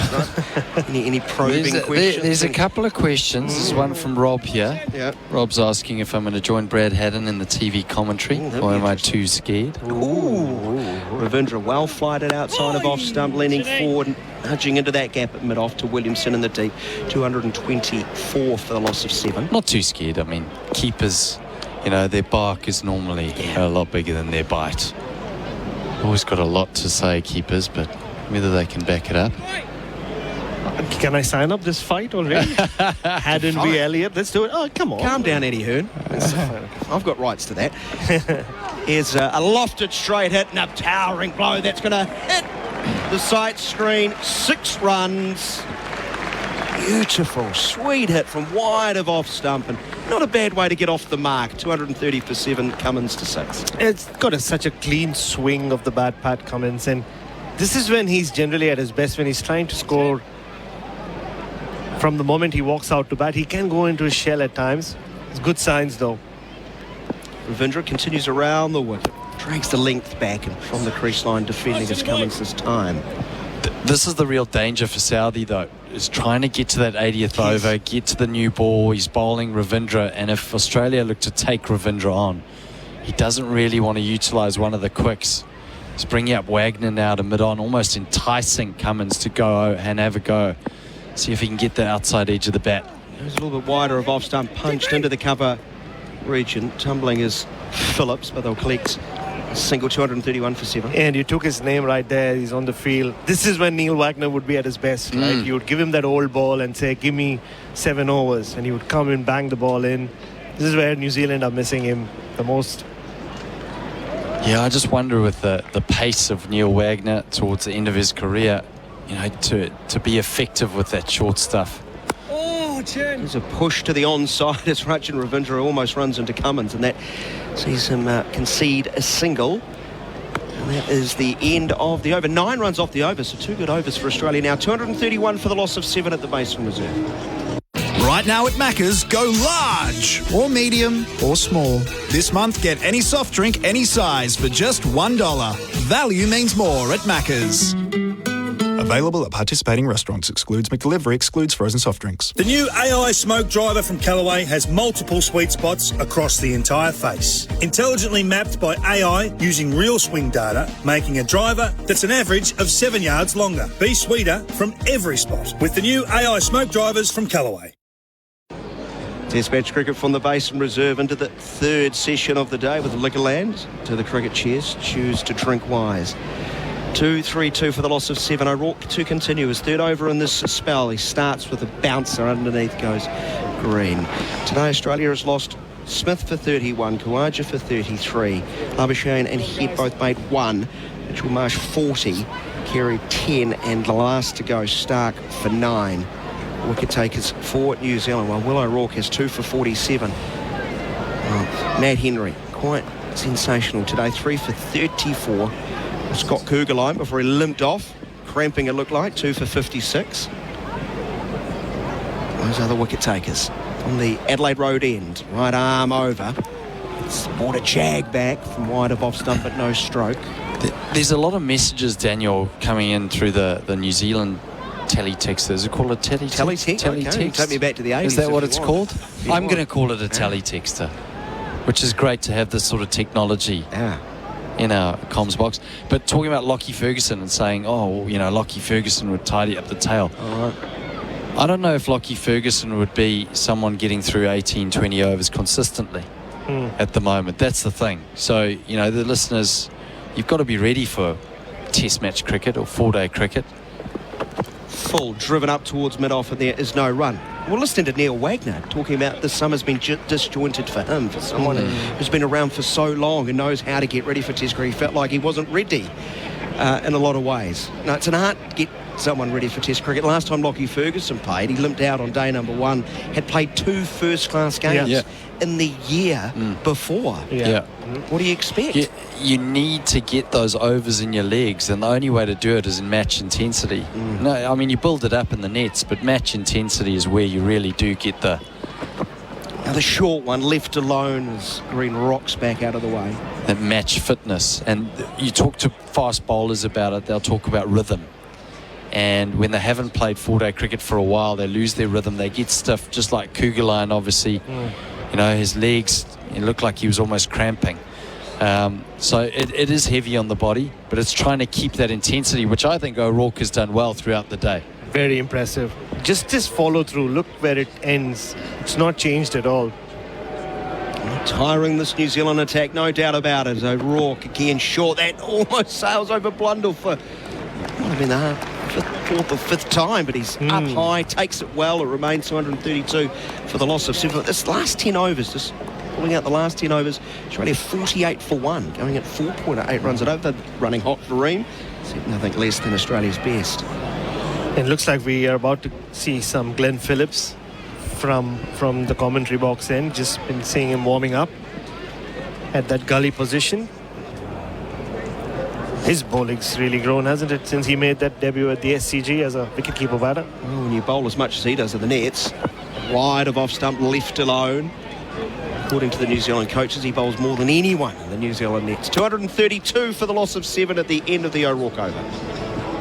Whether you're a busy household looking for family-friendly options or love the feel and comfort of luxurious natural wool, or maybe it's a healthy choice asthma-friendly carpet, then Choices Flooring has the range, colours, textures and savings you've been looking for during our Carpet by Design sale event. Go online at choicesflooring.com.au and discover the carpet solution that's just right for you. With savings across the range, now is the time to visit your nearest Choices Flooring showroom. Rachin Ravindra has the ball in hand. He looks like he will continue from the Vance stand in 2 overs, none for 10. He was lofted by Cummins in the previous over, 4-6. A message here for you, Grant, from Sean in Melbourne. Says, if you're upset with high fives after free throws, don't watch volleyball. High fives and cheering after every point, win or lose. Okay, eliminate that. Ravindra starts. And Cummins defending in front of his front pad, no run. They did flirt with the idea of bringing Phillips on, didn't they, Grant? There was a bit of discussion between Saudi and Tom Latham jumped in as well. Well, I think when you've got a puppy that's really keen, you have to throw them a ball every now and then. To keep slower through the air defending his Cummins. That's what he's done. That's experience as a captain, because you know that he's always going to ask you. So you're like, okay, warm up, maybe the next one. And then he's warmed up for 3 overs, and now he's going, yeah, maybe not. Just throwing him a few balls every over just to keep him interested. Some width outside of off stump and chopping away to the little puppy as he dives away to his left and fields. I treat my puppies with more fairness. I'm just like, speak for yourself. 2-3-3 for 7 with that single. Or what is the most needy type of little puppy chirping around? It's got to be a lab, doesn't it? Or You're the dog, treats. That's a treat. So they're just giving him a treat every over, keeping him happy. He goes back towards the boundary as Green now on strike after the single. Stands tall, punches off the front foot into palm of the waiting Ravindra. Gets the left hand out, a dot ball. This must be tough for Green. I reckon he's lining Ravindra up here. He's thinking, I've got some quick runs here. Being the dominant player, he is probably looking straight back over his head. Slightly over pitch, driving, this time past Ravindra. Single 234 for the loss of 7. And Pat Cummins wouldn't mind us at all. All he practiced for in the lead up to this test were short balls. They were using those yellow Indo net balls that you get from the bowling machine and ramming it into the pitch. And he was expecting a barrage. Faced a couple from a tired O'Rourke, but spin to welcome him. This is perfect for him. Ravindra around the wicket. He will continue to operate. Drags the length down outside of off stump, chopped away to point where Nichols, the substitute fielder, is there to field the end of the over. 234 for the loss of 7. When Macca's decided to drop the McCrispy burger with 100% Aussie chicken, a soft glazed bun, crunchy lettuce, and a new signature sauce, they thought, straight to the permanent menu you go. The McCrispy, Macca's next big thing. Available after 10:30am. Here's another powerful reason to choose Tyre Power. You can trust Tyre Power to have the tyre to suit you and your budget. So get the power at Tyre Power for whatever you drive. Visit tyrepower.com.au or call 13 21 91 for your local independent owner.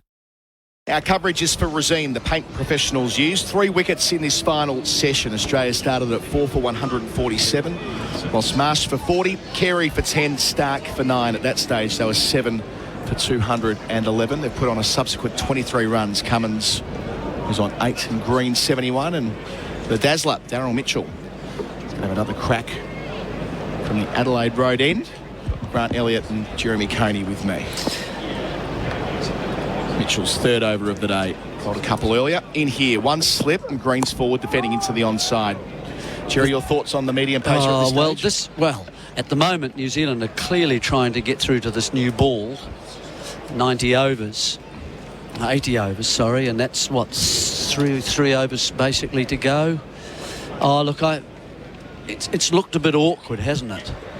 The whole thing, and it certainly looks as if the new ball is going to be taken by Southey and Henry. Mitchell upfield, spread to Green, finding a gap at mid-wicket, wants one and gets it wide of mid-on. This is Green where 72. I said earlier, Australia are going to force New Zealand to play proper test cricket.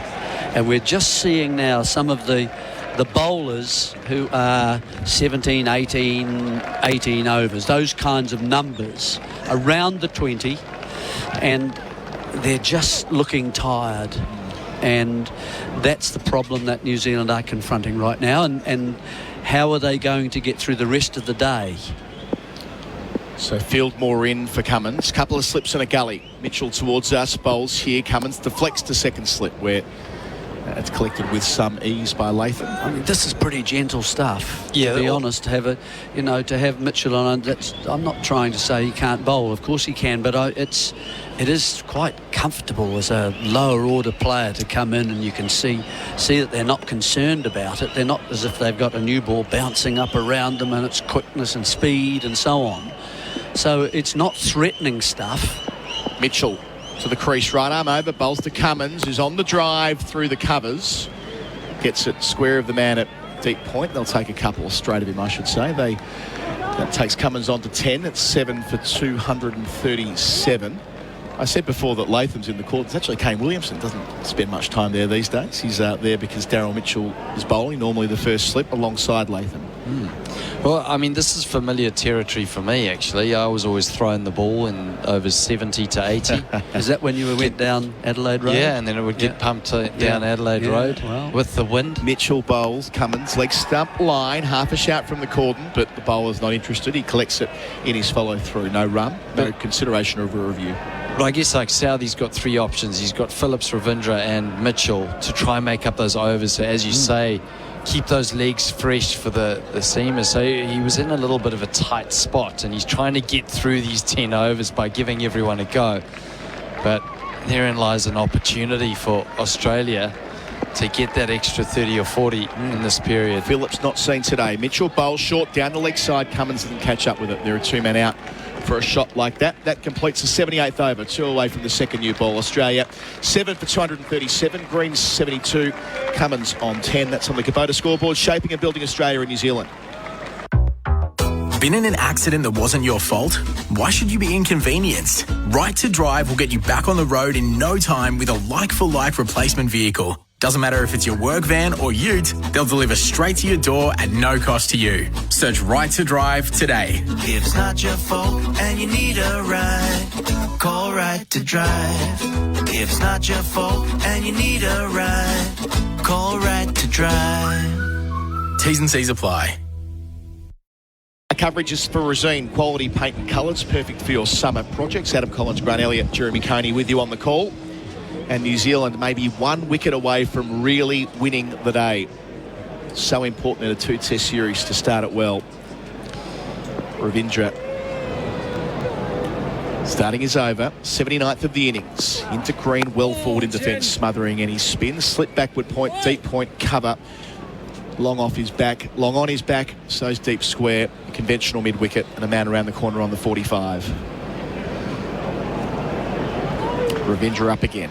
Left arm round, spinning it away from Green, who takes it down to long off for an easy single. He's 73, 7 for 238. Grant, the psychological importance of New Zealand leaving today, finishing the job well.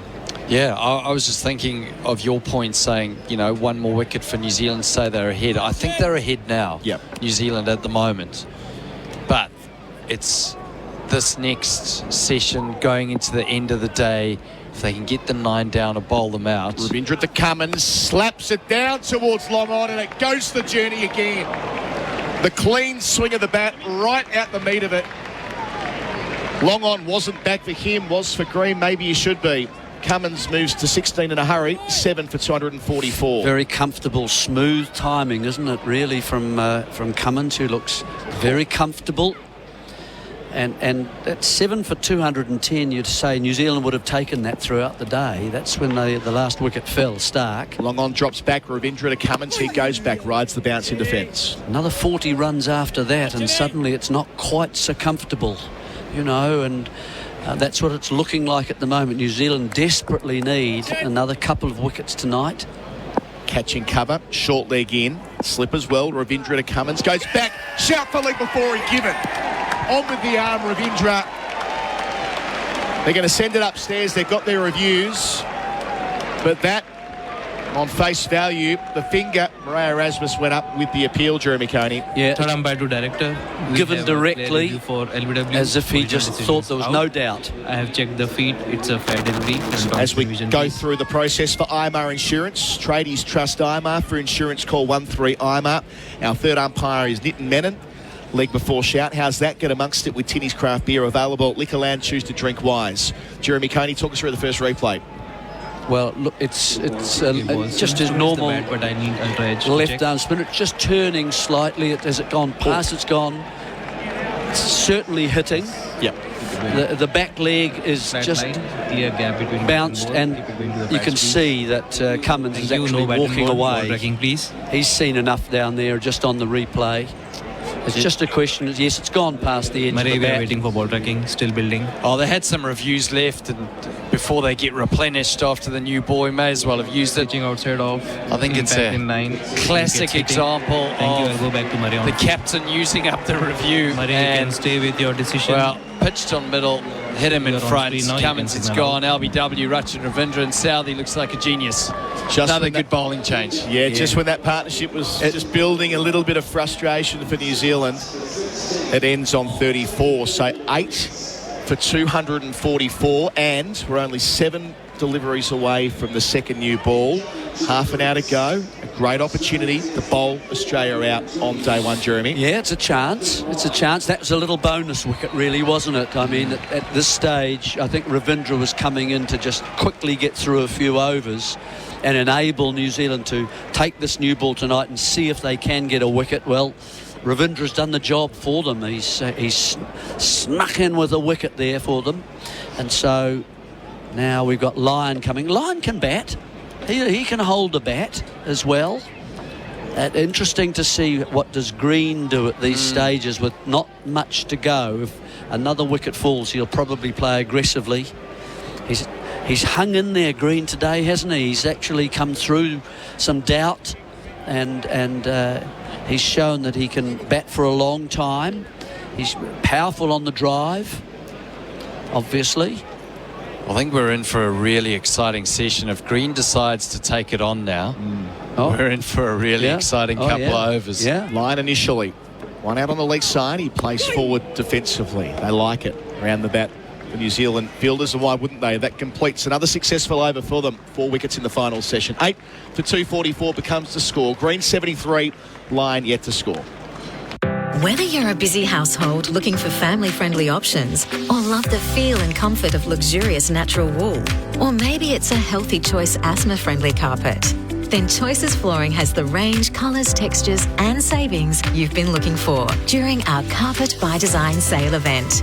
Go online at choicesflooring.com.au and discover the carpet solution that's just right for you. With savings across the range, now is the time to visit your nearest Choices Flooring showroom.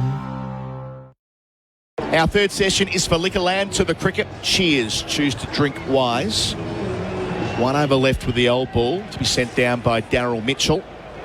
Greenfield spread. Deep point, deep square leg and a long leg back. Just one slip. The catching man. Mitchell in. Bowls to Green, who plays off the front foot. Presses it to cover. There won't be a run there. So do you think we're at the stage now where Green will play the milk to strike game, or do you think he'll show some faith in Nathan Lyon? Well, there's 2 games here. Does Green take it on and then Southey spread the field and just give him one, bowl to the new batter Lyon and try and just dominate that one end that they think they've opened up? Or does he keep the field up and try and entice Green to go over? So I think we're in for an exciting couple of overs. Mitchell to Green, who drives to mid-on, wants the quick single. That answers that question. Gets it. 8 for 245, Green 74. Gives a strike to Lyon with 4 balls left in the over. The longer New Zealand can keep Green at the non-striker's end, I mean, it's one of those situations. Just keep him, dry him up in terms of not facing the ball and perhaps just asking questions of Lyon if they can in the meantime. So this is the 80th, right? Yes, it is. Okay. So Australia just struggling to put those big partnerships together. They've only really lost 2 wickets in a hurry once. Other than that, partnerships that are threatened but haven't quite gone on. Mitchell bowls here. Lyon leaves alone outside the off stump. So 67, 20, 35 and 33, the 4 partnerships after tea. Yeah, you need those significant partnerships, but also 30s and 40s don't win you test matches, do they? I'll be disappointed those players that got in. Marsh was looking good. He was looking just as good as Green was, but as you said, Jerry, Green is stuck in there. He's been disciplined the whole day. He's left well, played straight nicely. All eyes on Daryl Mitchell as he gets to the crease and bowls to Lyon. He plays and misses. A little waft, not a lot of footwork, through to the gloves of Blundell. That's Mitchell's natural outswing arc, isn't it? Bowls those big hooping deliveries. Enjoys bowling in England. Nice medium-paced New Zealander. Bit of swing and seam, Jerry. It's what we're missing. Yeah, it's Colin de Grandhomme-esque. There's been loads of players like that. Yeah, Congo, Bevan Congdon. Once you're right, Grant. Mitchell bowls here and Lyon leaves line. I don't know. When Coney bowled, I think it was right arm slow rather than right arm medium, but it was effective. I don't know. I've never seen Jeremy Bowl, actually. Back I in didn't the day. run in as hard as Mitchell. No. Well, why waste your energy? You know what I mean? It was sort of like they were leaves. Yeah. Autumn leaves. Yeah, okay. Well, we were very similar. I think I got my joker J.M. Barry used to say, I could bowl them up, and if I didn't like the look of them, I could go and get it. Mitchell to finish the over and line defend. So the second new ball is due with 25 minutes left on this first day. 8 for 245 the score on the Kubota scoreboard, shaping and building Australia and New Zealand. Right now at Macca's, go large or medium or small. This month, get any soft drink, any size for just $1. Value means more at Macca's. Available at participating restaurants. Excludes McDelivery. Excludes frozen soft drinks. At Ozito, we know for you it's about leaving your mark. With over 100 tools for your home and garden, all powered by one battery to make it happen. Because when it comes to getting things done, do it yourself. Do it with Ozito. Do you?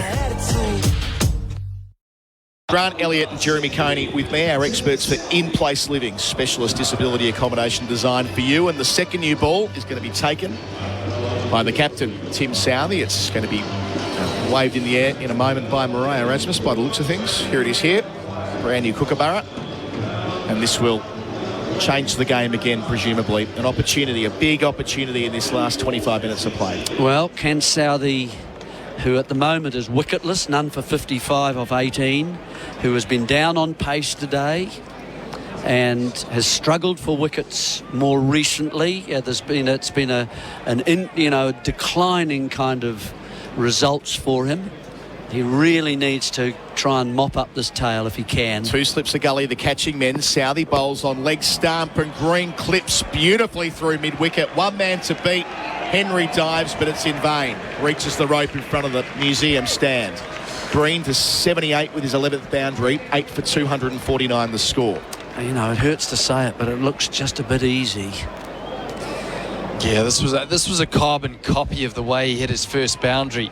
Just slightly angled on middle stump, and he's just leant into it, rolled the wrists over it through a wideish mid-on.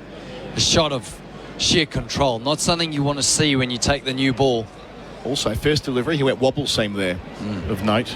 Southey bowls again. Green goes back and carves past gully.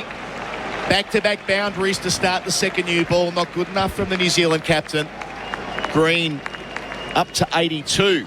And the 250 for Australia as well. For the loss of 8 wickets, they're 253 on the board. Well, as we know, I mean, certainly you can take wickets with a new ball, but it can also, because it is new and it bounces a bit more and it comes onto the bat a bit more, it can go for a lot of runs quite quickly as well. He's the leading run scorer today for Magnus Benroe. Get the leading brands like Bosch. And that's exactly what Green's doing, boshing it around late in the day. Two men back, deep point. Deep square leg. Southey in, Green leaves alone. A delivery that swings away into the gloves of Blundell. Yeah, I think there's two options here for Southey. One is as he tries to go after the sticks and after the pads of Green, looks to get him out, or he just hangs it out there. Hangs it out on that fifth stump, waits for him to come to him. They need to get him off strike, as you said, Jerry. Well, starve him of the strike. He's got a 6-3, 6 on the offside. He's got to hang it out, doesn't he, on a decent length. Southey to Green, who looks to attack again. Covers set back, so they get one to him. There's a sweeper in that direction as well, so the boundary was never on. 83 for the West Australian, 8 for 254. And the lights fading a wee bit here as well. Jerry, you're a big deal in Wellington. Tell them to put the old lights on, just to make sure we get to 6:30. Could. There'll be some chaps climbing those towers at any stage with a battery on his back. I think we need to get some coal to get those babies going. Someone will be pedalling wildly at the bottom. They are special. Yeah. There were the lights. They replaced the lights at Bangalore, which used to resemble the lights at VFL Park for footy fans listening back in Australia. Southey delivers wide of the crease, and leaving alone is Nathan Lyon. One ball left in the over. But do like the old sort of style light towers. And how many other? There's 4 around here, but never good enough to host day-night cricket, we learned earlier, Grant. No, definitely not. Maybe when they were doing the wrestling here, or the hockey, or the cycling, or the track and field, it would have been good enough for that. So a third slip jumps in for Lyon. The deep point's gone as well. Southey, away from us. Lyon Edging and not quite dragged in at third. I think it's carried. My sense is it's in and out. Phillips there at third, diving away to his right. And the body language tells the story. End of the over, 8 for 254. Gerard, Whateley in for me. It was Williamson with the drop. That's on the Kubota scoreboard, shaping and building Australia in New Zealand. So I hear you guys have started to build your new home. Yeah, that's right. But I thought you were waiting until interest rates came down. Don't need to. Henley have a fund to pay $1,000 a month off our home loan for 2 years. What? Wow, that's 24 grand off your mortgage payments. Yeah, and it includes all new builds. Wait a minute, where are you going? To get Amy and visit Henley. Henley's Mortgage Fund. $1,000 a month off your home loan for 2 years. All backed by Henley's $7 billion parent, Sumitomo Forestry Group. SEN and SENZ cricket for Resine. The paint professionals use. Matt Henry is going to be given the new ball. He's at the far end of the Adelaide Road end. 9 from the previous over. Green's on the hurry up. He's on 83 with 2 wickets in hand. 8 for 254. We've all studied the replay screen, the Bunnings trade replay screen. Kane Williamson had his hand all around it. He just couldn't quite hang on to it. 2 slips and a gully in place.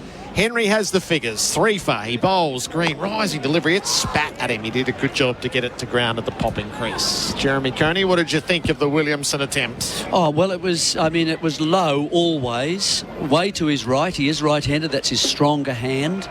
And it, as you say, it looked as though he had hold of it. I think it just sort of dribbled up as he turned over, and it just dribbled up around the wrist area, and he tried to knock it up a little bit, but no, that wasn't to be. So very nearly caught, but down she went in the end.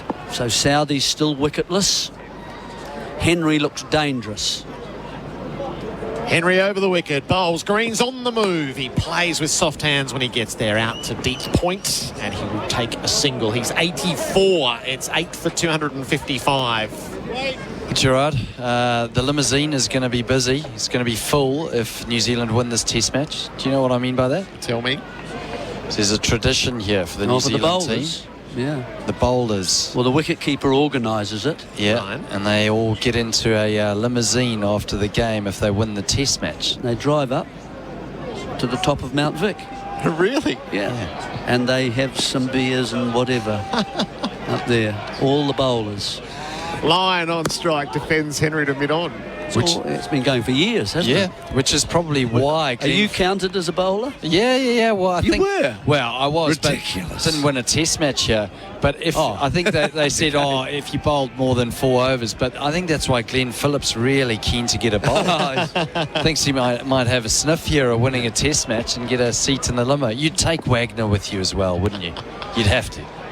Lyon plays forward, defends to mid-off, repels. Did you get in the limo, Jerry? No, we weren't. We didn't have that. It was started after that, I think, with the Southey era and Bolt. Yeah. It's a nice little tradition. Oh, it's a fantastic idea. 3 slips and a gully. For the driver. Deep square, Ravindra sent back near the rope. Lyon's happy to take on the short ball typically.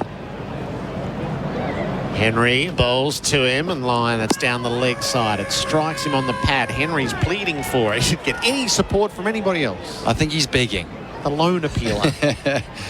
He's got 3, he wants 5. He won't get one there. A forlorn, how's that get amongst it with Tinny's craft beer available at Liquorland. Choose to drink wines. If anyone deserves 5 in this innings, it's probably Henry. Yeah. The way he's bowled, he's just been consistent. He's been disciplined. He hasn't really strayed with any poor deliveries today. He's asked a lot of questions. He's got the returns. Last ball of his over. He delivers to the line. Leading edge popped up, clears mid-off. Lands harmlessly for a single. Lyon will keep the strike as a result, but that could have gone anywhere. 8 for 256, the Kubota scoreboard, shaping and building Australia and New Zealand. Whether you're a busy household looking for family-friendly options, or love the feel and comfort of luxurious natural wool, or maybe it's a healthy choice asthma-friendly carpet, then Choices Flooring has the range, colours, textures and savings you've been looking for during our Carpet by Design sale event. Go online at choicesflooring.com.au and discover the carpet solution that's just right for you. With savings across the range, now is the time to visit your nearest Choices Flooring showroom. The last quarter of an hour of the day's play for Resina, the paint professionals use, and we're going to start. We're going to finish as we started with our experts. In-place living, specialist disability accommodation designed for you. Ian Smith is alongside Jeremy Coney. Welcome back, Smithy. Yeah, thanks, Gerard. Intriguing day, actually. Everything for me you'd want out of a day of Test cricket. Got an underdog getting the advantage by winning the toss and taking on the favourite and probably winning the day. Oh, I think it's getting close now, though, Ian. I think this total. Southey looking for his first wicket. He bowls full to line outside the off stump, left alone. What are we now? We're 256, something like that. Yeah, I think if that gets to sort of 275, I think that's starting to go slightly to Australia. I think this is a close one. I think Australia are in the game now with 250. But I also will say that if you said to Tim Southey at the interview at the toss, would they take with the sun coming out, would you take 256 for 8 at the end of the day or close to it? I think he said yes. I really do. He's trying to wrap things up. Southey bowls full and left alone by line, swinging away. So it's been a satisfying day. When he got the 5th wicket or the 6th wicket, he'd got rid of Carey, so he'd basically got the danger men for 211. That was pretty good. And then they've kicked on a bit since then. In fact, it might have been before 211. It was 6 for 176. Yeah, I mean, at that point, job done. Very much job done. Southey to Lyon. Wrapped on the pads. They're asking. They're pleading. They're rejected by umpire Marasmus. How's that get amongst it with Tinny's craft beer available at Liquorland? Choose to drink wise. He's got 2 reviews left. He'll take this. Now would be a good time. He'll take it. Any support whatsoever. Absolutely. I don't know why he's waiting. That's right. He'll go with that. He had to. So to the replay screen we go for Bunnings trade. Well, he hasn't got umpire's call in his favour. Director, we have a player review for LBW. Original decision is not out. What did someone say? 7 out of 37? Front on spin vision. Someone, was that the that was the number? South African series. Yeah, and he's gone a bit since then. He's about 40 now.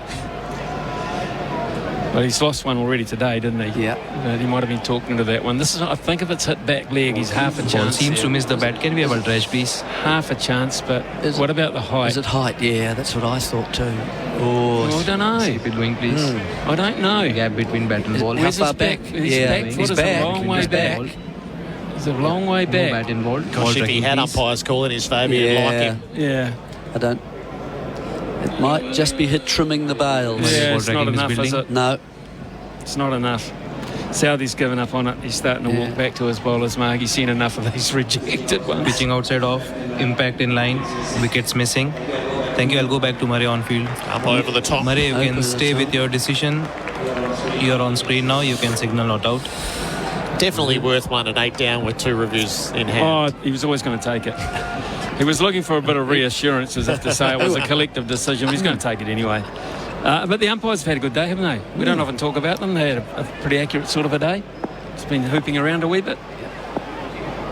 Southey tries again. Lyon defends to leg this time. So the DRS review for IMAR Insurance, Tradies Trust IMAR for insurance. Call 13 IMAR. Quadra in the first session survived an LBW shout. Lyon in the last session survives an LBW shout. I would just say I'd like to see them stop it, people coming onto ground all the time. That was the only thing. I think the players are controlling that too much.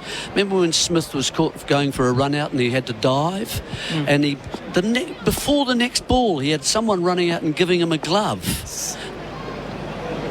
Lyon faces Southey, leaves outside the off stump. If the glove has been ripped apart and he can't actually wear it, I'm with that. That's fine. But it wasn't. It was just had a bit of dirt on it. Now, I'm sorry, you don't interrupt the game to do those sorts of things. Or he'll wait after drinks and everybody's in position and ready to play. He plays the game at his own pace. Now, I'm not trying to get at Smith there. I'm just saying that is the players are starting to run those sorts of things, and the umps shouldn't allow it. Last ball of Southie's over. He bowls to Lyon, who drives lovely through mid-off for 4. That left the blade superbly and touches the rope below us. Lyon to 5. It's 8 for 260 on the Kubota scoreboard, shaping and building Australia and New Zealand. What's better than winning the match? Winning the series. Host Plus has been named Money Magazine's Best Super Fund for 2024. Judged on strong performance, value for money and a focus on members. That's a plus. Issued by Host Plus Pty Limited. Visit moneymag.com.au for awards criteria. General advice only. Consider your circumstances and the relevant PDS and TMD at hostplus.com.au before deciding. Awards and ratings are only one factor to consider. Past performance is not a reliable indicator of future performance. Search Compare Host Plus today. Perhaps 3 overs left of the day's play for Resina, the paint professionals use. 8 for 260. Green's watched a little bit from the non-striker's end. He picks it up at 84. Lyon is on 5. Henry has the figures of 3 for 36. As he hits the crease and bowls to Green, who tucks him away to the leg side. He won't take the single to mid-wicket. As Gary noticed what I noticed with Colo, who is an adaptive fellow, he managed to drop "we" into the commentary. He's just carrying favour with you blokes. It's catchy. It's catchy. It's catchy. Don't book the limo just yet, though, says Bryce. Plenty of time to go yet, Bryce. You're absolutely, we're with you. Green's on 84. Henry bowls to him. A bouncer down underneath. Flies through to Blundell. So this is a sort of an attacking field with the 2 slips and the gully still, but at the same time covering, getting the single and getting Green off strike. I haven't seen this many bounces in a day's cricket. No, from the long New Zealand time. Bowling attack since I think Noah built the Ark, which was a good day's play as well. Oh, it was. Yeah. Outfield was a little damp. Henry to Green. He cuts, uppercut down to 3rd. 1 bounce over the rope for 4. Green's 88. There's 7.5 minutes left in the day's play. What do you reckon, Gerard? What are you thinking? Gerard's getting excited here. Australians go for gold, Smithy. Oh, look. Honestly, he's played brilliantly well. He played really, really well. Took his time to get in, worked hard. He's made a big play for number 4 for a while. A big play for number 4. The Bunnings trade replay screen. I did float the idea straight after tea of Marsh with 100 in the last over of the day. I got him out straight away, but maybe it's for Green. Henry bowls. Green's on the move. He leans on a ball out through extra cover. He'll be able to get 2 under the scoreboard. He has a look at a 3rd and he turns decisively. The big strides. Cam Green is into the 90s. Gerard sounds a bit like Johnny Tapp calling the last 400 at Flemington. He's getting excited. He's back the horse here. We've had other commentators like that. Alan Richards used to always like to have a little bet while the cricket was on. Really? And he would, as he was on air, you'd notice that it was also from his transistor, which was tucked away, just a piece of wire going up into his ear as well. Lyon beaten on the outside edge. And quite often, on a seemingly innocuous over heading towards a maiden, his voice would start to rise and get louder and louder and more excited as the race came to a conclusion. He was a beauty. That's a maiden. Brilliant. At school. Oh, this is the last ball of the over. Henry to Lyon, beaten is nicked off. Lyon nicks off. Last ball of the Henry over. He's got 4, and that raises the stakes. Cam Green is on 91, and the flurry might be on. 9 for 267, end of the over. Kubota scoreboard, shaping and building Australia and New Zealand. Right now at Macca's, go large or medium or small. This month, get any soft drink, any size for just $1. Value means more at Macca's. Available at participating restaurants. Excludes McDelivery. Excludes frozen soft drinks. At Ozito, we know for you it's about leaving your mark. With over 100 tools for your home and garden, all powered by one battery to make it happen. Because when it comes to getting things done, do it yourself. Do it with Ozito. Do you? Good. It's been a good, and the umpires are taking them off. You're kidding me, are they not? Or they're not? No, they're not. I thought they were. The umpires were. There's so many people come on, Gerard. Yes, I got confused. There's so many people coming off. So now we've got Josh Hazlewood, eh? Josh Hazlewood. So Stephen Smith knows that don't leave Hazlewood with too much. I feel Green's got to do this with the strike. Particularly, no, they're going to O'Rourke. I was thinking if they stay with Southey, the 9 in the over's on.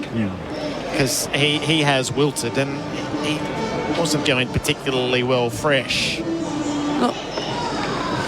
So so the physios come on to 10 to Green. So this will make this the last over of the day, I suspect, by the time it's all done.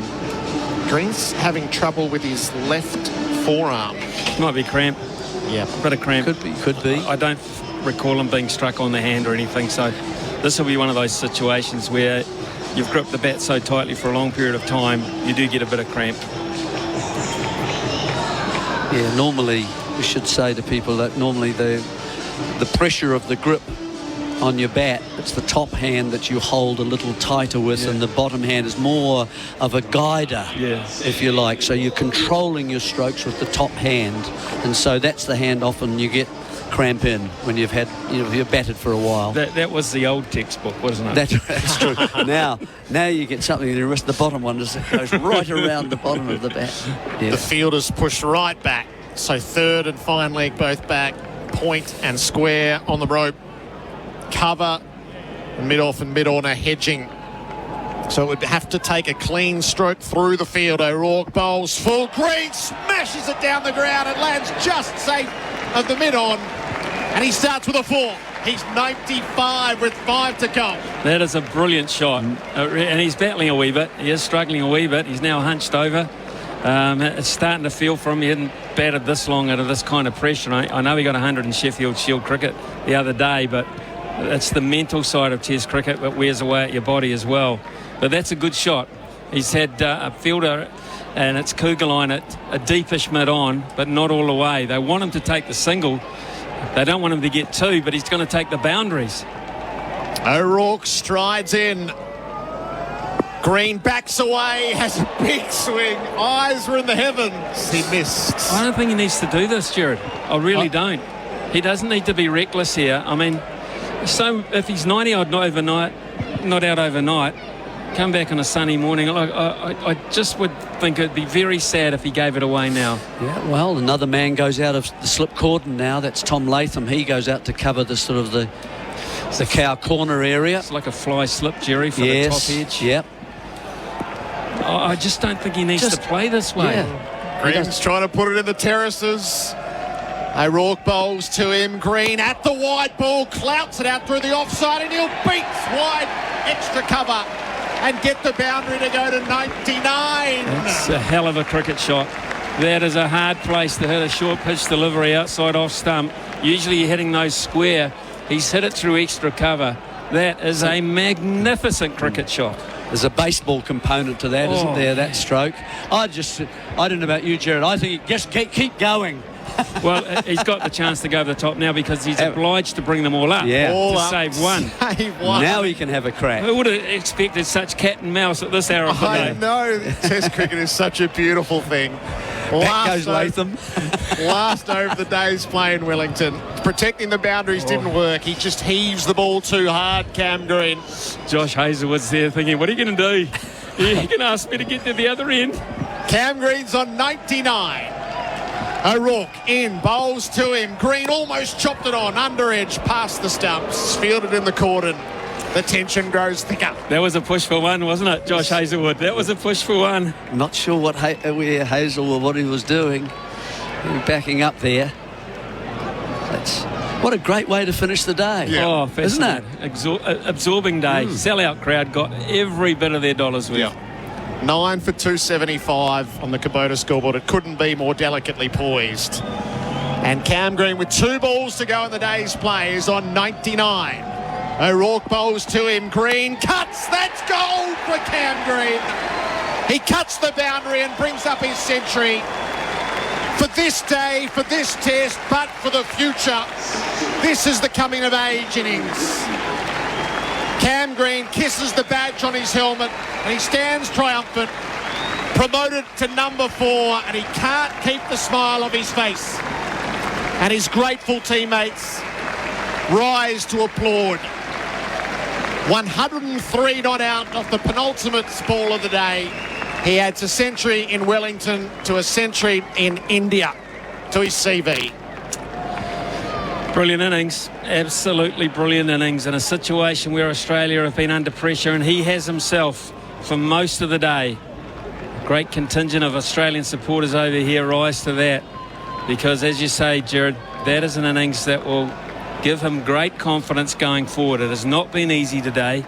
They've sent him out at number 4 to do a job just as this has unfolded, and that is, I think, Cam Green's trademark innings for me, for what they want him to do. That's the one.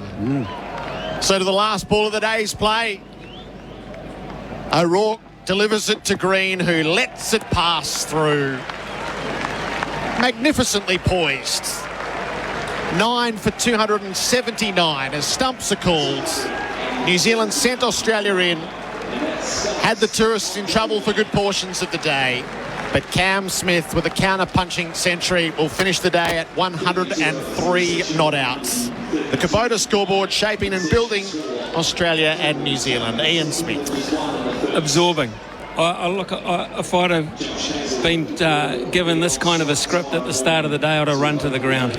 And that would have been tough. But here's the thing. This has been just a beautiful day of Test cricket for me. Beautiful day.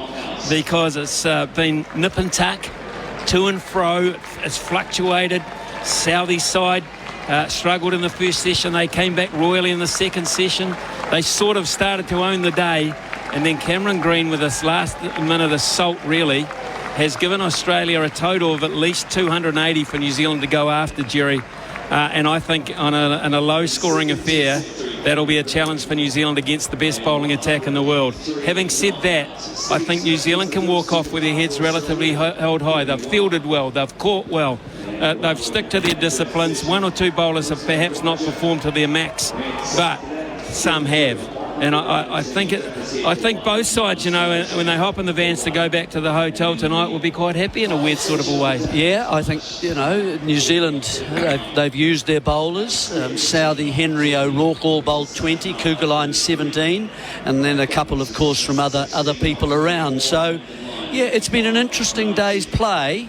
And I think that as far as both sides will be relatively happy, if you look back over history in New Zealand test matches, it's this sort of total that makes for interesting test matches. That 260, 270 area, playing 240, playing whatever, and you get that sort of band of scores that can be extremely interesting. We're going to head downstairs very shortly. Our coverage is for Rosine, the paint professionals use. I think Daniel McHardy might be just about ready for us now. The first 20, so yeah, it's nice to kind of stick out there. Daniel's just put the headset on, so we'll have interviews from both teams. Yourself and Mitch Marsh put together a nice partnership there. Just steady the ship for a while. Let's just cross over to Dan McHardy, Matt. I was finding it quite tough out there, and I'm pretty happy. Matt, just switch us over. Excellent. Have you got me, Gerard? I have Matt Henry, who's probably keen to get inside and get warm. 279 for 9. You happy enough with that? Yeah, I think we've done some really good stuff today. Obviously, a hell of a knock from Cam Green today, but I think in general, the way that we applied ourselves, we did a good job. So hopefully tomorrow morning we come here and finish the job. You win the toss, you always bowl here, but when they're 60-odd without loss, what are you thinking at that stage? Well, I think it just comes down to trust, really. We talk about doing things our way, and I think we actually created enough pressure from both both ends for a long period of time, and that's Test cricket, right? And it can change like that. So I think the way that when we did pick up wickets, they hadn't really gone anywhere at that period, so all of a sudden it was 2, 3, then 4 on top. So I was really pleased that we actually stuck at our task long enough today. It was good. You happy with your own contribution? Looked like it was coming out very nicely. Yeah, no, very happy. Obviously, just want to finish the job off tomorrow, and then it's going to be a big first hour in the morning with setting off that new ball. And obviously, with the new ball wicket like that, that's obviously going to be a key part. Was it a draining last session? The runs sort of, started to tick up from the Australians' perspective? I think that's Test cricket, isn't it? But coming before the new ball, they're obviously going to play their shots to try and pick that run rate up before the new ball comes, and they did that successfully. Obviously, it's a little bit frustrating. We would have wanted to take those wickets a bit earlier, but to be in the position we are here, we'll be happy. Yeah. Do you feel like you're the figurehead of this attack now? I know you've had to wait a long time. I think it's great to be playing some more consistent cricket, especially for New Zealand. It's something that we kind of pride ourselves, and a lot of hard work goes into it. So it is nice to be back out here playing Test cricket. Wrap it up with this. Cam Green's shown a great case of how you build an innings. He's fought really hard. Yeah, he has, and I think they showed as well up top when they batted really well. Obviously, we bowled really well too. So that's just good Test cricket, and then thankfully we could be. I suppose resilient enough to just keep trusting our processes, and we got there in the end. But it's going to be a big start tomorrow morning. Thanks, Matt. Well done. 4 for 43. Put your feet up. Awesome. Thank you, guys. Cheers. Back to you, Gerard.